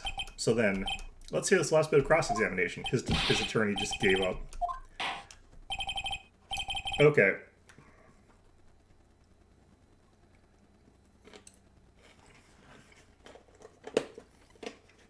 Just gonna put my food away before we get into this one thing, and we're gonna grab one more thing that I'm gonna eat.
Okay, here we go.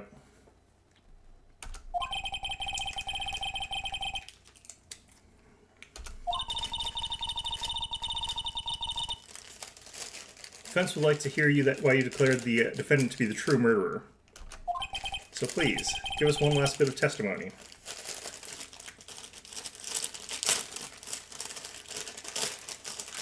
They stapled the bag full of spring rolls closed. That is a peculiar choice. Okay. Phoenix? This is it. This is our absolute last chance. Yes, Chief.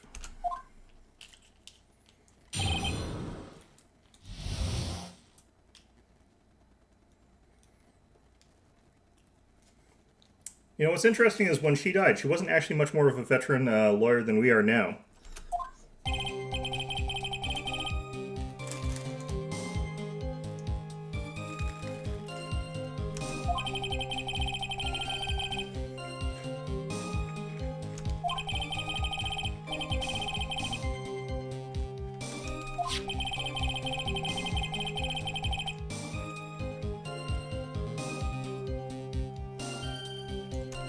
What? Why would he know about the keycard and wallet? I was able to make a deduction from the buzzer, which only sounded once. The button did not have any fingerprints on it. Why? Which means the killer sounded it. Mr. Delight was wearing his mask-to-mask outfit, which was why he left no prints. In the blackmail letter, the victim likely just mistook the color of the jewel. Zavari. Therefore, all the evidence points to that poor boy. I don't see how he comes to... This is kind of sloppy, but there's, like, weird mistakes everywhere.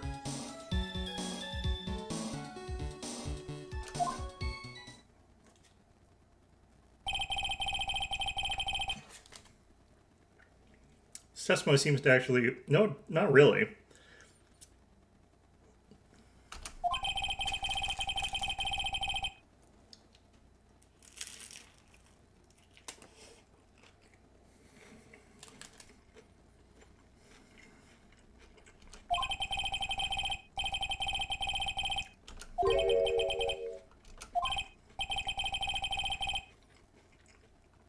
How did you know about the emergency buzzer? How do you know about the card? How do you know about, like, a lot of things? Police investigations documents went directly through me. And I always look over all the documents. It's elementary, Sir Lawyer.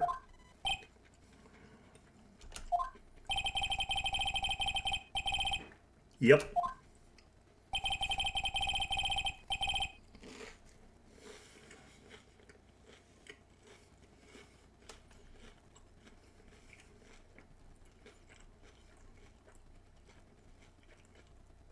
I cannot believe he's the one calling me out for shenanigans out of all the people here.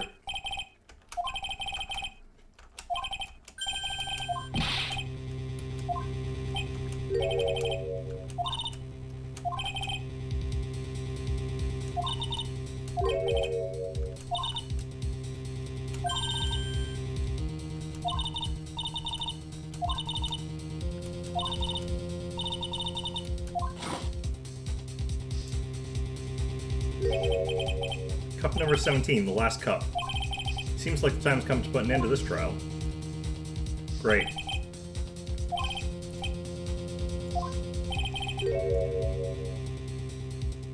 Wait, really? Well, that's bullshit. I can only press one statement. Okay, that's absolute bullshit. Okay. Okay, you're not at Lordly Taylor. I had to leave to see another vitally important job request. I had known about the date beforehand, so I had this photograph readied. My brilliant deduction was what informed me that the true culprit was Ron Delight, and thanks to the key card and wallet, it was abundantly clear that he was there. Is he going to say that it was also Policeport? I feel like he's also made a deduction from the buzzer, which only sounded once. The button did not have any fingerprints on it. Why? The victim would have left prints if he sounded it, which means the killer sounded it.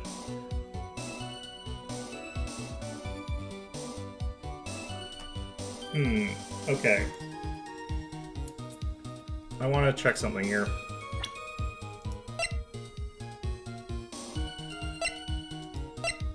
Where is this? He does wear gloves.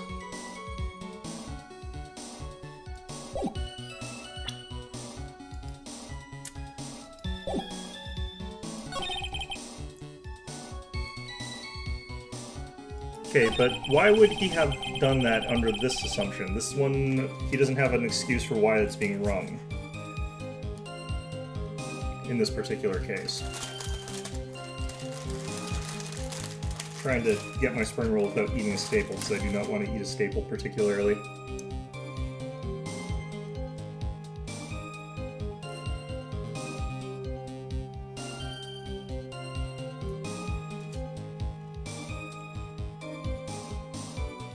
The specifics of, like, how I have to do this is kind of bullshit.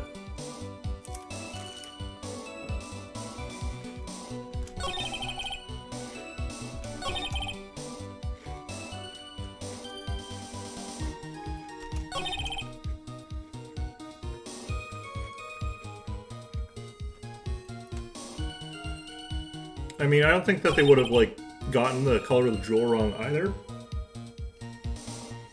Because it's, like, in big, bold letters on the newspaper, so it's not that. The biggest hole to me is probably this. Why would you sound it? I don't know if that's contradictory, it's just something that you have to explain, but...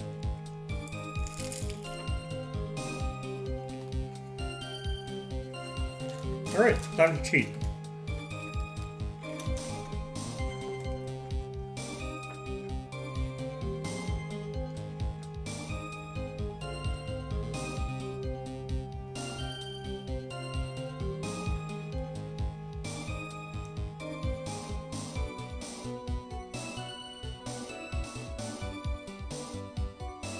Oh, so the one where he's saying he's wearing the outfit?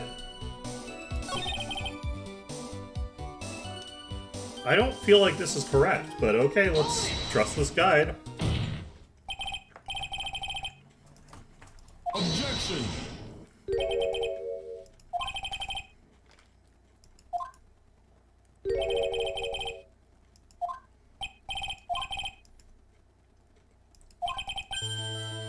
Seems that you were in the office, CEO office on the night of the murder. Did he not know about him being in that outfit, I guess? The problem is that he was arrested in that outfit. How can you say that? Let's review your testimony, shall we, Mr. Atney? Button did not have any fingerprints on it. Why? Mr. Light was wearing his mask-to-mask outfit. Is that correct? Indeed. That's what I said. My deductions are absolutely foolproof. More like your deductions prove that you're a fool.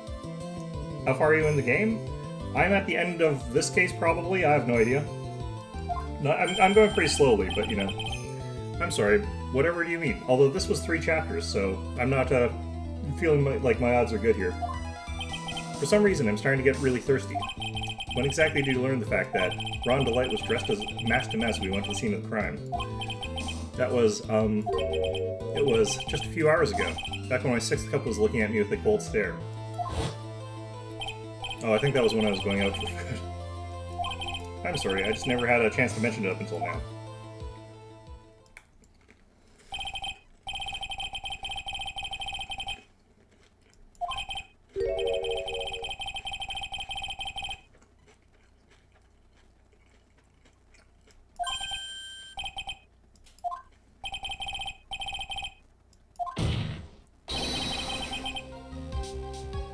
No way you should have known about that?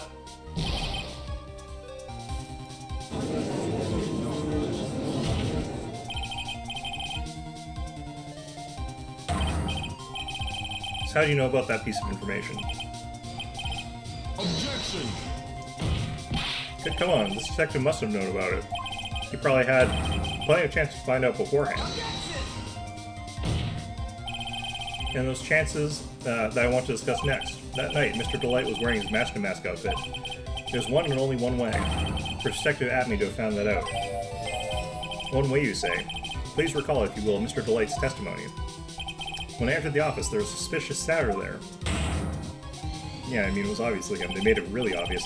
For a second, my client witnessed the real killer. Objection! But Mr. Delight never saw his attacker, so there's no way whether or not the real killer was Luke Atme. So with that statement, I'll turn this case on its head. Just what are you implying? Mr. Delight saw the real killer, correct? Now, if you don't turn that statement around, it stands to reason that the real killer had also seen Ron Delight. Impossible. I mean, you made me a sandwich? Thank you very much for the sandwich. I'm eating some, takeout, and it is pretty good, but also not very easy to eat at a computer while you're playing a game. And certainly not when you're commentating. I saw when you had killed Kane Bullard and assaulted Ron Delight. That was the only way you could have known about Ron, what Ron was wearing.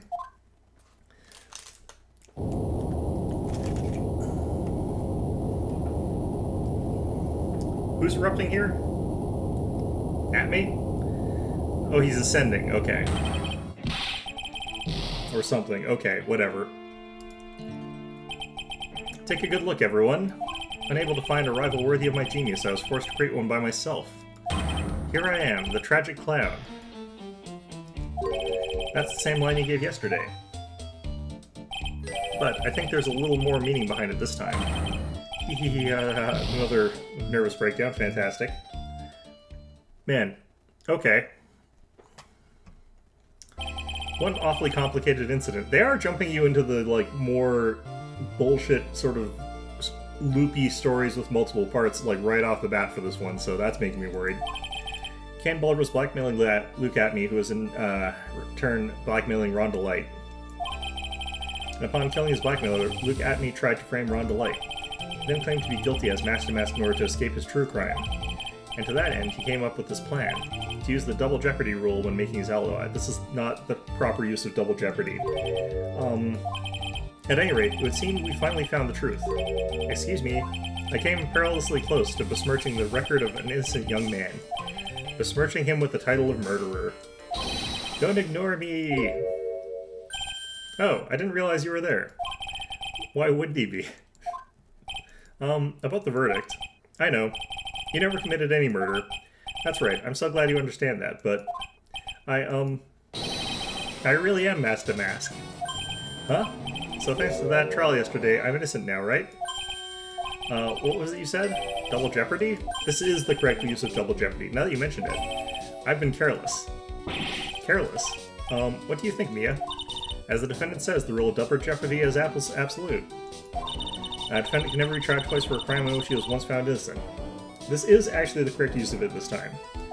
Then, Mask to Mask is really innocent? He's not innocent, but he is not guilty. It would seem so, for now. For now. He'll steal again. Now then, this court finds the defendant not guilty. I like to think that, like, the brain cells of the judge are not capable of actually coming to a conclusion, so someone else just has, like, text pop up in front of them that says guilty or not guilty, and the judge actually doesn't make any decisions whatsoever. Boy, this is really lucky. Wait, this isn't so good after all. You see, the thing is, I still am Master Mask after all. October 4th, 14th, 3:35 p.m., District Court, Defendant Lobby number 4. Oh god, okay. You did it, Phoenix. Thanks, Mia. I am glad that you've decided to possess Maya this time instead of Pearl, because that was awkward. How long? It's been a long time, hasn't it? Yeah, it's because Maya doesn't call on me much these days. Oh? I'm just joking, Phoenix. Don't take everything so seriously. But on the other hand, Maya, she seems kind of torn these days. You mean about becoming the Master of the Thurian Channeling School? Becoming the Master means saying goodbye to our mother. Misty Faye, right? Watch over her, will you, Phoenix? Of course. Well then. See you around. Yeah, she is really not doing anything useful in the afterlife if what I'm doing is the most interesting thing she can do. Ah, Mr. Wright. I don't know what to say. Congratulations, Mr. Delight. Thank you so much. No, wait. Nothing really matters anymore, though, now that all this has happened. Come on, just be happy already. Maya, you've been cleared of the murder charges and got off as mask to boot. But, in exchange, I lost everything. Huh? What do you mean? Stealing security information from KB Security, becoming Master Mask. I did it all for one reason, for her. You mean your wife, Desiree? She hates criminals more than anything. Come to think of it, she was once held hostage by some robbers, wasn't she? She always said how she hated sneaky criminals. I knew that, but once I got fired from KB Security and lost all the money I had, she wouldn't have any reason to stay with me. I thought you would leave me for sure. So that's why you became Master Mask. Yes, but it's all over now. A broken bowl can never be put back together. That is not true in Japan, where they make those kintsugi bowls, but okay, whatever. That's not true, right, Nick? And also, especially not the pottery that's gonna probably get smashed a third time. Right, really? Can we go back to the way things were? They won't be the same as they were before, but they will still be together, probably, maybe. They'll be fine, and Nick can prove it. I can? I kinda wish you would check with me first. Mr. Delight, even if the bowl is broken, there's always a way to put it back together. Why not? Okay. The Sacred Urn. Jessie was the one who founded this. Desiree, your wife. She's always believed in you, Ron. That's why you'll be fine. You don't have to worry about anything. Ah, there you are. Mrs. Delight. You did it, Ronnie. You're innocent. I'm so happy. Thank you. I appreciate that. But, I suppose you don't want anything to do with me, do you? Ronnie, why didn't you talk to me about what was going on? I had no idea you quit KB Security. I never imagined that you were really Master Mask either. Miss Delight, what are you going to do now that you know? You're not going to really leave him, are you? Come on, it's obvious, isn't it? How could I ever let a wonderful man like him get away? After all, my bike's really fast. So fast that there's no way he could ever get away. Don't run him down. Didn't you say you hated criminals? Oh, I only hate people who act all cowardly and sneaky. Like that detective. I see. My Ronnie went and declared his crimes before he committed them, like a man. I just love a man who's so chivalrous. Chivalrous? No, there's a bit of a chivalry sort of thing to fantasies. I knew I was right about you. Every day I spend with you is filled with thrills and excitement. Dessie. You really do love Ron, don't you? Nicky boy? Yes. I'm really glad I asked you to defend my Ronnie. Thank you so much. I'll never forget what you've done for us. Oh well, take care of yourself. You too, Nicky boy. I can feel my face going red. Mr. Nick. Mystic Maya, congratulations. Gasp. Talk about bad timing. Mr. Nick, how could you? With another man's life, in front of Mystic Maya. No, you got it all wrong. I'll never forgive you. Never, ever. Oh, did she kill me? Oh, shit. Just as the case came to a close, so too did my consciousness. Oh, shit. Ron said, a broken bowl can never be put back together, but I know that's not true. I mean, just look.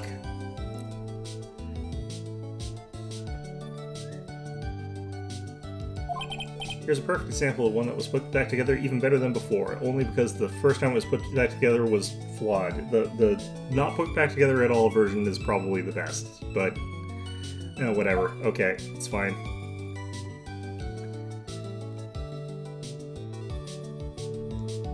Okay, on to episode 3. Let's figure out what nonsense we're in for now.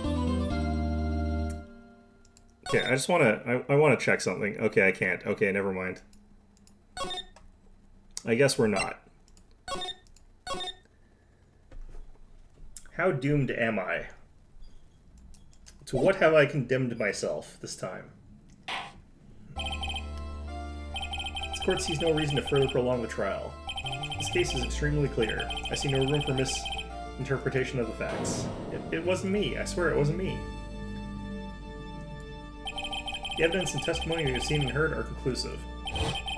The victim was alone at his table when he drank from that poisoned coffee cup. No, you're wrong.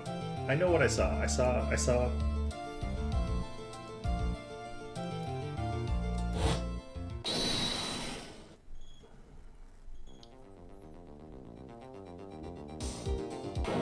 I saw someone else there. A man. He's the real killer. He's accusing me of murder.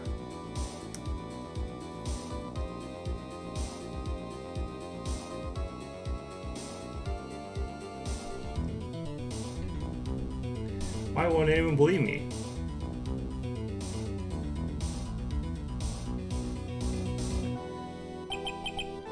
This guy again. Well, I'd say that pretty much wraps this case up, wouldn't you? Mr. Wright? This court finds the defendant guilty. Let us start. This court is adjourned.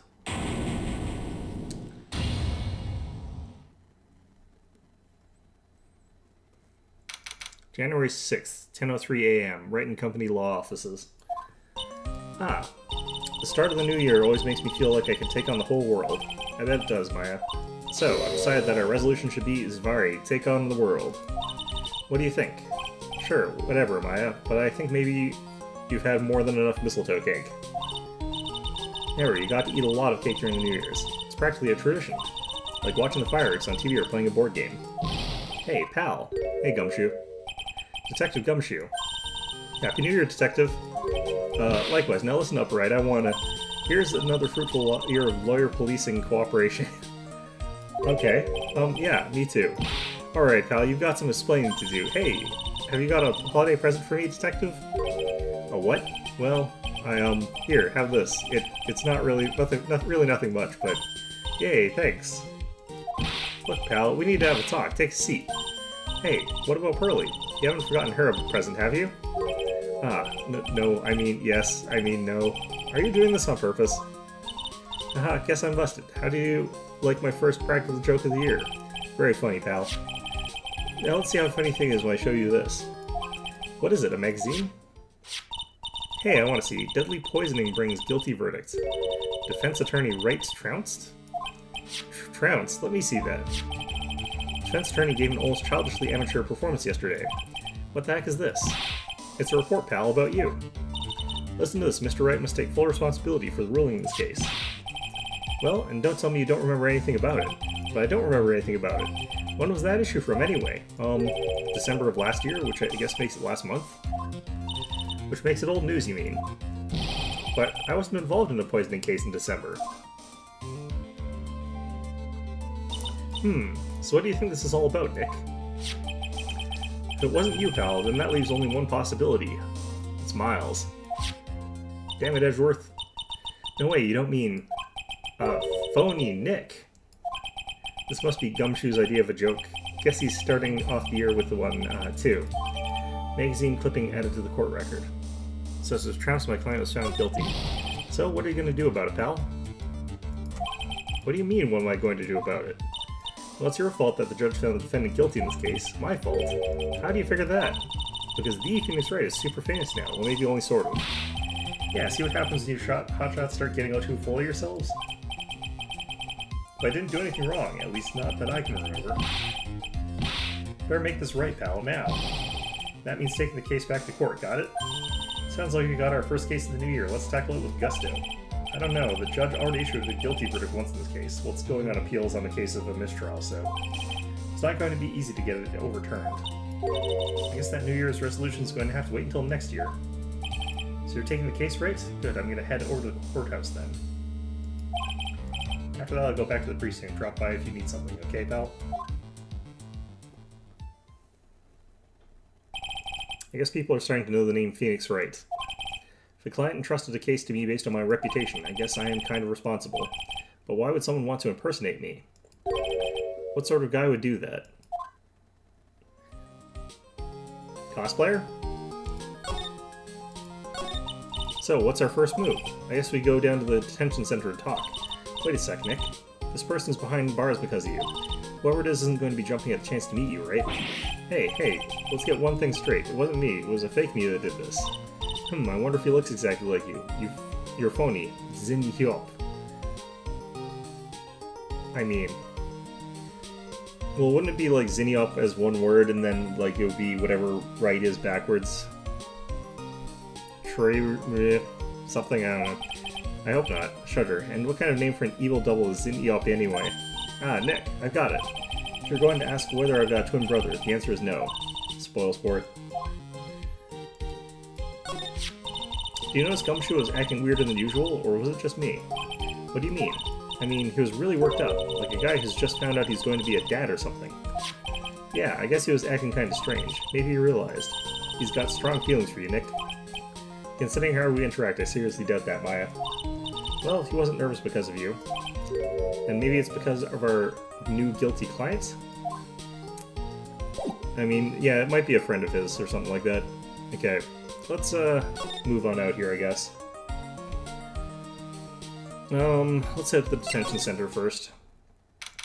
See who our client is. Wonder just what kind of person you tricked and got found guilty. Keep it down, Maya. That kind of talk could ruin me. Ah! How could you, Mr. Wright? How could you do this to me? You again? They put me in solitary. I haven't been able to stop crying. Phoenix, aren't you? Yeah, yes, I am. I'm totally utterly let down. Ah, are you? Don't pretend you don't know me. It's me, Maggie. Remember Maggie Bird? Yeah, I remember. Maggie Bird. Ah. I forget what you were doing. Maggie Bird. She's the policewoman I defended that one time. She was accused of murdering her lover. He was a cop, too. Did she quit the force? What are you doing in here? Didn't you get a quit? Oh, sure. Very funny. After that fifth-rate defense job, you come in here and start making jokes? You better hurry up and tell me what happened, Nick. Oh, I see. So that's where we stand right now. What the hell? What do you mean, what the hell? I'm sure you've been caught up in another murder. My whole life has been nothing but a whirlwind of bad luck and failures. I vaguely remember her saying the exact same thing last time. This is where a Moon Channel got their avatars? Well, that makes sense. I think a lot of people like the characters from this game. I vaguely remember her saying the exact same thing last time. But I don't mind. What's one more disaster in my life? At least now the real Mr. Wright is here with me. I won't let the world keep me down, sir. How did you get tricked by a fake? So how come you're dressed like that, Maggie? Last year you looked so sharp in that police uniform. I was fired after that incident last year. Oh, I'm sorry. It's okay, I don't mind one bit. I enjoyed being on the force, but I think it was time for me to move on. So what do you do now? Second act of the life of Maggie Bird. I'm playing the role of a waitress. A waitress? Yes, in a French restaurant. It's a small place, but it's quite fashionable. My charming smile and shapely figure came through for me. And the owner, Mr. Armstrong, hired me straight away, sir. Is Maya a recurring character? Maya is a very recurring character, yeah. Yeah, you could put it that way. What happened? Because if so, then maybe I did. I don't know, probably. This whole mess started on the 3rd of last month, and it happened at Très Bien. Très Bien? Yes, it's a restaurant. I literally learned it and forgot it, I guess. Yeah, honestly, I forget a lot of stuff that I do in these games. Yes, it's a restaurant where good service and a friendly smile are always included. Oh.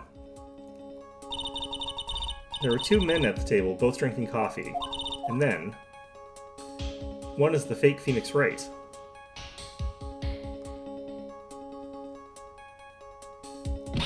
One of the men slipped some poison into the victim's cup. The victim took just one sip and was gasping for air. I was so shocked I passed out. Hey, hold on there, Maggie. What? You keep calling the guy the victim. Didn't you know the guy who was killed? Not at all. I'd never seen the guy before. Oh. So she wouldn't have had a motive to kill him then, I guess. Unless he was an asshole, but, you know. And the other man, the killer, who was Phoenix Wright, except buffer. Of course, a good waitress must be attentive to the clientele. I don't feel like that's what she is. Still crazy to me that you take a vacation and decide to absolutely murder your sleep. Look, I don't normally get good sleep anyway. This just keeps me on level. Basically, sort of, not really. So you saw the killer, but you were found guilty of the crime anyway? How come? You tell me, Mr. Wright. Heck, I guess the answer to my question is my phony. Anyway, she saw the killer. Better to see if I can get a description of the guy. So if you saw the murderer, why were you still convicted? Because no one else saw. Saw what? The other man, the one who put the poison in the victim's coffee. Everyone testified that way. Mr. Armstrong, the customer, everyone. The victim was sitting alone at his table the whole time. How's that possible? I don't know, but nobody, not one person, would believe me, sir. Even Phoenix Wright, my one last hope for a fair trial, failed me. What a pathetic defense. My granny could have done a better job. Look, that wasn't me, okay? And then, they found something a bit incriminating in my apron pocket. What? Poison. Small bottle of poison. What? But poison? It was in your pocket? Well, I passed out when the victim collapsed. The killer must have slipped the poison into my pocket when I was unconscious. Good luck cracking the third set of cases. What? Oh, you mean the whole game. Okay, I thought you meant this one's particularly hard. Yeah, we'll see you. And no one else saw this other guy? No, sir. That's what everyone said, but I don't see how they could have missed him. The other guy. I was the one who took the coffee to the two men. Oh? And what was your impression of them? Well, when I first saw them, I kind of thought they might be in the music industry. In music? How come? Well, one of them had some sort of earpiece and emo musician's look about him. And there was a sample CD on the table, sir. An earpiece and a sample CD, huh? Did you get a look at the CD at all? I feel like if she was a cop that she would have had more... She wouldn't have quite as strong a reaction to seeing someone get poisoned, but, you know. It had a band's name written on it. I think it was MC something. They must have been preparing for their debut, I guess. So it was a band CD, maybe a promo disc? It was probably something else. Maybe it was MC Screwdriver. Get serious, Maya. Would you buy the CD of someone like that? What was the name of that group again? MC Hacksaw? No, MC... And what about the killer? What did he look like? Well, I don't really remember. Only that he was a young man, well built like the victim, really. What have I got for court record right now?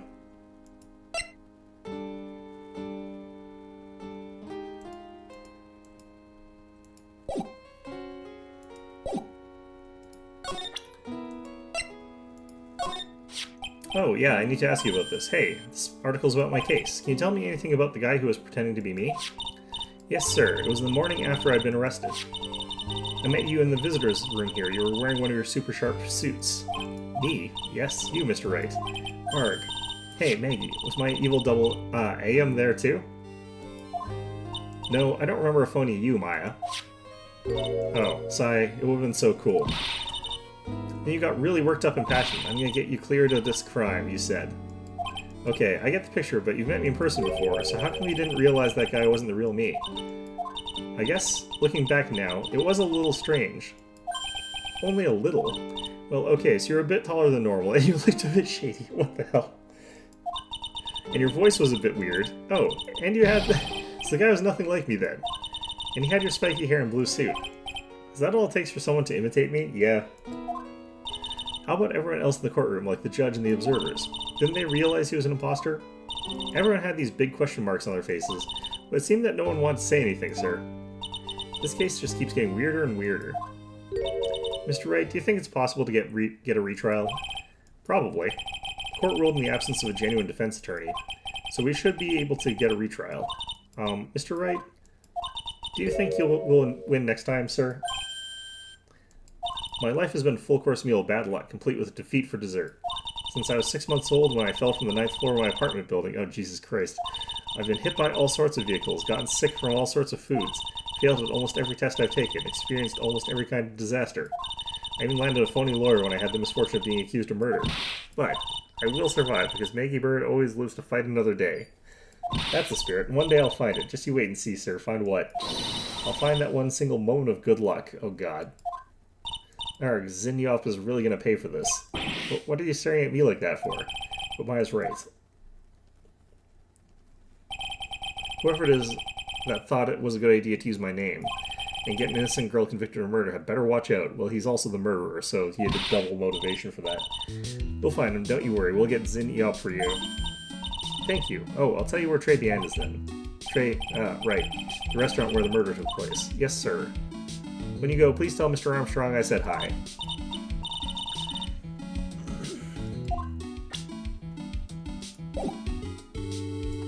Anything new here? Nope. Okay.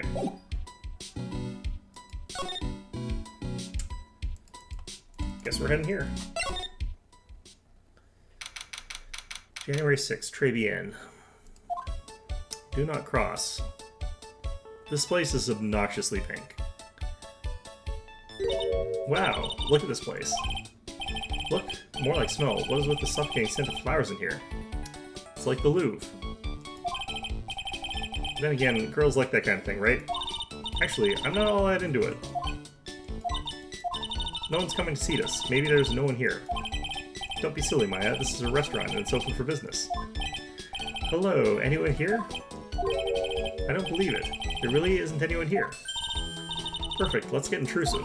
If there's no one here, we can take anything we want. That's called stealing. Okay.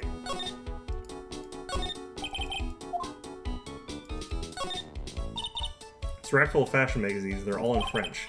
Why don't you try wearing something a bit more chic sometimes, huh, Maya? Yeah, I guess I could. I'm always in my acolyte clothes, aren't I? Fun to wear normal clothes every now and then. There's something stuffed behind the rack. Looks like a sports paper to me. Hey, and look at this. Someone scribbled a little doodle on one of the pages. Ahahahahaha, MC Bomber. 1, 2, 3, 4, 5 zeros, 100,000, yeah.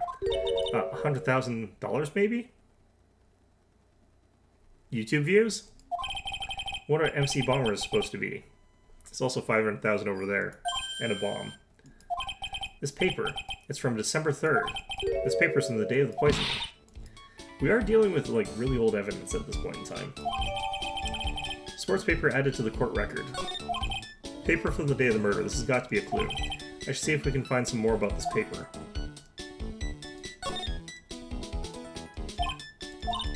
Yeah, that's the same there. Look at the little trinket stuck away in here. I bet Mr. Armstrong collected all of these personally. Let's see, a bouquet of flowers, some potpourri, and fine. Look, fine bona fide china cups. Fine bone china cups. I never knew you were so cultured. Come on, Maya. This is common knowledge. Any Joe Schmo knows this much. Look, it's one of those magical boxes that spits out money. You know, you're the only person who would ever describe a cash register in that way. Does she steal from cash registers? At the restaurant front entrance, there's a sign hanging on the door written in French. Probably says open or closed. Must be one or the other, but I don't know which since I don't know Jacques about French. Hey. Okay, we'll slide on over. Murder scene. Fantastic. This must be the table where the murder occurred. I guess so, with all this police tape around it. That stain must be from the poisoned coffee. Don't go licking the tablecloth, okay, Maya? Why would I lick it? I'm not a cat, you know. Didn't this murder happen a month ago? Then why can I picture you doing just that? It happened on December... It's been more than a month. They didn't clean it in over a month? This table's set nicely, it just needs a customer. What do you think this flower is, Nick? Let's see. Well, it doesn't look like a tulip, but it's not a sunflower, I don't think. Duh, even I could have told you that. Well, this is the only kinds of flowers I know. Dangnammit, I'm a lawyer, not a botanist. Wow, it's a beautiful winter wonderland out there. Really? Cool, I love snow. Let me see. Huh? It's not... Wait, it's not even snowing. Got you, I was only kidding, Maya. There are lies that are okay and lies that definitely aren't. All I do is tell an itty-bitty white lie about non-existent white snow. Harsh. Okay. This thing is going to be part of it, I feel like. This restaurant has partitions that separate the tables. When you're seated at a table, you can only see the tables to your right or left. So what we're potentially going to find is that, like, maybe there's some way that he was able to hide himself behind this partition in some obtuse way so people didn't know that he was there. Like, had some sort of angling going on there or whatever. The fact that we're not finding any people is kind of interesting. There'll be someone here later, I'm assuming, but...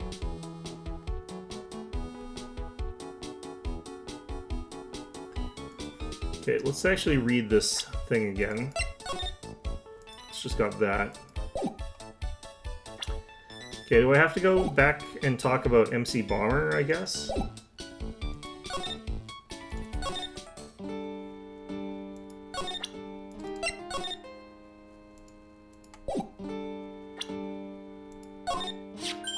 Oh, a sports paper.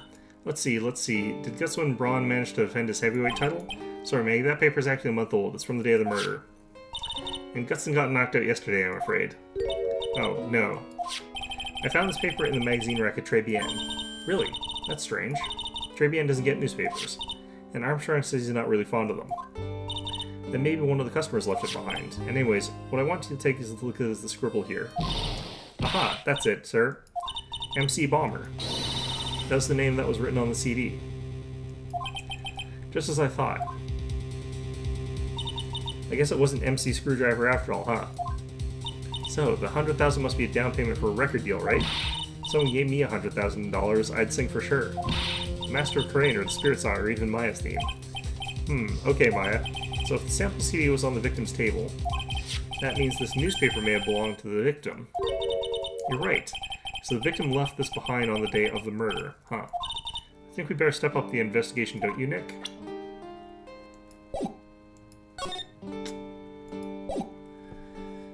Okay, so...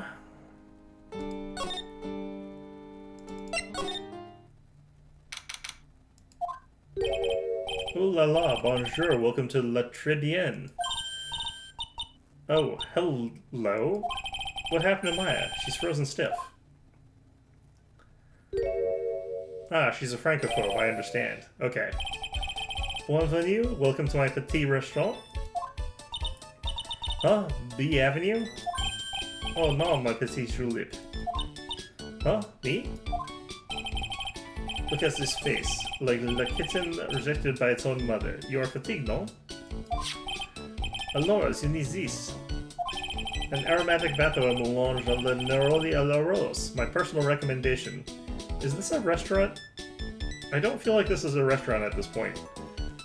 You think I need what? Oui, just add a couple of drops of this mixture to the bathwater and voila! It will soothe your body and your mind. It's simply fantastique. I just need to point out, I know nothing about French or how to pronounce any of it. I'm not pronouncing any of this right. Really? And for le monsieur? Who? Me? Look at that face, like the puppy rejected by life itself. You are fatigued, no? For you, monsieur, I can recommend this. Oil of bergamot. Are you English or something? That sounds awfully, Oil of bergamot sounds awfully, Earl Grey to me. And maybe into oui. I'll add le peppermint and le clary sage for a fragrance exceptionnel. Well, I mean, I'm glad you're not adding oui to it.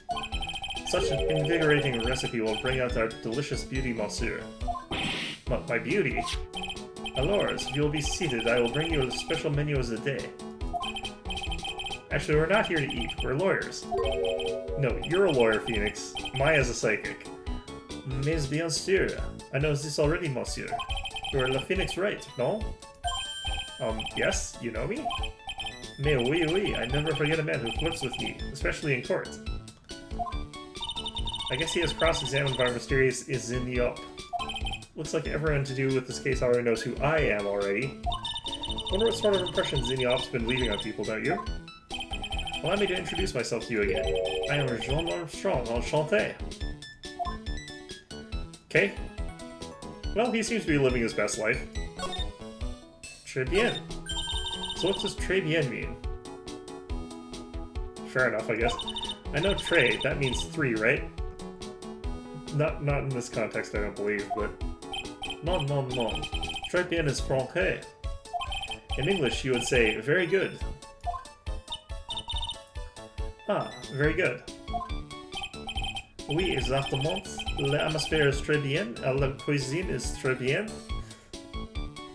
The vibes are immaculate, I don't know. If the food's so good, why aren't there any customers in here?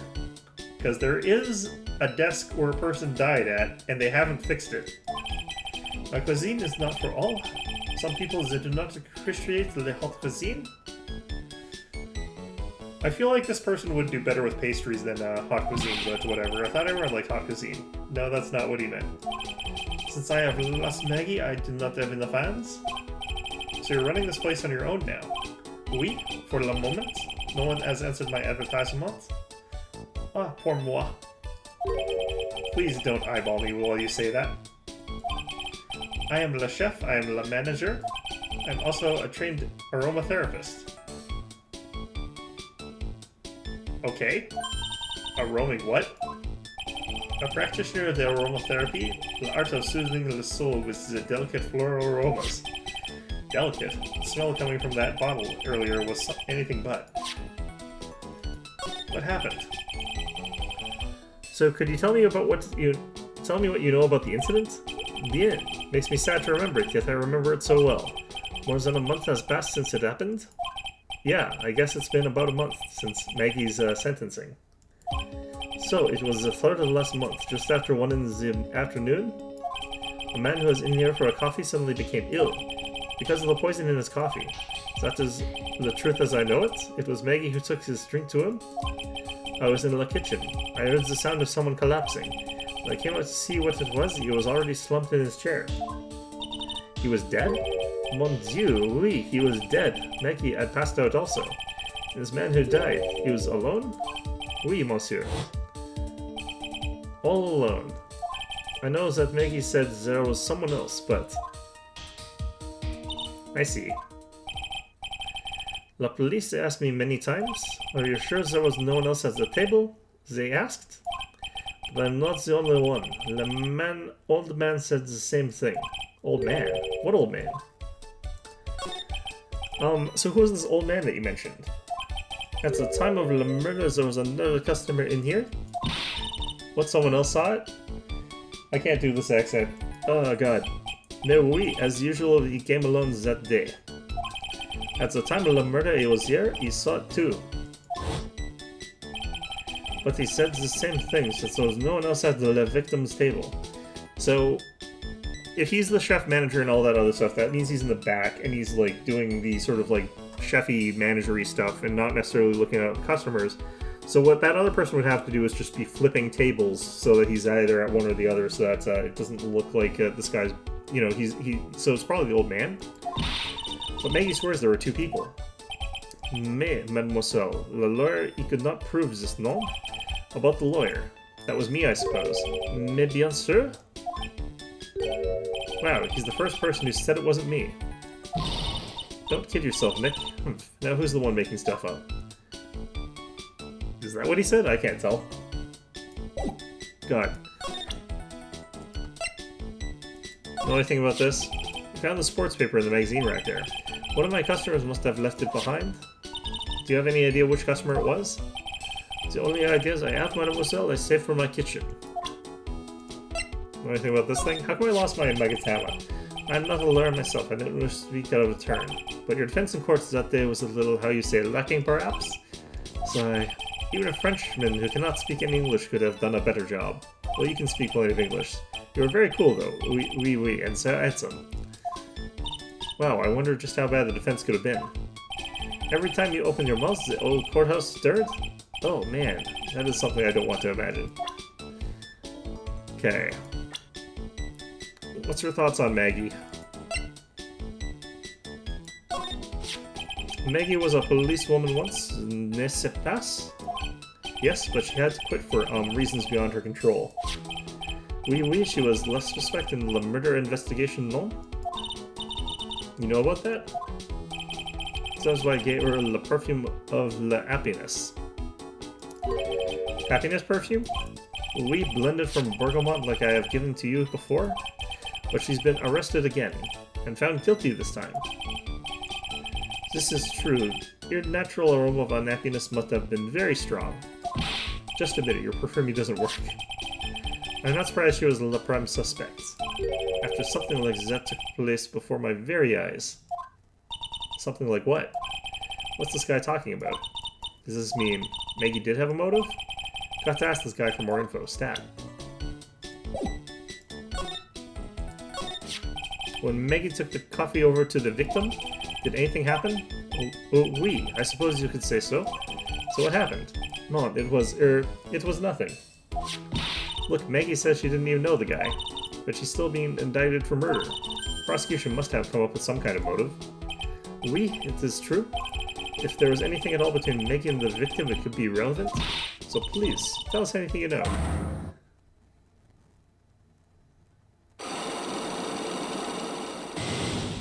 Oh god.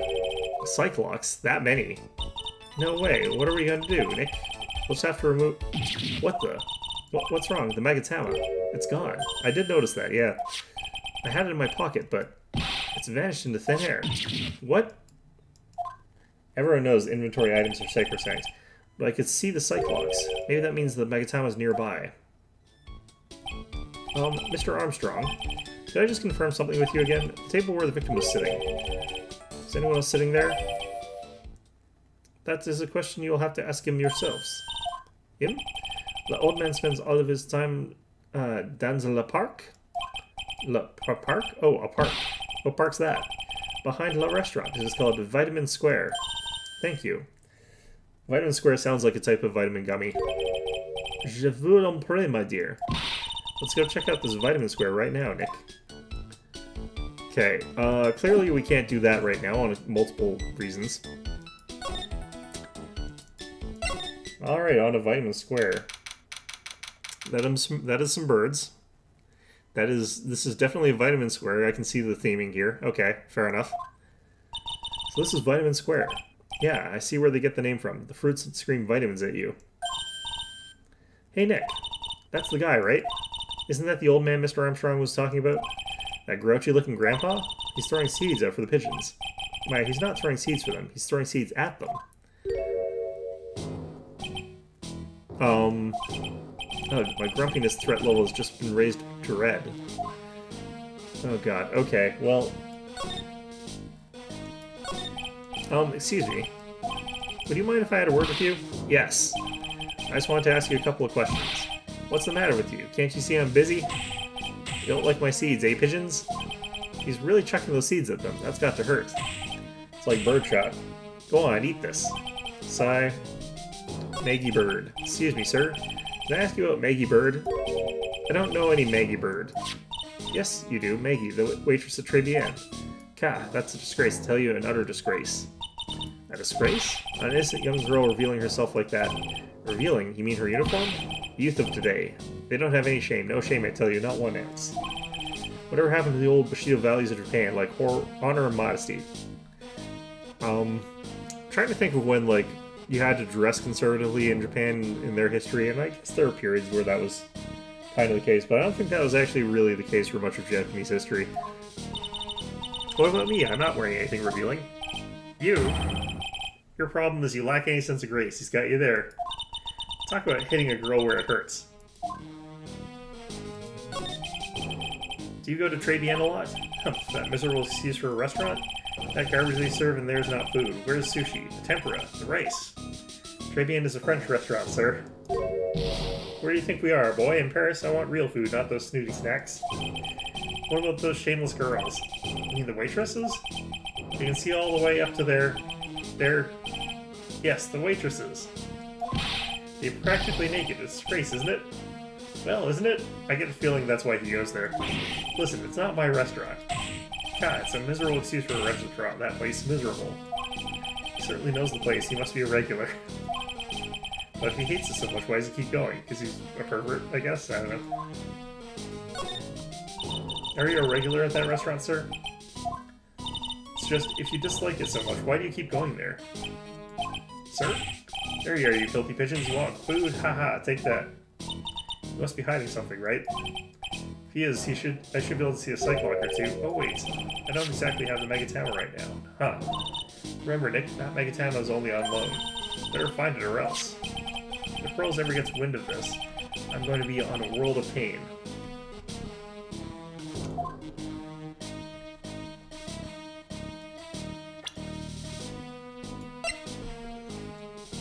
Okay,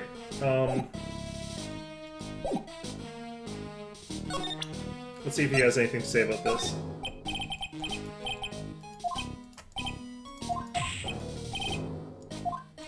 Okay, nope. Try this as well. I don't think you'd have anything yet. No, okay.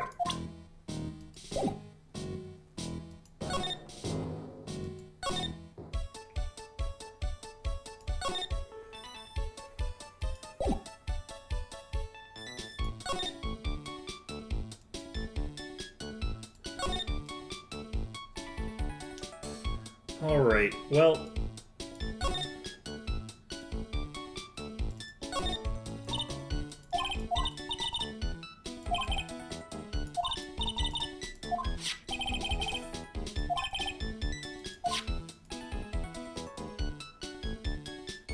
Okay.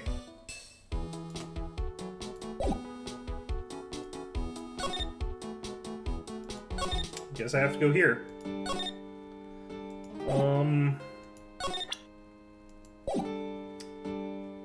I guess I have to go to where the old man is. Oh, I haven't come to the Criminal Affairs Department yet. Still, I'm gonna go to Vitamin Square and I'm gonna, like, examine. I forgot to do this.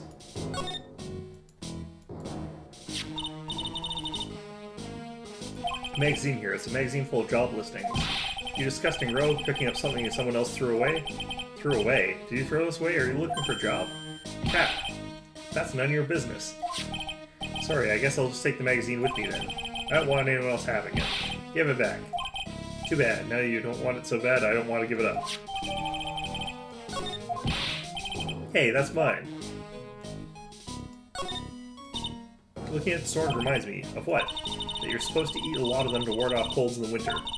Can't have fun during the holidays if you're sick in bed, you know. Don't have to tell me twice. Hey, look, pigeons. Yeah, and heaps of them too. Delicious, delicious pigeons. Did you know that pigeons are a symbol of peace? That's a dove, not a pigeon. That is true. Poor things. So they can't be as symbols of peace and harmony just because they're gray? Is that it? Yes, that is it. You're overthinking this one just by a smidge, Maya. It is literally bird racism, but you know what? It is a thing. So we're just gonna scoot on past that. This place is so fruity. It's not a bad thing. Besides, I love apples. They're among my favorites. And an apple slide is perfect for you. And what is so perfect about it? Oh, come on, don't be a stick in the mud. Slide down it a few times. Go on. Woo, no way. They get covered in sand if I slid down the slide. Anyone can see that. Yeah, you're right. Otherwise, I'd give it a try, too. I used to love sandboxes like you wouldn't believe. Really? You? Sure, finding iron fillings in the sand with a magnet was my favorite thing to do. Iron fillings? Wow, that's too exciting for words. It was my ambition to collect every single shred of iron in the sandbox. You might be making fun of her for this, but actually this is a legitimate way to get iron for, like, forging. It has high impurities, but that doesn't actually matter because you're supposed to forge the impurities out of iron anyway. That's kind of the process. And you actually want silicon in iron anyhow. I was such a kid back then. So, did you manage to get all the iron? No, I never did. I think I came close, though. Come to think of it, I still have all the iron filings I found way back when. You want them? No. Nice of her to offer, though. Okay. Okay, so this one's a dove. That one would be a symbol of peace, but, you know, bird racism.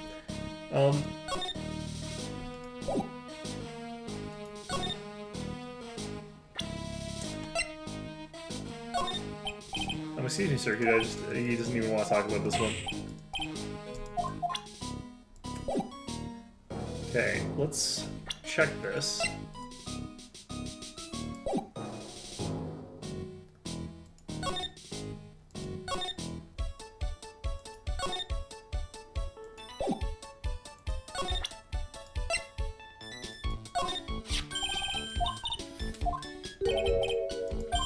What? No, I was just... Let me see. Your style is un peu different, but you have a good face. Different. Felicitations. You're fast, I will hire you. Bien, come with me. I will teach you everything I know. Help! I don't know whether to laugh or feel bad for mine. Maybe I should do both. Right, well... Why does this keep unhighlighting itself? Like...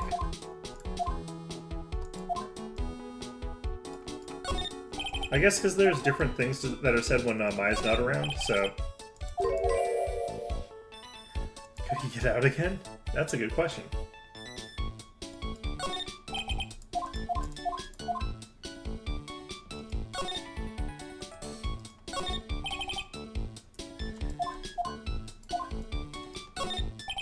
Mr. Armstrong must be a pretty big neat freak. He already had this table ready to go. Now if only the food in this place was edible. We haven't tried the food. For all we know it is.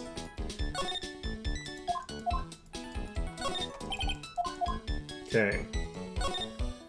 Well, with Maya gone missing... I wonder if there's a way to get her back, because, kind of unfortunate. Okay. In any event...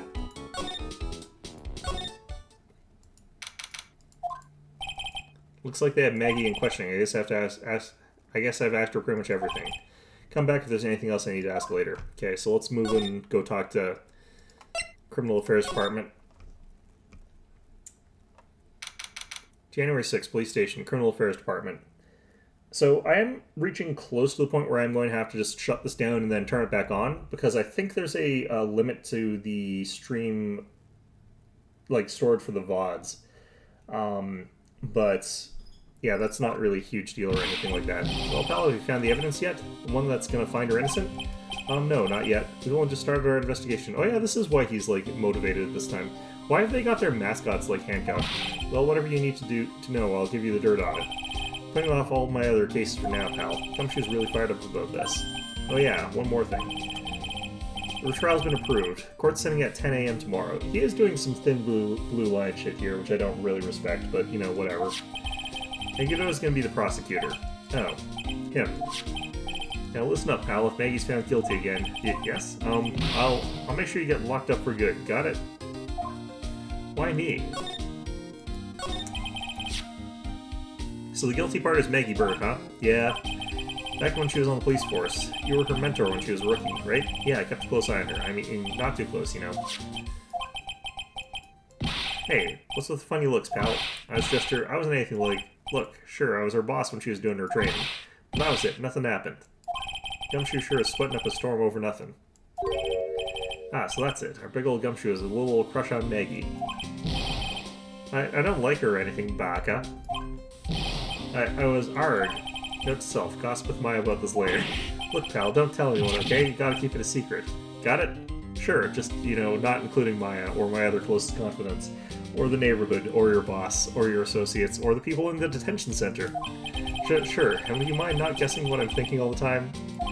Hey, tell your face, pal, not me. You have to be blind not to see what's on your mind. Victim, so I was wondering, can you fill me on the victim? Glenn Elg, he was a computer programmer. I see. A programmer. He was just a regular Joe working for a small-time computer firm. Maggie never had any contact with the guy before that day, and all she did was take him his coffee on the day of the murder, pal. Yeah, Maggie also claimed to have never seen the guy before. Did the victim go to the restaurant often? Hey, what's up? Welcome back. Not according to the chef, said it was the first time he'd seen the guy. A programmer and a first-time customer at that. What possible reason could Maggie have had to kill a guy like that? You woke up. Oh man, I am doing... That really puts into perspective how long I've been sitting here. Okay. That's what I thought. But a motive was still somehow established in her trial. You're kidding. What was her supposed motive? Sorry, pal, I'm real busy. I haven't got enough time to sift through these papers. Look into it yourself, okay? What could this motive have been? So do I get the papers? The investigation. Go to class in 30 minutes or so, nicer in case 3? You have a lot of classes, that's rough. This wasn't really a proper investigation. I'm kind of working on it by myself. Alex Fry as ever? I've only been here for about 10 hours. I got some gas in the tank still. It's not as bad as it's going to get once I'm on hour 20. That's right. Look in here when it's hour 20 and see if I'm still spry. You know, the answer is no, I will not be. The only problem is with Maggie's testimony. Yeah, doesn't sound very good for us, huh? Look, pal, I've got a mountain of papers in this case to look over before tomorrow. So I'm just gonna say this. Maggie Bird's no liar. She's... Okay, so she's a bit out there and a bit of off base sometimes. But she was a good cop. That's not exactly complimentary, you know?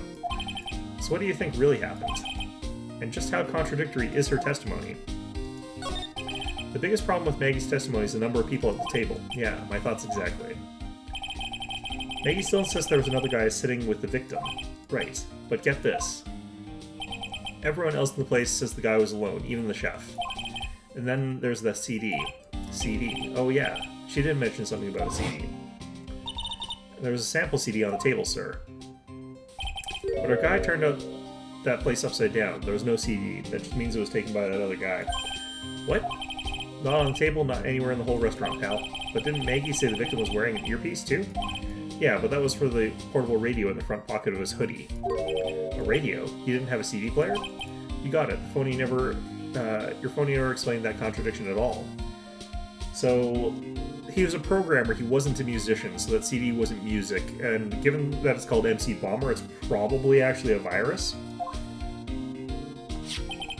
Come to think of it, the owner of Trabian didn't mention that CD either.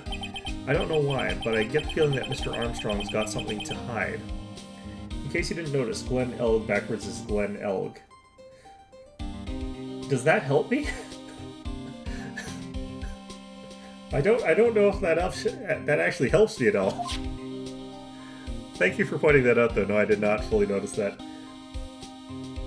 So, does this mean that his evil version is himself, going by Maya's weird logic? I feel like that's the case. Okay, let's see if we can try any of this stuff here. What's that, a sports paper? Yeah, I found it in the magazine rack at Trade Bien. Absolutely not. Thank you. It's dated the same day as the murder. You may be onto something here. Take a look at this. See this writing here? MC Bomber. Hey, what is it? I've heard that name somewhere before. Yeah, MC Bomber. Wow, he actually seems to be thinking for once. It's no good. I can't remember. And he goes back to being the gumshoe we all know and love. Absolutely. Hey pal, I'm gonna borrow this paper for a bit, okay? I want to get handwriting analysis done on the scribble. Handwriting, huh? It'd be good to know more about that in any case. Okay, that's good. One's worst enemy is oneself personified. Do I have to do Shadow Link stuff again? I just did that in the last game I played. Thanks, pal. I bet this will turn out to be an interesting clue. Technically 2 games ago, actually. That was in metaphor. Sports paper given to Detective Gumshoe. Well, we lost that now. We'll do this. Yeah, nothing. I can't think of that.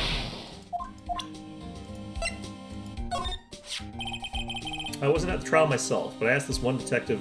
Actually, no, this is the Shadow Link arc. I am fighting Shadow Link. God damn it.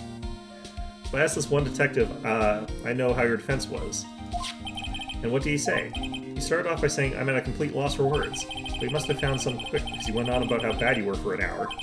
But he said you sucked so much, it seemed like you were trying to get Maggie found guilty. That's because the person who was her attorney was the murderer. It looks like I was trying to get Maggie found guilty.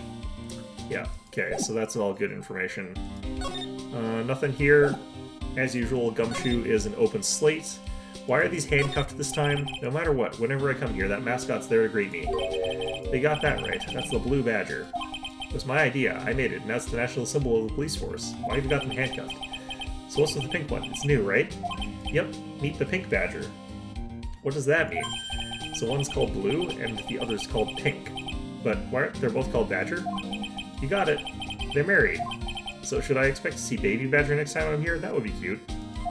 Why are they handcuffed together? Is this some sort of, like, allegory about how, like, matrimony is when you've arrested each other, I guess? A poster of a female police officer. Wait, no, that's the latest Babes in Uniforms calendar, my bad. That could be made out of actual police officers, but probably not. This must be the chief of the detectives here. He's glued to his computer screen. What? Poisoned coffee waitress gets a retrial.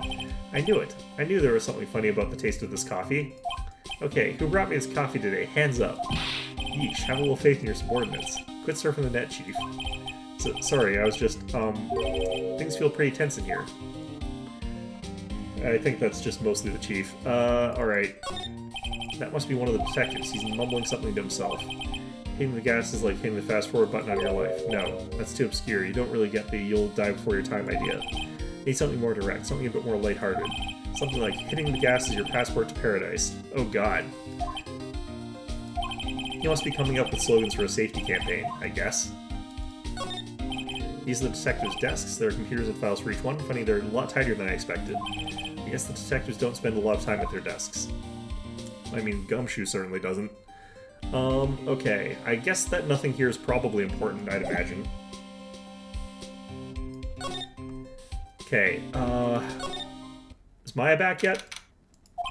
Poor Maya. It looks like Mr. Armstrong's really taking a shine to her. Suppose I'll just have to let her work at the restaurant for a while. I'll go pick her up from Travian once things have cooled off. Brutal. Okay, never mind. Alright, what am I missing?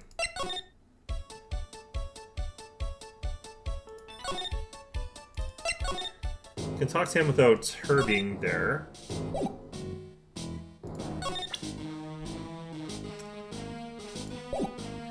Okay, where else could I be going here?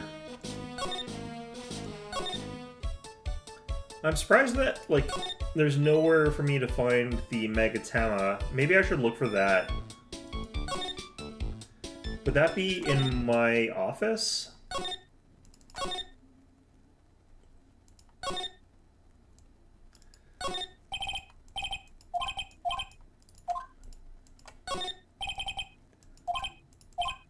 It's all the same, I'm pretty sure so far.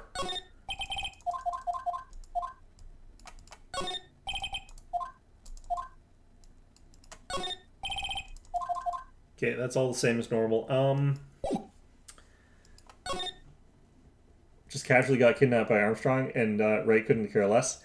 He thinks that she could do with some real-world work experience, and I happen to agree. Instead of whatever the hell it is she does in the capacity of a lawyer's assistant, you know, she could do with some real-life work experience, some real like customer service kind of stuff.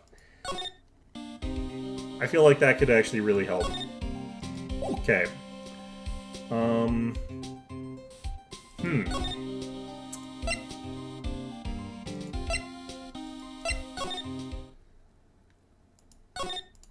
I'm guessing this is all the same as normal.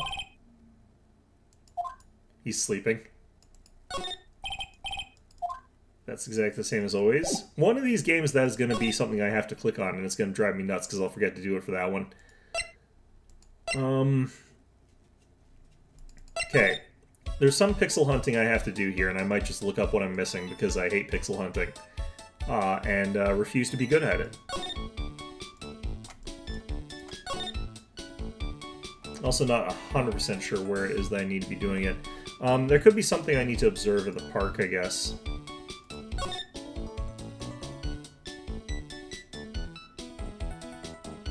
Yeah, it's not any of these pixels. Unless I'm just missing them again.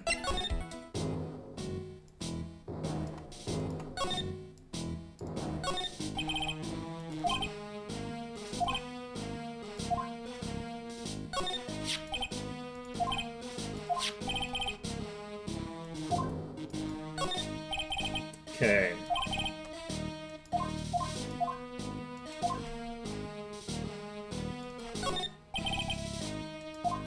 Great place for kids to play. The old man's the only one here, chucking seeds at the pigeons. Yeah, that's fair. I'm probably scaring away all the children, too, making it worse for everybody. The pigeons, himself, and, yeah. Okay. This is all as is. I don't think there's anything I can realistically do there. I've lost the ability to try to challenge the French fella. So I don't think I can do anything about Armstrong right now. Is it Gumshoe that I'm missing something with?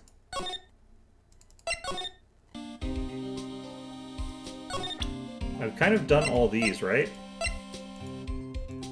Do I have to do the badge for somebody? Maybe I have to show the old cranky man my my badge. Which I feel is wrong, but we'll give that a try, maybe.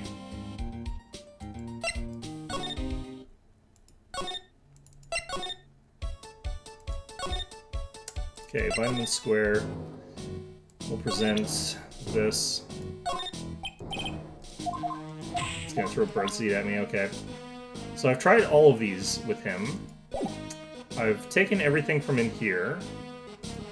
So what am I missing now?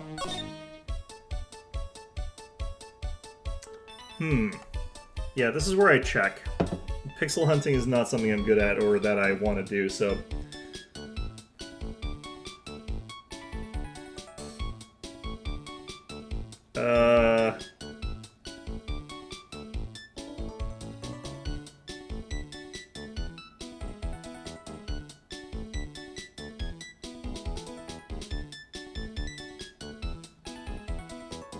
Okay. I wonder if I messed myself over by... Next two cases are going to be lit. Oh god. That'll probably be when I start drinking as well. That's probably not going to help any.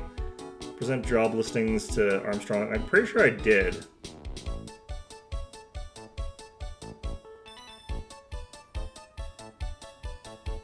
Present sports paper. Present John Armstrong to Gumshoe.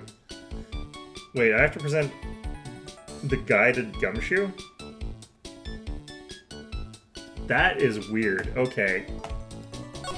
Best of the series? Well, that's good.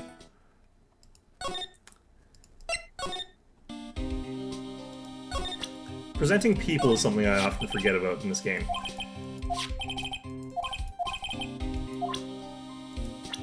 Okay.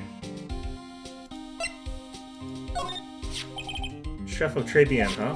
You know what that chef said to me? Ooh la la, your body's full of toxins. And then he gave me this bottle. What's in it? I don't know. The label says juniper.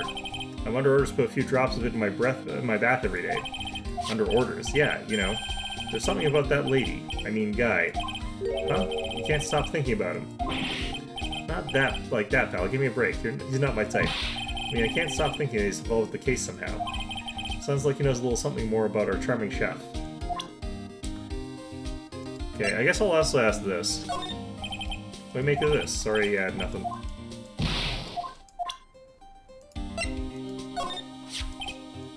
Of course I have, but I was much good consoling her. I'm not very good with words. Yeah, no, I know that. Yeah, I must have looked a bit down. Maggie was really supportive of me. It was great to have someone to talk to.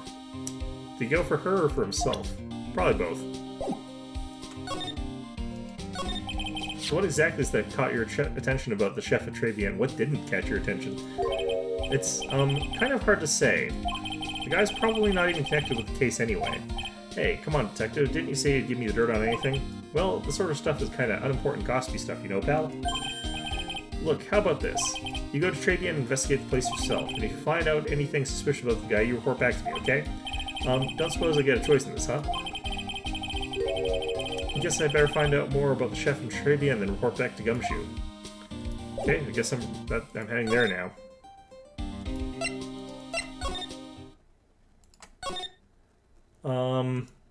I guess I have to go this route. Okay.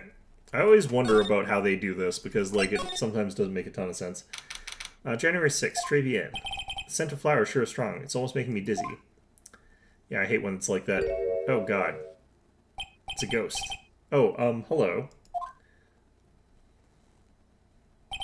Who was that just now? A customer? She had sort of dark aura about her. Ah, welcome. B Avenue. Wow, what a cute voice. Oh, it's just you, Nick. But Maya? Well, how do I look? Maybe you should quit being a spirit medium.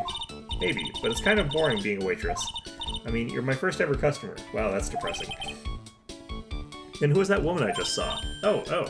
Since you're here, you might as well have something to eat. I'm kind of hungry, actually. So, how do you like your new job, Maya? I never knew there was so much for a waitress to do. Take people's orders, bring them their food, make coffee, work the cash register. Of course, we need a customer before I can do any of that. Yeah, it's a nice-looking restaurant. It's a shame more people don't come. Don't forget about the ultra-cute waitress. Check out my gimme a tip smile. Do they do that in Japan? I don't feel like they do that in Japan.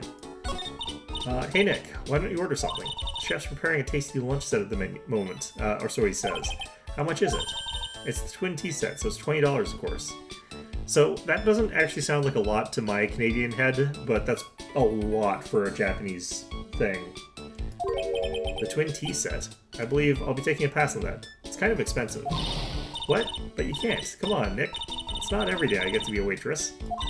I want to try carrying plates and working the cash register. How about cleaning the toilets? That should keep you busy. Yeah, right. Maybe later. About the lunch. Oh, a fine choice, sir. No, Kitchen, a lunch special, please. With all the extras, drink, side salad, dessert, and gift. I don't need any of that. Just a moment, please, sir. Maya's really getting into this. So how much is the set lunch then? $20, huh? No, you're paying extra for the extras, obviously. But with the drink, side salad, and dessert, it's $45. Yeah, there we go. Hey, wait a sec, Maya. Sorry to keep you waiting, sir. Here you are. Our deluxe Fortify lunch set. Let's see here. It's got lobster. I can't say that you're being overcharged. Whoa. A dish inspired by lobster and abalone fricassee with a balsamic vinaigrette. Yeah, I can't say that you're actually being overcharged for that, really. Bon appetit. Thanks. Come on, Nick, hurry up and try it already. Lobster, huh? Alright, down the hatch it goes. Well? Are you hungry, Maya? I'm starving. Here, it's yours. Really? Remember, Maya, my wallet doesn't print money, so you'd better polish off that plate. I just remembered, I've got to clean the toilets. I wonder what's actually wrong with it. Because, like, conceptually it would be fine. I guess it's just they made it really poorly. Trebian lunch special costs $20 despite how unbelievably bad it tastes. Yeah, so they just made it poorly. I wonder what's wrong with it.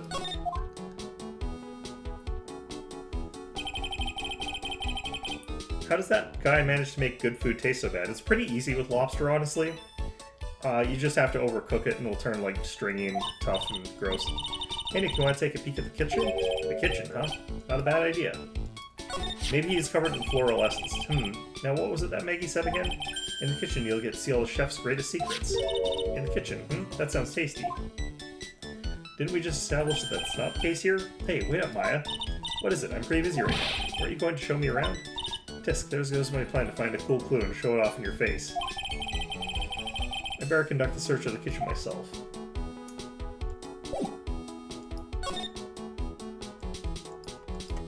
Come on, what the?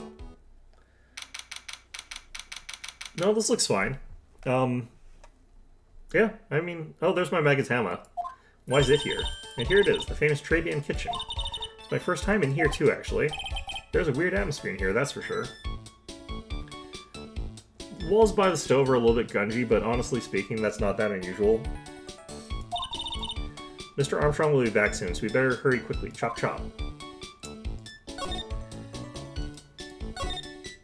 Now I know I'm in a French restaurant. I never heard of most of these seasonings. Hey Nick, this container has oyster sauce. What's that? Isn't that used in Chinese food? That is used in Chinese food, yes. Heck, look. Right there on the counter. My Magatama, what's it doing here? What indeed? Magatama put into pocket. Now okay, this is the same. I'd like to see how one of these slices through a cheesecake. A cheesecake? You don't exactly need a sharp knife for one of those, Nick. What's this? It looks like a treasure chest or something. Well, look at all these little bottles. Oh, they're aromatherapy oils. He's got so many. They're overflowing out of the floor.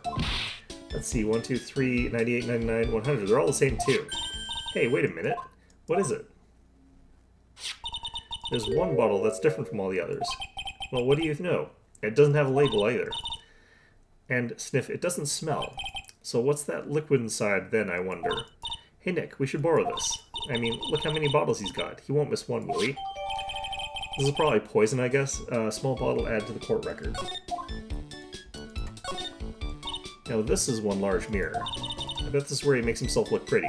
There's a book on the dresser, Clarice Armstrong's bedtime literature. Not exactly Pulitzer Prize material, is it? Looks like a collection of poems he's written. Poems, cool, read one out. And say it in your best French accent, with intensity, okay? I feel like that's your request is slightly racist here. Okay, here's one. Ahem, it's called Printemps. What? The two of them like actors from a film, the coffee still undrunk. Sweet nothings over too soon. On that sad Saturday morning, the foolish cocktail so delicious. Takes the last sip of your tea and know that I will do. I must lie to you. I must. I don't get it. Huh? That's it? Yep, that's a poem for you. I'm not a big fan of poetry.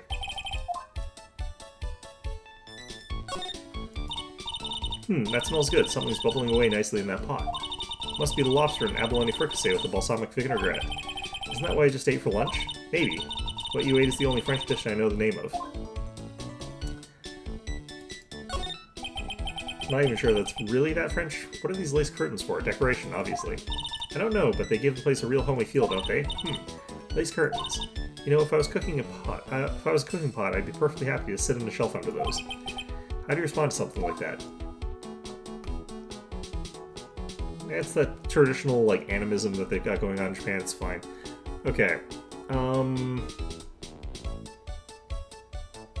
blah, blah, blah, blah. Okay. I feel like that's everything we got.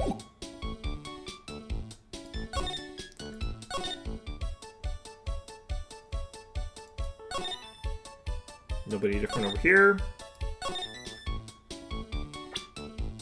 Okay.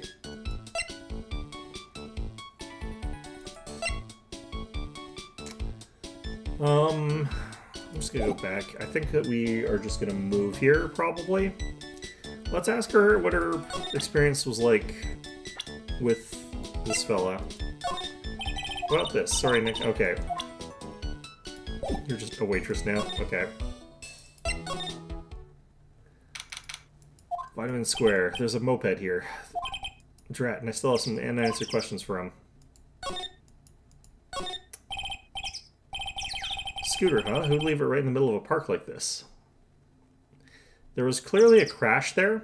You can see both, there's some shears on the Vespa that have, like, destroyed parts of it, and there's this thing over here. The wheel guard and the light are busted. I guess it must have been an accident. It's totally wrecked.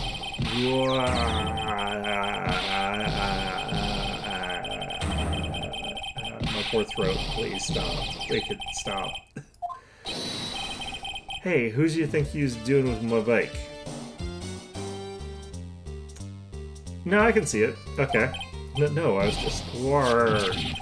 You've been messing with a new ride. Is that what you've been doing? A new ride? Isn't that kind of a Malagor? He's gonna pay for this. It wasn't me, it was just passing by. Hey, who's the one that covered my saddle in crap, huh? Gora, who's gonna pay? You catch my drift? No, wait a sec. Come on, Pigeon. Wise guy, eh? How to beat you so hard it'll feel like you were smooching the express train. Uh-oh. You better watch your back. I'm gonna round up a group of lawyers and then you's gonna pay. Actually, I'm a lawyer myself. What do you say? I'm Phoenix Wright, attorney at law. Phoenix Wright? This guy's got the fake hair. Is this guy the fake Phoenix Wright? Holy shit. Phoenix Wright? You saying you Phoenix Wright? Yeah. Also, Maggie was saying that the fake Phoenix Wright, she mistook this guy for me? What the hell? See, a wise guy too, huh? Because I'm Phoenix Wright, the one and only. What? Out of my way, I got a cruise. He's gone. Surely that guy wasn't my phony, was he? That was absolutely your phony, and he was the poisoner. Guess I better make a note on the scooter. Scooter added to the court record. Cat, pathetic. Oh, it's you. A few threats from a little brat like that, and you look like a pigeon that's got seeds in its eyes. Have you been here the whole time, then? I was in the strawberry. I had some thinking to do. More like you had some cowering to do. Alright. Très bien, regular. Are you a regular at that restaurant, sir? It's just that if you dislike it so much, why would you keep going there? Sir? There you are, you filthy pigeons. You want food? Haha, take that. Yeah, now we can see this. Oh god. Okay.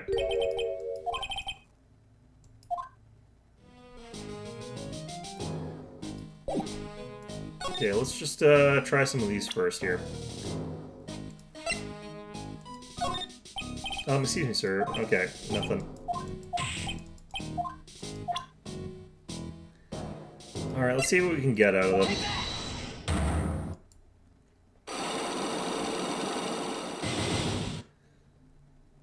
Très bien, regular. It's time you told me the truth. Why are you a regular at the restaurant that you dislike so much? Isn't it obvious? People only have one reason to go to restaurants. To eat. To eat. Is that the whole truth? What do you mean? I don't think you go to that restaurant for the food at all. You insolent brat, how dare you accuse me? What proof have you got? Tell that not you nor anyone else in the world would go to that place for its food. The proof is in the pudding, or in this case, the lunch menu. That's the twin tea set. Food at Très Bien is terrible and expensive. You're wrong. It's cheap. Huh? I'm rich. I inherited money when I was a boy. Yes, I'm stinking rich. I haven't done a jot of work since I was born, other than feeding the pigeons. What a load of crock. Tastes another story, but the price? It's nothing to me. So you're saying that you go there because you got money to burn. Exactly. I have so much cash I go for a swim in my money vault every day. Unfortunately, that's a lie. What? You don't have money to burn, you're flat broke. This is yours, right? My magazine. Why would a rich retired be looking for a job? I was. So what? I was looking for a job. I was buying a lot at the moment. I need spending money. Oh, I don't go to that restaurant for food. I just go for the Javacino. Javacino? Yeah? I think you mean a cappuccino. Anyway, how much does a cappuccino cost there? $8. Those had better be some golden beans. What's your problem? You think a poor man would be better off drinking dishwater, do you? Is that it? No, I wasn't thinking that. Honestly, maybe. I was wondering if the coffee there is really that great. No, it's not, but anyway, yes, that place has free newspapers to read every day. Newspapers? Exactly, they don't want me hanging around at home, so I go there. I'm sorry, sir, but there are no free papers to read at Très Bien. How do I prove this one?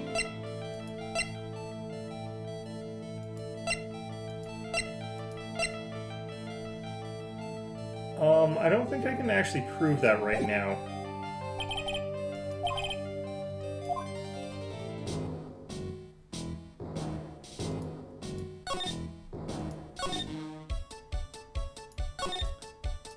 So it's this, but like...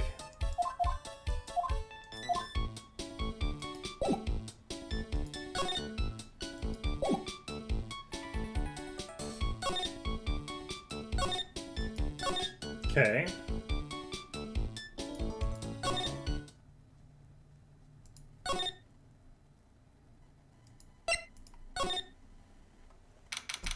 Oh, something new here. Hey, you're just in time. What is it, Detective Gumshoe? Lab got back to me about that newspaper you gave me. Good, I wanted the newspaper back. You must mean the sports newspaper with a memo scribbled on it. So? What did they say? Did the analysis turn up anything? Said the duel was written by the victim, Glenn Elg. No doubt about it. I expected as much. The victim took the paper with him to the restaurant on the day of the murder. That's our best interpretation of facts in the moment. Sports paper refiled into the court record. Okay. MC Bomber. I get the feeling I've heard that name somewhere before. Oh well, I guess it'll come back to me. Don't forget to report back to me with whatever you find in the restaurant, okay, pal? Since when did I start taking orders from Gumshoe? Although, I get a feeling there's something I need to show him.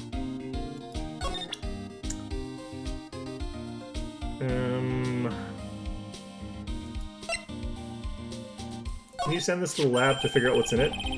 Got one of those aroma bottles too, huh? Only this one doesn't smell. Huh? I don't get you. This was mixed in with all the other aromatherapy bottles, but it's not the same. It doesn't even look the same, wouldn't you agree? A cologne bottle that doesn't smell, huh? Smells like a skunk to me, pal. Mind letting me borrow that bottle for a while? I want to send it to the lab for analysis. Thank you, that's exactly what I wanted. The victim was poisoned, so the contents of this bottle are pretty important. Small bottle given to Detective Gumshoe. I had a hunch there was something funny about that chef. You suspect Jean Armstrong? I got that guy's number. I know what his secret is. That must be the same secret Gumshoe was talking about before. I guess I better fill you in on the details. About this Armstrong guy's secret, I mean. So what's Mr. Armstrong's secret? You ever had a lunch at Très Bien, pal? Yes. So how was it? To put it nicely, it was inedible. Hey, don't worry about being nice around me, pal. You and I both know the reason that place is so empty is because of the food. I mean, the place is clean, and he's got a girl like Maggie as a waitress, so... Yeah, I guess it's probably the food. The real scoop on the guy is he's up to his ears in debt. Really? How much does he owe? This is a copy of his loan contract. He's about $500,000 in the red. Wow. $500,000? Are we talking dollars? Yeah. Hey, if it was sterling, he'd really be in trouble. Sorry, that figure just took me by surprise. Yeah, this case is full of surprises. And I'd be willing to bet that Chef's got something to do with most of them. Yeah, could be. That's my hunch. John's loan contract added to the court record.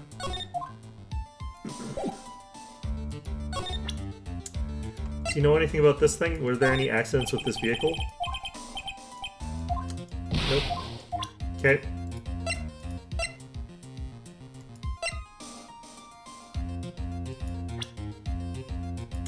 Do you know anything about this guy?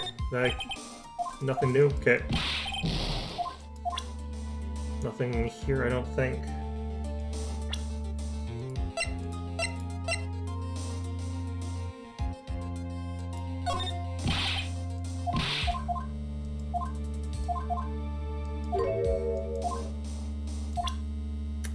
Okay, I guess I'll chuck this in here while I'm at it. Okay. Let's head back here. Nope.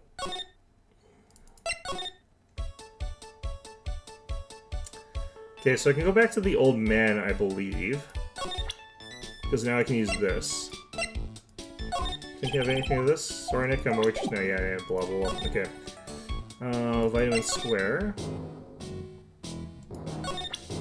I can get a bit further in on this. Hopefully I don't have to repeat. Like, hopefully it saves, like, one of the locks being already broken. Nope.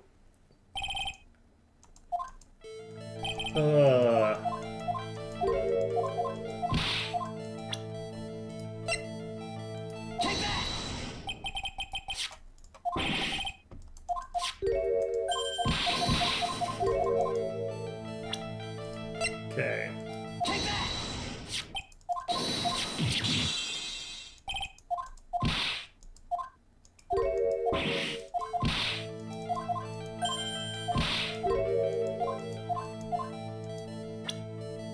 Okay, so this newspaper I found behind the magazine rack at Trevian. So, what of it?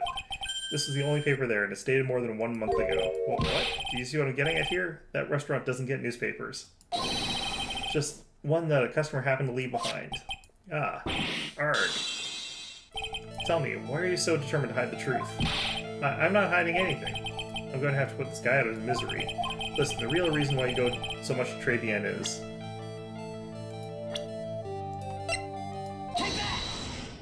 Well, what are you asking me about that girl for? She was the waitress at Trevian. Ah, therefore, the answer to the mystery of why an old man would drink expensive coffee at a terrible restaurant is the waitress. Arg. But I don't recognize that face, and you are probably telling the truth here, because you aren't looking at the girl's face, but at her outfit. Gulp.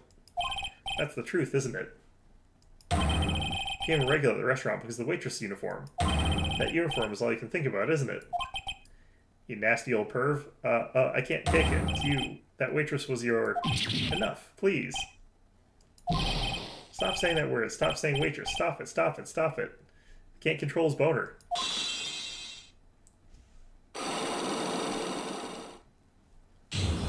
Unlock successful. I would have preferred to have kept that locked up, but okay. Sir, yes, it's true. I was there for the young girl. Fine, so I'm a dirty, wicked, sinful old devil. Yeah, that is exactly what I was saying about you. No, I didn't mean it like that. No, I did. I can get one of those lousy cups of Giavaccino every time for $8. All because of the serving girl. Punish me, lock me up. That's not what we're here to do. You can... Just, please stop. Really, that's not what I'm here for. It'll be the same. Another 20 years and you'll understand what it's like. You know how painful it is to be an old man like me. No, really. Listen, sir. Stop calling me that. I have a name, you know, boy. Show some respect, huh? I'm Victor Kudo. What a name. Sorry, Mr. Kudo. You don't think you know it all, don't you? Well, I'm not saying another word. I won't tell you anything more. This guy was in the restaurant at the time of the incident, which means I have to hear his testimony one way or another. I don't believe this. I even broke his psych locks and everything. Guess I'll have to try to get him when he's in a better mood.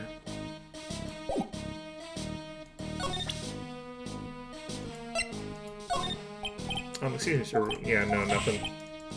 Okay. Let's try heading back to Trevian, I guess.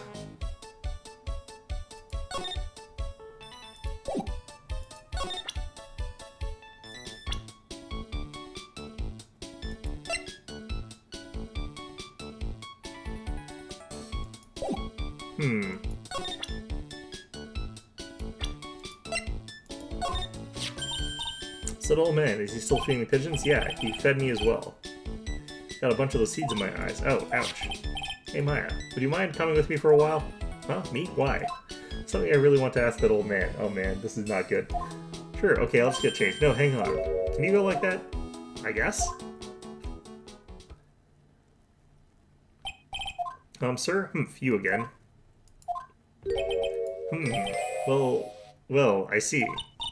Nick, his eyes are burning into me. It's okay. I think it's going pretty well. This is not going well. This is bad. Cat. Huh? You're still just a little child. Run along and play on the slide, alright? Play on the slide? Arg. We were so close. Just a little more and he would have spilled. Pigeon. Ka. How can we crack this guy? Excuse me, please, sir. Is this Mia? Quiet, can't you see I'm feeding the pigeon? Yeah, it's Mia. Yeah, well... You know what? This is slightly more appropriate. Not much more, but, you know, slightly more appropriate. I'd really love to talk with you. Yes. Of course. Certainly. I'm Victor Kudo. Even from beyond the grave. Wow. How about the incident? You mean the man who died after drinking the Javicino? It's like he's a different person. It was quite a shock, even for me. He was a strange-looking boy. That girl took the Javicino over to him, you see? And was the customer alone? Definitely. He was the only person at the table. Then he took one sip of his Javicino and he said something like, "Horg," and then collapsed, dead. Oh, how terrifying. You're so good at listening, aren't you? I'll tell you anything, whatever you want to know, hee. He certainly seems to be telling the truth now, but it looks like Mr. Kudo didn't see this other man either. Très bien. Did you like the food at Très bien? Well, of course, I'm really quite a sophisticated man. I was a young businessman once, you know. I set up a casino in London. Really? How interesting. Eating the food at that restaurant really takes me back to my days in France. What a lovely story. London's in England, not France. You used to be able to just travel freely between them. Now they're different continents or whatever, though. Well, yes, France is wonderful. I'd love to show you around the city sometime. Okay, well now, yeah, it's too much. I can't take it. I want France. Ha ha ha. I can't believe Mia's laughing at the guy. Sigh. You visit Très bien a lot, don't you? Oh, of course. I mean, yes. I'd like to come and see you there. Hehehe. Really? Oh. You flatter me so. The owner would be delighted to welcome you, and I'm sure. Be careful of that chef, my dear. The chef? You mean Mr. Armstrong? That's right, that man's an ex-con. He's an ex-con? Whatever did Mr. Armstrong do? Oh no. Those eyes, I can't take this. He has really got this guy eating out of her hand. He steals things. From his customers. From his customers? Gloves, handkerchiefs, little things, mainly. He's a pilferer, so you be careful around him, my dear. Well, he did steal my Megatama, so... Are you sure about this? Of course. He was arrested for it once. I was there when it happened, had my Javicino. He really is a regular. Let me write you a little haiku about it. A haiku? A Japanese poem. It'll explain all you need to know about that chef. Victor's note added to the court record. Convicted before, a wicked man or woman, repeat offender. Victor Kudo. If it takes anything again, you let me know. If it's not too expensive, I'll buy you a replacement. Poor guy. He couldn't do enough for me. Okay, Phoenix. That's about as much as I can do to help. Thanks, Mia. Got some really important information thanks to you. Honestly, I can't believe Maya called me for something like this. I can.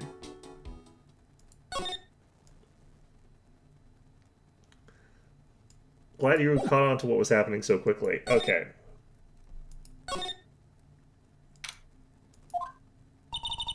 Guess it's about time to wrap up today's investigation. Had enough of being a waitress? Yeah.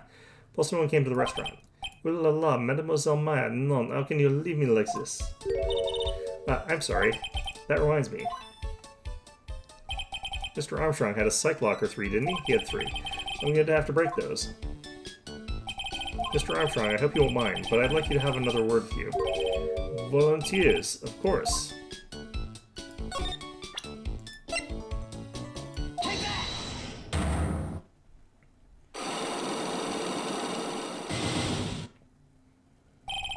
Maggie's motive.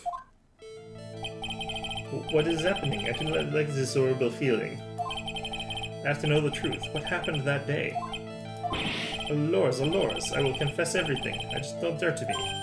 Huh? Well, that was a new world record. It was a lottery ticket. A lottery ticket? The man who died here had a lottery ticket. For $500,000. $500,000? Oui, but after the incident, this ticket... It disappeared. The ticket disappeared?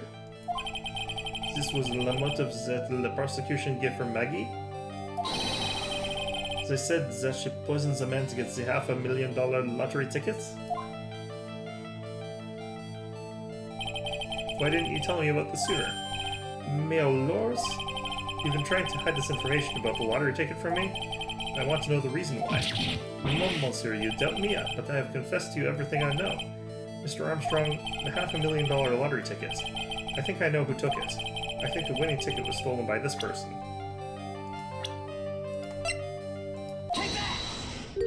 Mr. Armstrong, I believe there is a very high probability it was you. Ah. Wow, that is one piercing scream, even for a man like him. Mais pourquoi moi? Why you have no evidence? I'm not a mask. The mask is not the kind of person who steals the property of others. Sorry to disappoint you, Mr. Armstrong, but I have evidence to the contrary. I present to you proof that you have stolen from others in the past. Okay, well, there's this haiku that we've got, but I've also got this. We'll go with this, I guess. What is this, a poem? Oh, monsieur, you know me so well. I adore poems. Please read it. Put some feeling into it. Convicted before a wicked man or woman, repeat offender. I'm sorry to have to bring it up to you, Mr. Armstrong, but you have been arrested for stealing from others' customers before, haven't you?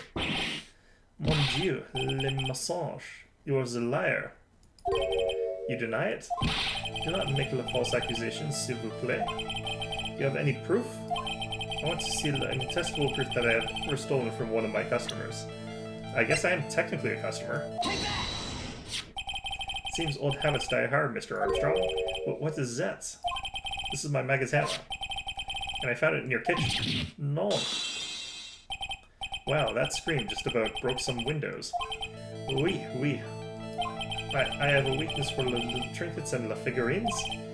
And it just slips out. I cannot stop it, so you're a kleptomaniac. Okay, great. You've stolen handkerchiefs, gloves, and other things from your customers, right? Oui, it is the truth. I'm just a timid little girl, monsieur. A timid little girl. Besides, this time it was not a small trinket, it was $500,000. Mais non, why would I steal it? I have no need for such money. Really now? Oh, monsieur, what is it? Isn't it true that you're in some pretty serious trouble? That you're in desperate need of a large amount of cash? Is that this one? The restaurant is deep in the red, isn't it? Ah, you have a loan to the tune of $500,000. That lottery ticket would have wiped out your debts. It's amazing that he hasn't cashed that in.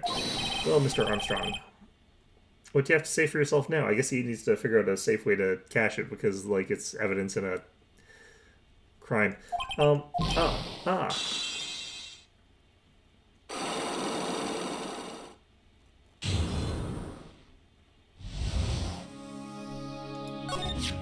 Mr. Armstrong, you said that the victim had a winning lottery ticket for $500,000.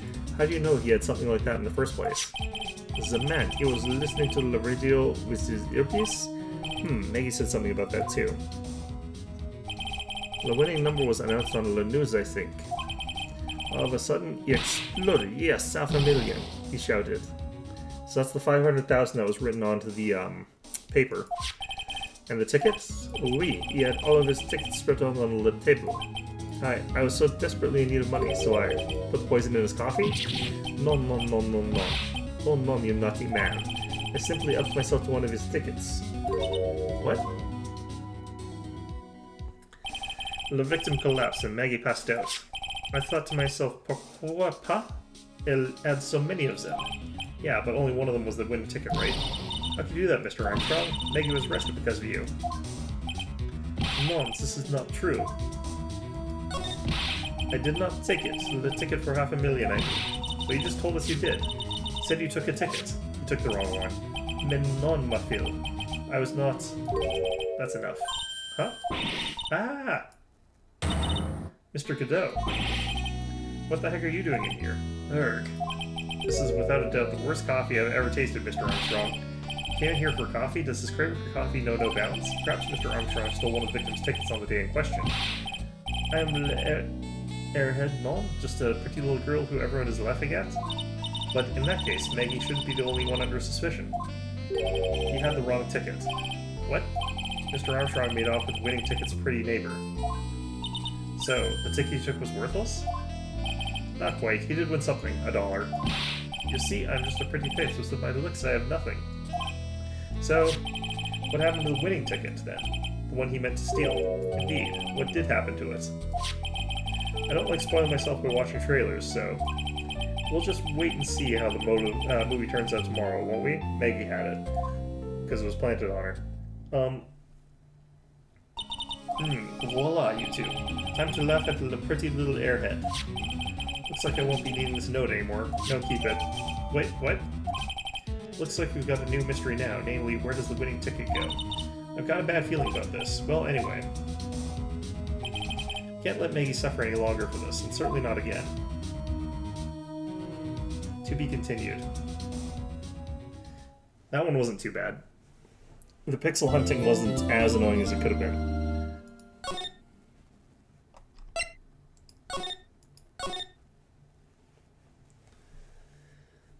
Okay. Oh my god, it's already getting dark out. January 7th, 9:48 a.m. District Court, Defendant Lobby Number 1. Oh, I see. I guess I should have expected this. Nobody saw the other guy, huh? But he was there when I took the coffee over, sir. Scout's honor. Maggie. Ah, Detective Gumshoe. Are you doing alright? How are you feeling? As if you need to ask either question, sir. Don't let him get you down, Maggie. And don't forget to eat well, okay? Roger. And you. Yes? You'd better square this case away, got it, pal? Maggie's innocent, you hear?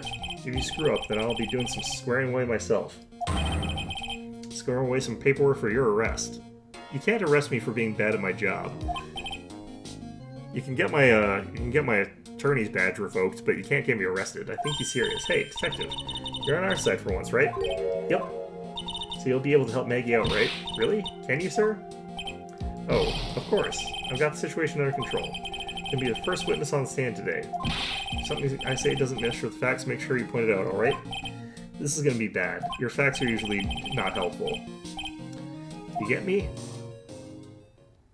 The problem is he's gonna, like, lie for Maggie, and that's gonna make things worse. I've always admired you so much, detective. I know I can count on you. Looks like she'll go pretty smoothly today, huh? I can only wish. Yeah, no. Is it Godot again? Are we up against Godot again?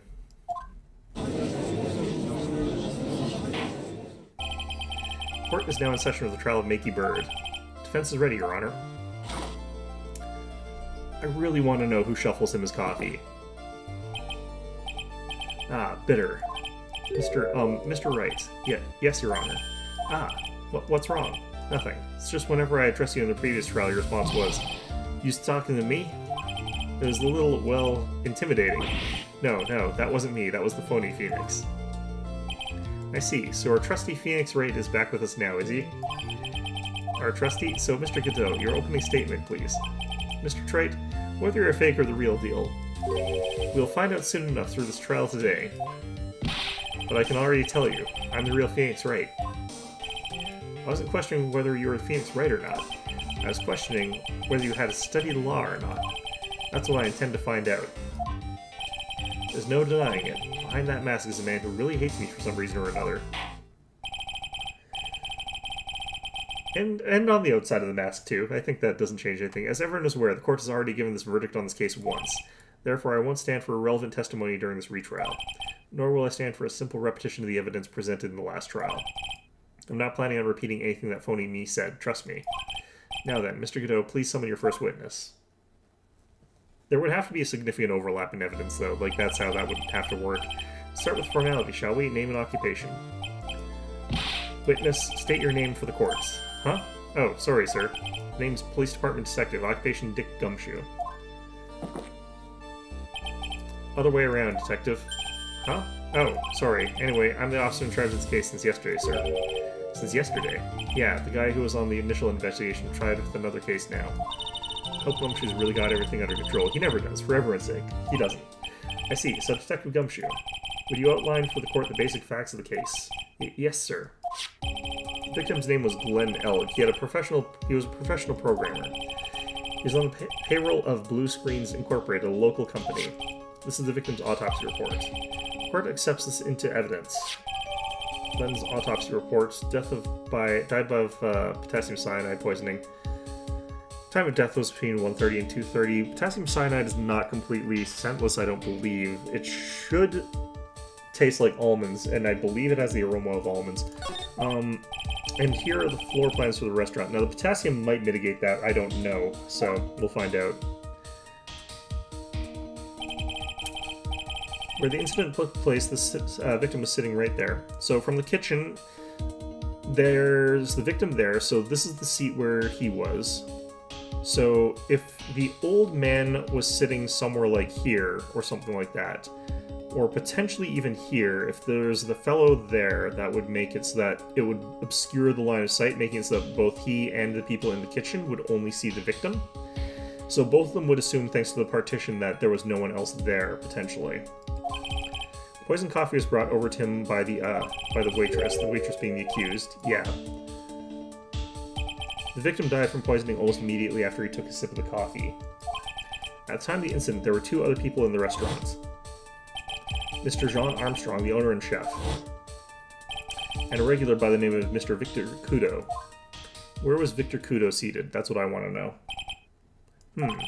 Still seems to be a very straightforward case to me. Actually, the other problem is that Victor Kudo doesn't actually remember, like, the faces of the people that he interacts with, because he is a pervert and is not looking at anything other than, like, skirts. So he wouldn't have seen a second person regardless, because he's paying attention to something very much other than that. Trabian floor plans added to the court record. So the victim seating, since they've highlighted that, the fact that there's those partitions blocking view is probably important. Come, detective, take up this hammer and nail the defendant's coffin shut with your own two hands. Now then, Detective Gumshoe, let's have your testimony. Yes, sir. The incidents. When the incident took place, the victim was alone at his table, sir. We understand that the guy, Glenn Elg, was listening to the radio at the time. Traces of poison were found in his coffee cup. And what we found was potassium cyanide. That stuff really packs a punch. And, it looks like Miss Bird might have had, well, some kind of motive.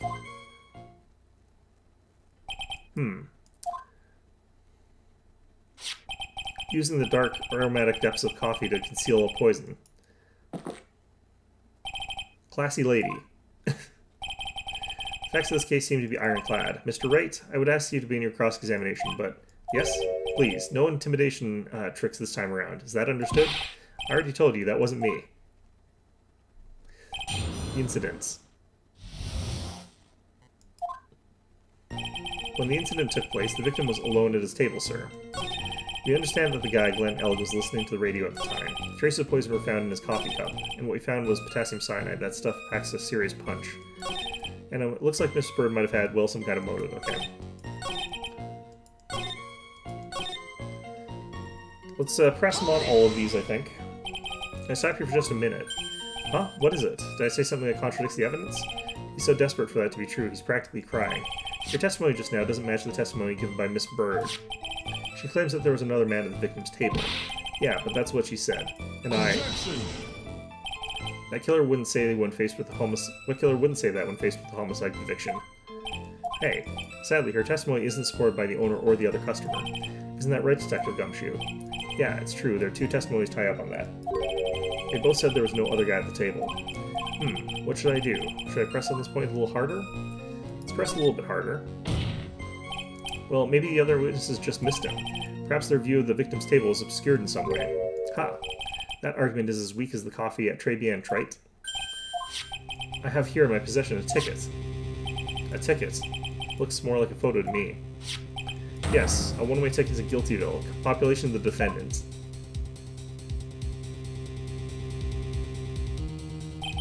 This is a photograph taken from near the entrance to the kitchen. This is the scene as witnessed by the chef moments after the poisoning took place. Why would he take that picture? So we can clearly see that this has been moved off to the side as compared to this chair here, where you could clearly see that they're not, like, level. So this chair has been moved. I think the court will agree that with such a clear view of the scene of the crime. How, Mr. Wright, could anyone overlook the second person at the table? In fact, I would bet that that chair was pulled over from the table across the way, rather than being the one that was from that table to begin with. We understand that the guy, Villain Elg, was listening to the radio at the time. He was listening to his radio, you say? Yeah, he had a portable radio in his chest pocket. Maggie told us that too, didn't she? Something about how one of them had some sort of earpiece. Do I just keep pressing harder? I don't know why not. And what was it that the victim was listening to on the radio, Detective Gumshoe? Huh? How should I know? Thanks a lot. We're now one step closer to the middle of nowhere. This isn't going very well, is it? Detective, could you perhaps tell us about the poison and how it was used? Traces of poison were found in his coffee cup. So, traces of the poison were found in the coffee cup and nowhere else? Not sure I get you, pal. Was the poison a liquid or was it a powder? If I had to put it in layman's terms, I'd say it was a powdery substance. So the poison could have been in anything that was on the table. Sugar, salt, pepper. Objection! Ha! You put salt and pepper in your coffee, Trites? The victim took his coffee black with no sugar. It seems that the poison could only have been in the coffee. I'm not getting punished for this, I'm just gonna keep pressing harder. Are you absolutely certain that the victim even drank any of his coffee? Huh? What do you mean? According to this file, the poison was found in the victim's coffee cup. But what proof is there that the victim ever drank any of it? Oh, hey, you're right. That's what I think. In case you were wondering, the last objection was for the detective there. Huh? For me? Oh, hey, you're right. You may be fooling court, but I'm not falling for it. If you have the time to waste, you have the time to present that piece of evidence. That piece, sir? Yes, that piece. What piece was it again?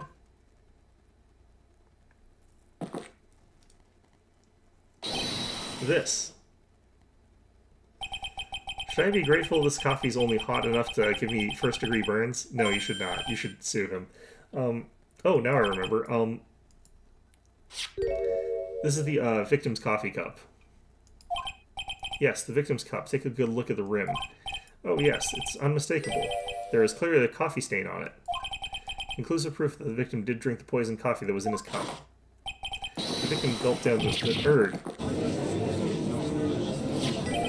For the record, the only prints on the cup were the victim's and the defendant's. Coffee cup added to the court record. Okay. Upon further investigation of this cup, we found a certain chemical substance.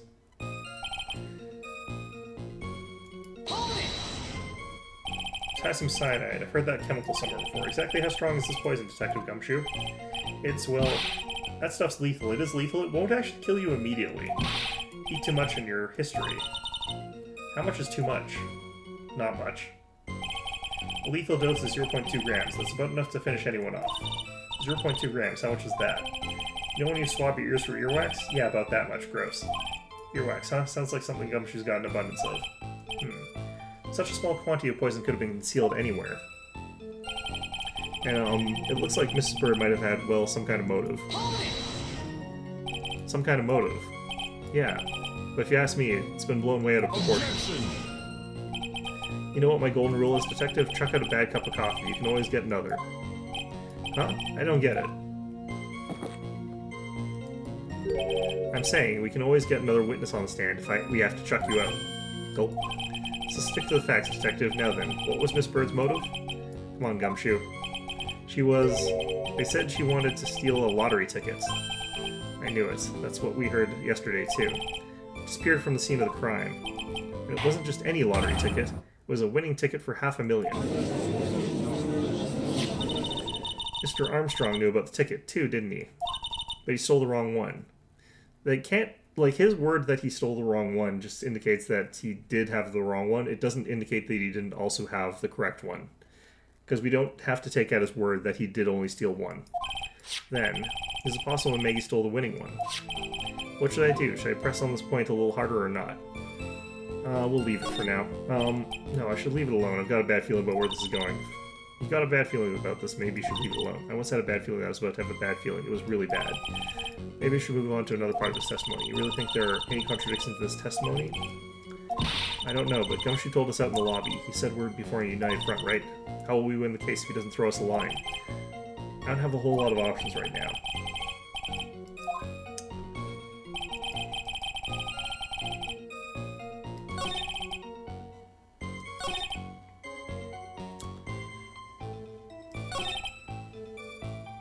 Okay, what I want to try and do is figure out if the bottle that we've been getting is... Wait, where'd the bottle go? Gumshoe has it. God damn it.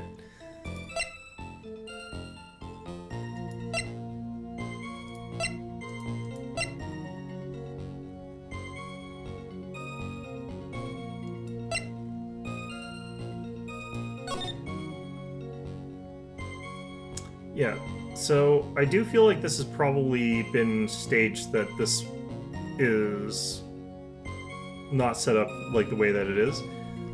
I wish I could, like, check further down, but, like, if we look at the legs of this chair, the leg of this chair over here is very far away from this leg, whereas this one's nearly adjacent. So this has clearly been shuffled in comparison to this one, and this one seems to be, like, dead center to the table. So it definitely feels as though there's enough room easily to fit another chair over here. Also, why the hell did someone take this picture to begin with? Can I look at this closer? Nope.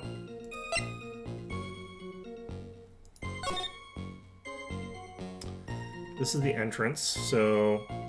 The thing about this is... The victim was sitting here, so anyone that came in from the entrance would see the second person no matter what. But if there was no other person, because we've established that no one goes to this restaurant except for the one old man who may have already been here, then that doesn't really matter. Okay.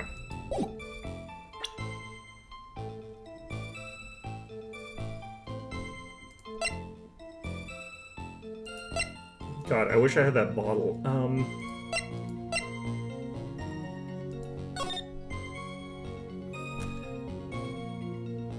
Okay, so... Wait, that's the Phantom Thief. What the hell? Why is he here? Okay, that's interesting.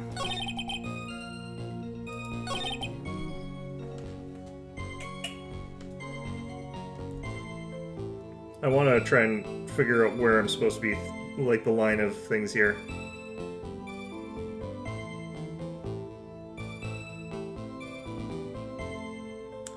Because I do not actually...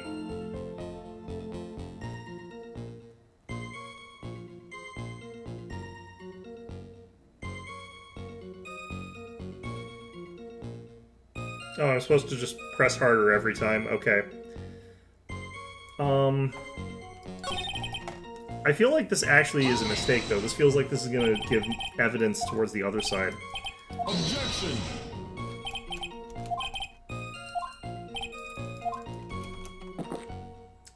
Okay. Either way.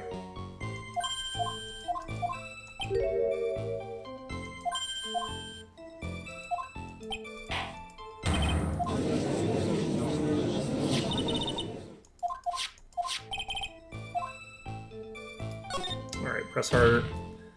Wait a minute. The mere fact that the lottery ticket disappeared in no way implicates my client. Ha! I have here in my hand the very ticket in question. That's the $500,000 lottery ticket? One of the female police officers found it when she was conducting a search of the defendant. But what? Order, order. Ha! She's quite a lucky bird, our little waitress.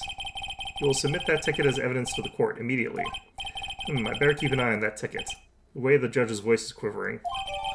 Victim's lottery ticket added to the court record. Winning ticket for $500,000 found during a body search of Maggie. Sickett was presented to the court in the previous trial, too. But it feels heavier now, somehow. $500,000, you say. It's just a scrap of paper. What matters is where it was found, Your Honor. And that's on Maggie's person, unfortunately. That's enough. The facts of this case seem overwhelmingly clear to me. The defendant had ample opportunity to commit the crime of which she is charged. Furthermore, it seems beyond reasonable doubt that she did indeed commit this crime. I like an old man who knows the score. There's also a matter of the $500,000 lottery ticket. That alone provides a very credible motive. I mean, for that sum of money, even I might attempt to bend the rules. I don't mind an old man who is weak to the siren call of money. Not good, Nick. The evidence against Maggie is starting to pile up fast. Yeah, that's because the court has ruled guilty once already. I'd say it's about time to wrap up this repeat performance. With one final decisive piece of evidence. He's got more evidence against Maggie? This is the apron the delightful Miss Bird was wearing at the time. Wow, that's not the cleanest apron I've seen. That stain looks like... It can't be blood, can it? Ha! It seems the star of our play was a little flustered. And somehow spilled coffee on herself. The coffee... That's not exactly the first thing that caught my eye. Of course, the coffee stain isn't the most interesting thing about this apron. No, there's something else that stands out even more. To be fair, I don't think that... Well, it could be really fresh blood, but it's been a month. Something else. I presume you mean... Of course. I'm referring to the pocket. The pocket? A search carried out right after the incident uncovered this. Potassium cyanide, the very poison used by the killer, was in her apron pocket. A bottle of poison in Maggie's pocket? Yeah, and Maggie's prints were the only ones on it. What? Order, order, order. The court will accept these items into evidence. Potassium cyanide added to the court record. There's something still bothering me, Mr. Godot. Have you not explained the bloodstain to the court? Bloodstain? What bloodstain would that be? Don't play games, prosecutor. The blood-colored stain that's smeared all over the ape. He can't see it because of the visor. That's ridiculous. No one told me anything about a bloodstain. You don't need to be told. Just look at it. Well, detective? Could this stain really be blood? No way, sir. It's just ketchup, sir. Ketchup? She must have gotten some on her apron while taking someone to their breakfast that day. You could have spoken up a little sooner, Detective Gumshoe. Well, stunt like that again, they'll have you drink 17 cups of ketchup, witness. Gross. Ugh. I thought everyone knew what it was already. Yeah, it didn't look like it would be blood, but, you know. I haven't seen anything yet to make me doubt the last ruling I made in this case. The motive, the opportunity, and the supporting evidence. They have all been clearly established. Well, Traits, it seems you really are a phony after all. Arg, you really know how to drive a man nuts. Witness, please continue with your testimony. Describe for the court the crime scene and the findings of your investigation there. Okay. I think this leads me all the way back to the start there. 225 by kind of scary old man. Oh, no, never mind. Okay.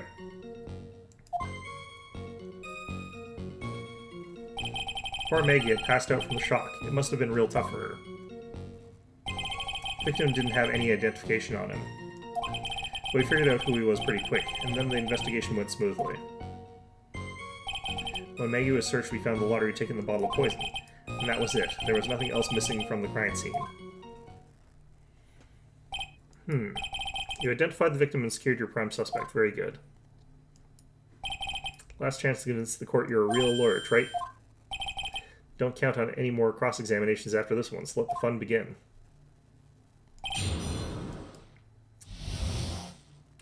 With Gumshoe, I think you just press him on everything. Okay, the crime was reported at 225 by a kind of scary old man. Do you mean, like, the guy feeding pigeons, I'm guessing? Detective Gumshoe, there's an old man who's a regular at the restaurant where the incident happened. Ah, we're obviously talking about the same old man. Victor. The officers were staffed right after the report came in, but the old guy still made a fuss. What took you so long? Then he hurled abuse at them in seeds. Seeds. Huh. It was nothing. I caught each one with my teeth. I guess not even the mighty Godot can avoid being attacked by that guy. The old man was the only one other customer in the place at the time. It took his time finding a payphone, apparently, so he was late reporting the crime. Poor Maggie had passed out from the shock. It must have been real tough for her. How long was the defendant unconscious for? The officers got the crime scene around 2:40. so she was out for at least 15 minutes? Maggie's still out cold in the kitchen at that time. It took another 10 minutes or so before she came to. I would have liked to have been on the scene myself. Bet you would have liked to have carried out the search too. Let's not accuse her of that. I would love to see Maggie asleep like that, all pretty and peaceful. You're a professional detective, Gumshoe, not a professional bird watcher. That makes two of them. Save the romantics for your own time, detective. All we need to know about is the investigation. Oops, I guess I'm pretty red right now, aren't I? The victim didn't have any identification on him. He didn't have any? Are you saying that it was stolen then?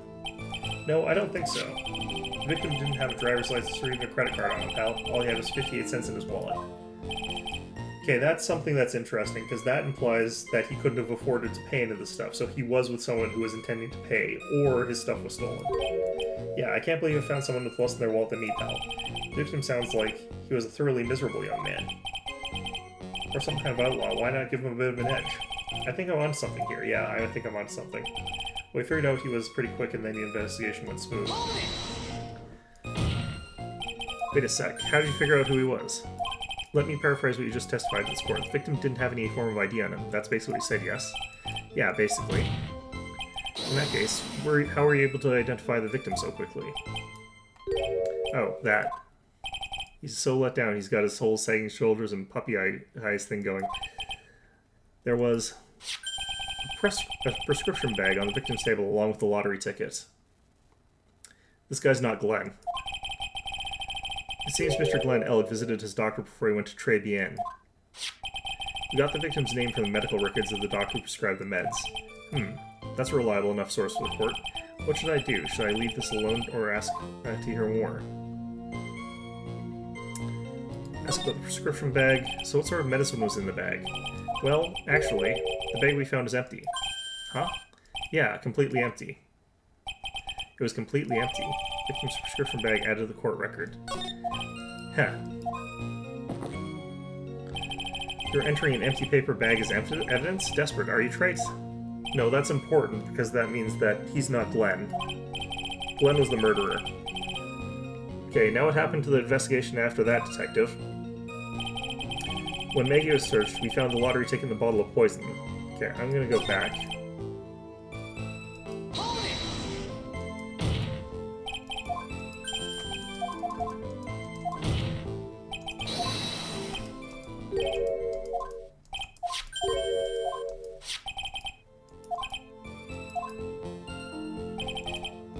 Oh, I can't do the other one. What the hell? Okay, well... But the defendant had been passed out for a while, correct? In that case, isn't it possible someone planted the evidence in Maggie's pocket? Hey, yeah, you've nailed it, pal. Happens to me all the time. We had a department party the other day, and when I got home, I was wearing the boss's shoes. Objection! Keep up this crazy testimony, detective, and those shoes will end up down your throat. Did you just threaten to kill an officer? I think that's an idea that's gonna get you. So, right, someone planted the evidence in Maggie's pocket? That's a pretty bold statement. Care to back it up with some evidence? This is a reasonable doubt evidence. This is a statement that says that the evidence being planted on her or on her person is not necessarily indicative that she had it. Well, I'd love to if I had any. Yeah. Appears you have no evidence to support your theory, Mr. Wright. Continue with your testimony, witness. And that was it. There was nothing else missing from the crime scene. A bottle of medicine was missing. Yeah. Interesting. It's true that those two items are accounted for, but wasn't there another lottery ticket that was stolen that day? Oh, yeah. The one the restaurant owner took. He won a whole $1 with it. What a lucky guy, huh? And they're just going to let him get away with it? It's just $1, detective. I guess no one cares about that when it's that little, except for Gumshoe. If I don't find a hole in this testimony, the judge is going to hand down his verdict. Gumshoe isn't giving us anything to work with. We can't find any contradictions. No, we got something. All I hope is that they were so dumb they missed something obvious. Come on, Gumshoe. Be the dumbest you've ever been. Oh, God.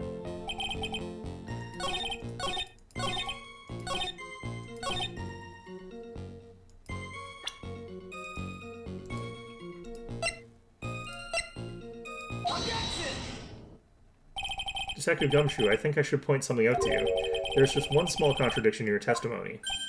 Oh, finally. I'm getting all anxious just waiting, so hurry up, will you? Testified that nothing else was missing from the crime scene. However, the prescription bag you mentioned was empty.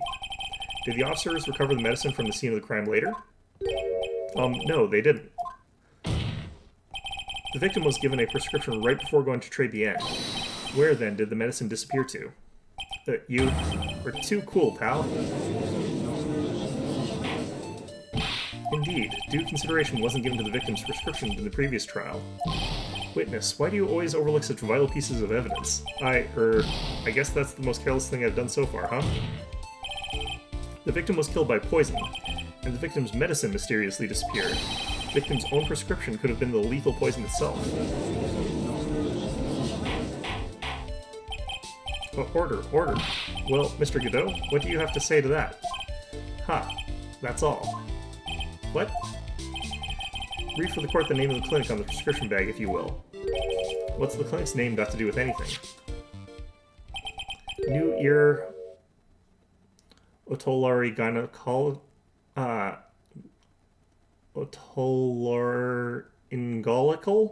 Clinic?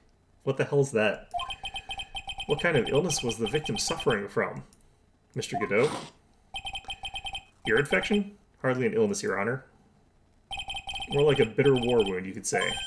A war wound? The day before the incident, Mr. Elk found himself in a fight. He took a blow to the side of the head and ruptured his eardrum. Oh, it is ear medicine. That was a lucky guess on my part. He ruptured his eardrum? Then what on earth was the prescription he was given? It was a cream that was to be applied topically inside his ear canal, not to be ingested. What? It's mentioned in the autopsy report if you read the fine print.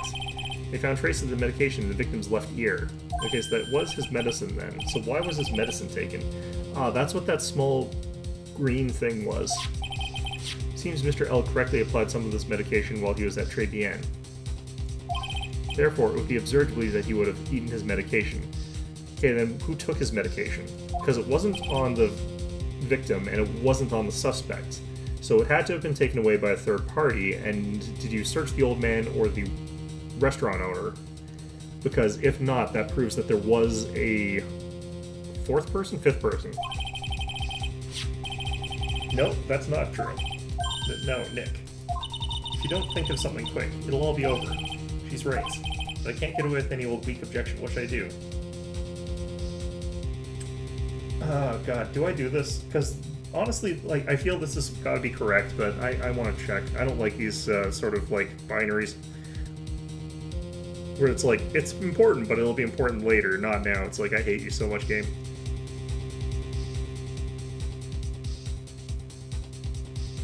Yeah, push it, okay. Only moments ago, Mr. Godot made the following statement. It seems Mr. L correctly applied some of his medication while he was at Trade Bien. If that's the case, then why was the medication not found at the scene of the crime? But the medication in question was for topical use inside the ear canal. That doesn't change the fact that it could not be found at the crime scene, however insignificant it may seem. It's the lawyer's duty to pursue the truth. Objection! You know as well as I do that medication is irrelevant. It hardly seems likely a prescription drug would contain potassium cyanide. It hardly seems likely that the coffee the waitress served would contain it either. But it did. The possibility is undeniable. Arg. That's enough. Mr. Godot, is the detective the only witness the prosecution wishes to call? Mr. Godot? I've got my own witness I'd like to call, sir. It's the old man who was there at the restaurant on the day of the murder. Victor Kudo, the pigeon hater. Very well. The matter of the disappearing medication seems a little more than trivial at best. However, it wasn't explored at all in the previous trial, and that is something that bothers me. Yay, good job, Nick. Court will adjourn for a 10-minute recess, after which we will hear the prosecution's next witness. It's the witness's witness. It's not the Alright, whatever. I suppose this means I'll just have to finish you off in my last 6 cups.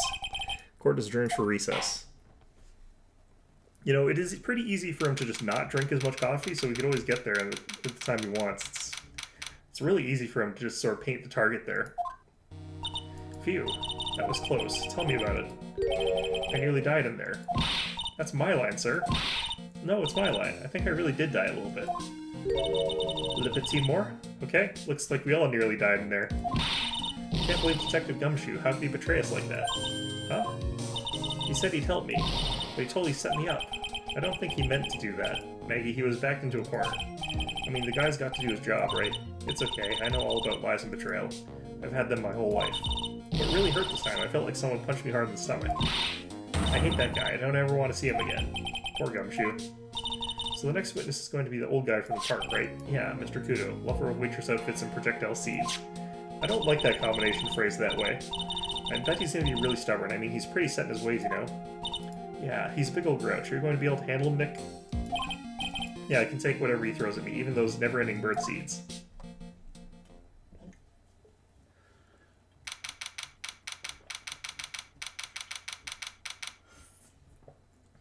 I feel like it's 10 o'clock. I'm going to go ahead and get myself a soda water with absinthe, because now seems like a good time to break that out.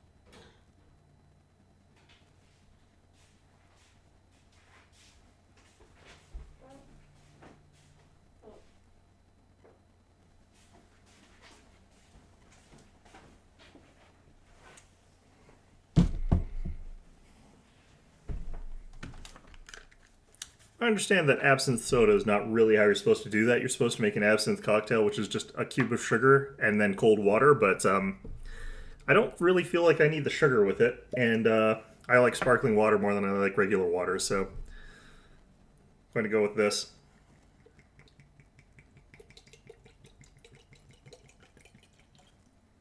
You still get that neat effect with the absinthe with the sparkling water that you get with like cold water and sugar anyway, where it turns that sort of like weird milky color.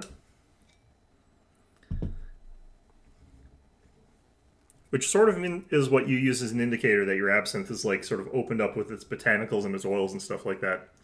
It does require that I shake it up a bit, so...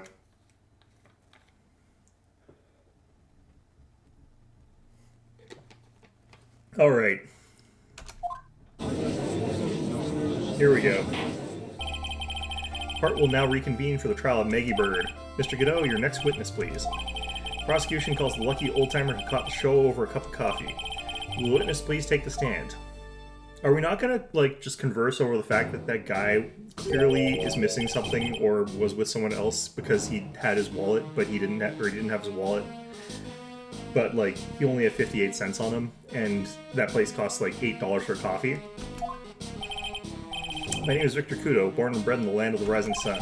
Honor and duty are what makes me. Mind you, I can be quite emotional at times, too. You don't need to hear about that, Mr. Kudo. Just tell us the court your occupation. My occupation? God, listen, young'un. How much call do you think there is for kimono embroidery here? Kimono embroidery? That's what I do, or did, back in Japan. I embroidered family crests on kimonos. My ancestors were embroidering kimonos before this country even existed. What country is this? Wow, real craftsman. They're a dying breed. Hey, maybe he can embroider my costume sometime. I thought this was Japan. Anyway, like I said, there's not much demand for that kind of thing here. So I had to take a job working the cash register at a burger joint, pretending to smile. Oh god. That burger joint would have been better off putting him in the kitchen. Now then, witness. Were you in the restaurant at the time of the incident? Oh yes, I was eating some seeds over a cup of Javicino. Seeds? What do you think these are, I see. So you saw everything that happened, Gramps. Did I? Oh yes. Oh yes I did. I saw it all. Then please, tell the court. We're all ears. Sure, I'll tell you. I'll tell you every last detail. He's really getting into this.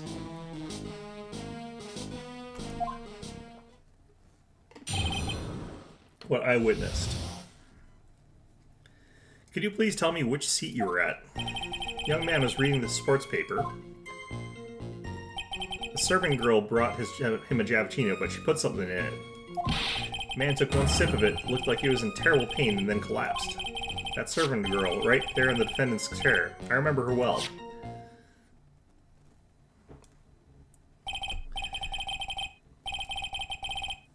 Mr. Kudo, she is not a servant girl. Please refer to her as a waitress. God, you're as bad as the rest of them. All these newfangled words, what's wrong with old-fashioned ones, hmm? Newfangled? Let's talk of radios and glasses, it's wireless, and spectacles, I tell ya. Excuse me. Listen to me, everyone. Don't forget the old values. Don't let the good old days slip away. Too late, Gramps. Well, I think it's time to begin the cross-examination, Mr. Wright. Yes, Your Honor.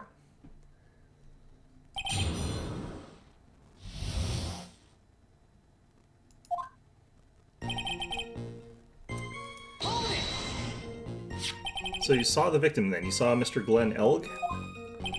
Wanted to know if Gutson Brown retained his championship or not.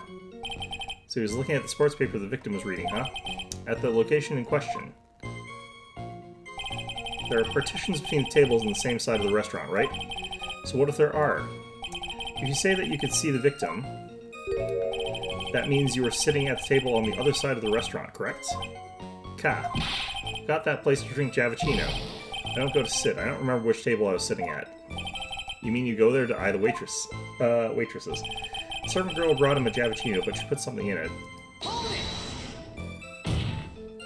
Mr. Kudo, that is a very grave accusation. Are you sure about what you saw? Mr. Victor Kudo never makes mistakes. I dot every T and cross every I. I see. My eyesight's fine. The doctor says I only need spectacles for reading and driving. I bet his eyes were only really fine when he's scoping out a waitress. And I saw that the serving girl put into the Javachino as well.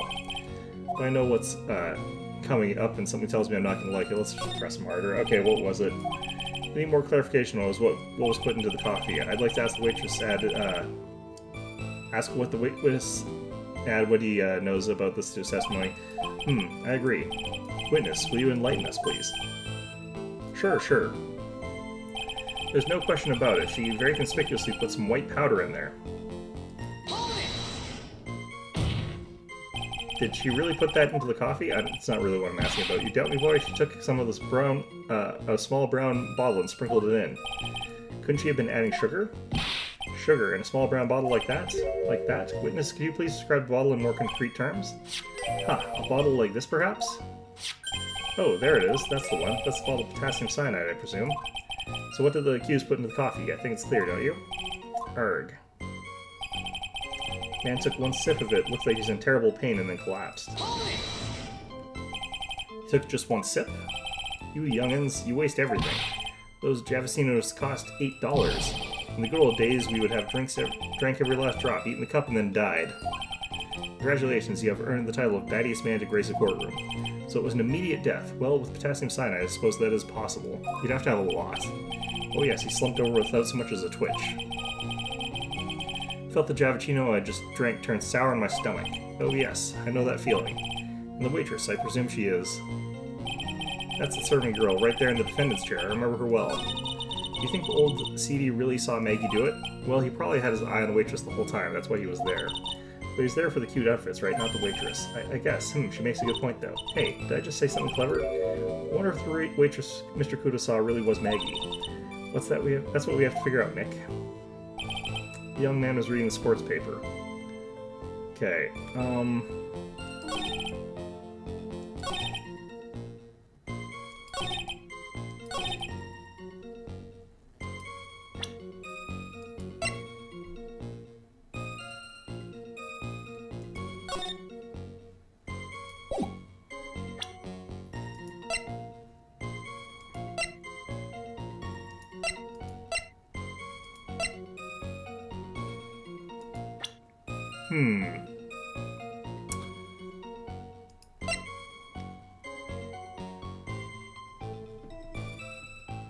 I'm kind of wondering if we show this to him here.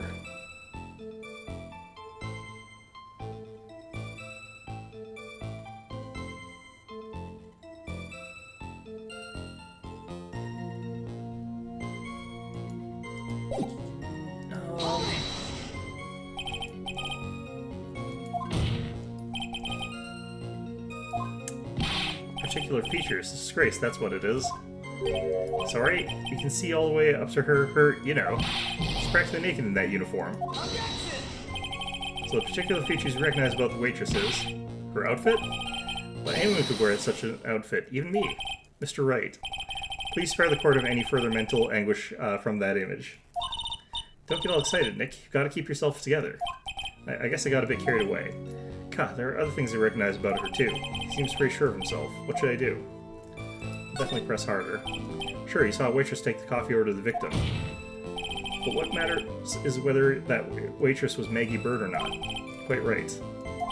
Mr. Kudo, these are the features that you recognize about the defendant. I would ask you to add them to your testimony. Sure.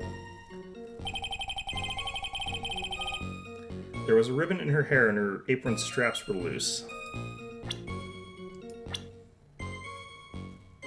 Okay, so she does have that. I'm not 100% sure that I think that she has loose straps on her... Oops.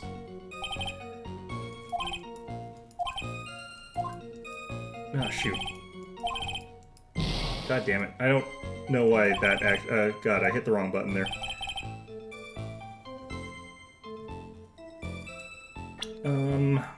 Do I have a picture of... No, I do think that,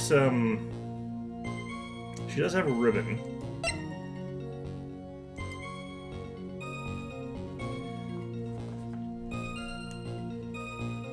These don't have straps, really.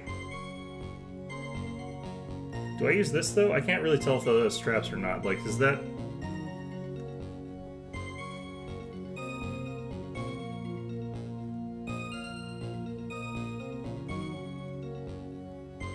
What?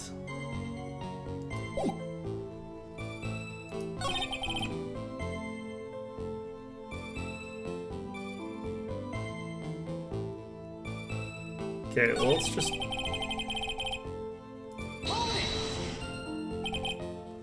Do you seem to remember several details about her appearance? What about the most crucial detail of all, her face? Ha, as if I wouldn't remember that. Objection!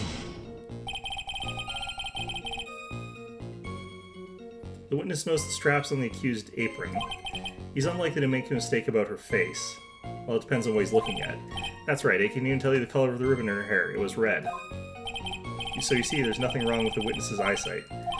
Isn't it orange? It's noted he remembers the waitress pretty well. What should I do? I get the feeling there's something more to the show. Wait, did he notice the giant ketchup stain, I guess? It looks like it's a terrifying blood stain. Is that on the back of her apron or on the front of her apron? I can't tell. The identifying features you describe are all things you can see from the back. So what? Is it possible that you never saw the waitress from the front at all? Objection! Ha! He's got you there, Gramps. People normally talk about facial features when they're asked to describe someone. He could have prosopagnosia. But this testimony is nothing but straps and ribbons. This is harassment. I can tell you I'm not obsessed with straps or ribbons.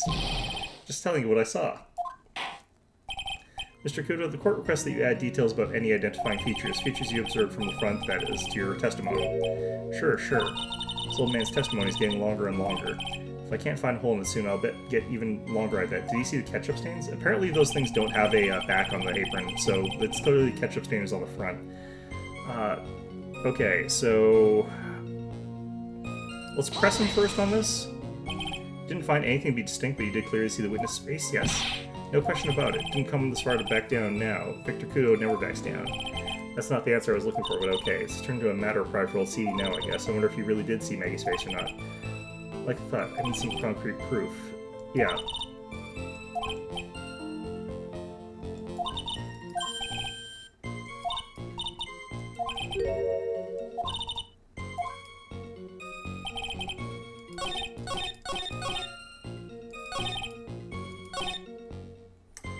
Okay, so you'd notice the ketchup stains, because they look like terrifying blood stains to everybody except for Godot.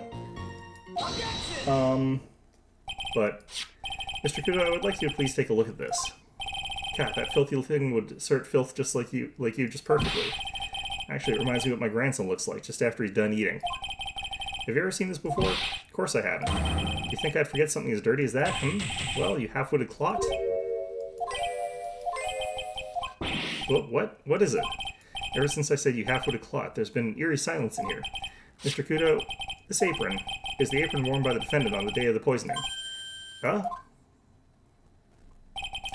And as you just said yourself, you wouldn't forget something like this. Which means, if you had really seen this apron before, yes, you know what I'm getting at. You couldn't have possibly seen the waitress from the front. Oops. Witness. You can't just oops your way out of this. Huh, well. Looks like we finally have a genuine trial on our hands. How many cups is that? Listen, Wright, here are the facts. On the day of the incident, there was only one waitress in the restaurant. No, there's that one that haunts the place that's got the head bandage. That being the defendant, Miss Maggie Bird. Exactly, and when that one waitress put the poison into the coffee cup, this old guy was watching. I hope you understand the gravity of the situation, Mr. Kudo. The fate of the defendant may rest on what you say you remember seeing. Just tell the court exactly what you saw, Gramps. You can rely on me, Captain. My dog is in perfect working order. I can't remember a single occasion when I forgot what burger a customer wanted. He can't remember? Probably more like he messed up so many times he's blocking it out. Probably. Or he doesn't care. Let's test just how good your memory and attention to details, Mr. Kudo. Tell us what you remember about the victim. About the victim. He was one of those pesky young types wearing a broken pair of spectacles. He had a newspaper in his right hand, and the noisy brat kept rustling its pages. The young man was listening to a wireless. I remember that well. Then the serving girl in question brought over the Javicino. Little Fidget picked up the cup in his free hand and took a sip. So we're just here to pick apart, like...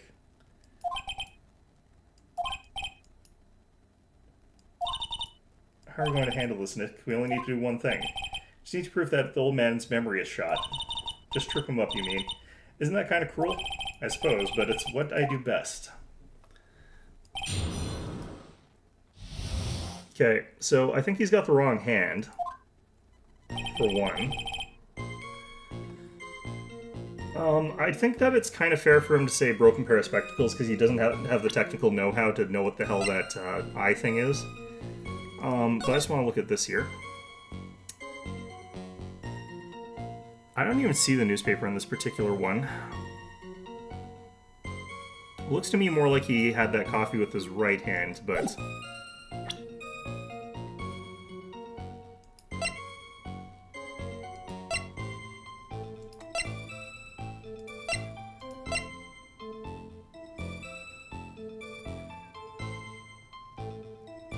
Okay, I don't feel like anything here. I'm just gonna press... Spectacles. Dark glasses to you. One of those lenses was green, but the other were broken. Ah, okay. That's why I remembered him so well. He did have some kind of lens over his left eye, but I wouldn't have called it a pair of glasses, and he didn't have the other lens broken. He seems to have been wearing some rather modern-looking shades. Perhaps I should take to wearing some and rival Mr. Godot's sharp appearance. Ah, we better come up with something sharp and quick. Guess I'll wait and see if I should challenge him about the spectacles. He had a newspaper in his right hand, and the noisy brat was rustling its pages. The newspaper was a sports paper, was it? That young hooligan, I nearly asked him, can't you even read without fidgeting? How was I supposed to be able to read the back page with all that rustling going on? I need to find out if Gustin Braun retained his championship title. This is paper, not yours. If you want to know so bad, why didn't you buy your own if you didn't have any money? What are you looking at me like that for, Ow, ow, ow. Gustin Braun got beaten yesterday, by the way. Anyway. The young man was listening to the wireless, and I remember that well. That's the radio, the wireless. Decadent young rascal. My day, it was one or the other. Read the paper or listen to the wireless. Oh boy. And using an earpiece. It's selfish, that's what it is. I was straining my ears, but I couldn't catch any of it. Was he that desperate to listen to the radio? What are you looking at me over like that? How dare you feel sorry for me? Ow, ow. Then the serving girl in question brought over the Javicino. You mean the waitress, who you only saw from behind, right? You're one of those, are you? You never let anything go. Isn't that right? Yeah, that's my job. Maybe. What does it matter if I saw her from the front or from behind? Answer me. Ow, ow. Better not push it until I've got some hard evidence. Little Fidget picked up the cup with his free hand and took a sip. So that'd be his left hand? Yes. Which hand was that? Weren't you listening before? Cloth ears? I said he was rustling the newspaper with his right hand, didn't I? His free hand wasn't his right hand. Which hand was it, you moron? Ow! Ow! Ha! Perhaps the great Mr. Wright has 3 hands. Eesh, I was only asking. No need to gang up on me and treat me like a freak. The whole point of this cross-examination is to establish just one thing. This old guy's memory has more holes than a slice of Swiss. Guess we just need to find a contradiction in his testimony somewhere then. Even the smallest detail, we just need one mistake and he's ours. Okay.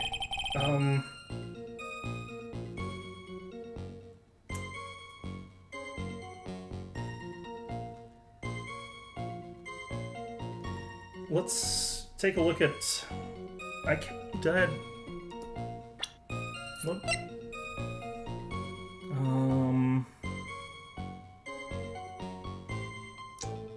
Photo of the scene taken near the... actually... This also works. I feel like he's definitely got his right hand on it here. Would it be possible for him to do this with his left hand? I don't think so. I kind of want to push him on the glasses thing as well, but I don't have a thing for the glasses, so... So it's either going to be this one or this one, and I think they're going to contest this one. Is the... Okay. The question would be, like, here's the thing. If it's this answer, it's incorrect. The reason is that you do not actually have to pick up a coffee cup with the handle. If you want to, you can just pick up the coffee cup. So this doesn't actually prove anything. He could pick up this cup with his left hand without using the handle and take a sip that way. And if he's the sort of person who's not necessarily classy or refined or old-fashioned like the old man is, it becomes more likely that he's not going to actually use the handle and drink it with his pinky up and everything like that. So this doesn't mean anything. Like, this is bad evidence, but I feel like it's what they want me to do, but it could be the picture because it's also bad evidence, because he could have, like, died and moved his arms. So I feel like both of them are bad. I'm gonna try this one. I should have actually looked this up first. Mr. Kudo, do you remember what you were told at the start of this testimony? That this was a way of testing the credibility of your memory? I know. There's nothing wrong with my memory. I tell you nothing. If you've got anything wrong, I'll eat these seeds and sing the pigeon song. You don't mind doing that, though. Care to tell us where this is going, Traits?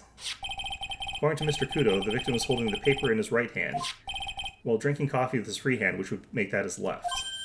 Ka, what is this? Kindergarten?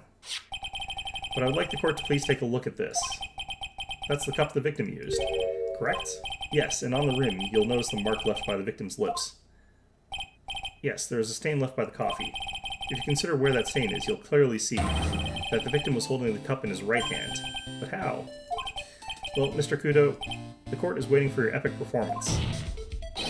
You said you'd eat those seeds and sing the pigeon song. Arrgh. Yeah, I don't like this answer. I think it's bad. But I feel like that's what they were going for. I'm afraid this is simply not acceptable. I think the witness had better wait. If you think I'm going to stand here and listen to you telling me I'm mad, you're wrong. I don't care about that dirty coffee cup. I know what I saw. You still insist on your testimony? That young brat was holding the cup in his left hand. Oh yes, no question. I'm a good law-abiding citizen, I am. It's that dead young hotbod and you spiky-haired yahoo, were at fault. Who, me? Thank you, old man. We've heard quite enough from you already. Don't call me old man, old man. Been around for 68 years, I have. You can't ignore me. Yeah, we can. Listen to what we've got to say. I'm sorry, Mr. Kudo, but sure, why not hear a little more? Mr. Godot? You don't get to decide that, Mr. Godot. But this is my 16th cup of coffee. This is your final stand. Thank you, Captain. You can rely on Victor. Left hand or right hand? The boy was wearing the earpiece on the same side as the green lens of his specs. Yeah, okay, that was his left side. kept fiddling with it all the time. Okay. He was fiddling with it just before he picked up the cup, too. And then he used the same hand to pick up the cup, his left hand.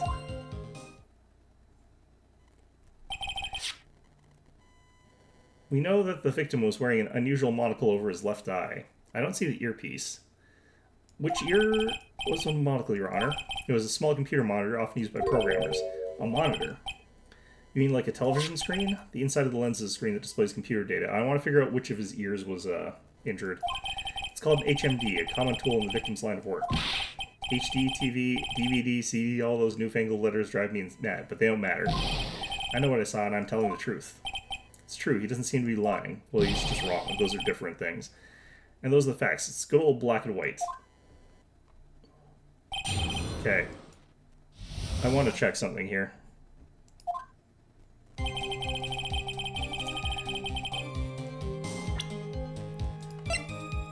Where's the medical reports? Do we have one?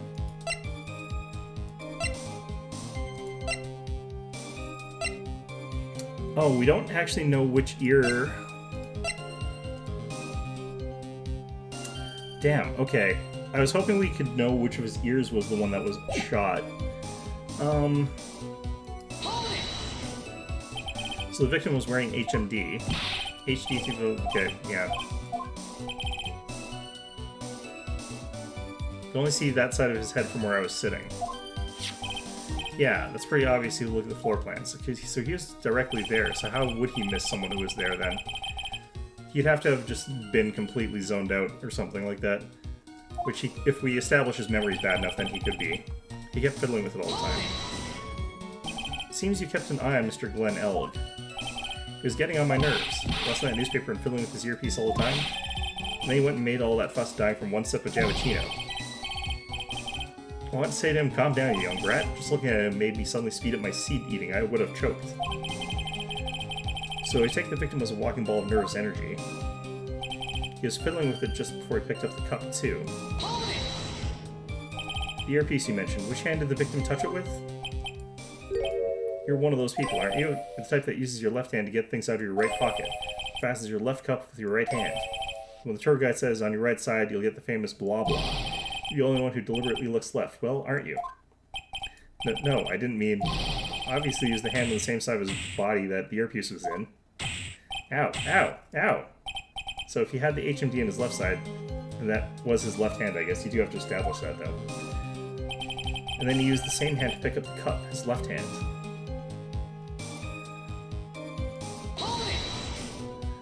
Guy's going apoplectic. You seem very sure of yourself, Mr. Kudo.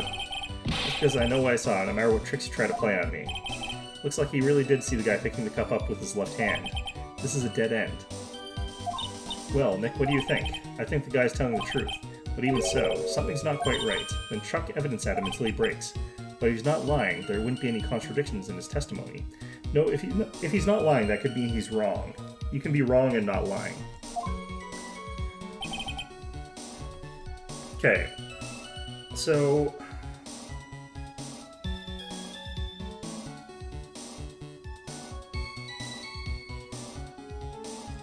I want to know what the... Can I get the medical report for the goddamn... What does this say here? The victim got this before going to trade the end. The bag's empty. Why can I not figure out more of this? I want to know if his left ear was, like, ruptured. Because if his left ear was ruptured, that means that the earpiece had to have been in his right ear. And if he was fiddling with his earpiece, that means he had to be doing it with his right hand. That also calls into question how... Okay, I need to look this up.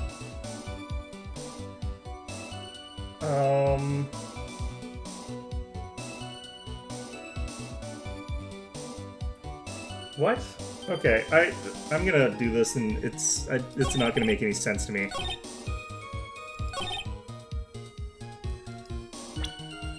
Okay, so apparently it's this, and that makes no sense. Unless I was supposed to just remember what the, There's something very strange about your observation of the victim. What? You say he was wearing the earpiece on the same side as the HMD. No question, you can lock me up if I'm wrong. It was his left ear without a doubt. I could only see that side of his head from where I was sitting. I don't think so. What did you say? You're no doubt unaware of this fact, Mr. Kudo. But the victim couldn't hear with his left ear. His eardrum was ruptured. God damn it. I knew it had something to do with that, but I couldn't remember if his left ear or his right ear was ruptured. Hey, traces of medication for his condition were found in his ear canal. That's right. It's impossible the victim was wearing his earpiece in his left ear, because he couldn't even hear in that ear. Is that true, Captain? It is. But... Pigeon. Okay, so... I wish it said on the thing that it was for his left ear somewhere, other than making me try to remember it and use that for that purpose, but okay. I kinda knew where it was going, I just wish there was a report that said that. God damn it. This witness testimony is completely unreliable. He only saw the waitress from behind, and he claims the victim was wearing an earpiece when we know his eardrum was ruptured. Well, Mr. Godot? Erg. A single drop of milk is all it takes to destroy the pure black magic in the cup. This old man is my drop of milk. Captain, are you calling me a drip? This is the victim's coffee cup in which the potassium cyanide was found. The mark on the rim clearly shows that the victim picked it up with his right hand. I'll never back down, I know I'm right. The lad drank his Javachino with his left hand. Let me put you out of your misery. Clearly the victim used both hands. He took a sip with the cup held in his right hand and then switched to his left. That's what the old man saw. We only have the lip print on the one side. I still think this is actually bad reasoning. The witness has already testified on numerous occasions that the victim died immediately after taking just one sip of the coffee. That too. Which hand did the victim use to pick up his cup is irrelevant, Your Honor. It is, but it has to do with the credibility of the testimony of the witness. I still think this is bad line of reasoning. The fact still stands. With one hand to the other, Mr. L drank the poisoned coffee, like this. Sadly, Mr. Godot, that doesn't wash. The point of this testimony was to establish whether the witness's memory is credible. And the results are clear. The testimony given by this witness is useless. Purg. How much coffee does someone have to clean up after each of these? I believe it is time to conclude today's proceedings. I'm satisfied that the witness is not deceiving the court, but to be frank, his testimony is a farce. Did you have to be so frank? Take that, you pompous old fogey. I'm sorry, Mr. Kudo, you can't reach me from here. I'm ordering the defense and the prosecution to investigate this case further. This is all for now. The court is adjourned. God damn it. Wait, hold it. Oh, thank God. Wait. If we stop now, where does that leave me? Leave you, Mr. Kudo? Thanks to that blue-suited young upstart over there. I'm just a bumbling old man who can't even dot his T's or cross his I's now. How's this your bad memory's fault? How's it your bad memory my fault? I'm sorry, Mr. Kudo, but there's nothing I can do. I've kept my mouth shut until now. Well, there's something else the court should know. What? There's more? To be perfectly honest, I might not be anything. But I want another chance. I want another crack at you, you young shark. But me, he's looking at me like I'm some sort of evil shogun. Well, everyone, what do you say one final showdown? Final chapter in this eccentric old man's scrapbook. Sorry, Gramps. I've already had my 17th cup of coffee. What have you got to lose, Captain? I'll give all the Javachino you want if you come to my house after the trial. I may be 68 years old, but Victor Kudo is still a man. That's enough, witness. I believe it would be quicker for the court to just hear your testimony. You bet. Much quicker. I can't believe this is happening. Ha, you better get ready, youngster. I get the picture. Just quit throwing those seeds at me, would you? He's got to be using some sort of infinity ammo code to that box of seeds. The final showdown. Okay. First of all, I want to stress that this might be nothing. I'm not too sure of myself. The young boy slumped over the table as soon as he took one sip of his Javachino. Well, the clumsy idiot upset the vase. He knocked it right over. It broke, and the strip of cloth covering the table got completely soaked. Well, how about that? Turn things upside down, I don't see how this is relevant to anything. Is that all? Yes, that's all. I remember it perfectly. Hey, you're doubting me again? You're doubting a poor, defenseless old man? No, we're not doubting you, Mr. Kudo. Don't you get the feeling there's a question hanging on everyone's lips, Nick? Yeah. So what? Probably. That's all I can think of, and I have to cross-examine this guy. You're a bird brain, that's why that's all you can think of. Final cross-examination. Okay, let's look at the picture again.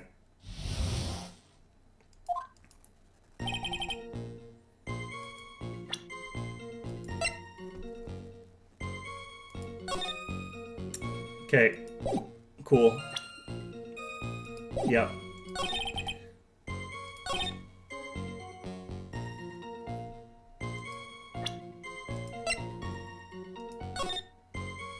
Yep. Okay. Great. Mr. Kudo, this is a photograph of the crime scene. So what? Look carefully at the table. The vase is there. Untapped. Huh? Lost your tongue, Granddad? I'm no granddad of yours, hopscotch. Ouch. Ow. Okay, cool. Great. If you throw any more seeds in this courtroom, the cleaners will be here all night. Ah. What is it now? I just remembered something. Yes, go on. The broken vase. Haha, it was on my table. What?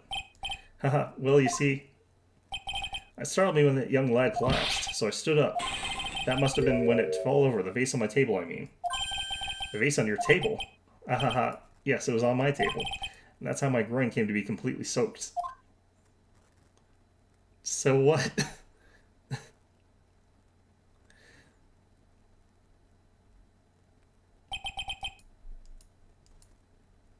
Okay, great, fantastic, Granddad. Let's get you to bed. So I thank you, Mr. Kudo. You've certainly earned your kudos for today. I'd like to ask you a question now. Have I been of any use at all? Not really. Perhaps that's something you should reflect on yourself, Mr. Kudo. Arg.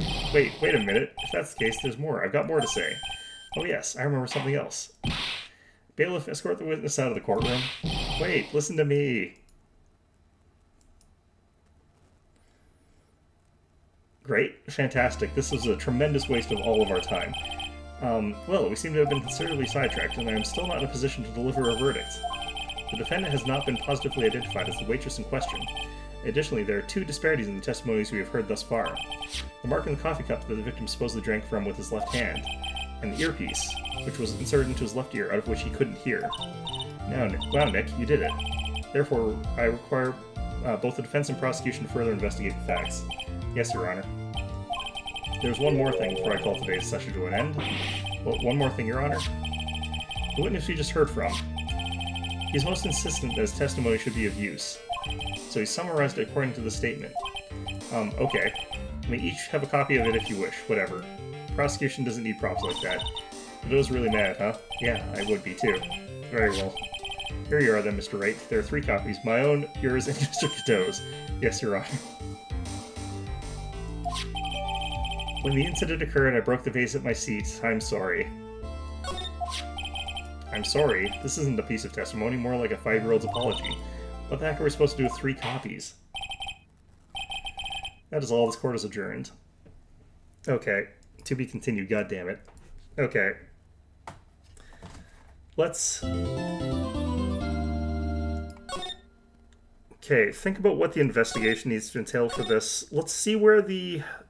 That was over a month ago. Did they not clean up the vase? Let's see if there's a missing vase in the place to figure out where that guy would have been sitting. So how do you think the trial went this morning? How do you think it went? I got a bit crazy in there. I just wonder if that killed our chances. Yeah, I guess it did get out of hand. Mr. Kudo's testimony did nothing to help us. It did nothing to harm us either in the end. Plus, now we don't even know the identity of the waitress who laced the coffee. All we know is that old Kudo saw the apron straps and the ribbon, and that the victim was wearing an earpiece when his eardrum was ruptured. Talk about a terrifying case of contradictinitis. Time to play doctor and find ourselves a cure then, huh? Yeah. We gotta find one for Maggie or she's gonna have a terminal case of guilty. Well, I'm officially at a loss as to where to start. Yeah, me too. Let's try some brainstorming. You go first. Guess we should try to put Mr. Kudo's testimonies to some sort of use. That's true. We need to figure out the identity of the waitress who the victim really was. Somehow, I think the key to this case has got to be at Trade the End. Well then, let's go back there and check it out again. Oh, and we should drop it on Maggie and see how she's doing too. So, anything on your mind? Actually, there's something. I was wondering about Zin Yop, you know, like what he's doing, what he's like and stuff. He's like a Street Fighter character. Oh yeah, I almost forgot about that guy. I ought to beat you so hard it'll feel like yours were smooching the express train. Phoenix Wright? You saying you Phoenix Wright? Because I am Phoenix Wright, the one and only. Actually, I've learned a little something about my doppelganger. Huh? You did? What did you find out? Oh, yeah. When I was working at the restaurant when I ran into Don Fonione. Okay. Let's just say he was a terrible version of me that I want to sue for defamation. What's that guy's story anyway? What does he have to gain by impersonating me? He's probably the murderer. And if he can prove that she was guilty instead of him, then he gets off scot-free.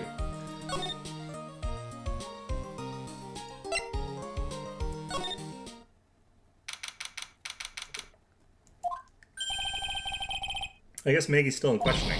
But we got questions to ask her too. Maggie! Keep it down, Maya.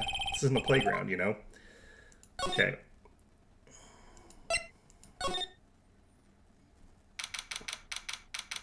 Très bien. Empty, as usual. Yeah, and it's lunchtime, too. That's it. Come on. Hey, that sounds like... Now just call it 8, pal. Come on, I know you can. What? He's getting really worked up about something. No, that's the wrong number. Arrgh. Looks like an 8 would have netted me $5 anyway. What a ripoff. What's the problem, Detective Gumshoe? Huh. Oh, it's you. Did you buy a bunch of lottery tickets? I was just listening to the radio, pal. The radio? Hey, Detective Gumshoe's having lunch here. Here he is, and he's having the twin tea set. What can I say? This is a nightmare. How am I supposed to look Maggie in the eye now, pal? Really drove her in a corner, you know? You always blow apart my testimony. Why of all days didn't you do it today? Sorry, there just weren't any holes in it for once. Yeah, what happened? Usually your testimony is more like Swiss cheese. Swiss cheese? Would he have preferred crumbly like aged Parmesan? Anyway, this case has already been ruled on. There shouldn't be any holes left to find.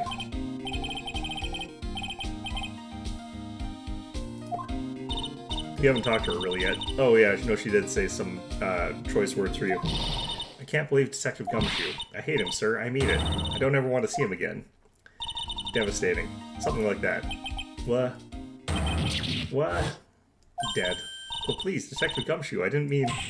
Why? Why is this happening? He's banging his head against the wall. Nick? Oh man, poor Gumshoe. Lunch special. How is it? Do you like twin tea sets? I've never paid that much money for lunch before. I was so nervous my hands were shaking.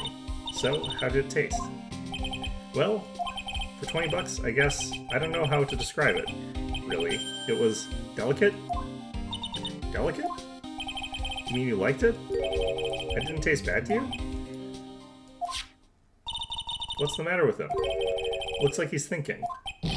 That's it. I've been trying to think of the right word to describe the taste, and I just realized. It's bad. That's it. It tasted bad. Sigh. So it's kind of hard to admit to yourself when you pay $20 for it, you know?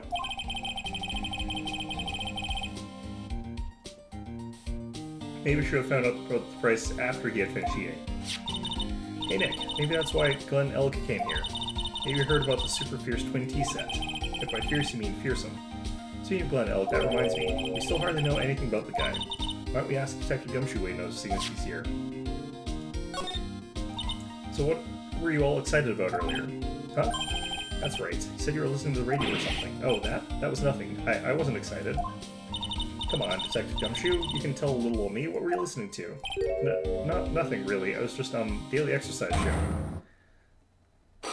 He bought a bunch of lottery tickets. What the? A psych lock? Ha ha ha ha. This lunch special lobster sure is great. And why are there tears in your eyes?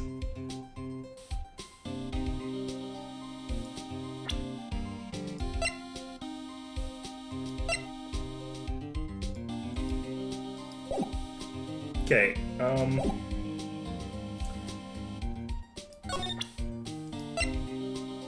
Take that!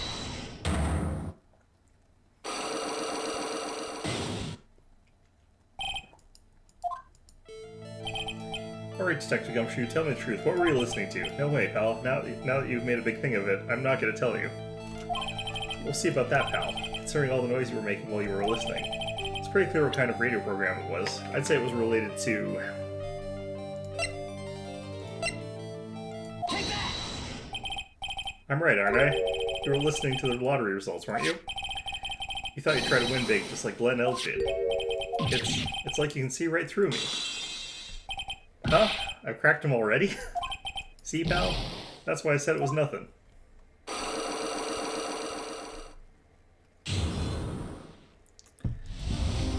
Okay. I'm usually pretty lucky, so I figured I'd give it a try. How do you think you're lucky? What's with everyone in the lottery? So, how did it go? Won 50 cents. Be better to win nothing at all than half a lousy buck. I was so mad.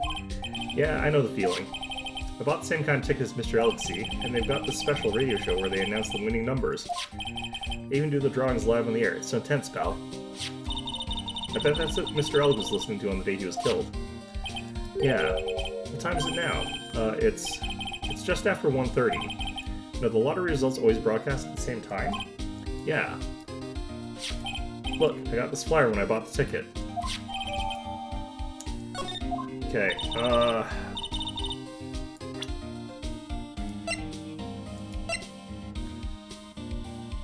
time of death was between 1:30 and 2:30. Okay, so it was at 1:30, okay. Experience the most thrilling 10 minutes of your life every Monday at 1:30, so from 1:30 to 1:40, and he could have died between that time. Okay. Want to try it, Nick? Then buy a ticket, Maya, with your own money. Okay. Let's see here. Is there anything useful here?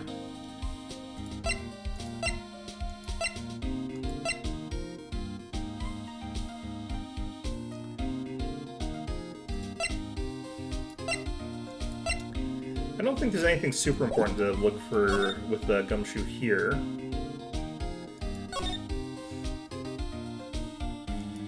I wish I could check the other side, like rotate. Because what I really want to do is see if there actually is a broken vase. And where it is. Because hypothetically it should be the one that's on the right side behind me.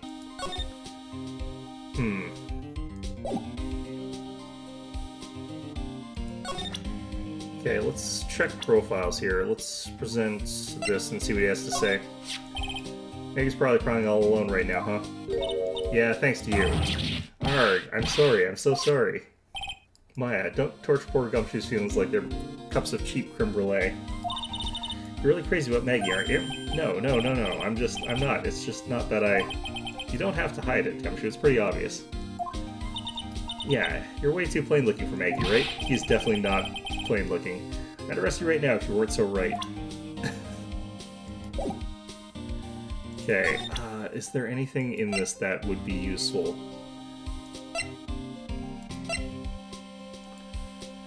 Let's do this. Let's see if he's got anything to say about this. Sorry, pal. Okay, he doesn't know about anything being broken there.